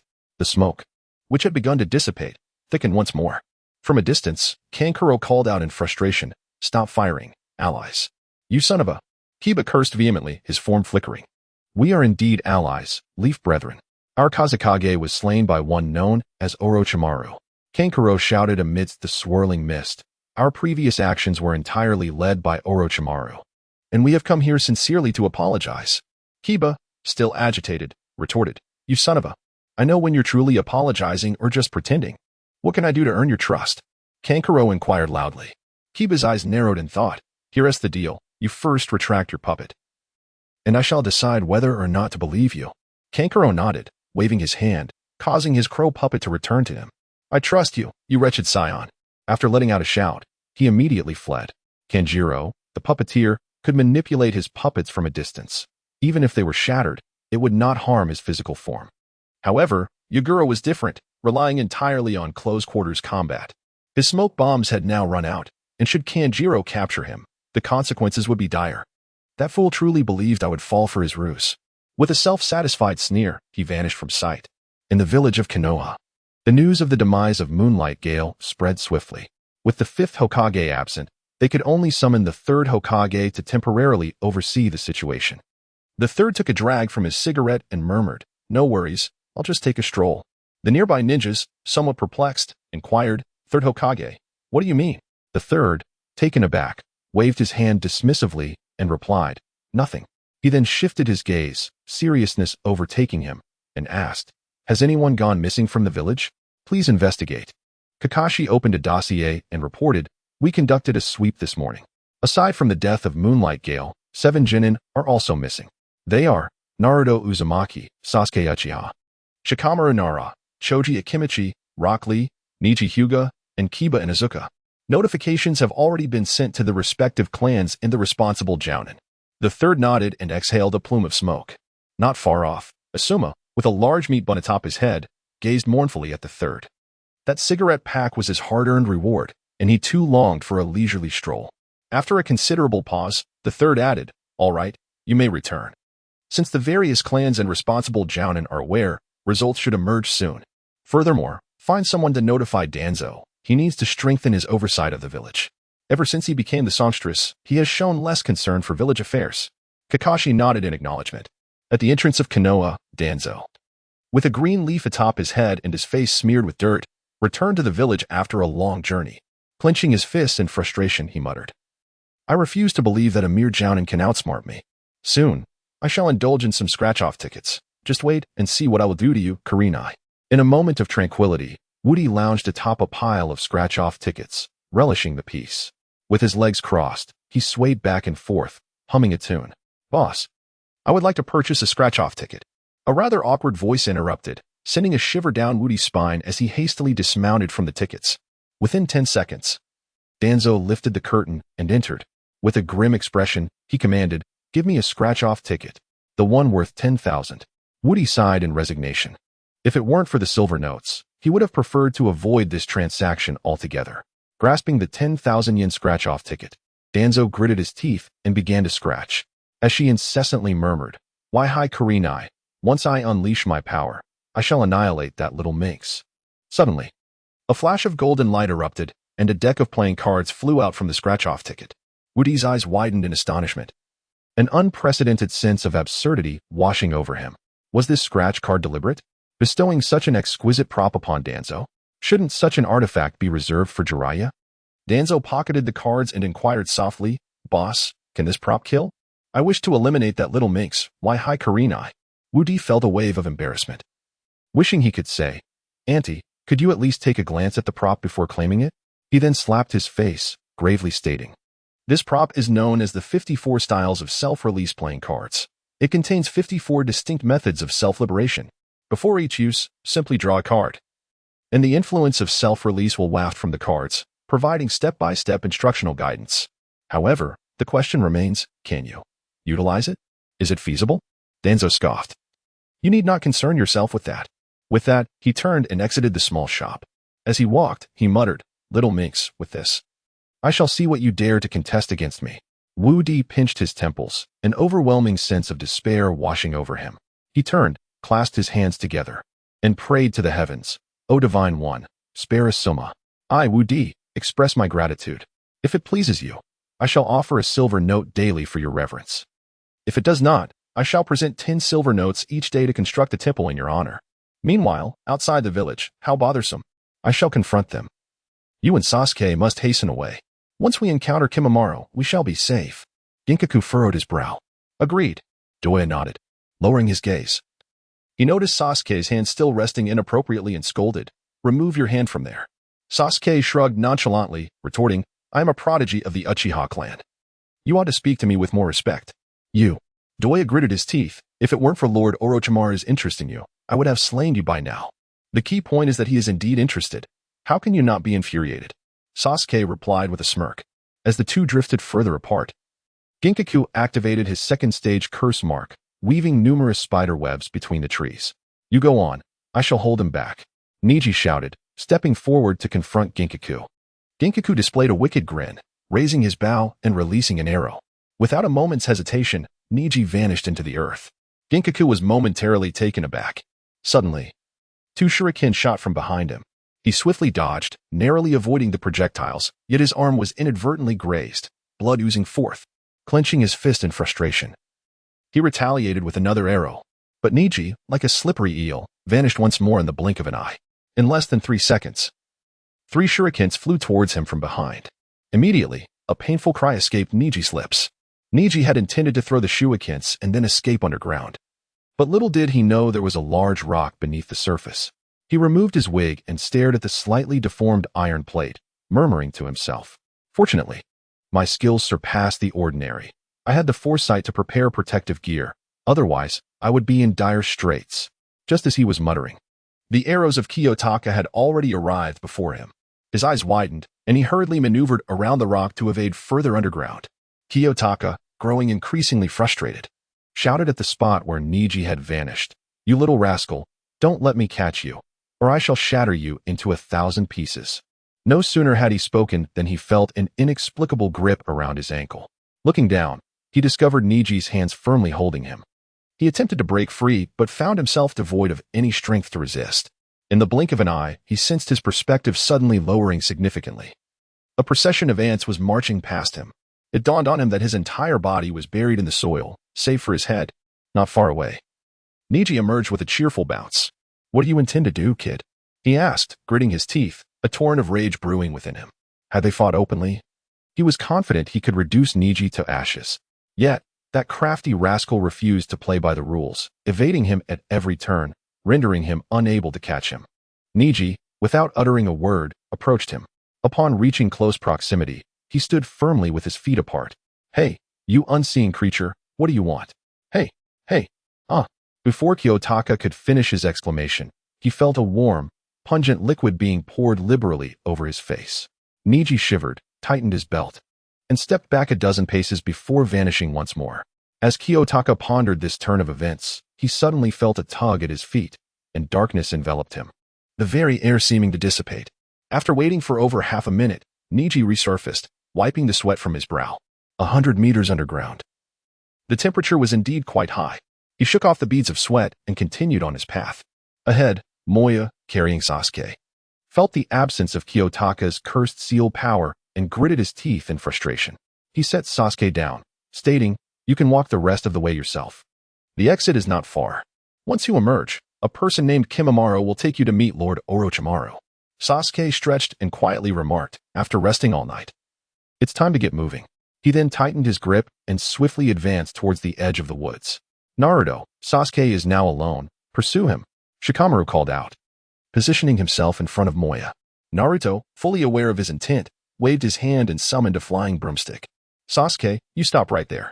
After mounting the broom, he zoomed off, the strong winds causing his cheeks to flap uncontrollably, making it difficult for him to articulate a complete sentence. As he closed the distance between himself and Sasuke, the forest came to an abrupt end. Before him lay a vast expanse of grassland, punctuated by scattered, jagged boulders.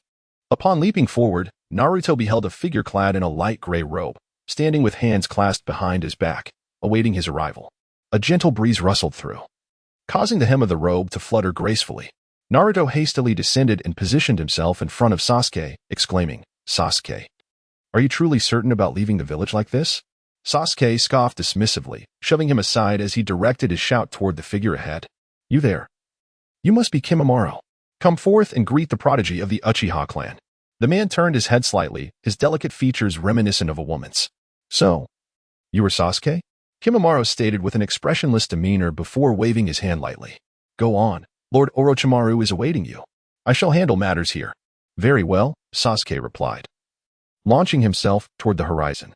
Just as Naruto attempted to seize Sasuke, he found Kimimaro standing before him, brandishing a bone blade and bringing it down with lethal intent. He stumbled back 2 paces, watching Sasuke, who was limping away, a pang of regret stirring within him. At that moment, Lee arrived, observing the standoff between the two. "Naruto, hurry and pursue Sasuke. I will contend with this individual." "Thank you, Lee." Naruto grinned, summoning his broom and soaring away. Lee exhaled deeply, his brows furrowing as he scrutinized Kimimaro. Meanwhile, within the forest, Shikamaru toyed with a mechanical mouse, a wry smile playing on his lips. The surrounding trees bore the scars of battle, marred by the vestiges of the mechanical mice. Moreover, Doyo had already met his end without even unleashing his cursed seal. "Why must my adversaries be so incompetent?" Shikamaru lamented, shaking his head as he glanced at the blue kunai beside Doyo. "What folly is this, employing a scratch-off tool? Is such a contraption something for villains like you to wield without consequence? You have learned nothing from Orochimaru's lessons." As he muttered, several other members of Konoha's team appeared in succession. "Shikamaru, where's Naruto?" Niji inquired softly. Shikamaru lazily pointed toward the woods beyond. He and Lee have already given chase. Has everything concluded on your end? Indeed, it was pathetically easy. Kiba boasted, rubbing his nose with bravado. I even encountered Kankuro from the sand, who tried to ambush me but ended up utterly befuddled. As he spoke, Hinata approached, carrying a large fan on her back. With a serious expression, she stated, "We came to Konoha to apologize. You should be aware of this." "Who would believe you?" Kiba retorted, raising his fists as if ready to fight. However, as he surveyed his comrades, he noticed their bemused expressions, leaving him perplexed. "Hey, why aren't you all reacting?" he asked nervously. Shikamaru, with his hands in his pockets, leapt down from the tree. "I can hardly be bothered with you. The sand had already informed me yesterday that Gaara and the others would be coming to apologize." "Did you not know?" You blinked in confusion, a hint of embarrassment crossing her features. "Hiki, it seems I genuinely do not know," she admitted. "Never mind. Let us hasten forward." Moments ago, she had overheard that there was another formidable individual ahead. Shikamaru swiftly dashed towards the edge of the forest, followed closely by his companions. Tamari cast a glance into the distant woods, and upon not spotting Kankuro, she decided to follow suit. Meanwhile, Kankuro sat upon a stone, his puppets beside him, resting his chin on his hands. Are all leaf ninjas such great deceivers? It has been quite some time, yet they have not emerged. Before him, the mist had dissipated, yet he still could not see his figure. Outside the forest, Shikamaru and the others arrived successively, encircling the standoff between Rock Lee and Kimimaro. Kimimaro appeared puzzled. The Sound Village's 4 Heavenly Kings had undertaken numerous missions without failure. How was it that so many Leaf ninjas had managed to infiltrate this time? Could it be that Leaf had sent reinforcements? He scratched his face in contemplation. However, in his view, whether there were reinforcements or not, they were merely trifles before his unique bone techniques. He raised his hand, and a sharp bone spike erupted forth. The other ninjas were taken aback, retreating several steps. Yet Rock Lee steadfastly advanced. "Protective shield," he murmured, a faint golden light enveloping him. Kimimaro smirked, his bone blade thrusting directly towards Lee's heart. Yet, in a mere second, he froze. His bone techniques were an exceedingly rare bloodline limit, exclusive to the Kagaya clan. The formed bone blade was far more resilient and sharper than ordinary steel. However, upon striking Lee, it seemed to have no effect whatsoever. He retracted slightly and stabbed again multiple times, but Lee remained standing, seemingly impervious to pain. In the air, Gaara chuckled softly as he floated on his sand. "This technique of mine can withstand even my sand coffin, let alone your bone spikes." Kimimaro's expression darkened. Unable to harm Lee, he turned to Gaara above and shouted angrily, "Stop hiding up there. If you dare, come down and face me. I will show you what I can do." Gaara shrugged and continued to levitate cross-legged in the air. "Brothers, let us finish this quickly. We still need to pursue Sasuke," Niji remarked gravely.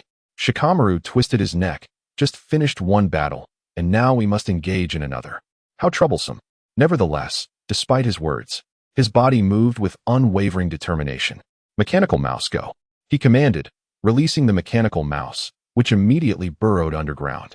Niji leapt into the earth below. Choji took a deep breath, channeling his strength to sprint at an incredible speed. He stood there, dazed, reaching for his ninja tool pouch, only to find it completely empty. Alas, I have just squandered all the smoke bombs. Nevertheless, with so many people involved, it is unlikely to last too long. Beside me, Chiba let out a soft bark.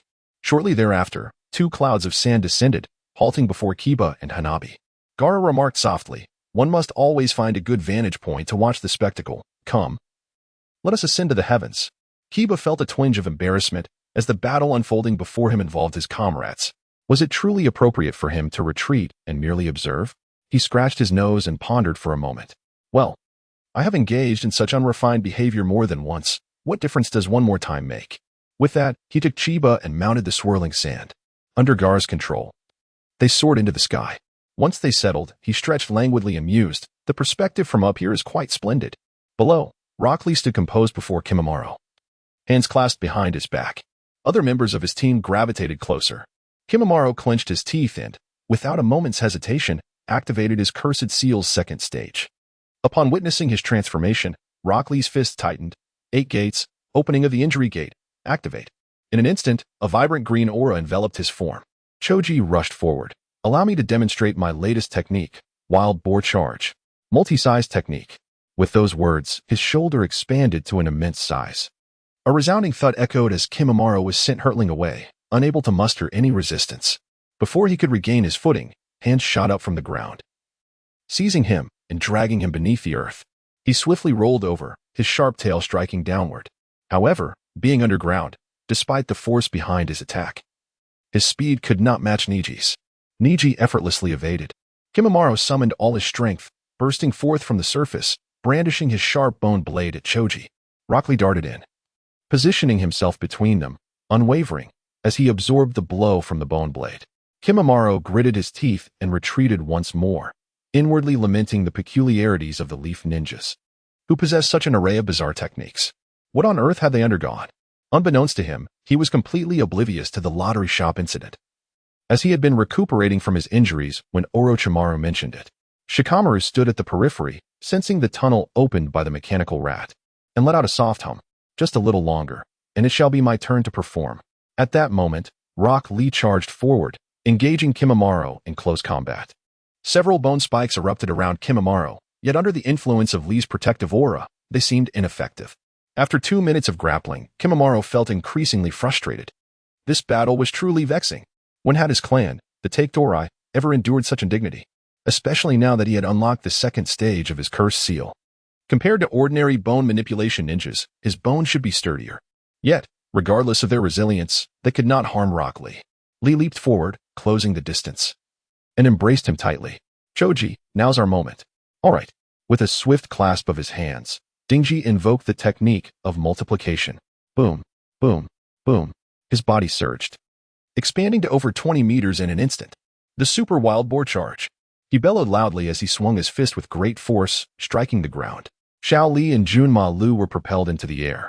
Subsequently, he catalyzed the speed of the elderly shoes to its utmost, hurtling towards the two with lightning speed.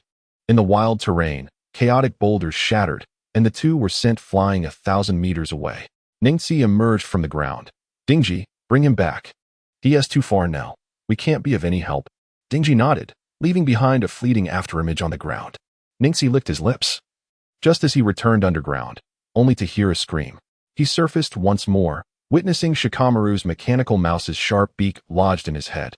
Shikamaru offered an apologetic smile. Before they could exchange more words, a resounding roar echoed from afar. Super wild boar charge. Boom, crack. In the blink of an eye, Xiaoli and the others were accurately knocked to this spot. Upon landing, Xiaoli released Junma Lu, rolling and scrambling away, retching the remnants of his meal. Dingji, you can charge, but why add a spin? He complained while heaving. Junma Lu, who landed simultaneously, was no better off. Ningxi seized the opportunity, grasping his ankle, dragging him underground once more. But just like before, he had scarcely pulled him a short distance when Junma Lu broke free. However, he displayed no signs of despair, instead revealing a peculiar smile. As Junma Lu burst forth from the earth, ready to charge at Dingji, he found himself immobilized. The area where he emerged was riddled with holes, and dark shadows surged from them, binding him tightly. This isn't fair. You're ganging up on me. Junma Lu's composure shattered, his voice tinged with a whimper. In the sky, the bystander Kiba clapped vigorously. Hey, that bony one, if you beg me, I might let you face them one-on-one. How about it? The other small fries on the ground shot him disapproving glances. It was one thing not to participate. Why stir up trouble now? Kiba raised an eyebrow with a hint of mischief. Junma Lu, believing him, nodded fervently. I beg you, please let them face me one-on-one. All right. Kiba slowly rose to his feet. Since you've asked so nicely, I'll generously allow you to challenge them all. Upon hearing this, Junma Lu's brown cheeks flushed with a shade of green. Are you toying with me? If you're brave, come down here and see if I 1T stab you. Kiba made a face. I 1T come down. If you're brave, come up here. Come down. Junma Lu shouted. You come up. Kiba teased, wiggling his backside. Come up. You come down. These two, caught in their childish banter, continued their back and forth for a solid half hour. Finally, Shikamaru, utterly fatigued, yawned, a glint of seriousness flickering in his eyes. Shadow strangulation technique. His hand sign shifted. Niji sighed with exasperation. If you could have killed him, why didn't you do it sooner? Why let him make such a commotion? Shikamaru's expression was grave as he turned to the side. Choji, lend me a hand. I can't twist his head. One after another, they stumbled. It's unfair for so many of you to gang up on me alone. I refuse to accept it. Choji, with both hands clutching the opponent's head, found himself equally unable to budge it. The atmosphere grew awkward. Despite their numbers, they had managed to corner him but could not bring themselves to finish him off. Gar aside from above, let me take care of this. With that, he slowly rose, his tail swaying behind him, and from the gourd he carried, a cloud of yellow sand floated forth. Sand coffin. Coffin. How embarrassing. I can't move either. What on earth is his neck made of? It's so unyielding. Everyone shared the same bewilderment. Gaara stroked his chin, a spark of inspiration igniting in his mind. I've got it. He snapped his fingers, and a sand maid had descended upon Kimamaro's head. We can suffocate him. However, the sand seemed somewhat permeable, if only it had a bit of moisture. Upon hearing this, Kiba sprang to his feet, exclaiming, That's easy. Observing his actions, Temari's face flushed bright red as she hurriedly turned away. The surrounding comrades chuckled and gathered around. Niji, you should join us. Kiba waved his hand. Me? I just finished using mine. He replied with a light shrug. The others didn't wait for him, eagerly rushing to unleash the water. In the Valley of the End, Naruto hovered in the air on his broomstick. Sasuke couldn't contain himself. Fire style, great fireball technique. A massive fireball shot into the sky, soaring directly past Naruto's broom. The heat ignited the broom, which was already nearly bare, leaving it even more threadbare. Naruto turned back, swatting at the flames, cursing, Sasuke, if you're capable of burning me, why target my broom? Sasuke smirked coldly, a fierce glint in his eyes. Naruto flailed and beat at the flames, desperately trying to extinguish the fire at the broom's tail. However, during his frantic efforts, he sensed the broom beginning to descend. His mouth twitched. Indeed, even a bald broom could feel inferior. Reluctantly, he landed, gazing at the now unusable broom, a pang of sorrow striking his heart. Sasuke, return my broom, he shouted, thrusting 2 fingers forward.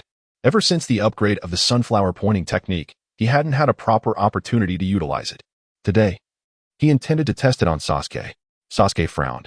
He was all too familiar with Naruto's stance. Once touched, he would undoubtedly lose all chance of escape. Thus, he swiftly retreated, striving to evade Naruto's fingertips. Above the Valley of the End, 2 figures, one orange and one blue, swayed in motion. Due to Sasuke's still recovering condition, his speed was naturally diminished. To maintain distance from Naruto, he would hurl a shuriken behind him with every few paces he took. In the blink of an eye, the shurikens and kunai from his arsenal had been utterly exhausted. All that remained were the infamous rubber chicken and the provocative stick.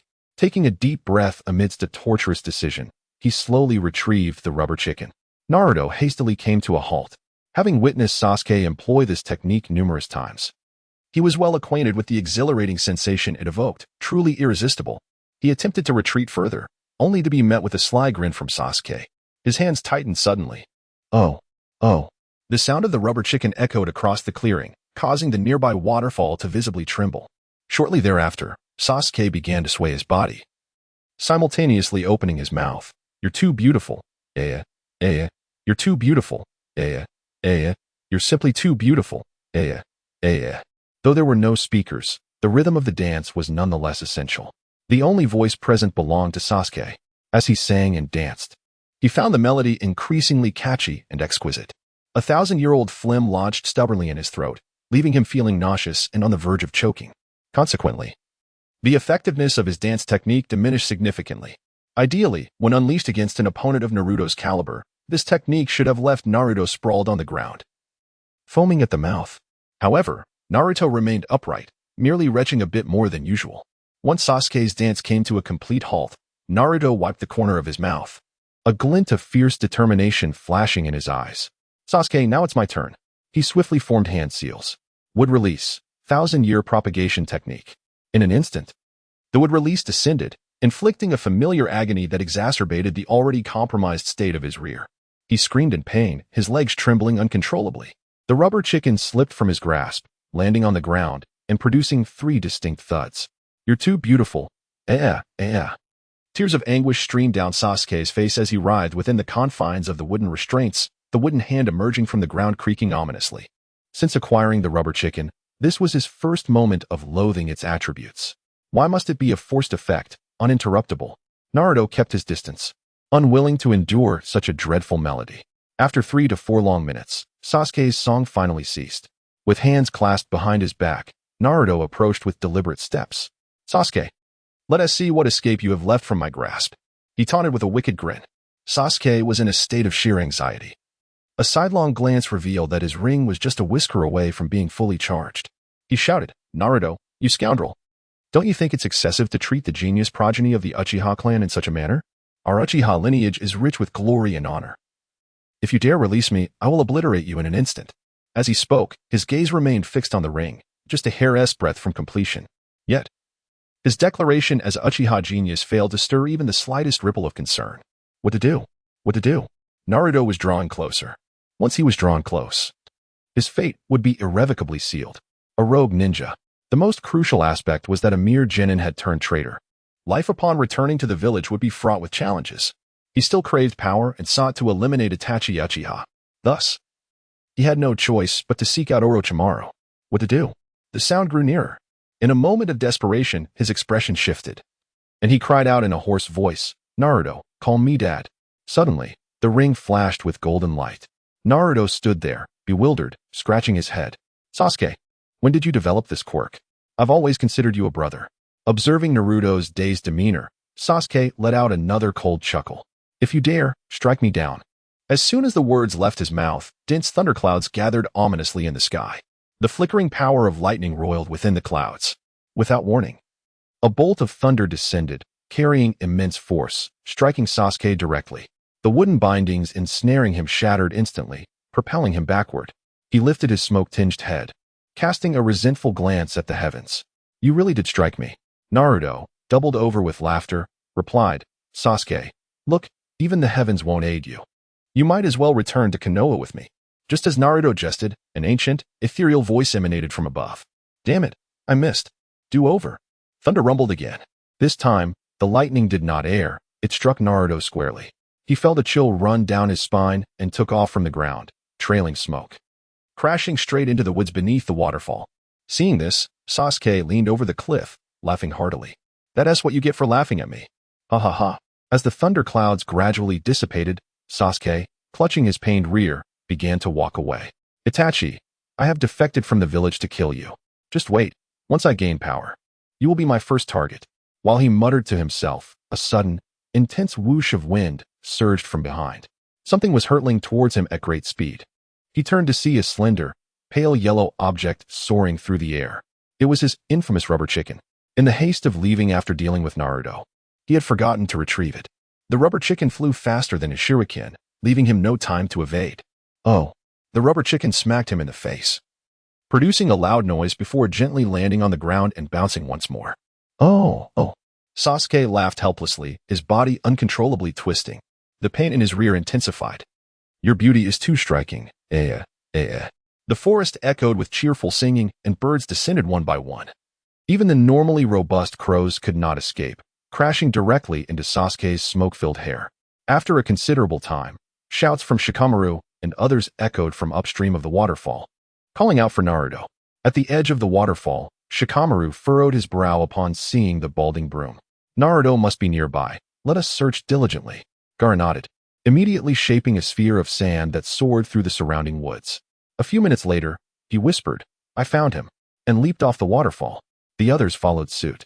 Observing Naruto's unconscious state, Gaara shook his head with a sigh. This scene was fortuitously witnessed by Kiba, who burst into tears. "Naruto, how could you be gone like this? I haven't finished our quarrel. You cannot die." The other young warriors cast him sidelong glances, and Gaara, perplexed, inquired, "Why are you crying?" Kiba sniffled.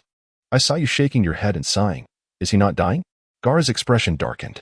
"I am not a medical ninja. How could I ascertain such matters? I merely thought. After the last time he struck me so fiercely, how could he end up in such a dire state now? What abilities does that Sasuke possess?" Kiba immediately halted his tears, his demeanor somewhat grim. "Can we refrain from scaring people like this in the future?" Gaara shrugged. "Did I frighten you?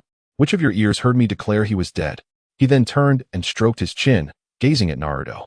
"Moreover, ever since our last battle, I have sensed some changes in my body. During conversations, an unpleasant odor occasionally escapes my mouth, which I find quite discomforting. As for using the restroom, it is even more daunting. I cannot go without a stuffy nose. Do you know what might be the cause?"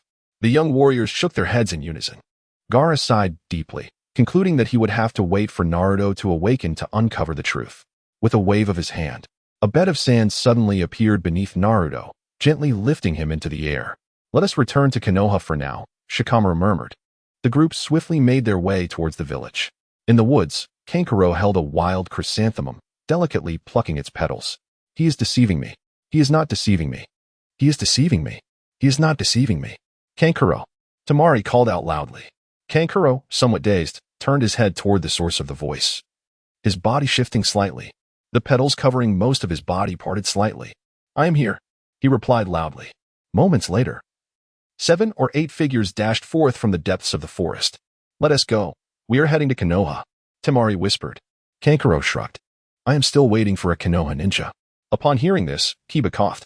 I vaguely remember that during the Chunin exams, Kankuro was quite sharp. How has he suddenly become so dull? He smiled apologetically. No need to wait. Am I not here? Kankuro sluggishly turned his head, offering a slight smile. Oh, suddenly. A fierce glint flickered in his eyes. With a swift motion of his hands, the puppets immediately soared forth. He hastily dodged, only to discover another puppet had appeared behind him unbeknownst to him. The puppet moved with remarkable speed, swiftly seizing him from behind. A smirk curled at the corners of Kankuro's mouth as he beckoned with his fingers. In an instant, another puppet raised its arm and struck you forcefully on the backside. I let you deceive me, foolishly harboring guilt towards Konoha and waiting here. My fondness for Konoha has now plummeted to 0. Crack, crack, crack. The puppet relentlessly lashed out at you, echoing his anguished cries throughout the forest. A group hastened towards Konoha. Along the way, Naruto regained consciousness, glancing at those around him with a sigh. Sasuke has slipped away again. Observing his despondent demeanor, Shikamaru and others offered words of comfort. It's all right. We've done our best. He could only nod helplessly. At that moment, Gaara approached, softly inquiring. Hey, may I ask you something? Ever since our last duel, I've noticed a strong, foul odor accompanying me, whether I speak or even when I use the restroom. What is going on? Naruto wrinkled his nose, recognizing the familiar stench, and immediately turned to face Gaara. Upon seeing Gaara's face, he lost his composure. Seizing him by the neck, he shook him vigorously. You owe me my yo-yo back. That thing in your belly devoured my yo-yo. Give it back. The fact that a tailed beast was sealed within Gaara was known only to Kankuro and Temari, leaving the others naively wondering if Gaara had summoned a spirit beast. The mere thought of Naruto's yo-os sent shivers down Neji and Ya's spines, leading them to cast sympathetic glances at Gaara. What yo? I have no idea, Gaara protested, struggling to free himself. It's that big, flowery cat in your belly that gobbled up my stinky weasel yo-yo. If you don't spit it out, I'll impale you with wood release. Without further ado, Naruto prepared to unseal it. Gaara frantically retreated, even pulling away the sand bed where Naruto was seated. He had experienced the sensation of wood release more than once. This time, he merely wished to apologize safely and soundly to Konoha. If time permitted, perhaps he could also indulge in a game of scratch-offs. As for wood release, he would prefer to avoid it. Witnessing this scene, Shikamaru rushed forward, firmly grasping Naruto. The sand ninjas have come to apologize, and Konoha is on the verge of reaching an understanding with them. Don't stir trouble at this moment. Naruto lamented, but what about my yo-yo? Just pretend it never existed. Shikamaru sighed, shaking his head. Upon hearing this, he visibly relaxed. That yo-yo had been exceedingly ugly, leaving him with profound psychological scars. Without the yo-yo, it seemed Naruto would have nothing left to truly fear. Naruto glanced back at Gaara, his teeth gritting in frustration. In the blink of an eye, they arrived at Konoha. Upon entering, Naruto spotted Iruka lingering at the village entrance. Iruka-sensei, what brings you here? He inquired softly. Iruka, observing the return of these individuals, frowned and replied, How can you still question my presence? Do you recall how I instructed you at the Ninja Academy? No unauthorized actions, no unauthorized actions. And yet, here you are, barely graduated as Genin, already acting on your own. Listening to Iruka's lecture, the group of young ninjas nodded in agreement. Let us head straight to the Hokage's office and explain ourselves to the third Hokage. They collectively affirmed, albeit with a sense of lethargy. As Iruka departed, Naruto dashed ahead. What are you up to, Naruto? Shikamaru queried. Naruto, with his back turned, waved dismissively. You guys go on ahead. I'll catch up shortly. With that, he leaped onto the rooftop. Shikamaru exhaled, his brow furrowed with indecision. All right, let us go face the music together. Temari chimed in from behind, suggesting, Gaara. Shall we accompany them as well? Gaara nodded in agreement, joining Shikamaru and the others toward the Hokage's office. 100 yen scratch off, please. Naruto exclaimed as he rushed into a shop. The owner, puzzled, asked, "What's the rush? What are you up to?" Naruto grinned broadly, arms crossed. "I'm about to get chewed out at the Hokage's office, so I thought I'd indulge myself first. After all, if things go south, I'd like to have fewer regrets." The owner raised an eyebrow, pulling out a scratch-off ticket worth 100 yen. Naruto rubbed his hands together, his eyes gleaming with anticipation. "Time to scratch," he declared. With a swift motion, silver shavings flew into the air, revealing a dazzling golden light. Soon, a small blue potion bottle emerged from the ticket. The owner, taken aback, stared at the instructions in awe. His curiosity about the items contained in the scratch-off intensified. Naruto seized the potion bottle and inquired, "What is this, boss?" With a more serious demeanor, the owner clarified, "This is called the No Shame Capsule. Each bottle contains 3 capsules. Upon consumption of one, your resilience to embarrassment increases tremendously. Whether you're facing a scolding from a supervisor or being berated by someone, you will remain unfazed, no matter how much they criticize you." Naruto's eyes lit up. He was just about to face the Hokage's reprimand. With this capsule in hand, he felt emboldened enough to confront even the god of shinobi without fear. "This is fantastic," he exclaimed, tucking the capsule away. "Thanks, boss. I'm off now." He turned and exited. Stepping outside to the clear blue sky, he stretched his arms wide in exhilaration. A few minutes later, he reunited with Shikamaru and the others in front of the Hokage's office. Observing Naruto's complete lack of nervousness, Kiba trembled and asked, "What's with you, Naruto? This matter was orchestrated by you. Are you not at all afraid?" "Afraid? Why should I be?" he replied with a light shrug, exuding an air of nonchalance. "Not to boast, but as long as no one resorts to violence, everyone present here is nothing but trash." The crowd murmured in disbelief, secretly cursing Naruto while simultaneously blaming themselves for allowing him to manipulate them so effortlessly. Ascending the stairs, upon reaching the entrance of the shadow department, Naruto produced a shameless capsule and swallowed one. In an instant, his body surged with energy and his spirits soared. He exhaled deeply and declared, "Let the storm rage even fiercer." With that, he pushed the door open. Inside the shadow department stood a dozen familiar faces. Aside from Asuma, Kurenai, and Kakashi, there were other clan leaders present. As Naruto swaggered in, all eyes turned toward him. "Thank you all for your hard work waiting for our return. I, Uzumaki Naruto, extend my heartfelt gratitude." Seeing his demeanor, Kakashi clenched his teeth. Naruto suddenly turned and fixed his gaze on Kakashi. "Kakashi-sensei, you're mistaken. Education should appeal to both emotion and reason. If every issue is resolved through force, does that not imply that there is no reason in the world?" Not far away, the third Hokage sat in a chair, his wrinkled face twitching incessantly. Before he could speak, Naruto seized the initiative. How could this be allowed? He slammed his hand on the table and said, "Naruto, who authorized you to act independently?" Naruto puffed out his chest, pointing his thumb at himself. "Such a brilliant and valiant decision could only come from me, Uzumaki Naruto." The third Hokage gritted his teeth in frustration. "You rascal! I was merely going to reprimand you. Yet you dared to oppose me." He took a deep breath and continued, "Do you understand the consequences? Suspension without pay. In Konoha, these are the standard disciplinary measures. I am quite accustomed to them. However, let it be known that the idea was mine, and the actions were carried out by me alone. Do not hold anyone else accountable. Place it all on my shoulders." Naruto chuckled lightly, shrugging off the gravity of the situation. The third Hokage felt as if a heavy stone had been dropped on his chest. "Very well, there are 7 of you who went out, including you. Starting today, I will suspend your salary for 7 months. Naruto paused, glancing around. "But there are only 6 of us here. The 7th, Sasuke, ran off, and we pursued him. Why should his punishment fall on me?" The third Hokage lit a cigarette, enveloping himself in a cloud of smoke. "I do as I please. Do you have any objections?" "Goodness, I am shameless enough.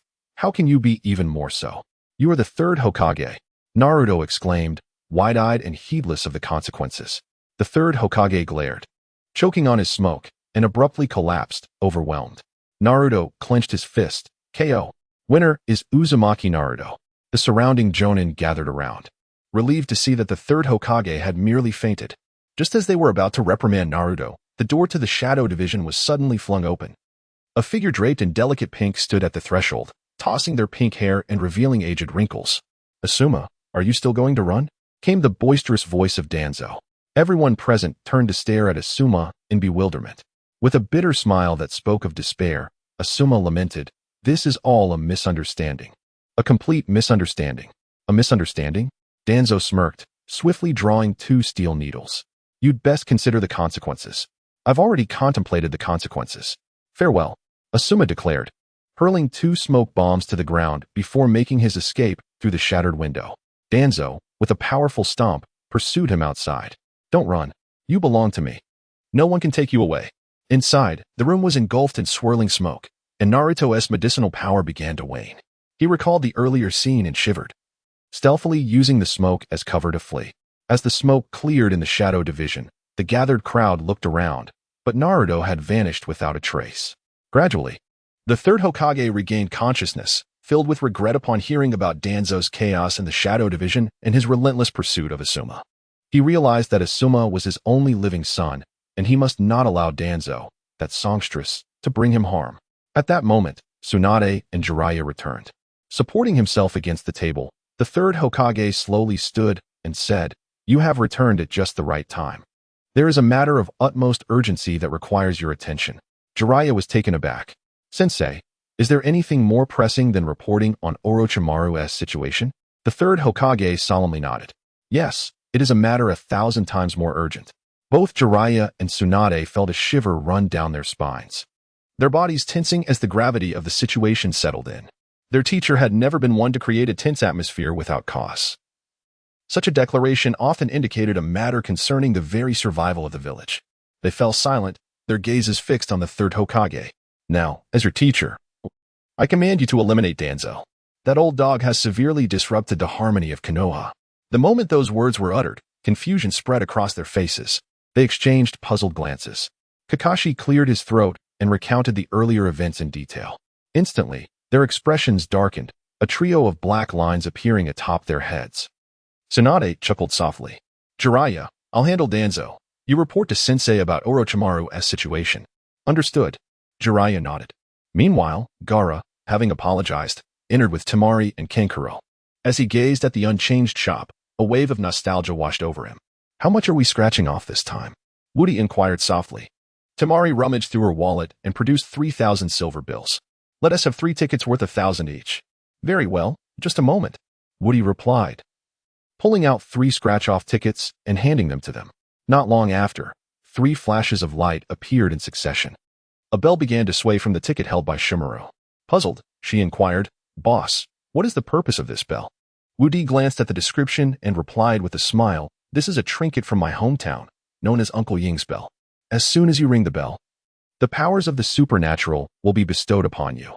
All spirits within a kilometer radius will gather around you, ready to heed your commands." Listening to his explanation, Shimaru couldn't help but shiver. Although the summoned spirits would serve her, the mere thought of such a scene sent chills down her spine. "What about mine?" Kenjiro asked, holding a rope loop attached to a wooden stick with a look of confusion. Woody stroked his chin, examining the description closely. "Your item is also a tool from our homeland, called a lasso. Though it is referred to as a lasso, it is, in fact, an excellent rescue device. The rope at the front can extend infinitely. Should your comrades find themselves imperiled during battle, you can use the lasso to swiftly extricate them from danger. The method of use is quite simple. There is a chant you must remember.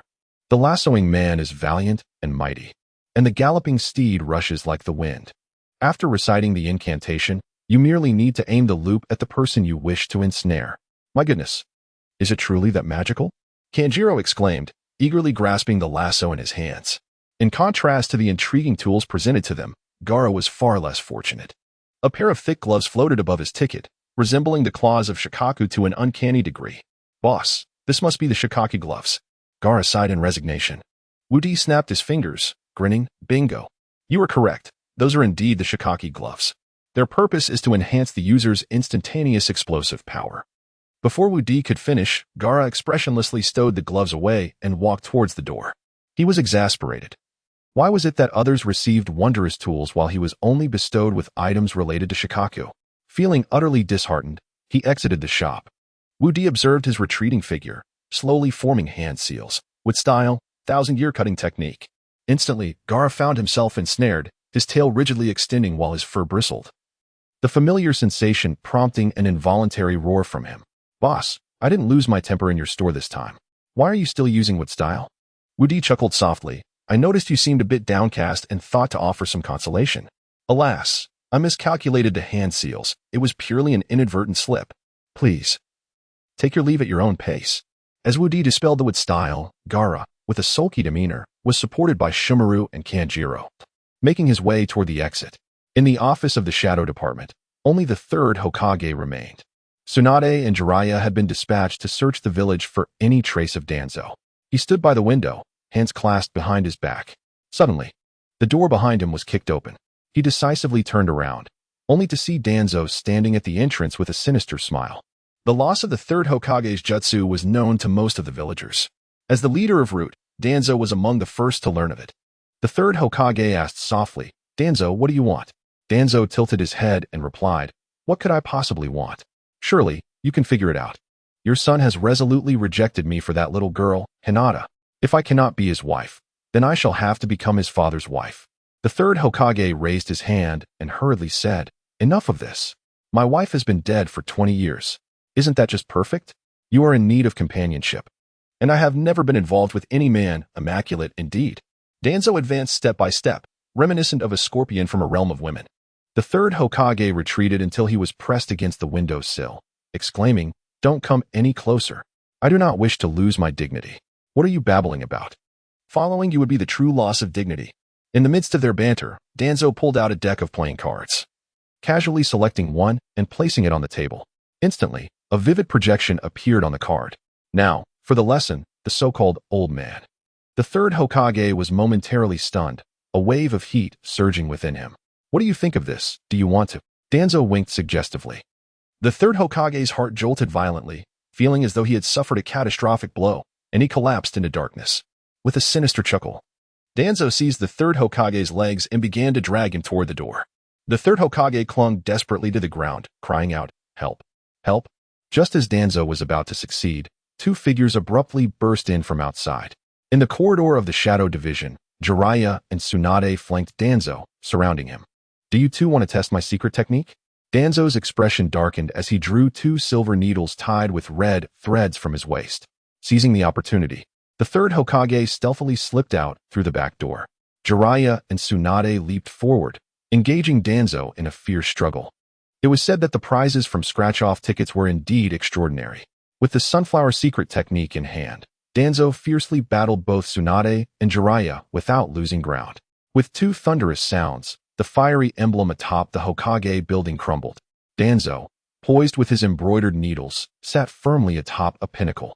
While Jiraiya and Tsunade stood at a distance, their expressions grave. Tsunade, does it not hurt him? Perhaps, they whispered, then launched themselves forward once more. Meanwhile, at the street corner, Konohamaru was hiding behind a garbage can with Naruto. Grandpa will surely pass by here soon, now that he has lost his jutsu. We can seize this opportunity to take something from him. Naruto grinned wickedly, licking his lips. The third Hokage had just docked his pay for 7 months. During that time, he could earn no money. Did he expect to survive on the wind from the northwest? Moreover, without money, he could not indulge in any scratch-off tickets for 7 months.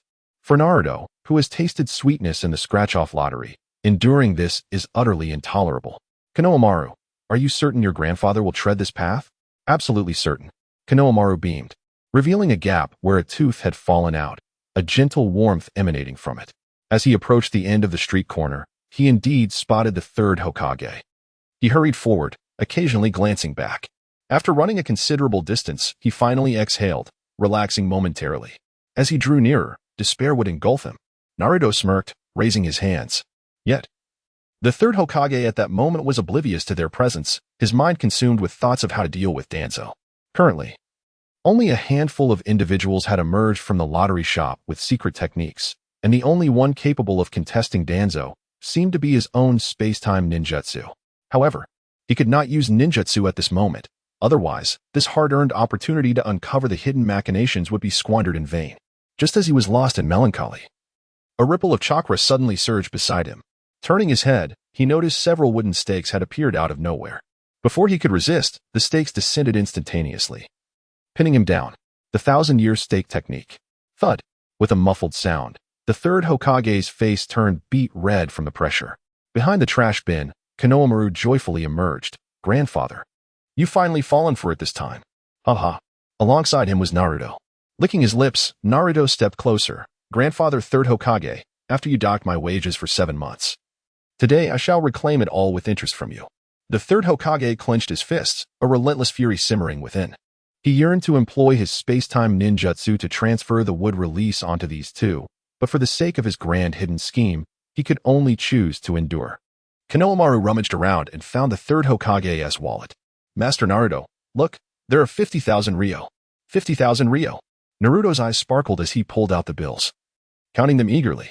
In his excitement, he trembled, completely unaware that a card had slipped from his bag. Konohamaru glanced sideways and quickly picked up the card. After examining it, he discovered the explanation on the back. A ninjutsu learning card?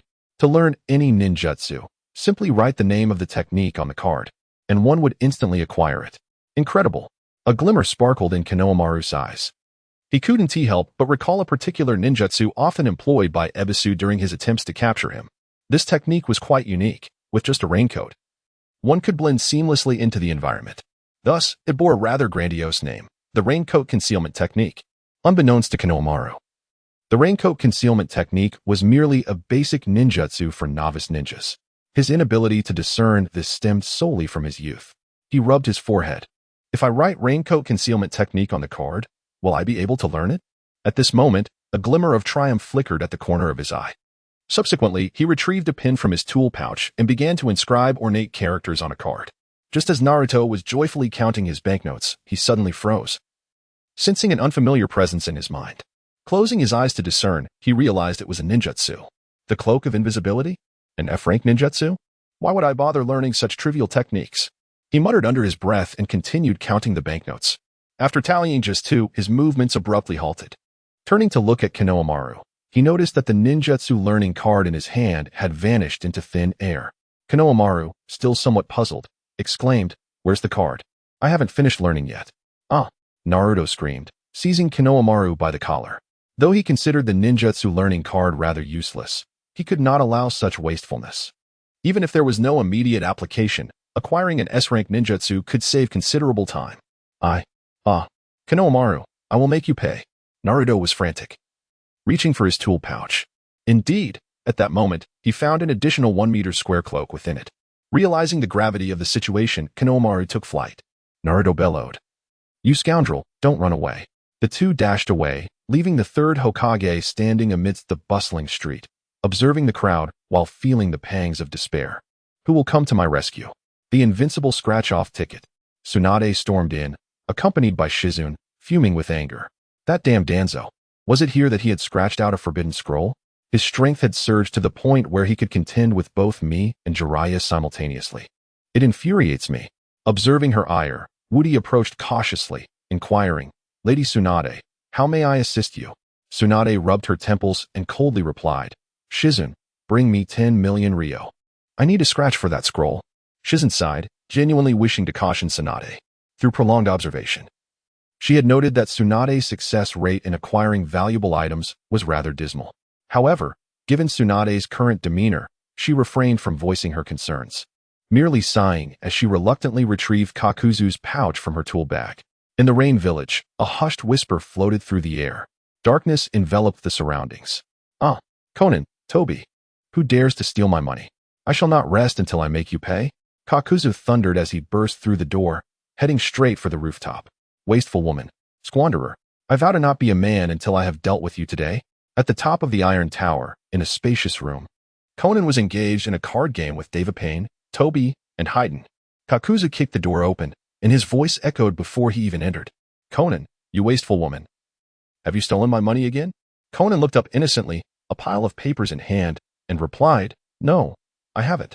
What is the matter? I have inexplicably lost 10 million. What do you think happened?" Kakuzu gritted his teeth, the 4 masks on his body already poised for action. Conan, looking quite innocent, protested, "I swear I didn't steal anything. Since this morning, we've been playing cards together. Can't you see all these stickers plastered on my face?" Afei, with a mischievous grin, retorted, "You may not have stolen today, but who knows about yesterday or the day before? My money was lost today." Kakuzu's expression darkened, resembling a predator ready to pounce. "Among us, you lot are the most extravagant spenders. It must be you who pilfered it." Hey, Kakuzu, you should speak with integrity. We've been here playing cards all day. When could we have stolen your money? Afei hastily defended himself upon realizing he was also under suspicion. Humph, I wouldn't believe a word from you. Now, tell me where my money has gone, or none of you will be able to play. Kakuzu formed hand seals and shouted, Earth's grievance. Instantly, several shadowy figures burst forth from his clothing. It seems you are determined to provoke a confrontation with me. I shall seize this opportunity to teach you a lesson. Let us see who dares to steal from me again. As he spoke, 5 figures charged forward. Haydn grabbed his scythe and stepped back a few paces, saying, This has nothing to do with me. I'm out. Pain chuckled, scratching the back of his head. Though I wish for you all to share in this pain. I suddenly recall a more pressing matter. I shall take my leave. With their departure, the empty room was left with only Kakuzu and the 3 remaining. Afei, sensing the gravity of the situation, smirked at Conan. Conan, hang in there. I'm with you in spirit. With that, he vanished in a flash. Conan, her face adorned with stickers, stared blankly at the dimly lit room. How inconsiderate of them. Conan, tell me, did you steal my money? Kakuzu's face grew even darker as dark threads began to emerge from between his arms. If you refuse to speak, do not blame me for being ruthless. Conan licked her lips, offering a resigned smile. Brother, did you even give me a chance to explain? In the Hidden Leaf Village, a colossal scratch-off lottery ticket worth 10 million Ryo was being played. Tsunade managed to recover 3,000 Ryo. Disappointed that she hadn't uncovered any secret scrolls, she sighed helplessly. Beside her, Jiraiya rummaged through his belongings and produced a 1,000 Ryo note, saying, Give me one worth 10,000. Certainly. Woody promptly handed him a 10,000 Ryo ticket.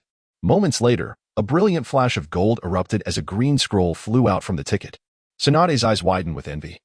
She had scratched 10 million Ryo without finding any scroll, yet Jiraiya had uncovered one with just 10,000. A sense of unfairness brewed within her as she gazed at the floating scroll. Woody's eyes gleamed with interest. This scroll seems particularly fitting for Jiraiya. Jiraiya tucked it away. Glancing at the 5 characters emblazoned on the cover, puzzled. Sage grapes? Woody took a deep breath and explained. This secret technique is called Immortal Grape Harvest, belonging to a category of spiritual assault martial arts. The practitioner inflicts psychological blows on the target during the execution, typically resulting in madness and irritability. As for the area of effect from the neck down to above the navel. Hence, this technique is also known by another name, grasping the breast dragon claw hand. Upon hearing this, Jiraiya's eyes sparkled with excitement. Indeed, this technique is perfectly suited for him. In his mind's eye, he envisioned himself standing alongside Tsunade, shouting, Immortal Grape Harvest. Tsunade's face flushed crimson, flames erupting from her mouth, and full bloom coming back to reality. He glanced at Tsunade, noticing her complexion had indeed brightened considerably. He turned around, lewdly suggesting, How about we give it a try? I shall try your mother's leg. Bang! A resounding impact echoed as Jiraiya was sent flying out from under the door curtain, landing squarely in the middle of the street. Tsunade, you shrew. Was it really necessary to react this way just because I wanted to test out a new martial art? With that, he retrieved his super sight sunglasses from his ninja tool pouch. If you want to test it with me, there are others lining up for the opportunity. Seeing Jiraiya pull out his glasses, Tsunade and Shizen hurriedly sought refuge in a corner. This is infuriating. Tsunade clenched her fists, her eyes gleaming with ferocity. Shizen stepped forward to soothe her. Lady Tsunade, Lord Jiraiya is simply like that. Please don't be angry. How could I not be angry? Tsunade fumed. Why should he luck into obtaining the secret technique with a mere 10,000, while I throw in 1,000,000 and only see 3,000 in return?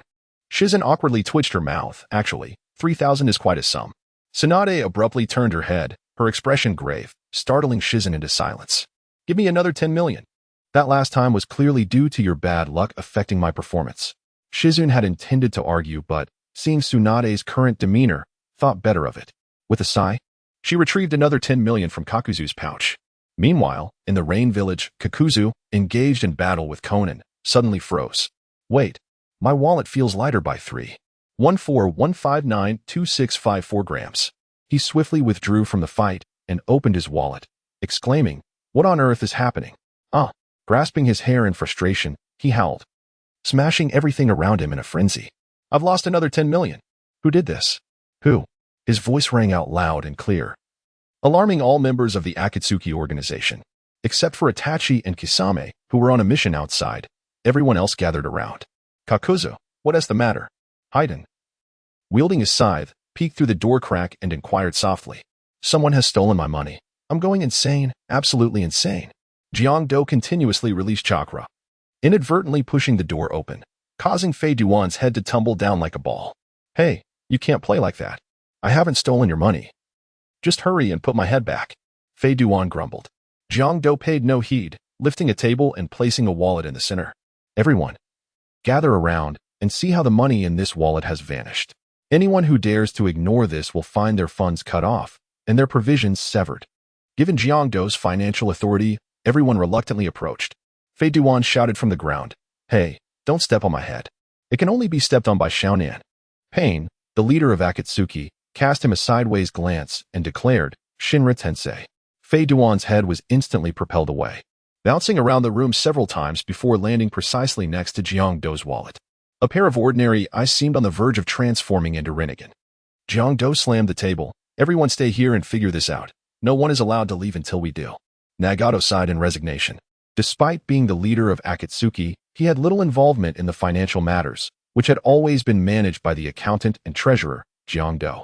As for his secretary, Xiaonan, he was well aware of her extravagant nature. With the disappearance of the banknotes, it was likely an internal issue, leaving him, as the boss, unable to speak for anyone. After pondering for a moment, he coughed lightly. How about this? Whoever stole it, step forward voluntarily, and we will give them a collective kick as punishment. Jiang-do slammed the table again. That won't do. I must eliminate him. Everyone, if you can't figure this out, I'll cut off his funds and provisions. Nagato shrugged, falling silent. In these times, what mattered most was undoubtedly money. As the saying goes, with money, one can traverse the world. Without it, one cannot move an inch. As the boss, he could only temporarily relinquish authority. Meanwhile, in Konoha, Tsunade stood before 10 scratched-off lottery tickets. As predicted by Shizune, none of them had won anything. Shizune, let us go. Tsunade turned and walked towards the door, lamenting her misfortune. Perhaps today, after dealing with Danzo, he forgot to wash his hands. We'll come back another day. Watching their departing figures, Woody couldn't help but smile. Clearly, it was her bad luck, yet she insisted on blaming Danzo. Would the title of scapegoat ever be lifted from him? He shook his head in resignation. In the Hokage's office, the third Hokage returned, rubbing his lower back. He glanced at the fifth Hokage, who was reviewing documents, and said softly, You must issue a command. If Naruto dares to rob in the village again, immediately order all Jonin to hunt him down. That little brat has brought his robbery right to my doorstep. After a mutter, he added, and include Konohamaru in that order. Observing the third Hokage, Tsunade seemed to grasp the gravity of the situation. With a heavy sigh, she hastily drafted an order. Within half an hour, the village trumpet resounded. Attention, citizens of Konoha. Instantly, all work ceased as the villagers listened intently to the broadcast. At the street corner, Ebisu, clutching a rose, was overwhelmed with emotion upon hearing the news. Tears of joy brimming in his eyes. He could finally cease worrying about Naruto's potential mischief towards him. During this period, due to Naruto's antics, he had already lost 3 girlfriends in succession.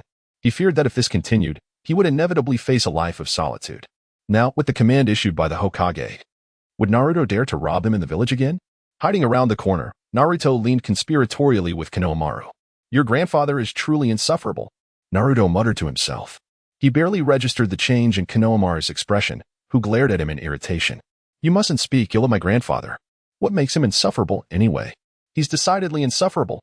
Naruto stumbled back, surprised that Konohamaru's animosity towards the third was even greater than his own. Great, now we've lost a lucrative avenue. What shall we do? They sighed in unison, their faces clouded with worry. In the rain village, a flock of crows flew across the sky, cawing amidst the incessant drizzle. Atop the iron tower, a dozen figures clad in black cloaks adorned with cloud patterns had been fixated on a money pouch for hours. Kisame, shall we call it a day? Nagato suggested. Humph. If everyone gathers, the money won't be lost. I am increasingly convinced that it is one of our own who has pilfered it. This matter must be resolved today. Kisame donned a new cloak and strode toward the door. After taking a few steps, he abruptly turned, seizing the pouch. None of you dare touch my precious funds. The others stared at him, bewildered, as he departed. Upon exiting, he kicked the headless body of Haiden aside. Haiden shouted from the table, Kisame, you old fossil. Be gentle with my body. Ignoring him, Kisame pushed open the opposite door and dragged a table into the center of the room. He then procured 2 spotlights and affixed them to the wall, transforming the area into a makeshift interrogation room. Returning, he declared, "You all will follow me one by one. I will unearth the scoundrel who stole our money. The rest of you stay here. Should anyone dare to leave, I shall cut off your funding and supplies. Deidara, you're first." With that, the figure wearing a yellow mask, revealing one eye, followed Kisame out. Eventually, the trumpet at the village entrance ceased its repetitive broadcast after several cycles. Emboldened by his affiliation with the third Hokage, Konohamaru sauntered towards the Hokage office with an air of indifference. Naruto, clad in his cloak and utilizing the cloak of invisibility technique, stealthily crept along the wall, finally arriving at the doorstep of the lottery shop. Upon entering, Woody inquired softly, "What calamity have you wrought this time that has prompted an announcement across the entire village?" With a resigned sigh, Naruto replied, "Isn't it obvious? We kidnapped the third." Woody shrugged, a wry smile gracing his lips. "Impressive that you could conceive such a notion. Since you've graced my establishment, I assume you wish to partake in the lottery? Isn't that self-evident?" Naruto muttered, pulling out 10 1,000 banknotes and slamming them onto the counter. "I'll take one for 10,000. However, before he could finish, a sudden pang of unease washed over him. After all, the third had withheld his salary for 7 months. He had no means to procure funds. And if he continued this reckless spending, he would soon find himself at the mercy of the elements. With a hasty motion, he retracted 9 of the notes, declaring, "I'll take one for 1,000 then." Woody shot him a sideways glance, bemused. It's a first to see someone play like this. But 1,000 is still 1,000. It's certainly more than the previous 100. The fewer the tickets, the greater the affection. He handed Naruto a 1,000 ticket. Naruto rubbed his hands together, ready to scratch off the surface. Before long, a flash of golden light erupted, and an ancient tome bound in leather soared from the ticket. "Boss, what is this?" Naruto asked, astonished. Woody stroked his chin, scrutinizing the item before explaining with a bittersweet smile, "This is known as the Sutra of Tang Sing. In your spare moments, peruse its pages to significantly enhance your verbal prowess. For you, it is nothing short of a personal artifact." Naruto erupted into laughter, clutching the tome and preparing to depart. Just then, Kiba Inuzuka and Shikamaru Nara entered the shop, previously burdened by Naruto's antics. They had all faced the wrath of their families upon returning home. Niji, in particular, had narrowly escaped the wrath of the secret technique that turned him into a caged bird. Observing Naruto's cautious demeanor, Kiba chuckled, "Naruto, look at you, experiencing the taste of being wanted by the entire village. Honestly, I sympathize with you." Ha. Tears of laughter nearly streamed from his eyes. Naruto shot him a sidelong glance, retorting, "With such words, I wish for you to win nothing at all." Kiba's expression shifted. Coming to the lottery shop was meant to evoke the thrill of winning. Should Naruto's words ring true, what purpose would there be in his visit? He pushed his way to the front, producing a 1,000 note. "Boss, I'll take one for 1,000. Observing Kiba's current demeanor, Naruto grew curious. "Kiba, when did you acquire such wealth to dare partake in a 1,000 lottery?" Kiba, blushing with pride, nodded shyly and replied, "Ever since I won an item at the little shop, my task completion speed has noticeably increased. Consequently, my savings have also accelerated." Regarding his words, the individuals present offered no commentary. They had all experienced the formidable power of the props from the little shop, especially when confronting the formidable quartet of sound ninjas. In no time, the ticket held by Kiba shimmered, and he exclaimed, "Naruto, look, I've won." Naruto's expression darkened, and he simply turned away, refusing to acknowledge him. Shortly thereafter, a large package burst forth from his ticket, emblazoned with the words, "Single dog snack gift package." Kiba's eyes widened in surprise. "Boss, what does this mean?" Woody shrugged nonchalantly. "It means exactly what it says."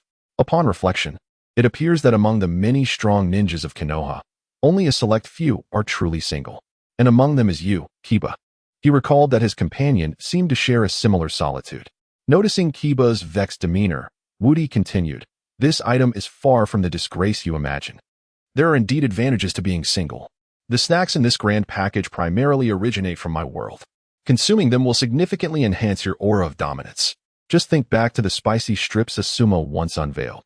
At the mention of this, CHG's eyes, which had been narrowed, widened in recognition. He was well aware of the exquisite taste of Asuma's spicy strips. Eagerly, he approached Kiba and dragged him outside.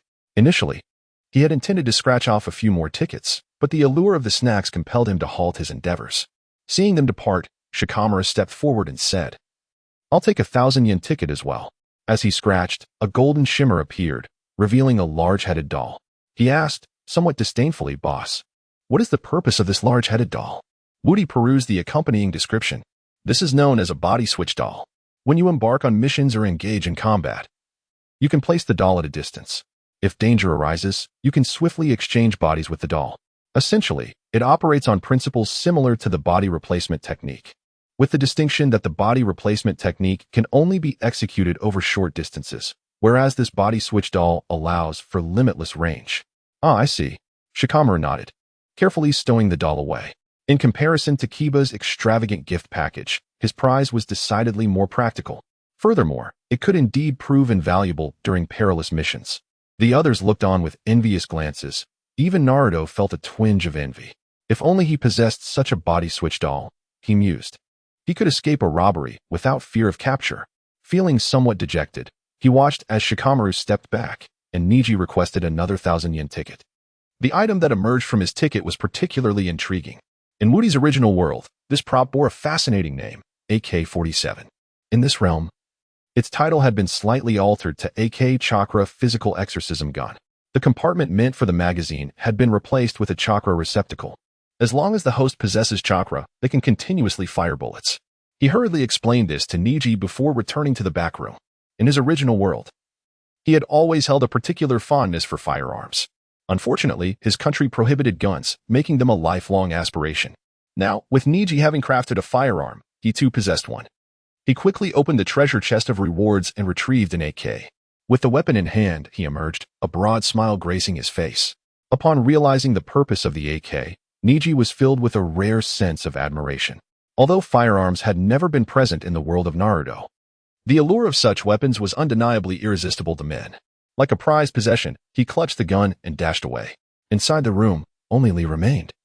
Having not yet scratched a card, after rummaging through his wallet for a while, he extracted 500 Ryo. "Boss, I'm not as wealthy as they are. I'll just take 500 Ryo." Woody offered no further comment. Lee, being a practitioner of taijutsu, naturally completed tasks at a slower pace than others. So it was understandable that he had limited funds. He presented Lee with a scratch-off ticket. Upon scratching it, a championship belt materialized before them. Woody was momentarily taken aback. After glancing at the description, he softly explained, "This item is known as the Destroyer Belt. As long as one continuously causes destruction, chakra will flow endlessly into your body. It is a long-lasting item." Lee hurriedly fastened the belt around his waist. In an instant, he felt a surge of destructive energy, igniting an impulse to dismantle anything whole in sight. He glanced at the counter before him, his teeth gritting. It was smooth and pristine, devoid of any aesthetic appeal. "Smash it," he exclaimed. With a resounding crash, the counter shattered, but Woody, engrossed in handling the AK, was oblivious to his actions until the sound of splintering would reach his ears. Ecstatic, Lee reveled in the energy coursing through him. He then turned to the money box behind Woody, gritting his teeth once more. "Smash it," he declared, charging forward. Woody quickly performed a hand seal. Wood release, 1,000-year cutting technique. Wooden stakes materialized, encasing Lee within their confines. Momentarily stunned, Lee regained some clarity. Woody, incensed by the destruction of the counter, seethed. "I let you break things, and now I'm going to shoot you." With that, he pulled the trigger, aiming directly at Lee. Lighting a cigarette, he exhaled a thin plume of smoke as the muzzle flared with brilliant fire. Rat-a-tat-tat. The wooden barrier disintegrated under the hail of bullets. Fortunately, Lee activated his protective shield just in time. Otherwise, the sheer force of the onslaught would have turned him to mere rubble. As he was propelled into the street by the chakra-infused bullets, Naruto gasped in disbelief. "This thing, its power is truly overwhelming." He swallowed hard and tiptoed away. Outside Konoha village, by a quiet stream, Asuma moved stealthily through the woods. Earlier, in his desperate attempt to win Kurenai's forgiveness, he had gone through great hardships just to secure a sliver of hope. Kurenai had told him that she would forgive him only if he could retrieve the narcissus flowers from the forest. For this, he had spent a long time gathering information on their location. Following the stream downstream led to a tranquil pond.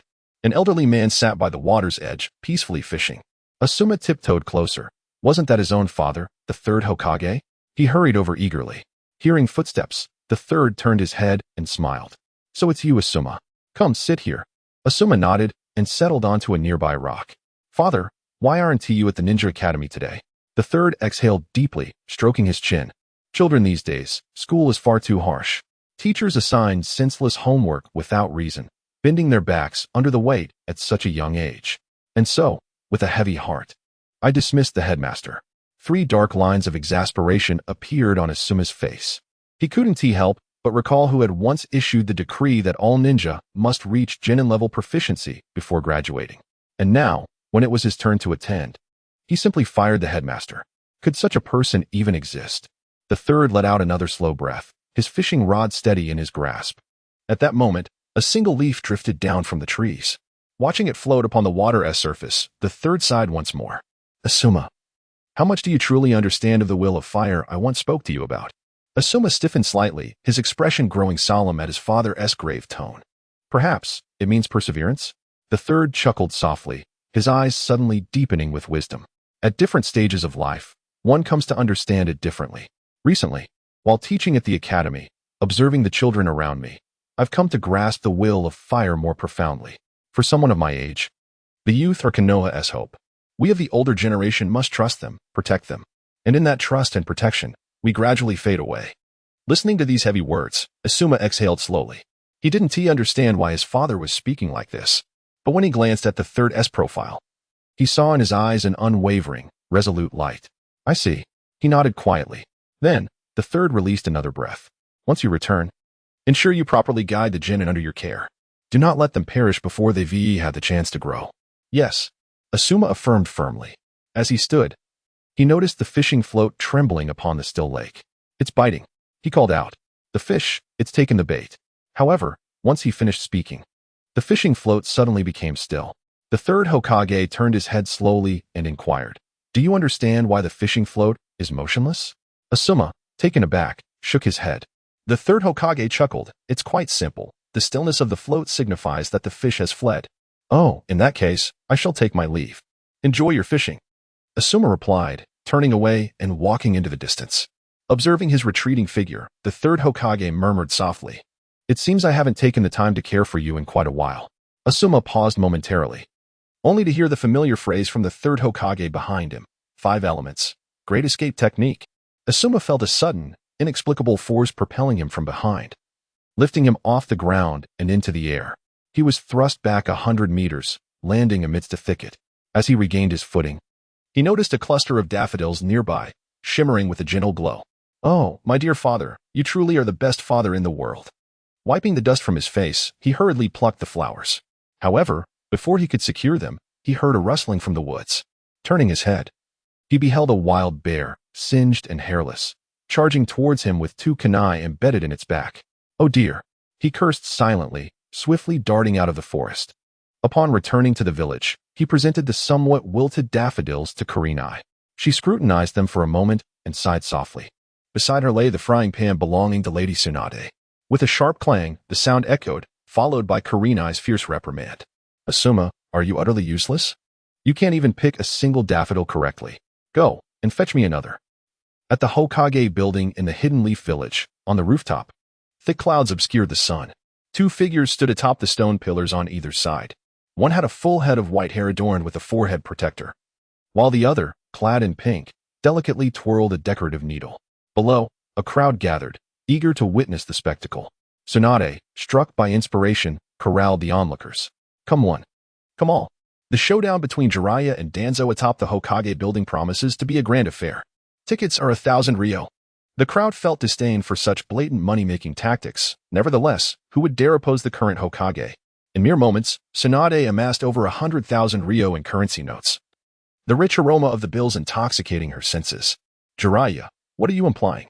Danzo inquired, lowering his gaze and speaking in a hushed tone. Jiraiya, arms crossed and hair tousled by the wind, replied with a weary yet resolute expression, Danzo, you are a blight upon the hidden leaf. Today, I shall act as the instrument of justice and eradicate you. Is that so? Danzo slowly raised his head, his expression shifting dramatically.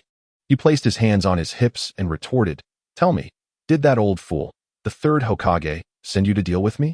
Jiraiya chuckled lightly, declaring, This is a personal matter. Prepare to meet your end. With those words, he leaped into the air. Allow me to demonstrate my latest technique, Sage Mode Grape Harvest. With a resounding dun, his hand struck precisely at Danzo's chest. Danzo's eyes widened in shock, his entire being momentarily frozen. You dare to touch me, and I will not marry anyone but you.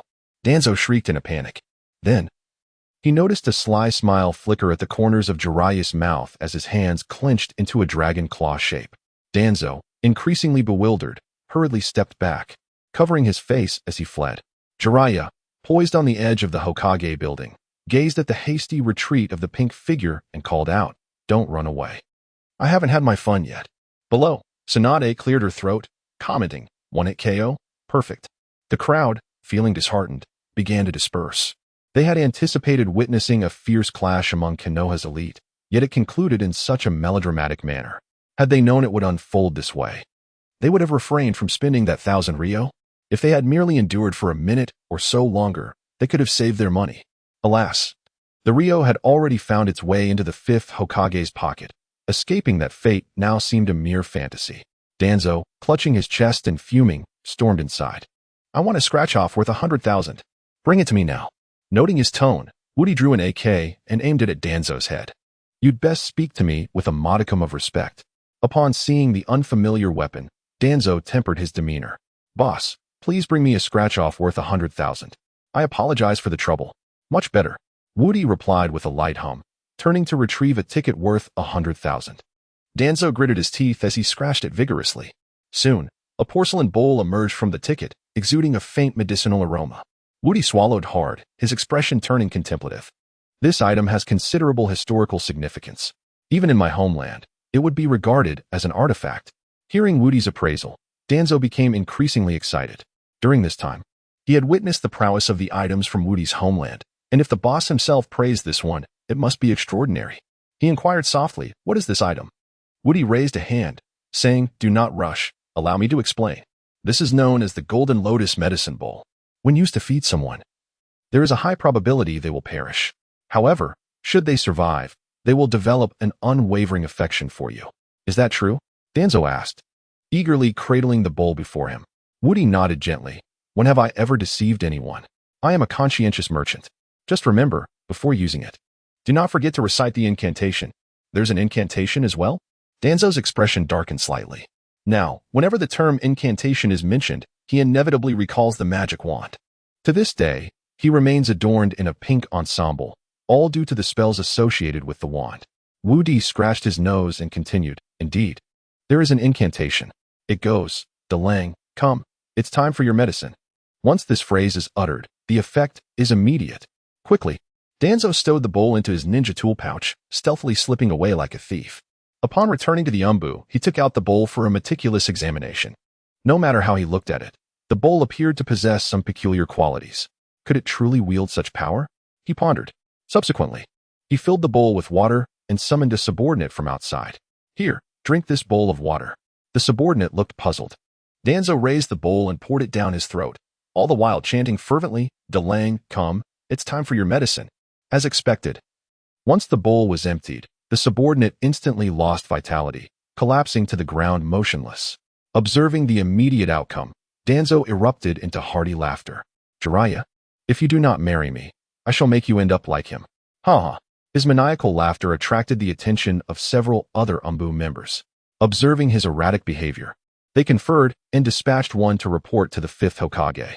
In the Hokage's office, Tsunade had just completed a long day of work and was preparing to return home to rest when an umbu member rushed in, relaying Danzo's words verbatim. Tsunade frowned, her expression turning serious. "Very well, I shall take note of this." With that, she proceeded directly to the 3rd Hokage's residence. Compared to the 3rd's seasoned demeanor in handling matters, she felt considerably lacking. Upon arriving at the 3rd's home, she found him sitting quietly in the courtyard. "Master." She stepped forward, bowing slightly, and recounted everything the umbu had informed her. The 3rd took a drag from his cigarette, exhaling slowly. "I will consider this matter and provide you with a response once I have deliberated." With that, he rose and made his way toward the door. "Master, where are you going?" Tsunade inquired softly. The 3rd replied with a cheerful smile, "I am off to the invincible scratch card venue. I have run out of my usual cigarettes." "Understood." Tsunade bowed. Earlier that day, she had squandered 20 million ryo there, so she opted not to accompany him. At the invincible scratch card venue, Woody stood at the entrance. As dusk approached, the time to close the shop was near. The third ambled over with a jovial demeanor. Boss, I'm about to disrupt your closing time again. Woody chuckled nonchalantly. What of it? Your presence only bolsters my business. The third walked inside, hands clasped behind his back, and produced 100,000 Rio from his wallet. Give me 100,000 scratch cards. I wish to test my luck. Without a moment's hesitation, Woody promptly provided the scratch cards. Soon, a large blade from ancient times emerged from one of the third's scratch cards. Observing the attributes of the knife, Woody was overcome with laughter, his body shaking with mirth. The third Hokage, puzzled, inquired, Boss, what is so amusing? Is there something wrong with this knife? Woody quickly waved his hand, gasping for breath as he explained, I simply find the attributes of this knife to be rather intriguing. The third Hokage remained silent, allowing him to continue. The knife was named the Butcher's Blade of Wu Erlang. It was said to have a deadly effect on any wayward woman, and it could be roughly estimated that Danzo fell into this category as well. Moreover, such tools typically had counterparts that counteracted them. Today, Danzo had procured a medicinal bowl of golden lotus from me, and this knife was precisely the antidote to him. The third Hokage's deep-set eyes flickered. He was contemplating how to deal with Danzo, and, unexpectedly, had found a solution so swiftly. Dawn broke, a faint light appearing in the east. The village of Konoha welcomed a new day. The streets were enveloped in silence, the surroundings desolate and cold. Suddenly, two figures, one pink and one white, floated through the air, their footsteps creating a rhythmic sound on the rubble below. Jiraiya, stand right there. After touching me, you think you can just leave? Today, I shall declare that I will marry no one but you. Danzo, holding the golden lotus medicinal bowl in his left hand and a steel needle in his right, shouted like a shrew. The morning tranquility was shattered completely. Jiraiya sprinted desperately, occasionally glancing back at the approaching Danzo, gritting his teeth in frustration. Danzo, how many times have you said that? First Asuma, then the third, and now you're after me. Have you lost your mind over men? Danzo let out a cold snort, his demeanor suddenly serious, and shot a steel needle that whizzed through the air, shattering the tiles beneath Jiraiya's feet. Stumbling, Jiraiya nearly fell, turning around in exasperation to yell, Why do you always shoot needles at me? I'm not a bird.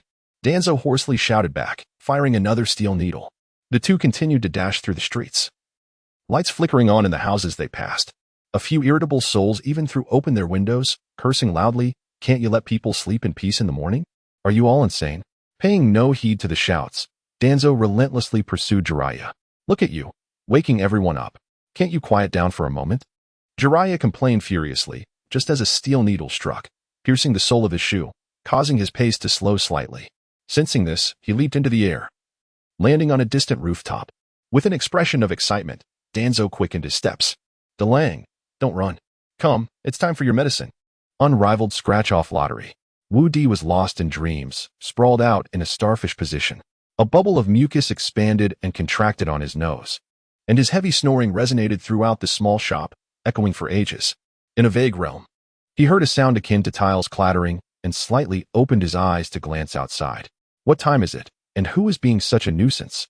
He muttered to himself, turning over and pressing a pillow against his ears. The sound of tiles crunching grew louder and closer. Exasperated, he opened his eyes wide. Just then, a flash of silver light caught his attention. A tile directly in front of his face suddenly shattered, and the debris fell down in an instant. Having just awakened, his mind was still in the process of booting up, many functions yet to be activated, resulting in his sluggish reaction. Bang! The tile struck his face squarely. Through the cracks of the shattered tile, he glimpsed a fleeting pink figure. Who could that be? Without needing to ponder, he knew that in the entire Hidden Leaf Village, aside from Sakura, there was only one other possibility. Fury ignited within him, and his anger surged forth. Clad in a Stitch-themed pajamas, he hastily leaped up, seizing the AK from his bedside and burst through the door. Danzo, I am about to send you to your physical demise. After shouting, he scanned his surroundings, but there was no trace of Danzo to be found. 2 rows of crows flew overhead, cawing, cawing. A drop of bird droppings landed squarely on his head. Wu Di clenched his fists tightly, his inner rage surging like a torrential flood. Danzo. Yet, there was no sign of him, and he could only ruffle his hair in frustration before returning to his small shop. Being awakened in such a manner was utterly infuriating, and he was certain his subsequent slumber would be disturbed. After splashing water on his face, he prepared to open his shop early to welcome customers. Looking at his own reflection in the mirror, with a bump forming on his head, he felt increasingly discontented. while others might receive fortune from the heavens. Why did it seem that he was the one to have tiles fall from the sky? Resigned, he pulled up the shop's roller shutter. He noticed that the entire street seemed to have already lit up. Following Danzo's interruption, many must have been unable to sleep. Danzo, you better not show your face in my shop anytime soon or else.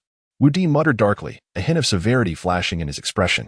Before long, Tsunade entered, rubbing her sleepy eyes, clearly displeased. Tsunade-sama, were you also disturbed by Danzo? Wudi called out cheerfully.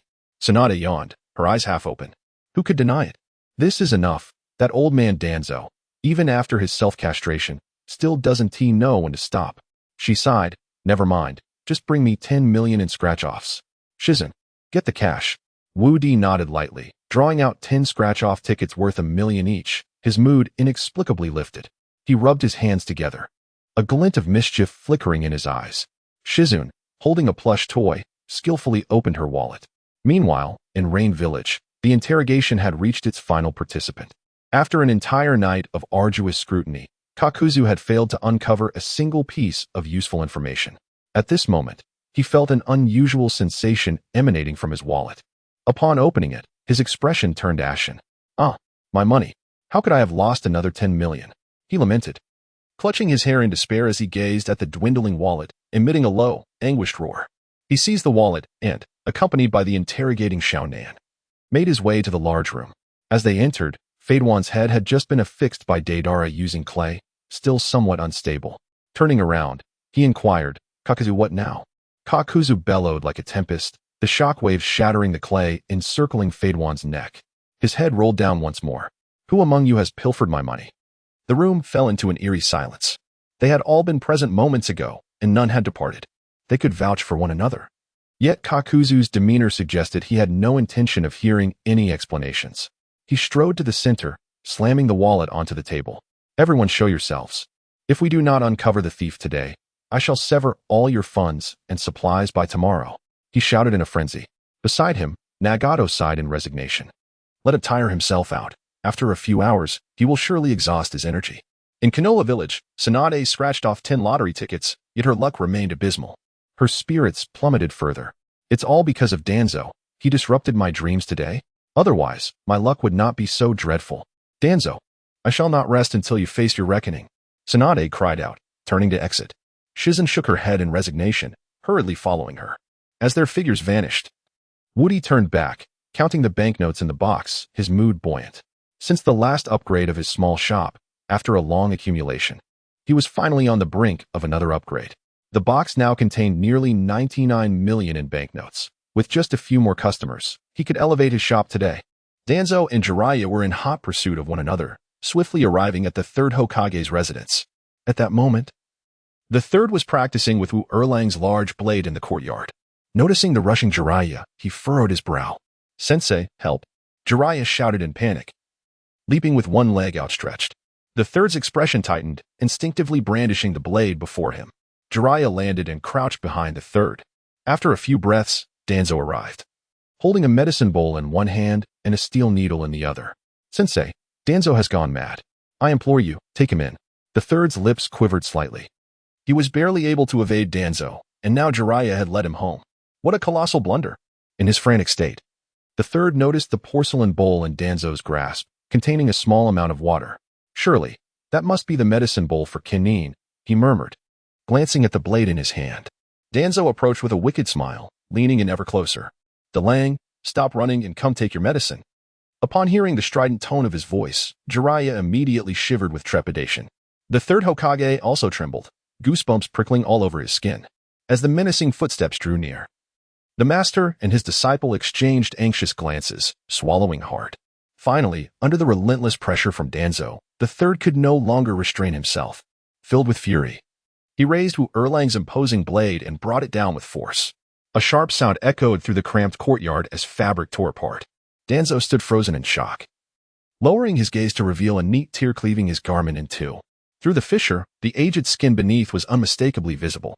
The clothing slipped off his body, and the bowl of medicine he held shattered upon impact. Yet, remarkably, he appeared unscathed. The third Hokage was momentarily bewildered. In the blink of an eye, Danzo's attire reformed around him, prompting the third to strike once more. The outcome mirrored the previous encounter, Danzo remained unharmed, while his clothing. Third Hokage. Danzo stomped his feet repeatedly, his dark complexion tinged with a hint of crimson. Jiraiya and the third could only retch in response. You two conspire against me. I shall not marry either of you. The comical display of feigned shyness, if uttered by a more conventional woman, would have surely captivated Jiraiya's attention. Yet, the absurdity lay in the fact that these words emanated from Danzo's mouth. Jiraiya, come here. I wish to be affectionate with you. And you too, third Hokage. Cease your evasion. I know you desire me. Otherwise, you wouldn't have torn my clothes, would you? Let us not hide our true feelings any longer. The third turned to Jiraiya, casting a serious glance. Understanding the unspoken message, Jiraiya sprang into action. You insolent fool, you refused to leave when I commanded. Yet you often indulge in my grapes. With a resounding thud, Jiraiya's hands clamped down on Danzo, exerting a fierce grip, his fingers curling like dragon claws. A tingling current coursed through Danzo's body, prompting a piercing scream. Jiraiya, you dare to violate me. What are you doing? I am not averse to your advances. But must it be in such a public setting? Do you not realize how shy I can be? I detest you. With that, he dashed away, tears streaming down his face. The third let out a long sigh, finally relieved. Watching Danzo retreat into the distance, Jiraiya turned back. Master, your sword is indeed quite effective. The third Hokage rolled up his sleeves and wiped the blade's edge, muttering, it suffices, I suppose. Despite inwardly lamenting that the blade had not succeeded in vanquishing Danzo. The results were nonetheless satisfactory. Should Danzo ever reflect upon the blade's potency, he would likely think twice before acting recklessly again. Then, turning to Jiraiya, the third inquired earnestly. Jiraiya, do you happen to have your great picking scroll on your person? Jiraiya nodded slightly and took the book from his bosom. The third Hokage, poised and unruffled, said, Come. Allow me to observe it for a moment and see if I can enhance this manual further. Jiraiya's expression darkened, and his lips twitched incessantly. This manual was procured from a scratch-off lottery shop.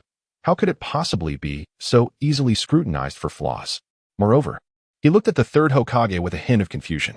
The third stroked his chin, flipping through the pages. Jiraiya, are you perhaps afraid that I might uncover the secrets of your manual? Why is it that there appears to be nothing written here? Nothing at all. Jiraiya was taken aback and quickly took the book back. He was perplexed. In his eyes, the book was indeed filled with detailed records. Slowly, a realization dawned upon him. The text within this book could only be visible to me.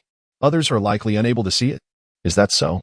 The third Hokage continued to stroke his chin, aware of the regulations surrounding prizes from the scratch-off shop, and glanced at Jiraiya with a hint of difficulty. Please wait a moment. After issuing this statement, the third turned and entered the room. Shortly thereafter, he emerged again, paper and pen in hand. Then you shall transcribe this manual word for word. Jiraiya, with a resigned smile, knew that the third was his mentor. He had no choice but to comply and began to diligently transcribe the text. After approximately 10 minutes, he finished copying the entire book. When he handed it to the third Hokage, the latter was once again bewildered. Why is it still blank? Are you truly unwilling to share your secrets with me? Jiraiya was taken aback and quickly retrieved the copied sheets. They contained intricate descriptions. What on earth is happening? I clearly saw the words. After pondering for a moment, he shrugged. Perhaps this manual was never meant to be seen by anyone else. He could only attribute the mystery to that. The third looked at him with disdain. With a weary sigh, he chose not to elaborate further. Given the circumstances, any additional explanation would likely fall on deaf ears. Jiraiya lowered his head and walked outside. Master, perhaps you should inquire at the scratch-off shop. I truly do not know how to explain this. In Rain Ninja Village, a crowd had been gathered around the wallet for over 2 hours. Nagato said softly, Kisame, it has been over 2 hours. You are not tired, but others are. Shall we conclude this? Kisame shook his head. How can we? My money was lost unjustly. We Haven Tea even held a farewell ceremony yet. To cease the investigation now would be a disservice to my funds. Nagato gritted his teeth, a look of embarrassment crossing his face. As the leader of the Akatsuki, he could not easily swallow this indignity brought forth by Kisame, who served as both accountant and treasurer. He slowly raised his hand. Universal pull. Kisame's body was lifted into the air, drawn towards Nagato, who then extended his palm. Shinra Tensei. In an instant, Kakuzu was propelled several hundred meters away. Nagato showed no signs of pausing, quickly performing the hand seals. Earth explosion stars. The ground beneath Kakuzu erupted violently, sending countless clods of yellow earth soaring into the air. ensnaring him completely within. The accumulation of soil only ceased once it reached the size of a football field. Occasionally, a few clumps of mud would fall from the sky, causing the onlookers to swallow nervously. Goodness, it's merely a few tens of millions in silver notes. Is it necessary for you to react this way? The Akatsuki's current assets exceed trillions. Missing a few tens of millions is merely a drop in the ocean. Look at how you're making a mountain out of a molehill. If you dare to bicker with me again, I swear I'll end you. With that declaration, Nagato turned around, noticing the astonished expressions behind him, and chuckled softly while scratching the back of his head. Fear not, everyone. I merely had a momentary slip. After being tormented by Kakuzu for an entire day and night, you should all hurry back to sleep. Within the earthen sphere, Kakuzu felt as if his head might explode. The immense pressure threatened to tear him apart. Were it not for the presence of the earth grudge fear, he would have surely perished on the spot. Nagato, mark my words, there will come a day when you will beg for my mercy. After being entangled with the third Hokage for quite some time, Jiraiya finally managed to escape. As he emerged, he heard a commotion not far off. Turning his head, he spotted Sakura pulling Naruto along. Jiraiya-sensei. Upon reaching him, Sakura released Naruto and bowed respectfully. Jiraiya adopted a more serious demeanor and inquired, "What's the matter?" Sakura fidgeted with the hem of her clothing, seemingly struggling to articulate her thoughts. After a moment of contemplation, she slowly raised her gaze and spoke. "I heard that you know the whereabouts of Orochimaru's lair. I would like to ask you to take us to find Sasuke." Sasuke. Jiraiya stroked his chin, the image of a rebellious youth surfacing in his mind. He murmured, "Is he the genin who fled a few days ago?" Sakura felt momentarily speechless and simply nodded. Jiraiya acknowledged her with a solemn nod. After a brief silence, he glanced sideways at Naruto, an idea suddenly flashing through his mind. Once, before Minato faced the Nine Tails, he had entrusted Naruto to Jiraiya, insisting that he must teach Naruto the Rasengan in the future. Yet, when he returned after his travels, he found inexplicably that the village had been graced with scratch-off lottery shops, while the traditional jutsu, Rasengan, seemed to have lost its significance. Nevertheless, he had always yearned for an opportunity to impart the Rasengan to Naruto. With this thought in mind, he smiled broadly and said, "Very well, I shall agree. But I have a condition first." Sakura's eyes brightened significantly as she eagerly pressed, "Sensei, what is the condition? I will do whatever it takes." Before her words could fully escape, Naruto hastily interjected, "Sakura, don't agree to any of his conditions. This old pervert is nothing but trouble. Agreeing to his terms is like pushing yourself into a pit of fire." Sakura was furious. She had finally found someone willing to help her search for Sasuke. There was no way she would let this opportunity slip away so easily. With a swift motion, she raised her fist and struck Naruto on the head. "Shut your mouth," she roared, then turned to Jiraiya, her tone instantly softening. "Excuse me, sir, what are the conditions?" Jiraiya furrowed his brow and gestured towards Naruto. "I want him to learn a jutsu from me. We will set off as soon as he masters it." Naruto, taken aback, pointed to himself in disbelief. "You want me to learn a jutsu? Old pervert, this isn't like you to pass up an opportunity." Jiraiya scoffed dismissively. "You don't understand a thing. What I desire is a tumultuous wave." Initially, Sakura was puzzled, not grasping the meaning behind his words. However, upon witnessing Jiraiya shaking with laughter, she quickly caught on, her face flushing as she lowered her gaze. Jiraiya chuckled softly. "Kid, are you going to learn, or not?" Naruto hastily shook his head. "I already know so many powerful jutsu. I have no interest in learning some nonsense Rasengan." Before he could finish, a sharp pain struck his head again. Turning to Sakura, he found her beaming at Jiraiya, respectfully stating, "Senior Jiraiya, he said he would learn. I assure you, he will take it very seriously." Jiraiya eyed Naruto with a sly grin. "Hey, are you really going to learn?" Naruto swallowed hard. When he caught the fire of anger in Sakura's eyes, his resolve to refuse crumbled. I will learn." Jiraiya nodded in satisfaction and, hands behind his back, began walking towards the village exit. "Let us go. From today onwards, I will teach you the Rasengan properly." "All right," Naruto replied glumly. Soon, he felt a tight grip around his collar, and his feet lifted off the ground. Realizing what had happened, he found Sakura had hoisted him up, following closely behind Jiraiya, their spirits soaring as they headed out of the village. Not long after they departed, a shadowy figure began to stealthily trail them, weaving left and right. Outside the village of Konoha, by a secluded pond, Jiraiya had conjured several water spheres. With two large bumps on his head, Naruto quietly inquired, "What are we doing?"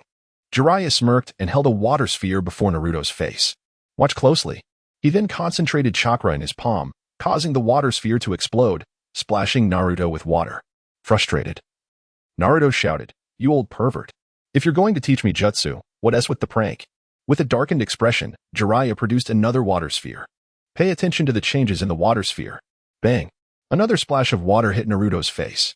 This time, however, he refrained from cursing and began to ponder why the water sphere had exploded. He had clearly not seen Jiraiya squeeze it with force. As he contemplated, a small figure suddenly darted into view. "Naruto's master, what do you see in my hand?" The speaker was none other than Konohamaru, who had joined Naruto in the audacious act of pilfering from his own grandfather. With a mischievous grin, he approached, brandishing a blue card. Upon sighting the card, Naruto paused momentarily. He was intimately familiar with it, as it bore an uncanny resemblance to the ninjutsu learning card he had once scratched off. "Last time you mentioned that I wasted your learning card, so I scratched this one and brought it to you as a token of my respect. Am I not wonderful?" Naruto couldn't contain his laughter. "Yes, splendid. Absolutely splendid." Without a second thought, he seized the card and inscribed the characters for Rasengan upon it. In the blink of an eye, the card vanished, yet no knowledge of the Rasengan materialized in his mind. Confusion washed over him. Meanwhile, Konohamaru scratched his head and remarked, "Huh, what's this?" As he spoke, a sphere of chakra materialized in his palm. "Ah," Naruto exclaimed, clutching his head in a frenzy.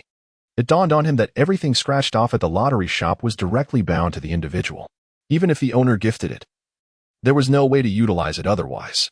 He had just inscribed Rasengan on Konohamaru's ninjutsu learning card, and now, in an instant, Konohamaru had learned it. "Master, do you wish to learn this ninjutsu? It doesn't seem too difficult." Upon finishing his sentence, Konohamaru raised his other hand, conjuring yet another Rasengan in his palm. Jiraiya, standing nearby, wore a dazed expression and let out a resigned huff. How many bizarre items can the lottery shop produce in a single day? If such ninjutsu learning cards could be scratched off daily, there would be no need for any ninja academies. It would be far more enjoyable to sit at home and scratch for prizes every day. Naruto, in a fit of frustration, shouted at Konohamaru, "Oh, you infuriate me. You actually learned it. Now hurry and disappear." Konohamaru cast a glum glance in his direction. "All right, master." His voice tinged with disappointment, he slowly ambled away. Watching his retreating figure, Naruto's expression shifted. He felt he had perhaps gone too far. It was he who had forgotten the properties of the items. Yet he was placing the blame on Konohamaru. Regret began to swell within him.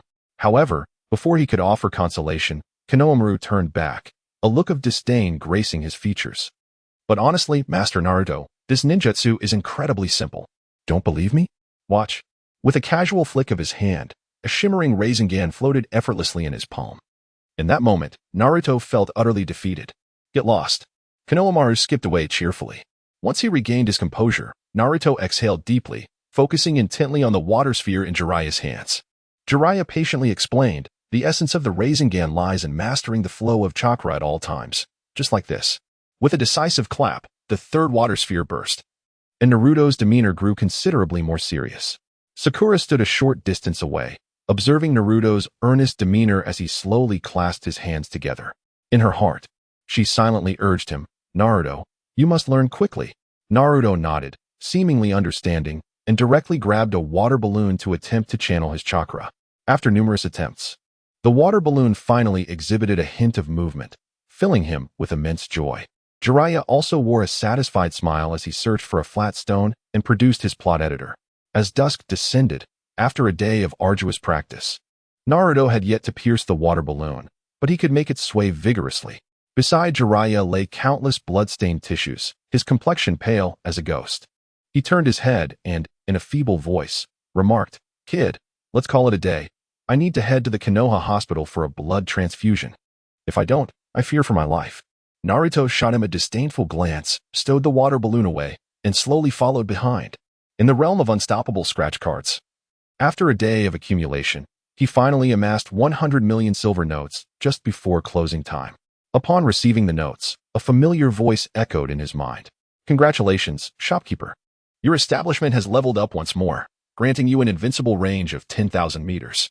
The winning rate of scratch cards has increased by 10%. And you are additionally granted a unique opportunity to win on your next scratch. Make the most of it." The next upgrade condition, a sales volume of 1 billion silver notes. Woody nodded earnestly, feeling invigorated. 1 billion silver notes? with a few significant patrons like Tsunade. It won't be long before I achieve that. His invincible range had now expanded to 10 kilometers, meaning he could roam freely even beyond the confines of Konoha village. This delighted him immensely. Finally, he would no longer be cooped up in the village, where he felt he might burst. Suddenly, a jarring voice interrupted from outside. "If you have to go, just go?" Wu Di froze, realizing that time seemed to stand still at that moment.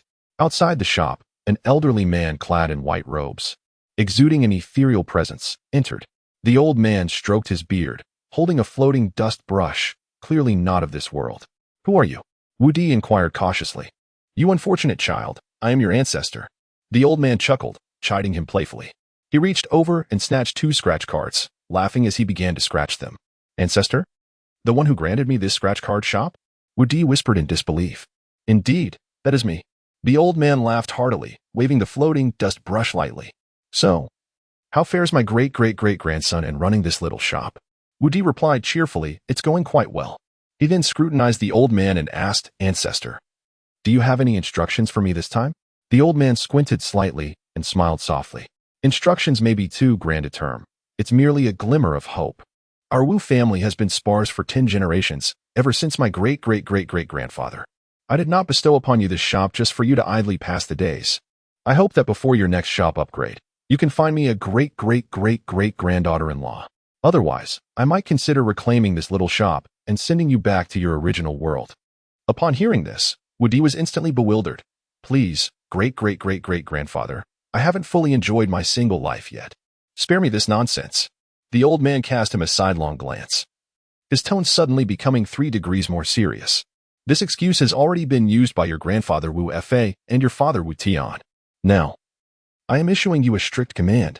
Whether you comply or not is up to you."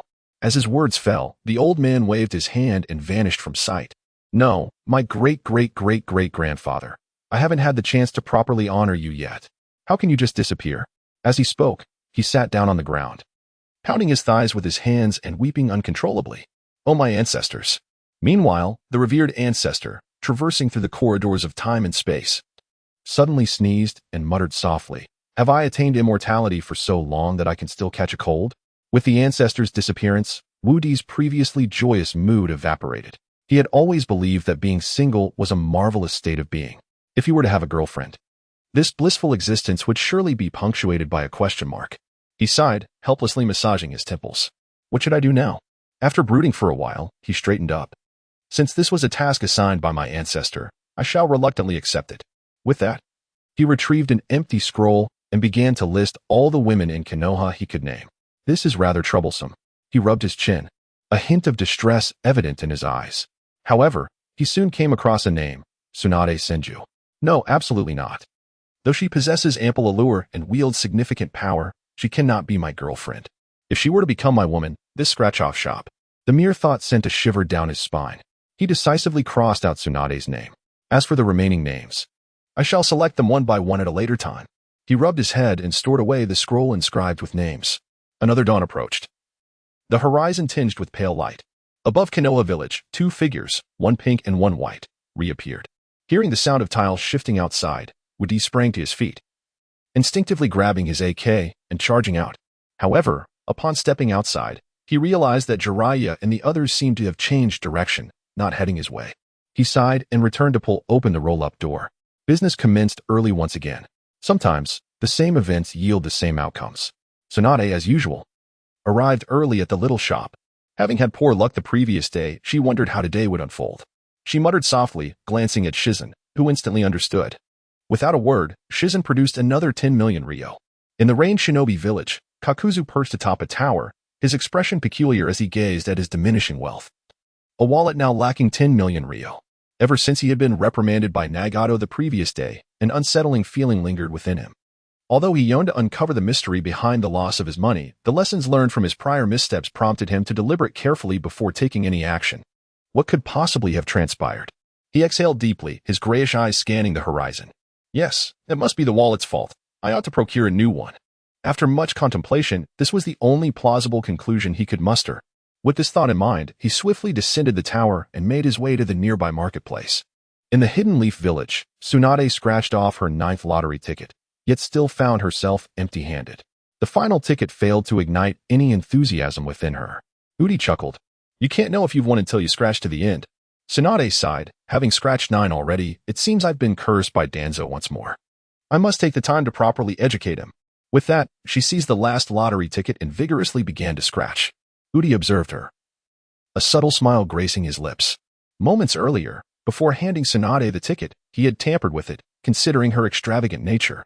He decided to grant her the opportunity for a guaranteed win. If she succeeded through her own efforts, she would undoubtedly become more reliant on this place in the future. As Tsunade scratched with a vacant gaze, a beam of golden light suddenly shot forth from the ticket midway through her efforts. At that moment, not only did she freeze in astonishment, but so did Shizen beside her. Could it be that Lady Tsunade's fortunes had shifted? Shizen gasped in disbelief, her mouth agape. Shizen, did you see that? My luck is turning. Tsunade rolled up her sleeves, laughing heartily, and eagerly scratched off the remaining coating. However, when all the layers were removed, nothing emerged from the ticket. This was rather unusual. One would expect a prize to materialize with a winning ticket, even if modest.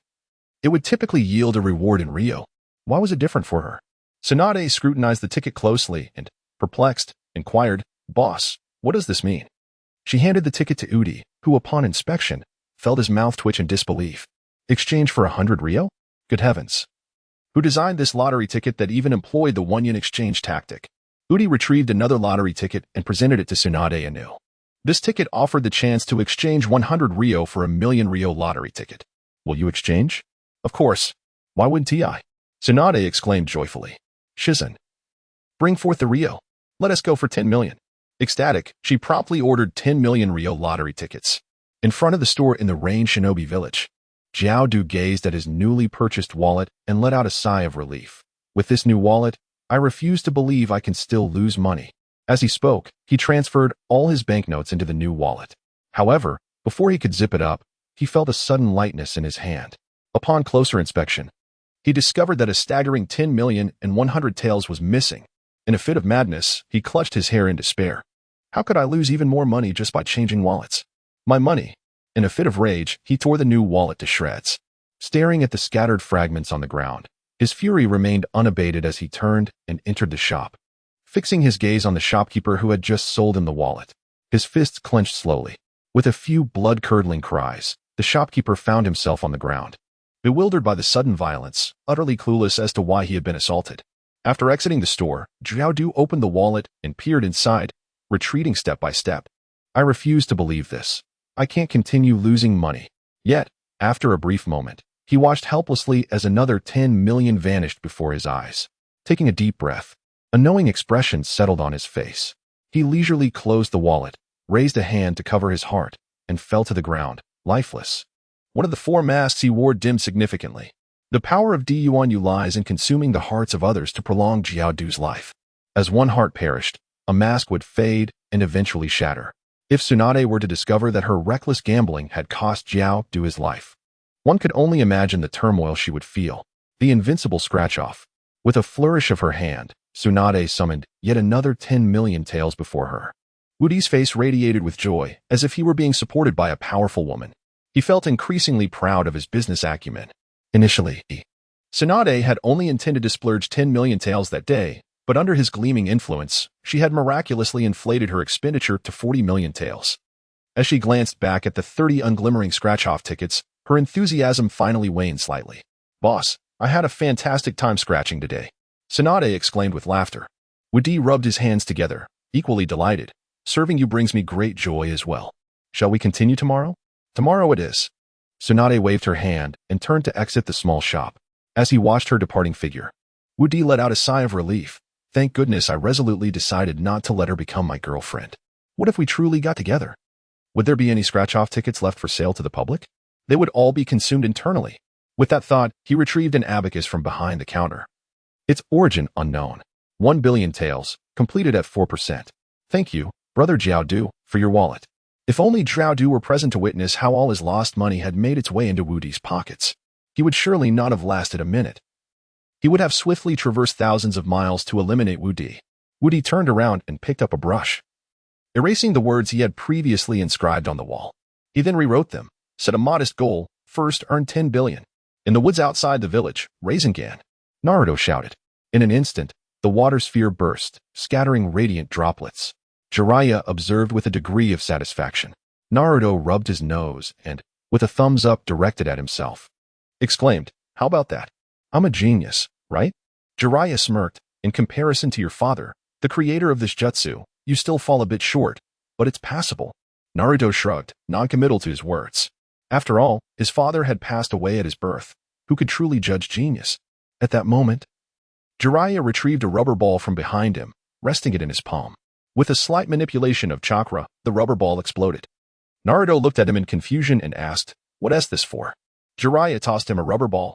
The water sphere was merely to help you master the flow of chakra. Now, with the rubber ball, give it another try.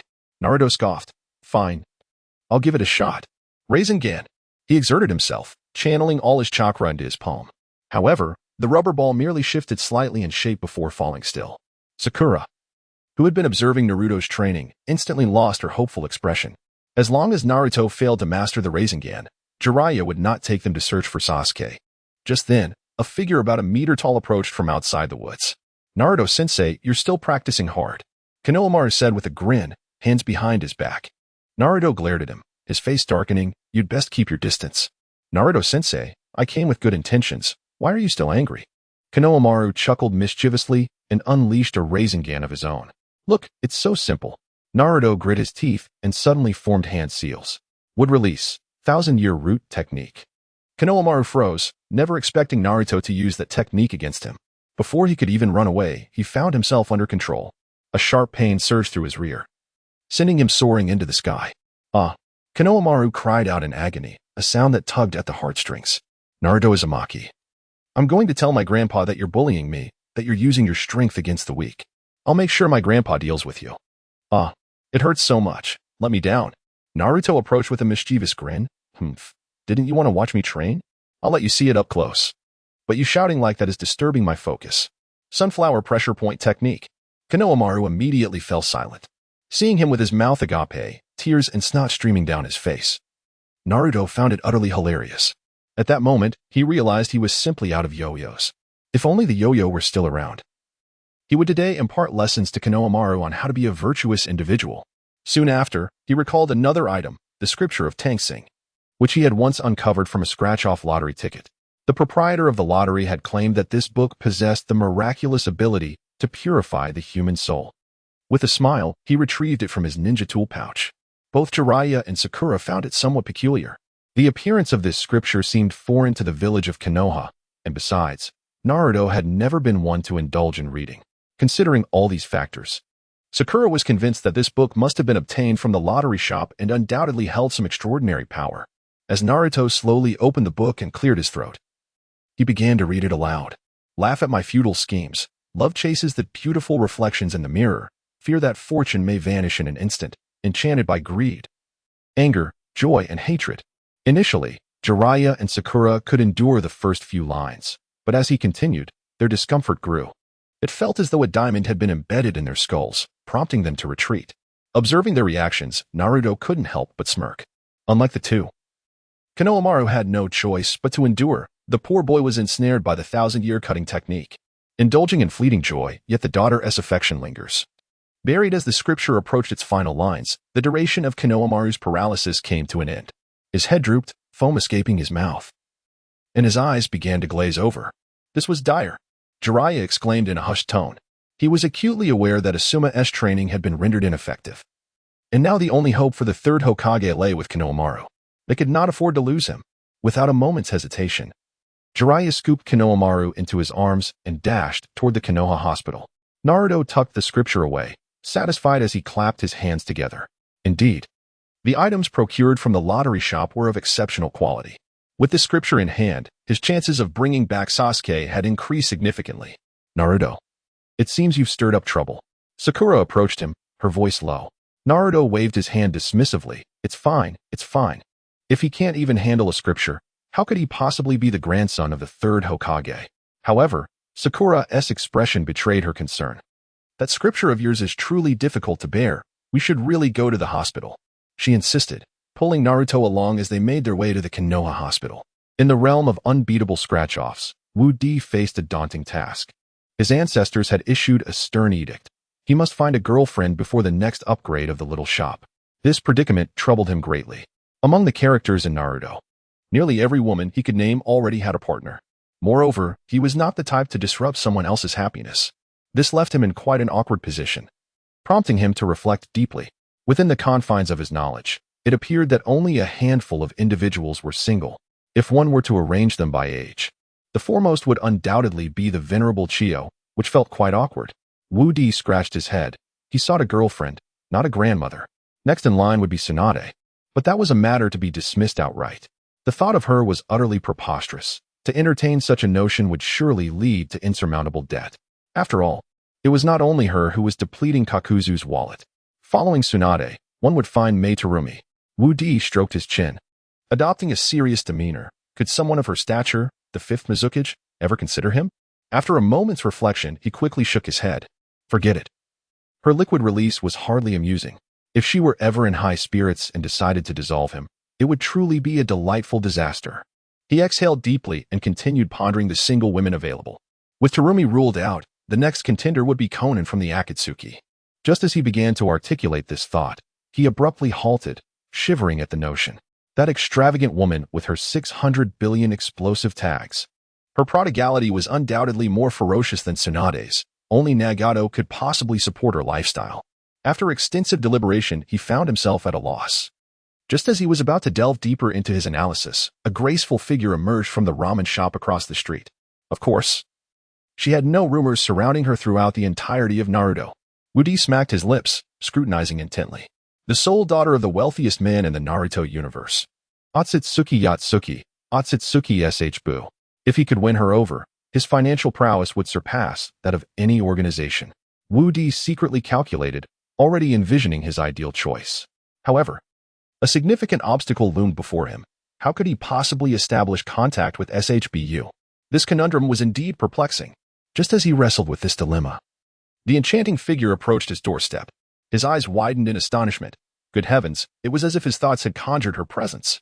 He had just been contemplating SHBU, and now she had appeared at his door. What if he wished for Yatsuki to arrive? Would she materialize as well? SHBU entered unhurriedly, and upon noticing Wu Di's somewhat lecherous gaze, she shivered slightly. May I scratch a lottery ticket? She inquired cautiously, observing her trepidation. Wu Di burst into a hearty smile. Of course. Tell me, what kind would you like to scratch? SHBU's fingers delicately tapped together, her voice barely above a whisper. With a blush adorning her cheeks, she said, Please give me one worth 100. Wu Di nodded and turned away. Initially, his hand reached for a ticket from the 100 pile, but after a moment's consideration, he shifted. The stinginess of Otsutsuki Yatsuki was such that even Uchiha Madara regarded him as the strongest miser. It was apparent that engaging SHBU in such a manner might prove challenging. Thus, he directly retrieved a ticket worth 10,000. Women, by nature, adore a good bargain. To win Iam's favor, one must first be willing to make a sacrifice. He fabricated an excuse on the spot. As the 521st customer of our esteemed establishment, you qualify for a special discount scratch card. This, which normally costs 10,000 taels, is yours for merely 100. Truly? Iam's eyes sparkled with delight. Clearly struck by Wu Di's cunning ploy, the sheer thrill of securing a bargain was written all over her demeanor. Wu Di nodded and slid the scratch card toward her. In the blink of an eye, the card shimmered brilliantly, and a small black ledger materialized out of thin air. Wu Di scanned the instructions, his expression gradually shifting. Boss, what is this? With a practiced smile, he explained, what you hold in your hands is nothing short of miraculous. This is an enchanted ledger. Any accounts recorded within it are instantly analyzed for profit and loss. More importantly, it provides guidance, teaching you the art of financial management. Truly, an unparalleled tome for amassing fortune. Wu Di lavished praise upon the ledger until it seemed celestial. Iam's gaze upon it grew even more radiant. Thank you, boss. Thank you. She chimed, already turning to leave. Wu Di hastily raised a hand. Wait just a moment. Iam turned back, her voice soft. Is there something else, boss? Wu Di's eyes gleamed with mischief. In his former world, he had been the epitome of an underdog. Well-versed in every glitch and flirtatious tactic, though he'd never had the chance to employ them. Now, with wealth at his disposal and confidence bolstered, even the cheesiest pickup lines from his past life seemed viable. Fair maiden, you must be exhausted, he ventured. Iam blinked, puzzled. She hadn't done much labor that day and slowly shook her head. Wu Di smirked. You've been running through my mind all day, surely you're tired? A flush spread across Iam's cheeks, and the atmosphere in the shop warmed instantly. But fate had other plans. Danzo barged in, panting heavily. Boss, I'm exhausted. Wu Di's face darkened as a stampede of imaginary alpacas thundered through his mind. At Danzo's entrance, Iam lowered her head and hurried back to Ichiraka Ramen. Boss. I'm exhausted, utterly spent. Danzo huffed, plopping onto a stool at the counter, wiping sweat from his aged face as he lamented. Wu Di roared, why don't you just drop dead? Danzo pouted. Boss, you were so concerned about Iam.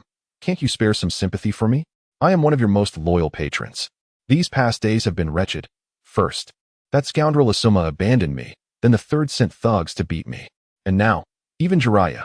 Before he could finish, Wu Di snapped. Indeed, I shall. And you? You wretched creature. As he spoke, he drew an AK from beneath the counter, pulling the trigger with force. You scoundrel.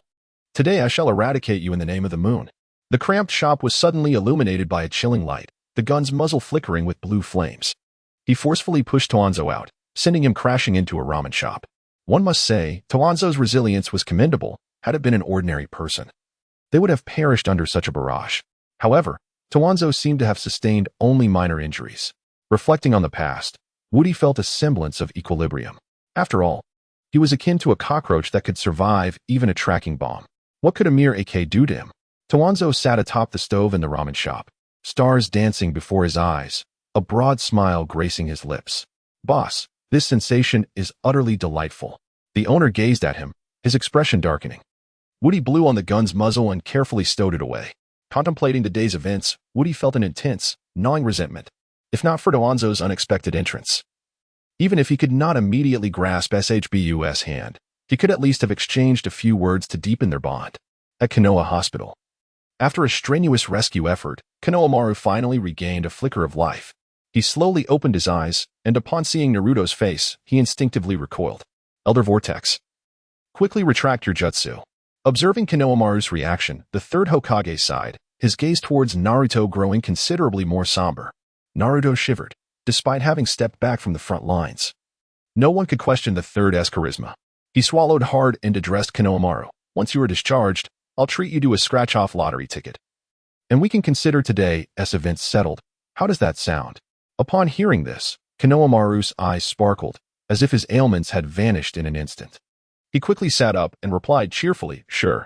If it's a scratch-off, I could be discharged right now. But, how much do you intend to treat me to? Konohamaru asked tentatively. Naruto stroked his chin. Do I even need to say? As a mere genin. I can at most buy you a 100 yen ticket. No sooner had he spoken, Konohamaru collapsed back onto the bed.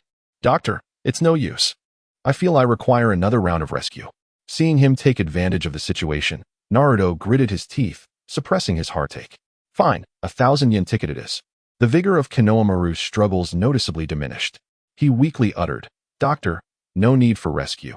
But it seems I shall need to stay in the hospital for quite a while. Naruto slapped his forehead.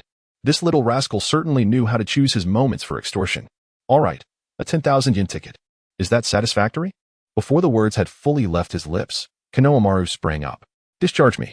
At that moment, a doctor intervened, saying, Young master, your current condition does not permit discharge. You ought to remain for a while longer. Konohamaru rubbed his nose and cast a sidelong glance at him. If you want me to stay a while longer, who is going to pay for my scratch-off lottery ticket? One ticket costs 10,000 silver notes. Will you foot the bill? The doctor found himself in a bit of a predicament and glanced up at the third Hokage. The third, with a somber expression, replied, Konohamaru, since you are hospitalized, you should behave and stay put. No need for that old fool to interfere. Konohamaru snorted disdainfully and dragged Naruto away. The third Hokage took a deep drag from his cigarette and exhaled a large smoke ring. While he may command respect from others, it seemed he held no authority in front of Konohamaru. This position is utterly wasted. He slapped his forehead and left the hospital with a gloomy demeanor. On the village street, Konohamaru strutted about joyfully. Naruto, I truly wasn't lying to you. That jutsu is exceedingly simple. Look, I mastered it right away. He waggled a Rasengan in his hand, smirking. Naruto clenched his fists tightly. That insufferable Konohamaru, why did he have to show off in front of him? Couldn't he find someone else to boast to? Honestly, this jutsu is easier to learn than the cloak of invisibility. If I could give it to you, I would gladly do so. The corners of Naruto's mouth twitched, and he awkwardly turned away. If only he had a jutsu learning card. Mastering the Rasengan would be a matter of moments. The two of them soon arrived at the invincible scratch-off lottery. At that moment, Woody was feeling particularly vexed due to the earlier interruption by Danzo. Upon seeing them enter, he made no effort to greet them. "Boss, give me a scratch-off worth 10,000. My master will cover the bill." Konohamaru pointed to the side and said softly.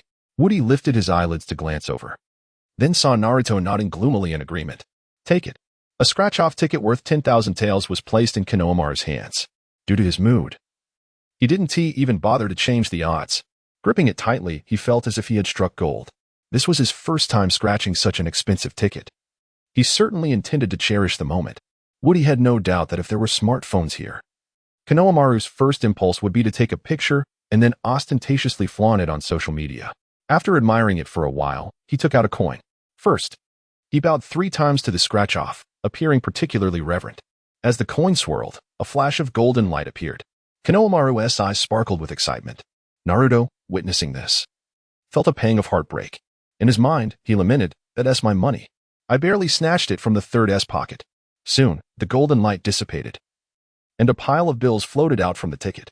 With a cover reminiscent of a legendary battle, Woody stifled a laugh, exclaiming, "Beautiful. Absolutely stunning." Konohamaru grabbed it eagerly and asked, "Boss, what is this?" Woody sighed with relief. "This is a secret weapon from my hometown." Upon hearing the phrase secret weapon, Konohamaru's anticipation soared. Beside him, Naruto was utterly dejected. He had never possessed a secret weapon, akin to a windfall from a lottery scratch-off ticket. "Boss, please tell me, what is the name of this secret weapon?" Woody stroked his chin, pondering how to present this item in a more grandiose manner. However, after much contemplation, he could not conjure any suitable words. Although he had dropped out of school early and was spared from the detrimental effects of such things, the mere mention of it transported him back to his high school days. After a brief pause, he whispered, "This item has an academic name. 3 years of college entrance examination, 5 years of simulation." What an imposing name. Surely, it must be something extraordinary. Observing the hopeful expression on Konohamaru's face, Woody felt a twinge of reluctance to shatter his dreams. He sighed deeply and spoke with a hint of solemnity. "Once you possess this miraculous set of examination papers, you will find it irresistible to study." As for the content of the studies, he contemplated, realizing that the knowledge from the real world likely held little relevance in the realm of Naruto.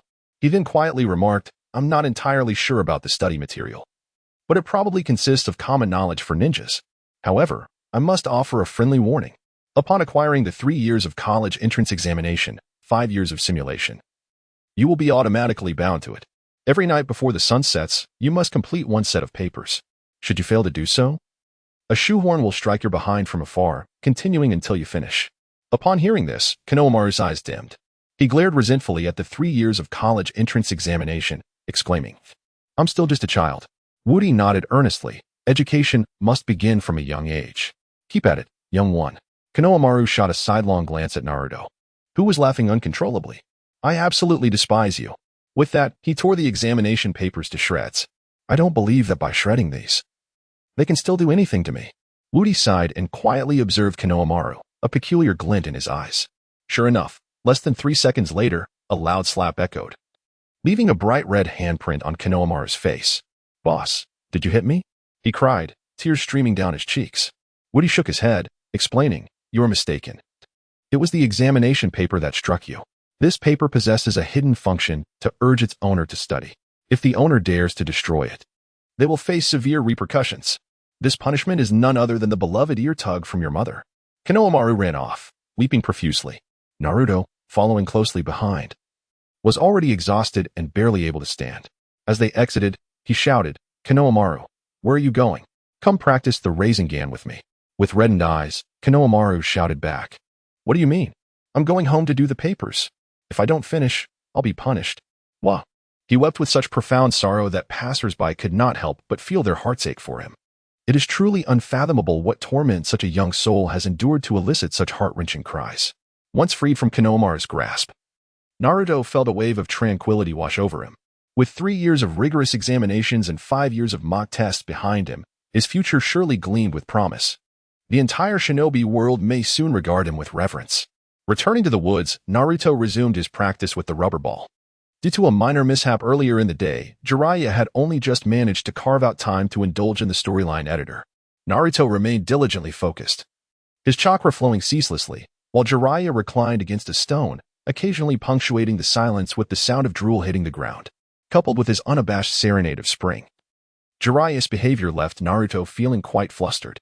Gritting his teeth, Naruto hurled the rubber ball in Jiraiya's direction. Jiraiya's eyes widened suddenly.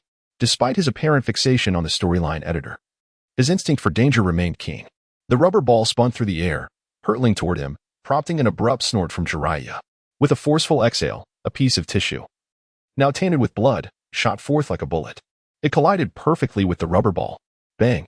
The ball exploded on impact, leaving Naruto astounded.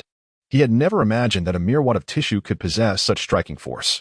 The old pervert's prowess was not merely boastful. However, employing such a tactic came with its own consequences. As the tissue erupted, so too did Jiraiya's nosebleed, the crimson deluge quickly saturating the grass before him. His face drained of color, realizing he had squandered an entire day's worth of blood in mere moments. His heart ached at the thought. Naruto, you will cover the cost of this blood transfusion. Weakly lifting his hand, Jiraiya soon felt darkness envelop him, collapsing backward. With a resigned sigh, Naruto hoisted him up and made his way back to Konoha Hospital. As he watched the lights of the emergency room flicker to life, he let out a long breath. It seemed he had an unusual affinity for Konoha Hospital today, having transported 2 critically ill patients within a single day. As evening fell and the sun dipped below the horizon, harmonious yet peculiar sounds resounded from the third Hokage's residence. With each sharp crack, accompanied by Konohamaru's desperate wails, the atmosphere grew increasingly lively. Grandpa, how do you solve this problem? These 3 shuriken are utterly impossible, he cried incessantly, while the third Hokage chuckled heartily nearby. Naruto, I despise you. Crack. The shoehorn landed squarely on Konohamaru's rear. The third Hokage struggled to contain his laughter, attempting to adopt a serious demeanor as he said, Did you ever heed my advice to study diligently? I recall an old saying from the distant east, those who ignore the wisdom of their elders will suffer the consequences. Having suffered a setback, do you now recall my kindness? Konohamaru gritted his teeth in resentment. You old rascal, how wicked you are. My behind is about to burst from the strain, and yet you still find time to mock me. Hurry and assist me with these problems. I am still but a child, yet to experience love, and I dread the thought of meeting an untimely demise. He wept incessantly. The neighbors, mistaking the commotion for the third Hokage reprimanding Konohamaru, dared not intervene. The third Hokage, puffing on his cigarette, patiently reviewed each question with him, observing his grandson diligently studying. His spirits inexplicably lifted. Naruto, it seems I owe you a grand reward. Were it not for you, Konohamaru would still be frolicking about. He sighed deeply, secretly grateful in his heart. Crack. Ouch. You old rascal, is it not yet finished? My behind truly cannot endure any longer. Hearing Konohamaru's lamentations, the third Hokage felt a twinge of sympathy and hastened his grating. Grandson, look here. This problem should be solved like this old rascal. Just tell me the answer first. I can't take it any longer. The desperate cries persisted until late into the night. The following morning, Woody awoke early.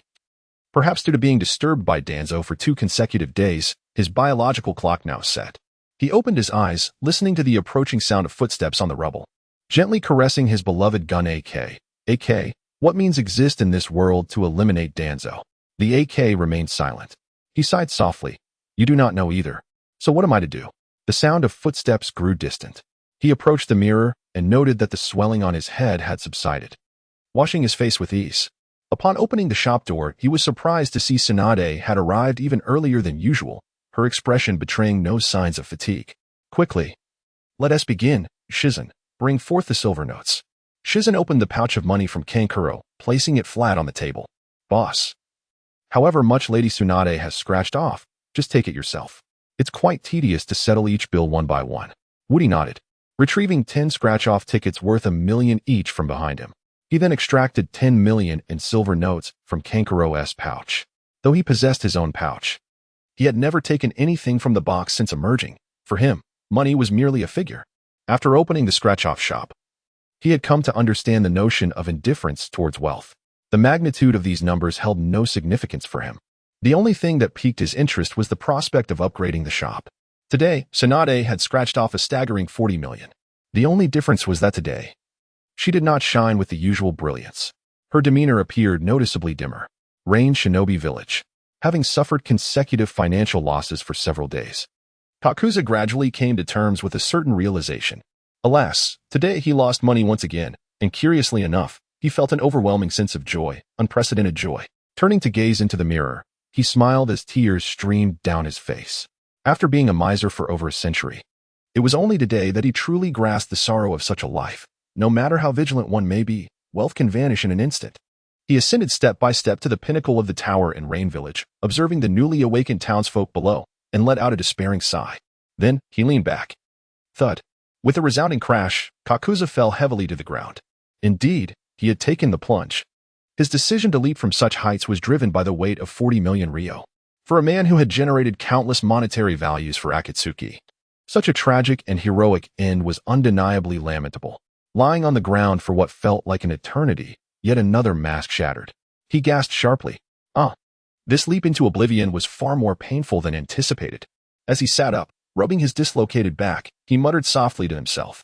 In that moment, he felt a twinge of regret, pondering why he had ever resorted to stealing the forbidden technique of the grudge of the earth.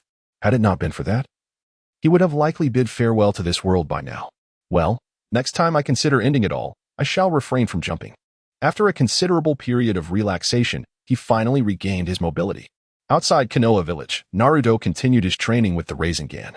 Due to certain unforeseen circumstances the previous day, he had been unable to devote himself fully to his practice. Early this morning, he arrived with a rubber ball, tirelessly rubbing it. Before long, with a soft hiss, a small hole appeared in the ball. Surprised, he exclaimed, "Old perv, I've managed to make a hole in the rubber ball." Jiraiya, pinching his nose, glanced over. "All right, I see. Why don't you try again, and see if you can make the rubber ball explode? That will signal the completion of your training." "Sure," Naruto replied, brimming with enthusiasm, as if invigorated by a surge of adrenaline. He resumed rubbing the rubber ball, and the second ball clearly burst faster than the first, reflecting his improving state. While he diligently honed his skills, the third Hokage, accompanied by Iruka, approached slowly. Observing Naruto's earnest dedication, he turned to Iruka and remarked, "Naruto has truly matured, hasn't he?" Iruka nodded in agreement, reminiscing about the days in the ninja academy when Naruto had been his most troublesome student, without a doubt. Teaching him even a single jutsu back then had been akin to scaling the highest mountain. Yet, now, he was actively seeking knowledge. Unbeknownst to Naruto, the two had been standing behind him the entire time.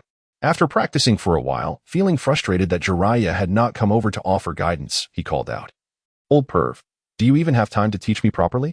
Once again, Naruto hurled the ball. This time, Jiraiya, having learned from his previous mistake, swiftly caught it. Whispering softly, "I am not merely researching the plot. It would be more beneficial for you to practice on your own." Naruto exclaimed, "Hey, old pervert. Do you find staring at a flat map all day interesting? Let me show you something real." With that, he crossed his arms and shouted, "Ninja art, harem technique." A thick white mist enveloped the open grassland. In an instant, a dozen alluring women with captivating figures began to sway their hips, approaching Jiraiya. Iruka and the third Hokage stared in disbelief, their faces flushed with embarrassment. Soon, they succumbed to a delightful nosebleed. The third Hokage found the scene rather. Iruka felt a twinge of awkwardness. After all, Naruto was his student, and it was disconcerting to see him develop such an inappropriate jutsu. Sharing this would undoubtedly be a source of embarrassment. However, when he glanced at the third Hokage, he discovered that the latter had already retrieved a monocular telescope from his ninja tool pouch. "Iruka, do you not find this technique quite marvelous?" the third Hokage inquired. Iruka's lips twitched uncontrollably. The third Hokage's once grand image in his mind had come crashing down due to this incident. With a heavy heart, he sighed and pulled out a pair of high-powered binoculars from his pouch. "Iruka? Iruka?" After a few minutes, the third Hokage called softly. Yet, after 2 attempts, he still received no response from Iruka.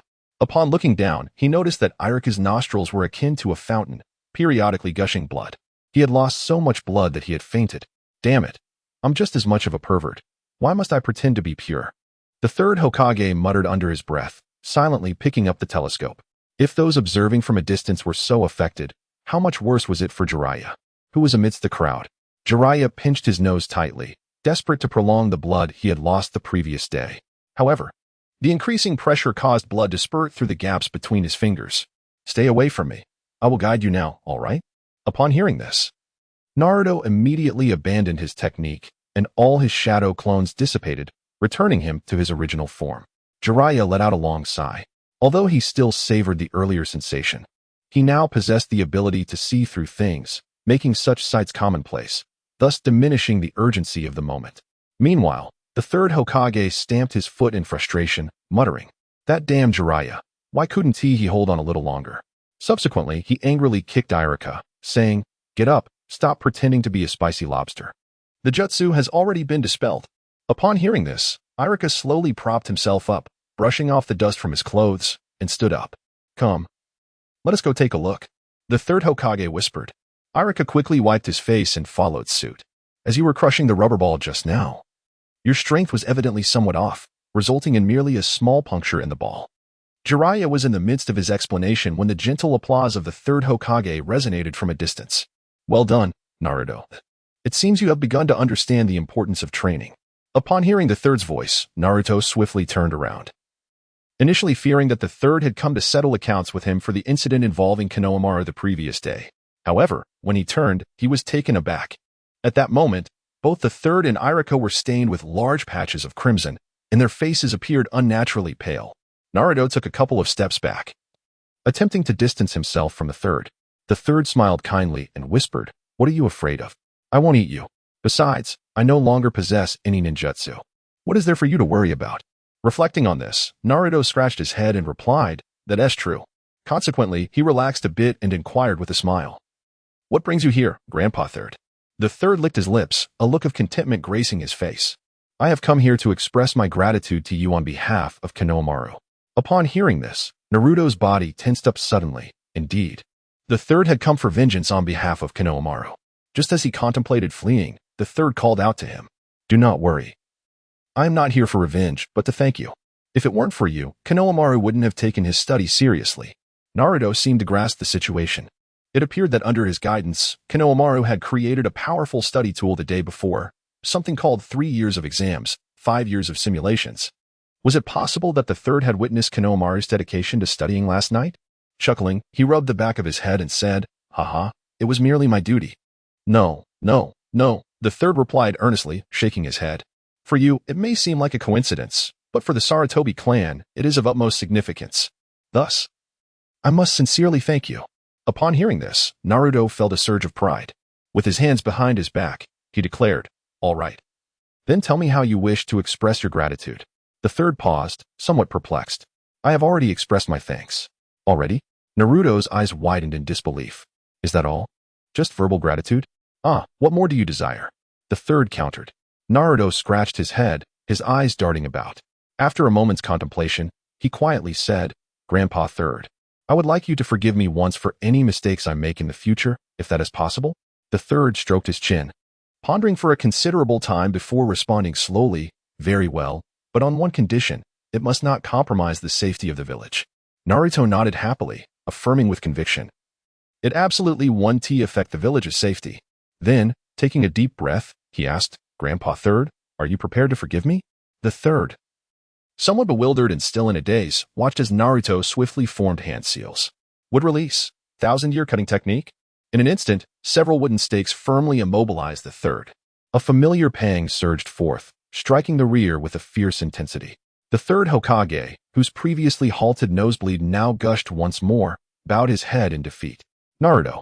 he exclaimed. Simultaneously, Jiraiya and Irika gasped in astonishment. This audacious youth dared to employ such jutsu against the third Hokage in broad daylight, seemingly indifferent to his own fate. Under their watchful gaze, Naruto boldly plunged his hand into the third's pocket.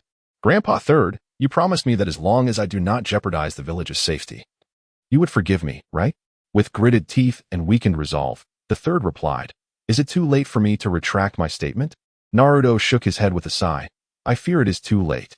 He then opened the third's wallet, revealing a staggering sum of 100,000 ryo.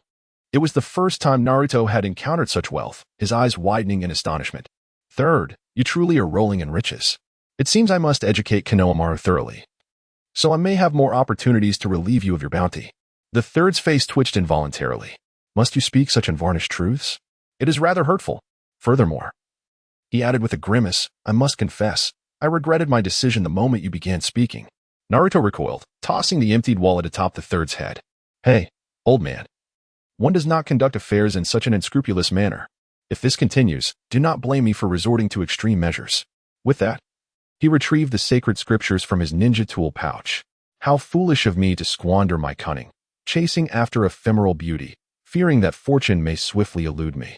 Becoming ensnared by greed, anger, joy, and hatred. Another heart-wrenching lesson ensued, leaving the third Hokage in tears, his vision dimming. Once the scriptures were recited, Jiraiya and Iruka approached the unconscious third. Jiraiya smacked his forehead in realization. These two, not a family, yet they share a home.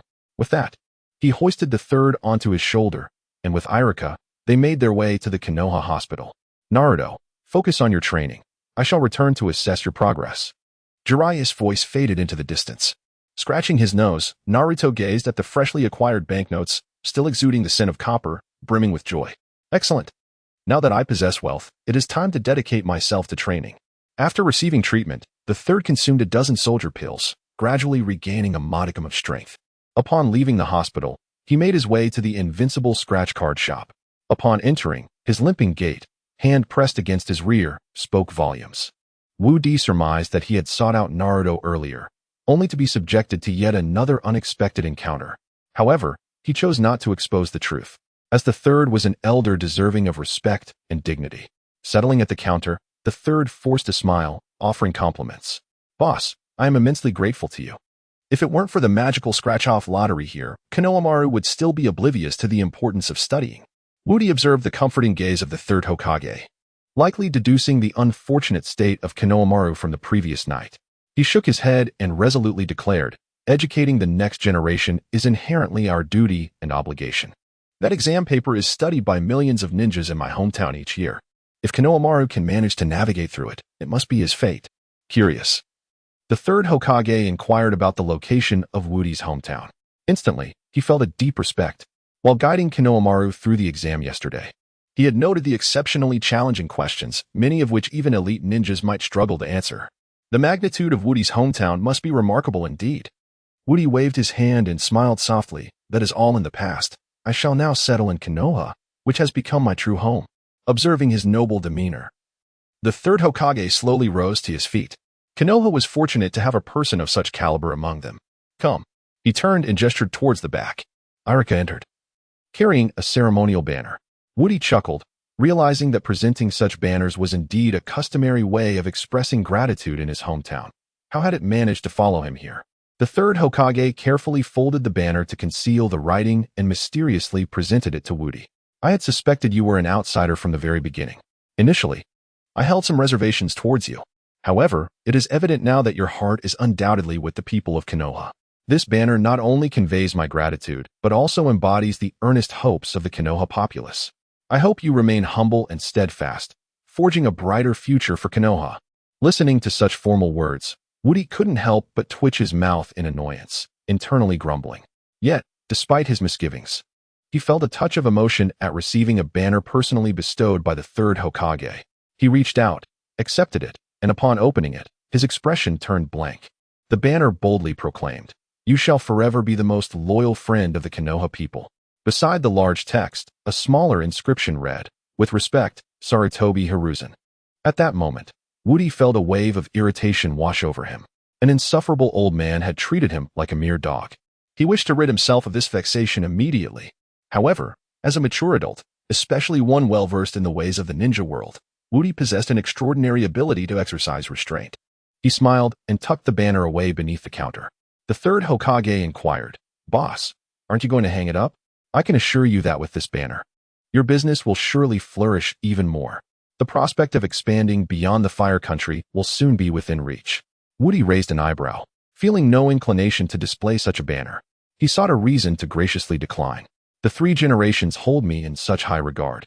How could I ever become arrogant due to their affection?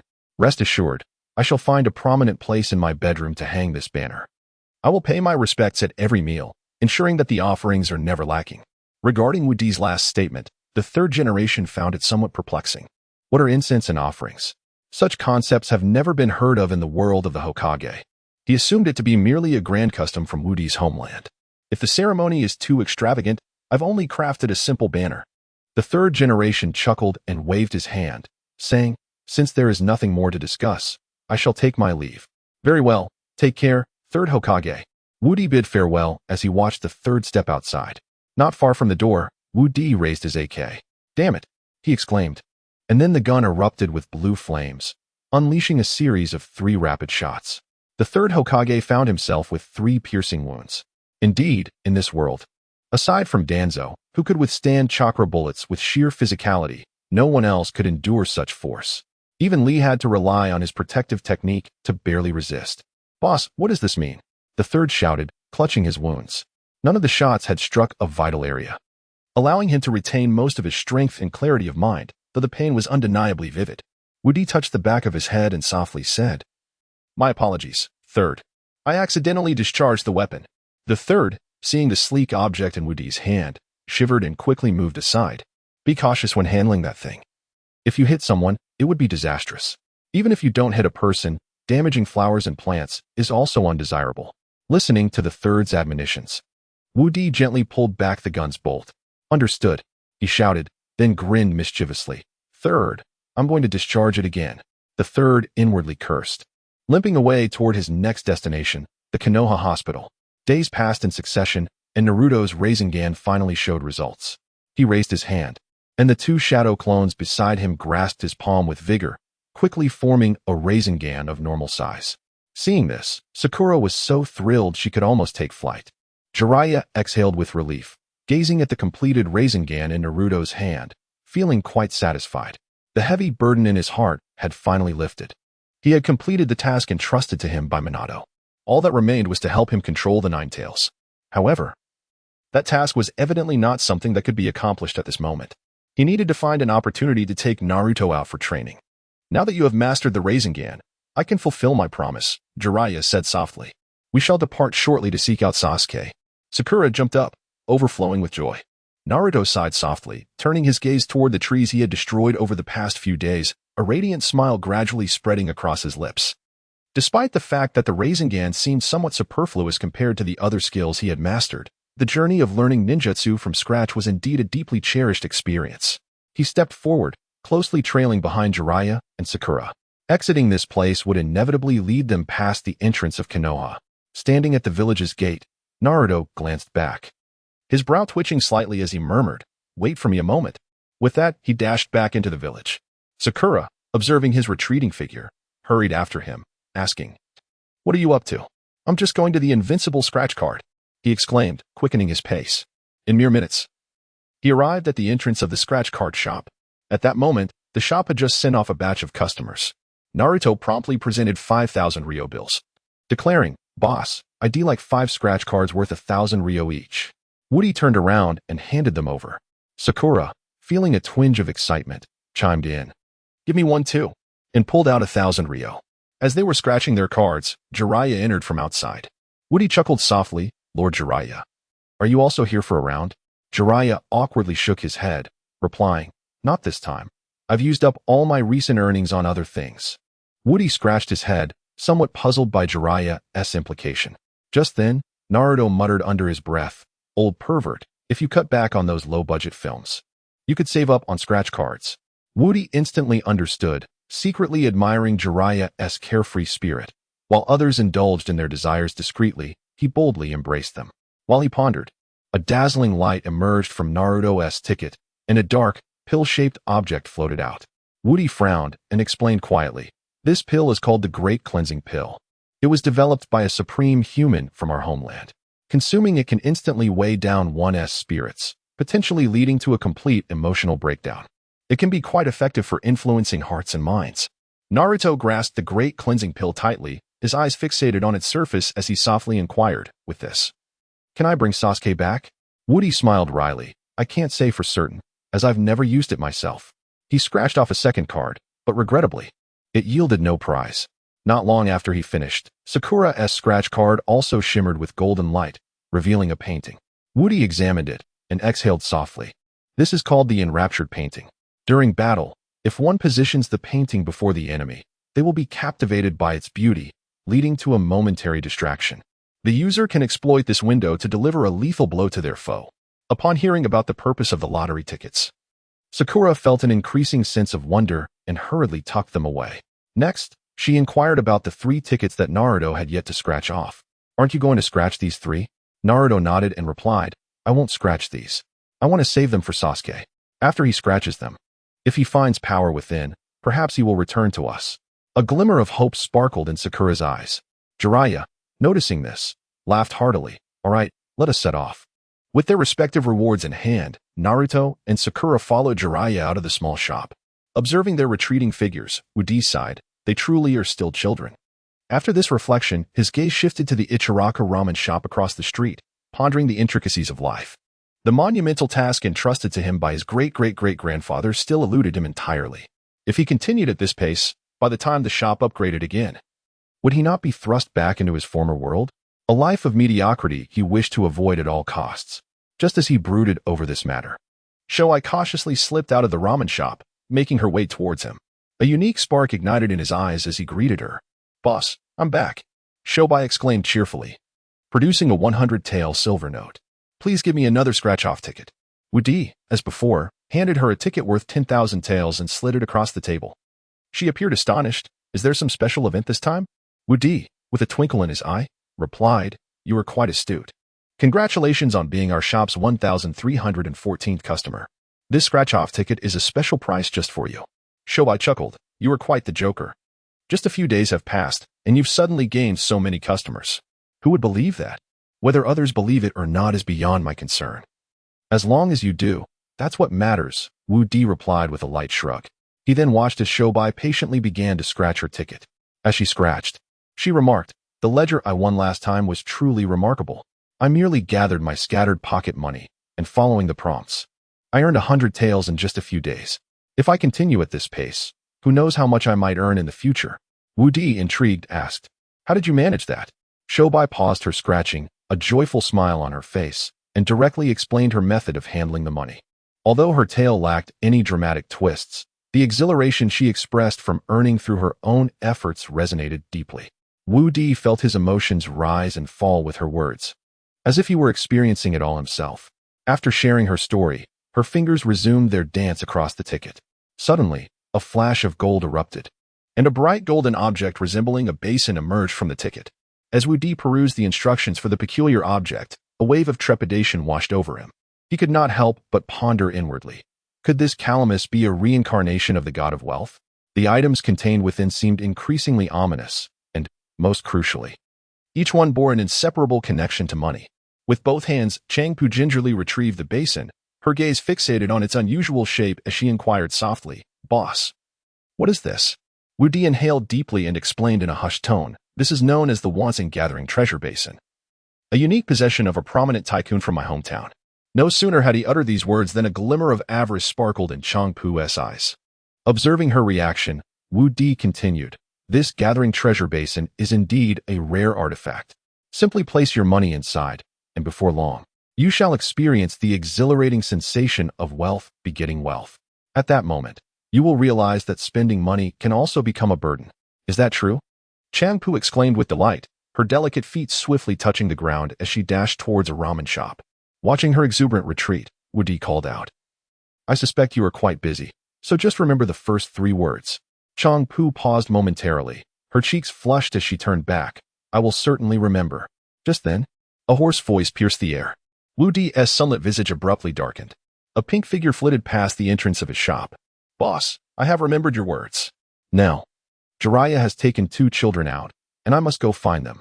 When I return, I shall catch up with you. With that, Changpu vanished from sight. Wu Di could no longer contain his temper and stormed out, brandishing an AK rifle. Shizen, I shall send you on your way now. He adjusted the settings to rapid-fire mode, firmly gripping the trigger. In the midst of the tranquil street, an atmosphere of spring was suddenly infused with the scent of gunpowder from the blazing blue flames of the AK, evoking an irresistible urge to sing, Unforgettable Tonight. In the hidden recesses of Konoha village, a shadowy corner harbored a conversation. Tsunade, I once mentioned an organization to you. I wonder if it still lingers in your memory. The 3rd Hokage inhaled a puff of smoke, exhaling rings as he spoke softly. With a serious countenance, Tsunade asked, Master, are you referring to the rogue ninja organization, Akatsuki? The third Hokage nodded gravely, sighing once more. Recently, I have heard whispers of discord within their ranks. The rogue ninja responsible for overseeing their finances appears to have fallen out with everyone. I cannot ascertain the truth of this discord, but I need you to remain ever vigilant. Should they become desperate, we must ensure they pose no threat to the village. Understood, Tsunade replied, her expression reflecting an uncommon seriousness. After a moment of silence, she spoke softly, Master, Jiraiya has ventured out with Naruto and Sakura in search of Sasuke. What are your thoughts on this matter? The third generation stroked his chin, his gaze fleetingly passing over Tsunade before drifting into the distant darkness. What else could be seen? He sat and observed. As for the younger generation, they could stir up whatever commotion they desired. If they managed to retrieve Sasuke, we could certainly overlook past grievances and welcome him back. If they failed, it would hardly be a significant loss for the village. With the addition of such a formidable ally, the village's strength would multiply exponentially, diminishing the need for new ninjas. He elongated his words, the smoke from his mouth swirling into the air. Tsunade slightly bowed her head, turning into the shadows. She truly knew too little about the situation with Akatsuki. Had she been aware of a member named Kakazu, she might have surmised the reason behind the discord among him and his companions. Outside the village, Jiraiya, having ventured far, suddenly sensed a whiff of danger. He quickly pulled Naruto and Sakura into a nearby thicket. Before long, Danzo descended abruptly, standing in the clearing and shouting, Jiraiya, I've told you before, it's you or no one. You're not allowed to leave. Jiraiya was so startled that he dared not utter a sound. It wasn't the confrontation with Danzo that frightened him. Rather, he could hardly bear to envision the prospect of being married to him. Naruto, hidden in the grass, stifled his laughter, then mischievously began forming seals. This particular technique was one Jiraiya was quite familiar with, and he couldn't help but let out a peculiar chuckle. Once the seals were completed, a multitude of wooden stakes inexplicably emerged in the small clearing, ensnaring Danzo in their midst. Following this, a flash of golden light occurred, and a tingling sensation surged from his lower back straight to his mind. Danzo's body bristled with goosebumps. Then, Naruto sprang forth, executing the 8 trigrams palms technique. His fingers struck precisely upon Danzo, who remained frozen in a position of anguished outcry. Naruto rubbed his fingers together, grinning. If only he had a yo-yo with him. The sensation would have been exhilarating. Jiraiya leisurely emerged, and upon witnessing Danzo's predicament, he was filled with delight. Naruto had indeed rendered him a tremendous service today. If they had simply walked away, and this peculiar creature had managed to ensnare them, the ensuing consequences were too dreadful to contemplate. Jiraiya slapped Danzo's aged face, saying, Old man, how many times must I tell you? I have no interest in you whatsoever. If you do not make yourself scarce soon, you are only rushing headlong into my line of fire. Do you think my temper has softened? With that, he turned to Naruto, rubbing his hands together as he inquired, Kid, I recall you possess a remarkable book, the kind that can save lives upon recitation? Naruto wrinkled his nose. No way. You want me to recite scriptures to him? Are you looking to exorcise him? Jiraiya scratched his head, offering an awkward smile. I find myself without a better alternative. Could you lend me a hand? Naruto sighed heavily, reluctantly retrieving the scriptures of Tang Sing. He lowered his gaze, unwilling to meet the eyes of the man before him. At first glance, Danzo's face could elicit laughter. However, upon prolonged observation, it morphed into a recurring nightmare. As he turned the pages, he moistened his lips and intoned, Benefactor, acknowledge the benevolence of heaven towards all living beings. Allow me to perform a rite of passage for you. He lamented silently. How foolish of me to expend all my cunning. Upon the completion of the lengthy recitation, Danzo's paralysis was lifted. Yet, unlike the third Hokage and the others, he seemed merely dazed, not at all in a state requiring rescue. Naruto was taken aback and glanced at Jiraiya. Old pervert, is he truly powerful? How is it that after reciting an entire scripture, he remains unaffected? Jiraiya stroked his chin thoughtfully. Perhaps his skin is too thick. Your scriptures cannot penetrate him. He spoke in a low tone, inhaling deeply. In that case, we should hasten our departure. The last time we visited the Sound Ninja, I had Tsunade by my side and didn't get the chance to explore the village. I've heard there are numerous places to unwind. This time, I shall not let the opportunity slip by. Naruto raised an eyebrow, displaying an ambivalent expression. This old lecher truly defied description. The trio set off once more, leaving Danzo swirling in the confines of his wood release. After a considerable interval, Danzo began to regain lucidity. Surveying his predicament, he opened his mouth, taking bites of the wood that ensnared him while muttering, Jiraiya, You ungrateful wretch, how blind I was. By the time he liberated himself from the wood release, dusk had descended. He limped toward the village, his solitary figure cast in the sunset, evoking a sense of melancholic desolation.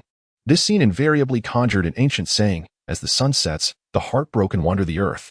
Upon returning to the village, he stumbled forward, temporarily lost. Memories of Jiraiya's departure filled him with sorrow.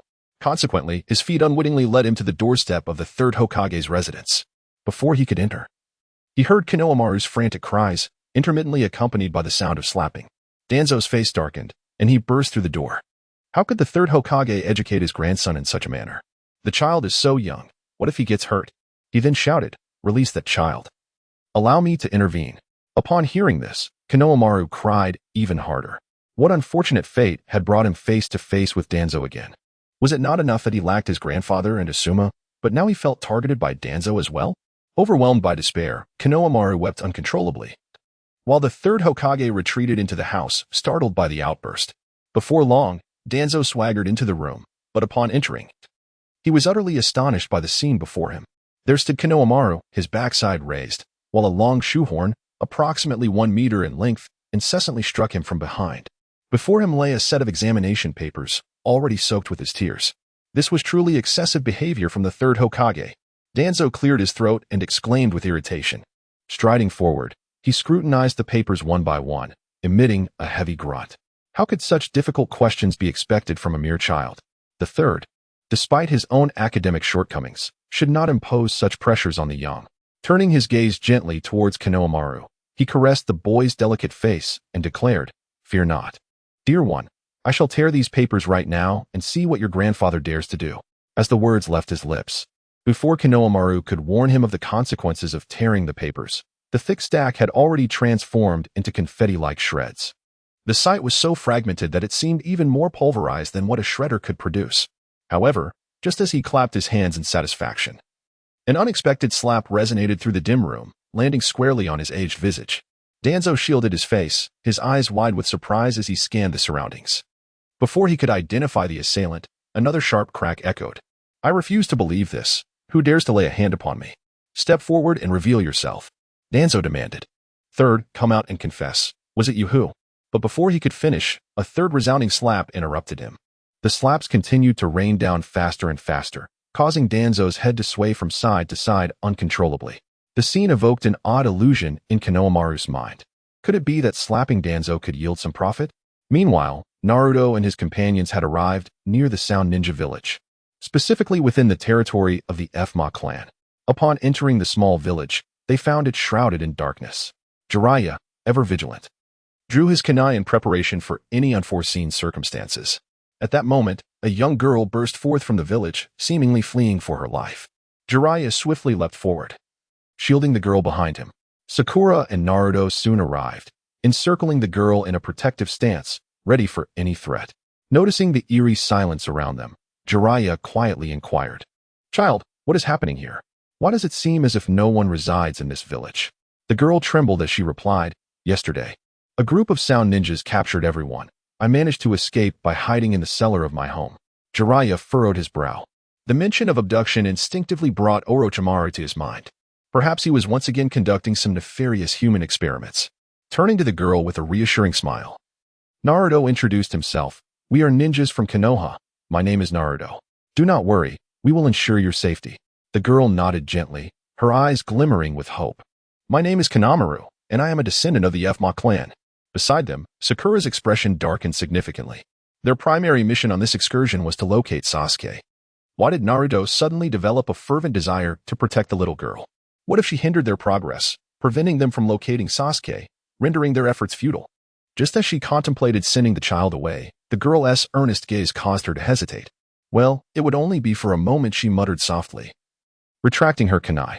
That evening, within Junmu's home, a fire crackled in the hearth as the four gathered around, discussing matters concerning the Sound Ninja village. Junmu remarked, "Recently, I heard that a fierce battle occurred outside the Sound Ninja village, where 3 formidable summoning beasts clashed. Shortly thereafter, the Sound Ninja began capturing villagers from nearby settlements." Amidst snippets of conversation, Jiraiya gleaned a wealth of information about the Sound Ninja village, his expression growing increasingly grave. He remained unaware of what Orochimaru was researching, yet he harbored an instinctual suspicion that whatever it was, it could not bode well. With a deep exhale, he gradually extinguished the fire. All right, let us retire for the night. Tomorrow we shall see for ourselves. See? Are you going to the Sound Ninja Village? Jumbo inquired, her large, watery eyes wide with anticipation. Naruto raised a finger confidently, of course. Then could you help rescue my brother? He was also captured by the Sound Ninja. Jumbo said, tears glistening in her eyes. We will do our utmost. Before Naruto could respond, Jiraiya swiftly interjected, concerned that Naruto might hastily agree without considering the potential consequences, which could tarnish the reputation of the Leaf Ninja. This old pervert, though often unreliable, exhibited a surprising level of foresight at times. Watching Jumbo turn away joyfully, he released a weighted sigh and retrieved a plot editor from his ninja pouch. In the pitch-black chamber, Sasuke wiped his short blade, his mood fraught with irritation. He had assumed that Orochimaru would promptly lift the seal on his cursed mark, yet after many days, it appeared that Orochimaru was in no rush, continually delaying the process. Crossing his legs, he stared at the uneven ceiling, exhaling a long sigh. He wondered when he would attain the strength necessary to overpower the man. One day, I will kill him with my own hands. With that thought, Sasuke closed his eyes. The following day, under the bright sun, Jiraiya and his companions set out early. They still had quite a distance to cover to reach Orochimaru's stronghold.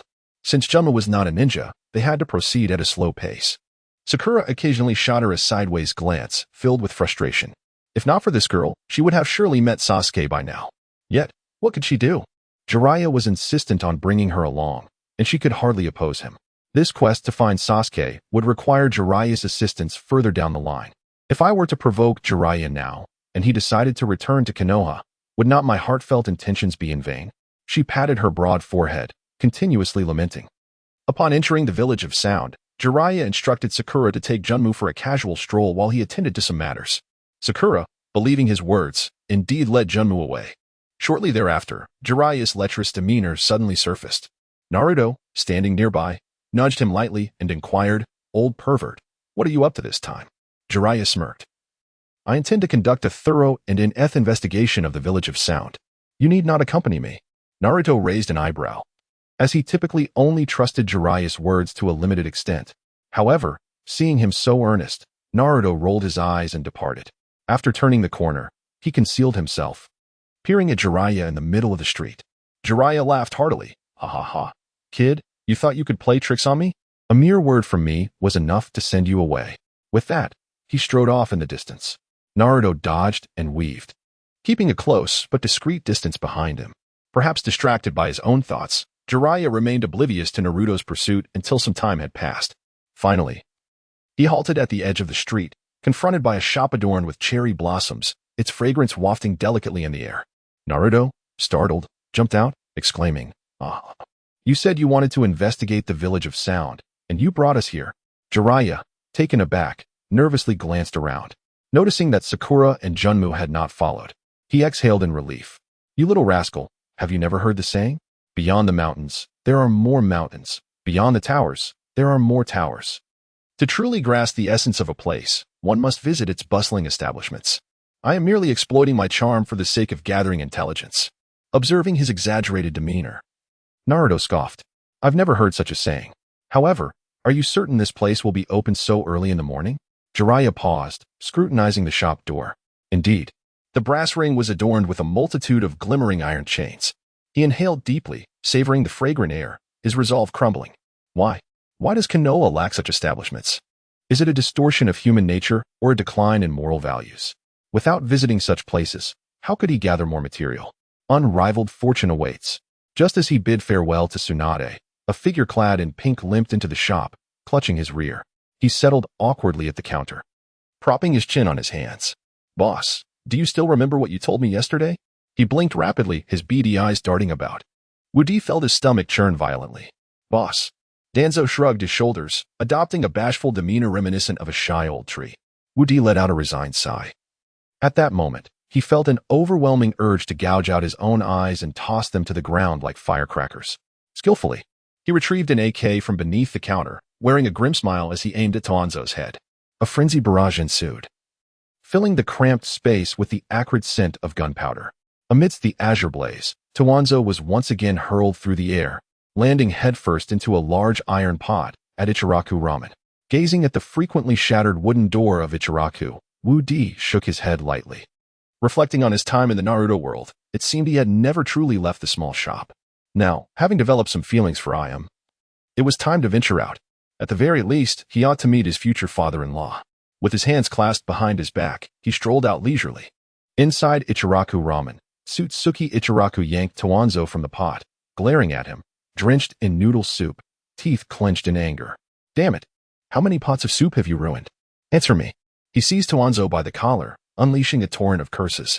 If Tawanzo hadn't appeared a bit dazed today, Ichiraku wouldn't dare to act so brazenly. He understood that once Tawanzo regained consciousness, today's events would be brushed aside. So he seized the opportunity to vent his frustrations. Ichiraku would not pass up any chance for advantage. Before long, Woody entered the ramen shop. As soon as he stepped through the door, he was captivated by the delectable aroma of Ayam's cooking. He settled at the counter, watching her skillfully prepare the noodles. A smile gracing his face. His mind raced, drifting into daydreams as he propped his chin in his hand, his gaze fixed on her silhouette. Just then, Ayam noticed him and turned with a smile. It's the first time I've seen you out. Would you like a bowl of ramen? Certainly. Woody replied with a smirk. Which type would you like? Ayam inquired further. Taking a deep breath, Woody flashed a somewhat mischievous grin. As long as it's made by you, I'm happy with any. Ayam's cheeks flushed a delicate pink as she quickly turned away, lowering her head shyly. Her beauty was reminiscent of a flower yet to bloom in spring, swaying gently in the breeze. Seeing her bashful demeanor, Woody's eyes gleamed with mischief. He clasped his hands together, forming a makeshift megaphone. Recently, there have been rumors suggesting that I have feelings for you. Today, I am here to clarify that those rumors are indeed true. What? Before his words could fully settle, Ichiraku, who had been beating to Onzo, abruptly halted, his face ablaze with fury as he approached. What did you say? You fancy my daughter? Have you looked at yourself? How dare you? Woody's brow furrowed instantly. Since his arrival in this world, everyone he had spoken to used impeccably standard Mandarin. Yet here in Ichiraku's presence, a thick accent from the Central Plains emerged. Had time and space warped once more? He swallowed hard, feeling a surge of anxiety. What do you mean? Just tell me how much you want. Discussing anything else is pointless. If your assets are less than 10 million taels, there's no point in even mentioning it. Ilu casually waved his hand, lifting his face with an air of arrogance. Wudi frowned, feeling a bit perplexed. In his original world, wouldn't such a statement typically be uttered by a mother-in-law? However, after a moment's reflection, he realized that Changpu did not have a mother. He forced a smile and said, My current assets are just 200 million taels. Is that acceptable? 200 million taels. Ilu shot him a sidelong glance. I must say, young man, you shouldn't be boasting without any basis. 200 million taels? Do you have any idea how immense that sum is? Wu Di shrugged. Apologies. But I do know. Would you like to see for yourself? My little shop is right across the street. The invincible scratch-off? Ilu exclaimed. That's your establishment? Wu Di straightened his back and cleared his throat. Indeed. Ilu's eyes suddenly sparkled with interest. He had frequently heard patrons raving about the invincible scratch-off during their meals. As he stroked his chin, a thought began to form in his mind. Since this young man was interested in pursuing his daughter, why not extort him a little? He then scratched his nose and suggested softly, Well, I was thinking of trying my luck at scratching some tickets myself. What do you think? Wu Di nodded. That's fine, but our scratch-offs have a specific feature. They must be paid for with silver notes. I can't produce them otherwise. Eli's mind raced, thinking, Does he really take me for a 3-year-old? However, what came out of his mouth was quite different. That's reasonable. But could you perhaps offer a discount since we are neighbors? A discount? That's doable. Wu Di patted his chest. Just then, the ramen was ready. Changpu brought the steaming hot noodles to Wu Di, placing them before him. Wu Di inhaled deeply, savoring the delightful aroma. He took a bite, the chewy texture exploding in his mouth. No wonder Naruto adored Eli's ramen. It was indeed delicious. He savored the flavor, contemplating how wonderful it would be to marry Changpu and enjoy such delectable ramen every day. His thoughts drifted further until the last drop of broth disappeared into his stomach, and he wiped his mouth contentedly. Noticing his enjoyment, Ilu reminded him, Don't forget, you still owe me a discount. All right. Wu Di wiped his mouth and prepared to stand up. Ilu instantly blocked his path. Hey, kid, you haven't paid for the noodles yet. Wu Di's eyes widened in disbelief. What? A discount could cover a month's worth of noodles. It's just one bowl. Is it really that serious? Ilu chuckled softly. crossing his arms. The discount you offer is out of neighborly kindness. However, it is only natural to pay for food. One cannot simply wipe one's mouth and feign ignorance. Can one? Wu Di's expression darkened significantly. He quietly inquired, how much? Ila solemnly raised 2 fingers and stated, 10 taels. Damn, Wu Di muttered under his breath, pulling out a handful of loose coins from his wallet. Here are 20 taels, no need for change. Ila chuckled softly, you are quite understanding. Wait at your shop. I shall be there shortly. Wu Di emerged from the noodle shop with a grim expression, returning to his small establishment in silence. He sat behind the counter, feeling dejected. He had heard that Lu was notoriously stingy, but he had not anticipated such an extreme level of frugality. It was merely 10 taels for noodles. Did it warrant such meticulous calculation? Before long, Lu indeed stepped out, appearing tense with his arms crossed. Wu Di furrowed his brow, wondering how much he had brought that warranted such anxiety. In the blink of an eye, Lu entered, hastily retrieving a stack of banknotes from his bosom and slamming them onto the table. With a resounding clap, 3 neatly arranged 1,000-tael notes were revealed. Wu Di's mind momentarily short-circuited, nearly causing him to topple from his seat. It was just 3,000 taels. Did it necessitate such a commotion as if he were carrying 30 million? I heard that the most sought after here is a 10,000-tael note. And you mentioned earlier about giving me a discount. I only wish for 3, Ila declared with a grin. Ah, you are certainly not greedy, Wu Di replied with a sardonic chuckle. Faced with such a father-in-law, he felt utterly exasperated. As he picked up the scratch cards, a thought crossed his mind. Should he allow him to win or not? Ultimately, he decided against it. If such a father-in-law became accustomed to winning, who knew what antics he might pursue in the future? In contemplation, he deliberately reduced the winning odds of the 3 scratch cards by 20% before handing them to Lu, who received them with gleeful anticipation. Under normal circumstances, he would never have considered such a gamble. 3,000 taels for scratch cards worth 30,000 taels. Yet now, he seemed devoid of hesitation. Exchanging 3,000 taels for 3 scratch cards, even a single win would justify the transaction. Most importantly, he had previously heard that the odds of winning at this establishment were remarkably high. He produced a coin from his pocket and began to scratch the surface of the top card vigorously. No golden shimmer appeared. This ticket was a bust. Eli's expression dimmed slightly. Next, he moved on to the second card. Again, no golden shimmer. Another ticket wasted. Cold sweat began to form in Eli's palms, and his chefs had sagged under the weight of disappointment. Was it not said that your establishment had a high winning rate? How is it that I've scratched 2 cards without a single win? Yell hesitated to unveil the 3rd scratch card, his gaze fixed intently on Wu Di, as if he were ready to devour him whole. Wu Di chuckled lightly, responding with an air of nonchalance. Scratch cards are, in essence, a form of gambling. In gambling, there are always winners and losers. Just look at Lord Tsunade. She comes here daily, throwing away fortunes, yet her odds of winning continue to plummet. Nonetheless, she remains undeterred, persistently returning to try her luck. Compared to her, you have a long way to go. Yell furrowed his brow, recalling the figure of the 5th Hokage. Suddenly, an intense surge of confidence swelled within him. He raised his arm and declared, I refuse to believe that my luck could possibly be worse than Tsunade's. With those words, he scratched off the 3rd card. Alas, nothing was revealed yet again. Yell began to lose his composure. Watching the 3,000 taels of silver being deposited into the collection box, he shouted, Wait. Wu Di, taken aback, turned around and was instantly startled. He beheld Yao, who had adopted a new stance, an ominous energy swirling around him, his fist cracking ominously. Tell me, did you deliberately select these cards that cannot possibly yield a win? His voice was deep and resonant, reminiscent of a beast from primordial times. Wu Di swallowed hard, feeling somewhat awkward as he replied, I have no knowledge of which scratch card will win and which will not. This is beyond my control. Really? Yao's lips quivered slightly. At that moment, his concern was less about winning or losing and more about the 3,000 taels he had lost. Wu Di raised 3 fingers solemnly, asserting, I swear on the light, I truly cannot control it. Then that implies your establishment operates a fraudulent business. Yao exclaimed, his voice rising in indignation. The patrons who frequent my shop must be your hired accomplices, all aimed at swindling my 3,000 taels. Isn't that right? He slammed his hand on the table. Wu Di wore a defeated smile, feeling utterly at a loss for words. He pondered how Yao's mind functioned. Could hiring so many accomplices truly recoup the lost 3,000 taels? He scratched his head in distress, his thoughts racing wildly.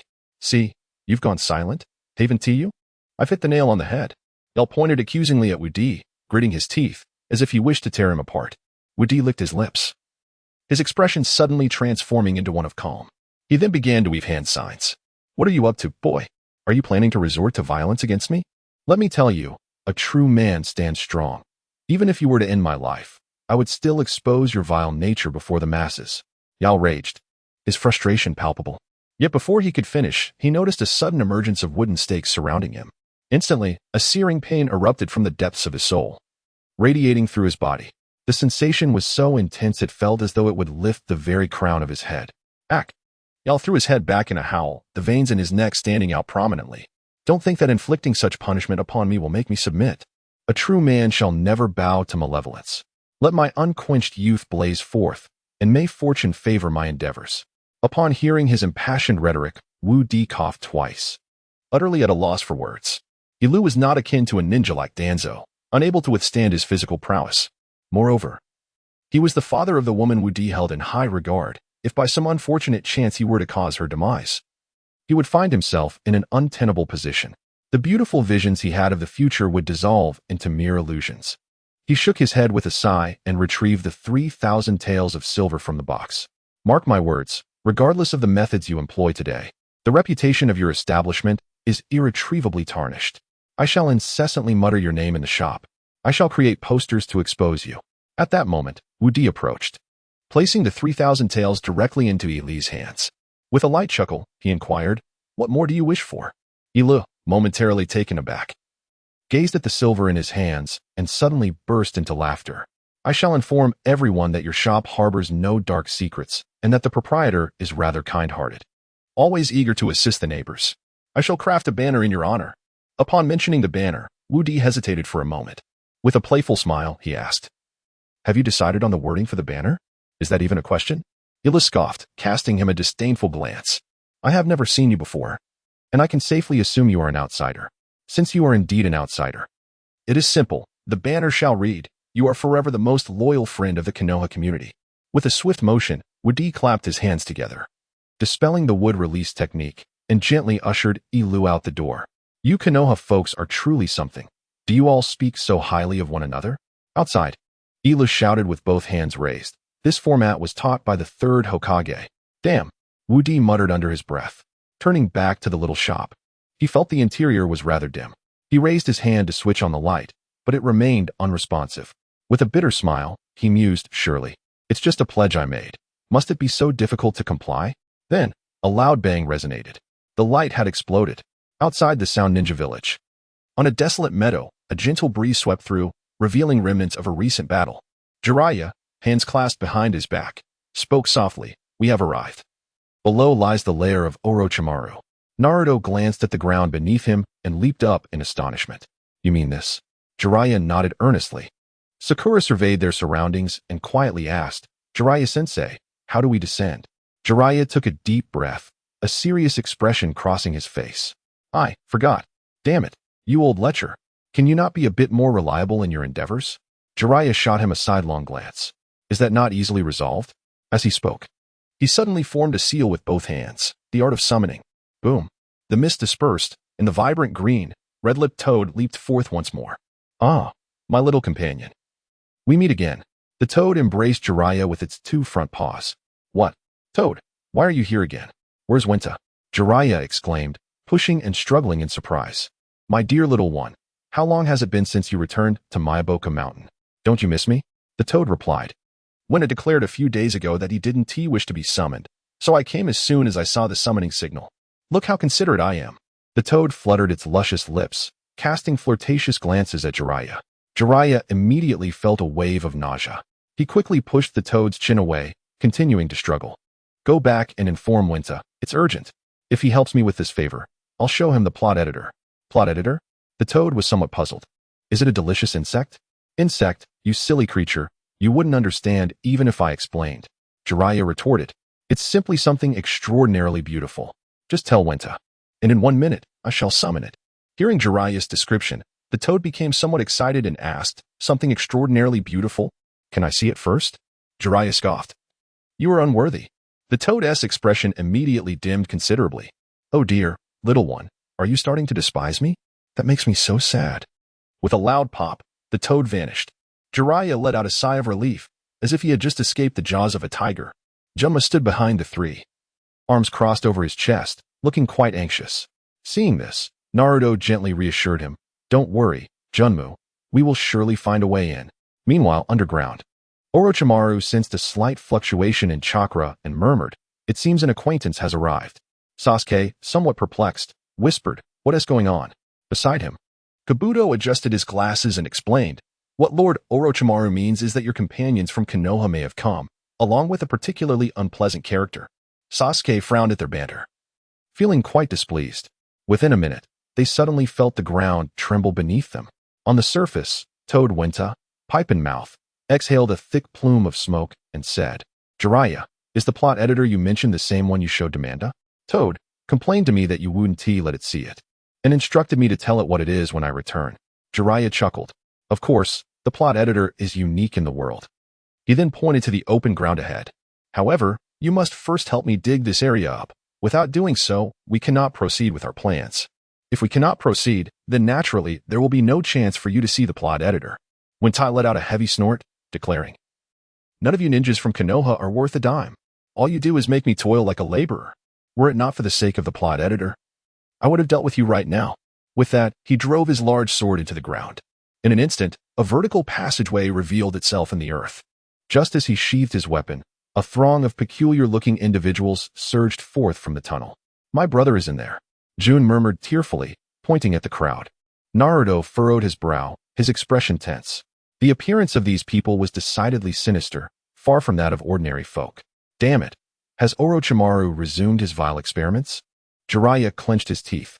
Naruto turned to him, softly inquiring, "What experiments?" With a heavy sigh, Jiraiya recounted, back when he was still in Konoha, he was obsessed with human experimentation, often stealthily abducting ninjas from the village. Eventually, the truth came to light, and the third Hokage, in a fit of rage, led a team to confront him. Yet, in the end, the third could not bring himself to deliver punishment, for Orochimaru was once his most prized disciple. Thus, he was let go. As the words fell, Jiraiya sighed again, a glint of determination flashing in his eyes. "What my master failed to accomplish, I shall rectify." He bellowed, "Orochimaru, come out." Before his roar could fade, the group emerging from the tunnel charged forward. "Jun, which one is your brother?" Naruto asked anxiously in a hushed tone, drawing forth two kunai. "The one in black clothing with exposed shoulders," Jun whispered urgently from behind. In an instant, Naruto charged forth, his hands deftly forming seals. Would release, 1,000-year cutting technique? In a heartbeat, the man identified by Jun was ensnared, and he and Sakura plunged into the throng. After only a few exchanges, they had dispatched most of the adversaries. Jiraiya approached with Jun in tow, gazing at the mutated figure of her brother, tears streaming down her cheeks. Brother, it's me, Jun," she cried out repeatedly, yet the man's eyes revealed no hint of recognition or emotion. Overcome by despair, Jun sobbed uncontrollably. However, the bound man shook his head violently, displaying a ferocious desire to bite. "Brother, I truly am Jun. Please, look at me," she wailed. Suddenly, the cursed seal on the man's neck flickered, and his visage twisted into a more grotesque form, exhibiting an even greater ferocity than before. In that moment, it appeared as if he had forgotten his pain entirely, desperately tearing at himself. This harrowing scene struck Jun with profound anguish. Unable to bear it any longer, she turned to Jiraiya, clutching his garment. "Senpai, please, end my brother's suffering. I beg you. I cannot bear to see him like this." Jiraiya exhaled deeply, gently patting her shoulder, responding in a somber tone. In moments of such heart-wrenching choices, Jiraiya understood all too well the agony they entailed. The scene before him evoked memories of Tsunade confronting Rope Tree in a harrowing spectacle. He gently urged Junmu, "Child, you must go." "Okay." Junmu, her face obscured by her hands, fled into the distance, her heart shattered, soon vanishing from sight. Jiraiya's gaze hardened as he clutched the kunai in his hand. The foot soldiers on the battlefield were swiftly eliminated. With the sight of the departed Junmu and the slain man weighing heavily on his heart, Naruto felt a profound sorrow. At that moment, Orochimaru emerged with Sasuke and Kabuto by his side. "Sasuke." Without a moment's hesitation, Sakura dashed toward him. Observing this, Jiraiya raised his hand to stop her. "Sasuke, why have you not returned to Konoha? Come back." As she shouted, tears shimmered in the corners of Sakura's eyes. Naruto clenched his teeth, tightening his grip on the kunai. Yet Sasuke appeared indifferent. gazing at his former comrades who had shared the trials of the Chunin exams. He quietly stated, "I require power now, something you cannot provide." Orochimaru glanced sideways, a sinister smile playing on his lips as he looked down at Jiraiya. "You again? And you've summoned this wretched toad, ruining my lair. Are you prepared for what lies ahead?" As he spoke, he instructed Kabuto to roll up his sleeves and perform a summoning jutsu, calling forth the immense serpent, Manda. In an instant, Manda appeared, grinning at One Tai. "Ah, we meet again, Toad," One Tai retorted, eyeing Manda's still healing wound with disdain. "Perhaps you should refrain from boastful remarks, considering your current state." Manda's expression twisted in indignation as he shouted, "This is all because of your decrepit elder on your side. If it weren't for him." "Enough." Just as Manda and One Eye exchanged barbs, Orochimaru's voice cut through sharply, and he leapt atop Manda's head with Kabuto. Jiraiya promptly retreated to confront One Tai. On the ground, only Naruto, Sasuke, and Sakura remained. Tears streamed down Sakura's face as she clutched her chest. "Sasuke, please come back. We were the best of friends, weren't we?" Despite her sorrow, Sasuke remained impassive. "I have already stated, I need power. Do you understand what power is? Only Orochimaru can grant me the strength I seek." "Stop spouting nonsense," Naruto exclaimed, charging forward. Sasuke gritted his teeth, drawing his blade as he leapt into action. Naruto flashed a wicked smile, crossing his arms as he declared, "Shadow Clone Jutsu." In the blink of an eye, over 20 Narutos surged forward. Sasuke slashed and struck, dispatching several clones, yet 2 managed to latch onto him, holding him tightly. With a snap of his fingers, Naruto's eyes glimmered with triumph. This was the moment he had been waiting for. If Sasuke were on the ground, controlling him would certainly prove challenging. However, that is no longer the case. Would release, 1,000-year insertion technique? Naruto swiftly formed hand seals, and in an instant, numerous wooden stakes pierced through the shadow clone, firmly restraining Sasuke. To prevent him from summoning the dreaded screaming chicken, Naruto deliberately separated his hands. With a resounding thud that sent a thrill through the air, Sasuke screamed loudly. Naruto stepped forward, forcefully placing the potent daching pill into his mouth. Sasuke's expression froze. "What have you made me consume?" Naruto replied with a mischievous grin. "This is the miraculous elixir that will transform your heart's desires, the daching pill." On either side of the prairie, Orochimaru and Jiraiya remained locked in a tense standoff, their expressions grave as they observed the 2 men below bickering. Within less than 2 minutes, Sasuke's gaze became misty, tears of anguish streaming down his face. "I am a sinner. I am guilty. I am the greatest sinner in the history of Konohagakure. I must return to Konoha. Take me back quickly." Upon witnessing his distressed state, a bittersweet smile crept across Sakura's face.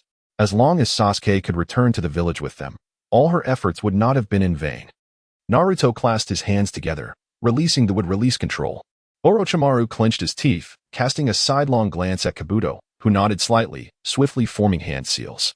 The cursed mark on Sasuke's neck glimmered suddenly, and in an instant, the potency of the daching pill dissipated. Sasuke staggered backward, a light chuckle escaping his lips. "Do you think this will allow me to return to Konoha? Do not delude yourselves. I crave power. I will kill that man. And you shall not stand in my way." As he spoke, he drew forth the screaming chicken. Realizing the impending danger, Naruto hastily activated the wood release. In unison, they made their moves. Just as the third crow of the chicken echoed, the effects of the 1,000-year insertion technique fell away. Sasuke's expression instantly wilted, as if he were recalling that moment at the Valley of the End. The sound was painful to hear. The critical issue remained. His dance technique had yet to cease. He found himself ensnared within the wood release, his body twisting incessantly. The melody of his song intermingled with the echoes of his screams, resonating across the desolate ground. Orochimaru glanced at Kabuto, his expression awkward. "I feel somewhat superfluous. Perhaps we should take our leave." Kabuto cleared his throat, turning to leap off the great serpent. "Farewell, Toad." With a thud, the great serpent vanished, taking Orochimaru and Kabuto with it. Jiraiya patted the ground beneath him, addressing Fukasaku, "Old friend, you may return now." Fukasaku snorted lightly. "Do you think I wish to remain here? Tell me, where is the plot editor?" Suddenly remembering his earlier promise, Jiraiya chuckled nonchalantly. "All right, I shall show it to you now." He retrieved the editor from his ninja tool pouch, envisioning a beautiful tapestry in his mind. He then placed the editor before Fukasaku, whose dazed eyes widened in astonishment as hot blood spewed from his tiny nostrils. Just as it fell upon Naruto and his companions, feeling the searing spray of toad blood, Naruto turned around and shouted, "Hey, Boss Toad, Have you not experienced the pleasure of grafting again? The boss toad slightly lowered his brow and replied coldly, Humph. You know nothing. My toad blood is incredibly nourishing. Fine, I'll let you indulge. Naruto retorted, gritting his teeth as he swiftly formed hand seals. Upon witnessing this display, Wenta fled in panic. However, the seals had already been completed and could not be retracted. In the next moment, Jiraiya let out a genuine laugh from the depths of his heart. Naruto, my sweet nectar. He shouted in despair, dropping the video editor that fell to the ground. Still echoing with the croaking of frogs, Naruto paused, embarrassed, as he dispelled the wooden technique.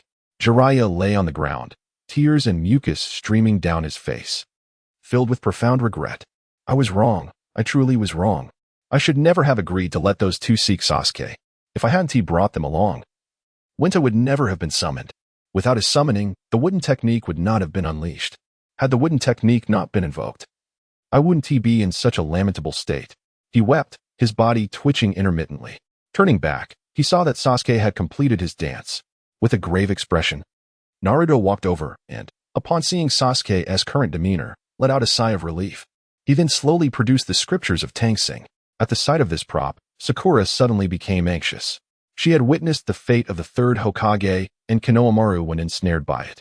Even the formidable Danzo Shimura had nearly succumbed beneath its power. She rushed forward and grasped Naruto, shaking her head slowly. Naruto, this could lead to a fatal outcome. Naruto locked eyes with Sakura, his gaze suddenly becoming much more complex. He retrieved 3 scratch-off lottery tickets from his pocket, placing them at Sasuke's feet. Sasuke, I know that forcibly bringing you back will only lead to your departure again. These 3 scratch-off tickets are from the village, and I hope they can yield something beneficial for you. I understand you harbor deep-seated grudges. If these tickets can help you seek vengeance, then return to Konoha sooner. Both Sakura and I will be waiting for you. With that, Naruto turned away, carrying Jiraiya with him. Sakura stifled a sob, casting a reluctant glance at Sasuke before turning to follow Naruto. A gentle breeze swept by, rustling the tickets as well as Sasuke's clothing, which fluttered incessantly. Sasuke remained silent for a long time, gazing in the direction Naruto had vanished, and shouted, You fool, at least release me from this wooden technique.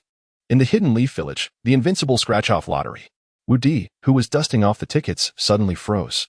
At that moment, a series of prompts flashed through his mind. You have scratched out a basketball item. Do you wish to accept it? You have scratched out a pair of overalls. Do you wish to accept it? You have scratched out a wig mop. Do you wish to accept it? Currently, there is no one in the store scratching tickets. And the only explanation for this is that all these prizes were scratched by Sasuke.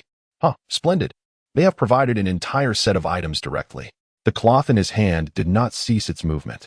In light of the last incident where Danzo faced a humiliating defeat outside the village, the past few days have seen an unexpected tranquility within the village after Naruto and the others departed. With his disruptions absent, the mornings in the village have turned exceptionally serene. Tsunade, who typically arrives punctually for ticket scratching, was somewhat late today. Upon entering the store, she raised her hand. Shizun, bring forth the silver tickets. Shizun, accustomed to the routine, promptly retrieved 40 million in silver notes.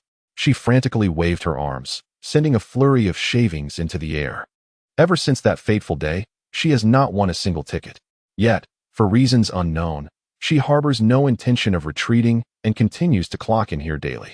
Lady Tsunade, perhaps I should scratch half for you first. That way, the losses might be mitigated, Shizun expressed with a pained heart from the sidelines. Tsunade shook her head. How could that be? I have personally witnessed the glimmer of gold before. It feels akin to ice skating. Once you become entangled, shedding the addiction is nearly impossible. In the Rain Village, atop a towering spire, the Akatsuki's conference room sat in tense silence. Kakuza wore a grave expression as he occupied a seat beside Nagato. Today, I summoned everyone here to convey a matter of considerable gravity, he announced. Producing a crumpled sheet of paper that had been revised multiple times, and slowly rose to his feet. This is a letter of self-reflection combined with my resignation. Esteemed Nagato. Dear colleagues, I, Kakuzu, must confess my inadequacy to continue serving as the Akatsuki's treasurer and accountant. For the past fortnight, I have lost 10 million silver notes daily, escalating to a loss of 40 million 5 days ago. To date, the total loss amounts to 300 million and 100 notes. I express my profound regret over this. His tone was imbued with solemnity, and the members present bore anxious expressions. After a heavy sigh, he turned to Nagato. Respected leader, I implore you to seek a new candidate for the treasurer and accountant positions. I am simply overwhelmed. Additionally, he scratched his head, his tone suddenly shifting. In future meetings, could we please keep Conan, this spendthrift, at a distance from me? She continually pilfers my wallet to indulge in explosive purchases. I mean, for a young lady. Wouldn't it suffice to fold paper instead of resorting to explosive contraptions? There is already date are among us who plays with explosives. Must we all follow suit? Moreover, the losses I just reported do not account for last month, during which Conan stole from my wallet 5 times, totaling 100 million. And then there's Haydn, who pilfered from me thrice, accumulating 80 million. Not to mention Didar's clay purchases and Sasteri's obsession with rosewood. Ah, speaking of which, I recall you, a puppeteer. Choosing to work with such fine wood instead of something more mundane. Once that item is in hand, should it not be cherished and appreciated? Must it not be beautiful? You all, indulging in trivial pursuits, have lost your aspirations. What a lamentable state, indeed. After his incessant rambling, he finally fell silent for a moment. Nagato, seated at the forefront, wore a grave expression. Casting a glance at the other members, he spoke softly. Kakuzu intends to resign. Do you have any objections? A profound silence enveloped the room. After a considerable pause, he continued, since no one has spoken, I shall make the announcement. After careful deliberation, I have decided to relieve Kakuzu of his duties as treasurer and accountant, and we shall conduct a public vote for his successor shortly. As his words resonated, the atmosphere remained utterly still. After a brief interval, Nagato licked his lips and added, now, we shall proceed with the public vote for our next treasurer and accountant. Those in favor of Kakuzu, please raise your hands.